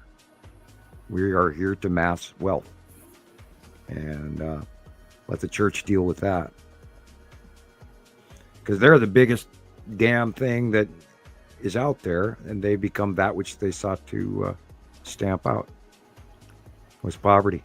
And now look at them, and they're one of the richest private state institutions in the world, and they hold secrets going back to the 1300 or the 12th century or whenever. Well, I mean, St. Paul's was finished in 1460 or something like that, first original stuff. But yeah, after the Roman Catholic Church took over, in Spain and England and all of those guys, and Rome was running most everything, and the money that those people probably have control over right now is just skyrocketingly insane. 30 miles of tunnels underneath. It's crazy. Housing all kinds of artifacts removed from history and time. Their own observatory in the United States. Gee, I wonder why. I mean, they're building something because they're, Nibiru Nemesis. There's a new name. Yes, Nibiru Nemesis, a lake with a waterfall. Yes. In western Montana. Anyway, there's one of those names that rubbed me the wrong way, and I've had a few trolls with similar names, so I hope you're not going to be one. I'll leave it at that and move on. Yeah, in the spirit world and all of this stuff, it is connected to all of this, and part of our genome and everything. Everything is connected to this repetitive cycle of the repetitive passings of the planets and the collection of the commodities, and why we're here in the first place on planet rock type. I mean, we're not even a proper water planet. We're a rock planet, and we just happen to be getting more water all the time. If you look back through history, Pleistocene era, etc. And why we have so much salt, why our oceans are so salty. And salt in space is really cool. Look that up. Watch what happens to salt in space. Anyway, I've talked crazily for another hour, and we're coming up on 8. Yep, ding, ding, ding, ding, 8 hours. All right. Yes. Eebity. Babbling. Porky Pig. Here we go. Oh, boy. Hey, Albert. Starting to feel like Daffy Duck. Good to see you. Yeah, it's been a minute. Carol Ann is still here with us. Amazing. Yeah. There she is. Yeah. I don't know what else to talk about. I find myself looping here, talking about ghosts and the cosmos connecting. Because it's all connected. When we die, we step into a half. I think they move faster than we do. Because I know that ghosts, when they fly across the room, they're pretty damn quick. And if you watch Nuke's Top 5 or Slapped Ham, you will get evidence of that. Oh God, too much. I mean, yeah. I recently, about 6 months ago, had somebody yank on both my feet while I was sleeping in the bedroom, and I remember that. And I've been having some weird ass dreams, like dealing with the ghost recurring in the house that I can't do anything about, and they're all around me all the time. I mean, they're around all of us all the time, and we have to just get used to that, and we just don't see them. And so I try to ignore them when they are nearby, and I try not to give them knowledge that I am aware of, except for when they're going to knock out my internet. That's a joke. Don't want to bring them back in the room. I see things out of the corner of my eye. And they're real. I have floaters in my eyes. Well, yeah, everybody kind of does. Really bad sometimes, and so I can't always trust. Well, you're better off not to acknowledge that. I You really are. and I don't, because I know you can invite things in, and that's the last thing Yeah, I want to do. it might be a person that is upset and wants your attention. Why can't you see me? Why can't you see me? Why can't you see me? I'm here. My next door neighbor has started seeing orbs and stuff in his house, And they're always walking through. They had know where you are. They pulled the sheets off of him. They've tapped him on his shoulder, That's no fun. and I'm like, don't acknowledge them. Yeah, and that's the point where you can't start screaming at them or anything like that, because then they know they're there, and then they're going to continue to try to get your attention. Yeah. And you might have a rampant reoccurring. I mean, and you can tell that number one, the most number one way to tell there's a ghost around is you can smell the change. All of a sudden, the smell in your room changes completely separate of anything. You'll either smell roses, or you'll smell tobacco smoke, or pipe tobacco, or a cigar, or some cologne or something, or a food product that is not related to your home. And then all of a sudden you know that, hey, that is completely a change of the smell in the air. Now, a cold gust of air, that's another strong one. When you walk through something and your arm burns electrically, I've walked into them and through them. Or even my arm, if I pass through them with my arm, I know it. Whoops, sorry, I didn't mean to walk through you. And then just go about it and ignore them from that. But and lately we've been having weird shit in the other room going clank bang, and in the kitchen usually when I'm sitting in the living room. There's an intention thing going on. And then I found recently also things that were completely reversed. Like the silverware in the refrigerator and the milk in the drawer, but it's not exactly, but I mean, you know what I mean. Where you put the wrong things in, you didn't do it, but there they are. Right. And I've seen a couple of those events that I've come in and I went, wow, that's weird that is sitting there and it shouldn't be. That kind of thing. And be fortunate, be happy if you don't have anything flying around, getting knocked down out of the covers and broken. Because that's on Nuke's Top 5 and the Slapped Ham as well. And if you want to get the hell scared out of you, go watch that stuff. And I don't do a lot of horror. I don't do a lot of monster movies. I like the Aliens series, and I like the Predator series, and I like a couple of these super.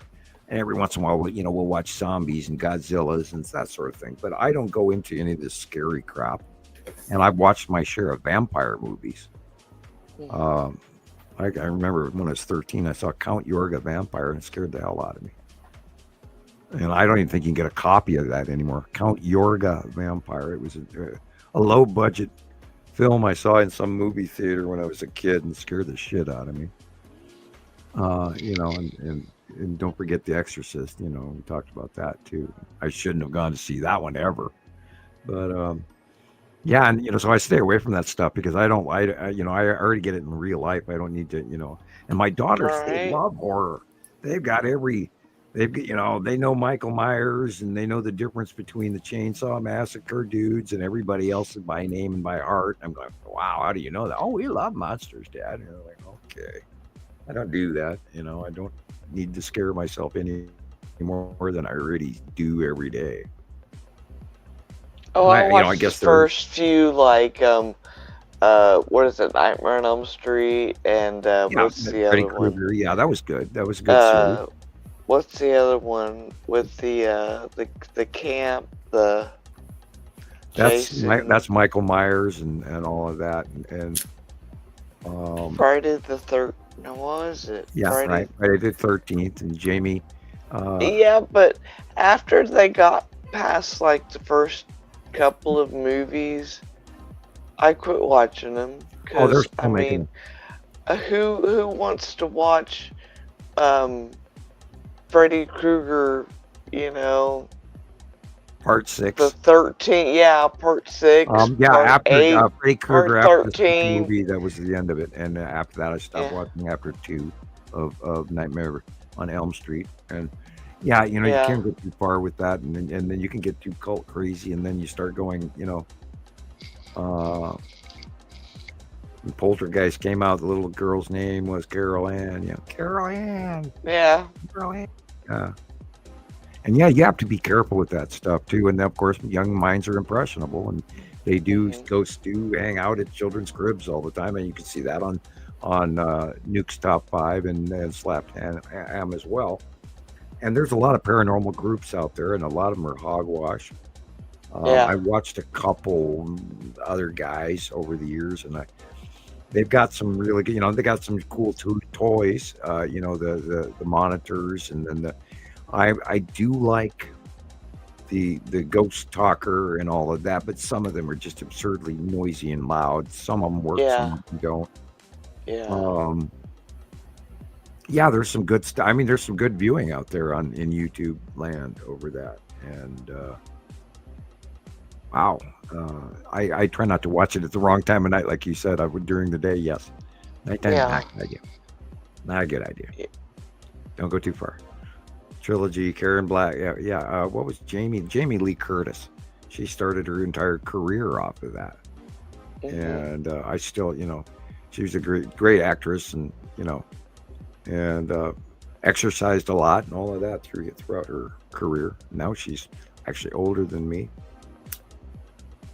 I did watch all the Halloweens. First movie I ever saw Jamie Lee Curtis in was a movie called Terror Train. Oh, that must have been before her debut. That was before Halloween, yeah. And I believe she was the daughter of Tony Curtis. Yeah. Which is why she got her in Hollywood, and she was not only that, she was drop dead beautiful. But yeah. Anyhow, you want to see a crazy movie? Find the Brain That Wouldn't Die. I think that was the first scary movie that I ever saw when I was little, and I never could find it. And when I got older, I found it, and I went back and I watched it, and I'm like, yeah, I remember. Well, I got a chuckle. Do you remember Dark Shadows? Yes.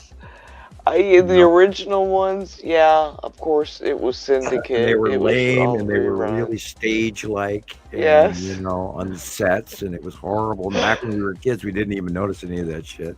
Right, you know? Yeah. It's so scary. Oh, my God, Quentin Collins and all of this, and, you know, the vampire dude, he lived for 500 years. Oh, my God. Yeah, there is a lot of old spooky shit out there, and but there's the old actually a lot of radio it that's show. real. Only the Shadow Knows. The Shadow. All the radio programs. Yeah, people don't do that anymore. Some of my best when I was driving a lot in a lot of highway miles, I would listen to those radio book. You know, like I can't even remember some of them. Some of those stories where they actually read to you and you're driving down the highway, you know, and at night and shit like that. And those are the ones that are still fresh in your mind. And that's why Dungeons and Dragons was so cool, because it was all in your head, and you form these memories that are just much more vivid than just even reading a book sometimes. And because you're listening to someone else describe it to you. And books on tape, I think, are really cool. I've actually listened to The Hobbit recently over books on tape, and I watched listened to the Dragonlance Chronicles on books on tape. Margaret Weiss and Tracy Hickman. And another good fantasy is Fire and Ice, which is, you can type that in on YouTube, Fire and Ice. Fire and Ice. That's a cultural icon cartoon with Rosetta drawing and all of that. Really good video. Anything else we want to talk about? What we watch, what we eat, what we go, where did we see? The price of carrots at the local grocery store. Oh boy. I'm in my day when I was young. Yeah. Oh my God. Well, we've talked for 8 hours, 11 minutes. 8 hours, 11 minutes, 52 Right on. seconds. Steve for the blob, Steve McQueen. Oh, lest we not forget the Night of the Living Dead. Oh, yeah. Yeah. Or the comet and all of that, And The Night of the Comet. Oh, my God. Night of the Comet. The people that were inside metal, like, or a freezer or inside of a film booth or inside of a car. If they slept in their van, they were protected. But everybody else on the planet turned into zombies, and oh, my God. Scary shit. I love Maximum Overdrive because I love that crazy truck with face on the. Oh yeah. That was a good one. I'm trying to think of the ones that my daughters used to watch over and over again, and it's on the tip of my tongue, and I can't think of the name of that silly ass movie. Anyway, and I watched it. It's from the '80s. I've watched it 100 times. And for the life of me, I can't even think of the actor's name. Otherwise, I'd be able to associate. Anyway, it'll come to me 5 minutes from now. Yeah. And that's crazy, Someone says something and you can't remember it.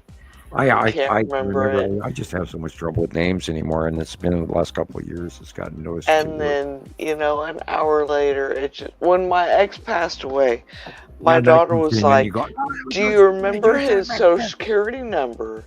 And I said, you know what? I used to know it by heart. And I could not for the life of me. And then, a week ago, it just popped into my head, and I'm like, there it is. I can remember my first phone number from my first house. Yes, yeah. My dad's phone number, I still remember it. Anyway. Why do our brains hold on to things like I cannot that? do sometimes. It's spooky. I like nostalgia a lot. And Yes. Christmas is big on that one for me too. And the kids are happy. And here we are. God, any plans for New Year's? I'm not planning anything important at all, or probably even watching the ball drop or anything. I'm just gonna go, oh shit, another year, and I'm older. Right? Nothing. No, I don't ever go out for New Year's Eve. Well, I lost a tuxedo. I had a really nice tailor fit tuxedo from 1957, double-breasted, silk-lined inside, and I had it tailored for me. And I was going out with this girl that was occasionally staying at my house. And one night I was working at the bar, and she thought, since it was New Year's Eve, she could borrow my tuxedo. This thing was worth anywhere from $7,000 to $10,000. Oh. Yeah, irreplaceable. And it was it was made in 1957 in New York. And the guy that gave it to me had it directly tailored for me. He sent me to his tailor, and he had a whole bunch of other suits done as well. And he tailored a bunch of clothing for me when I worked in the hotel. Because he was these people liked me. They were good customers, and he gave me a bunch of his suits because he was retired and he couldn't use them anymore. And so, since I was being promoted and sent to management over to Oregon, blah blah blah, he said, "Well, here, why don't you go to my tailor, pick out 10 suits that you like, and take them to the tailor, and I'll pay for it, and he'll fit all of those for you." And it took a month. But anyway, that retro, early 50s perfect tuxedo, she wore it. Got a bunch of makeup on the neck. Oh. So she washed it. Oh. In the washing machine. Oh. And when she pulled it out of the washing machine, it would have fit a 5-year-old. Oh no. Yeah. And I didn't find that until I moved out of the house, like a year later. I wonder what the hell did I do with my tux? Where's my tux? Where's my tux? Nothing. Crickets. And then it was behind the dryer when I moved out. Oh. Yeah. She hid it. She couldn't tell me the truth about it. It was like, oh my God, $10,000, $7,000, $8,000 suit. And Right. Wring their neck, And that the moral to the story is never leave people in your apartment that you don't trust, or you should trust more or less, or whatever you want to say. But yeah, I used to have and ever since then I don't even really do New Year's because I don't get to wear my tux. Right. You know? And I had a retrograde effect. You know, you lose your tux, you don't celebrate anymore. Because I tell you, there's nothing like wearing a really nice, well-fit tuxedo. Right. And that's the only time I don't mind a tie.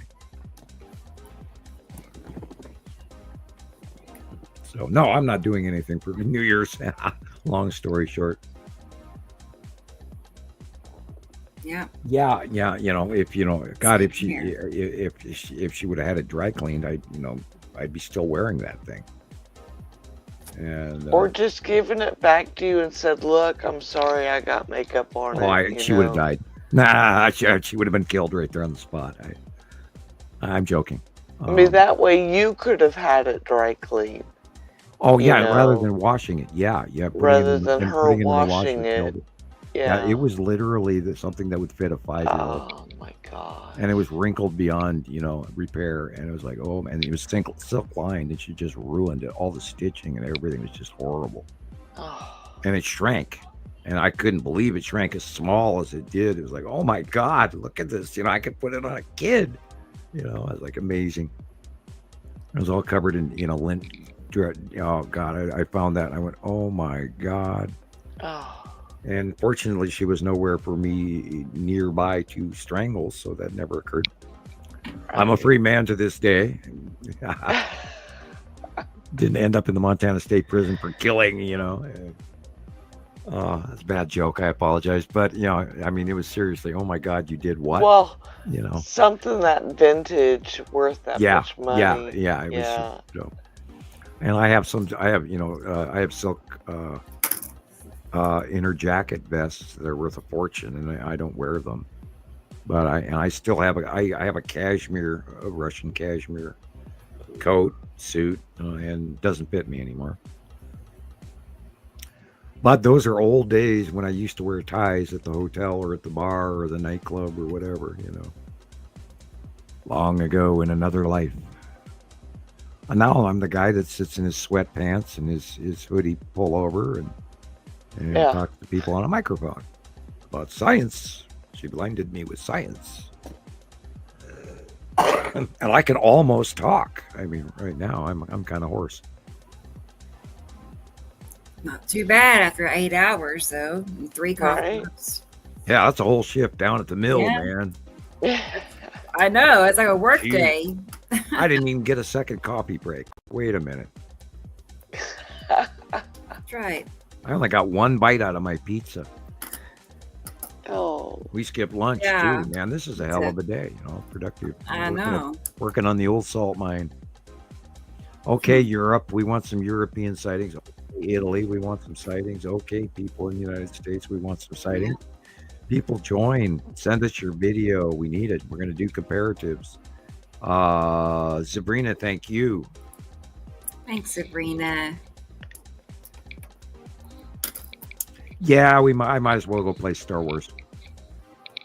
Star Wars time. Yeah, it's Star Wars time. Yep. And then we Well, happy 2025 to you. 20 minutes is plenty. I know. It's already. What time is it? 11:20. Oh my gosh. Yep. That's crazy. And again, I will say Happy New Year to everybody. Yes. You and yours. Maybe I'll sleep tonight. I slept like an hour last night. Like maybe an hour. I did not sleep well.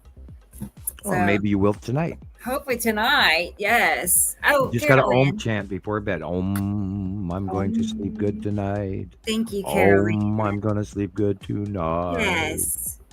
Om. I love that. Let me find you a little something cute. I don't know what this is going to say. I just got to pick one. Just pick one. Oh, she's cute. Oh, Becky. Yeah, thank you.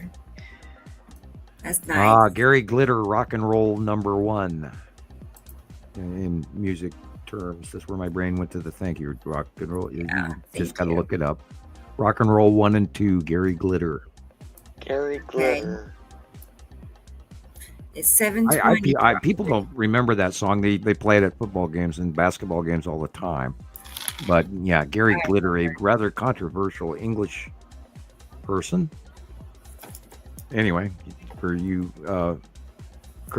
inquisitive people out there who want to look stuff up, Gary Glitter, Rock and Roll 1 and 2. As a matter of fact, I'll look it up myself here in just a moment after I go to play Star Wars. Yeah. So, good night, everybody. So We'll I guess talk to you we'll again next week, same time, same bat channel. next year. We'll see you all Yeah, next it will year. be next year, and then we'll tell everybody how we How got cool here. is that? And then by next will. year, by the calendar, let's see, it'll be the second. Night, Or Robin. it'll be the 4th next month.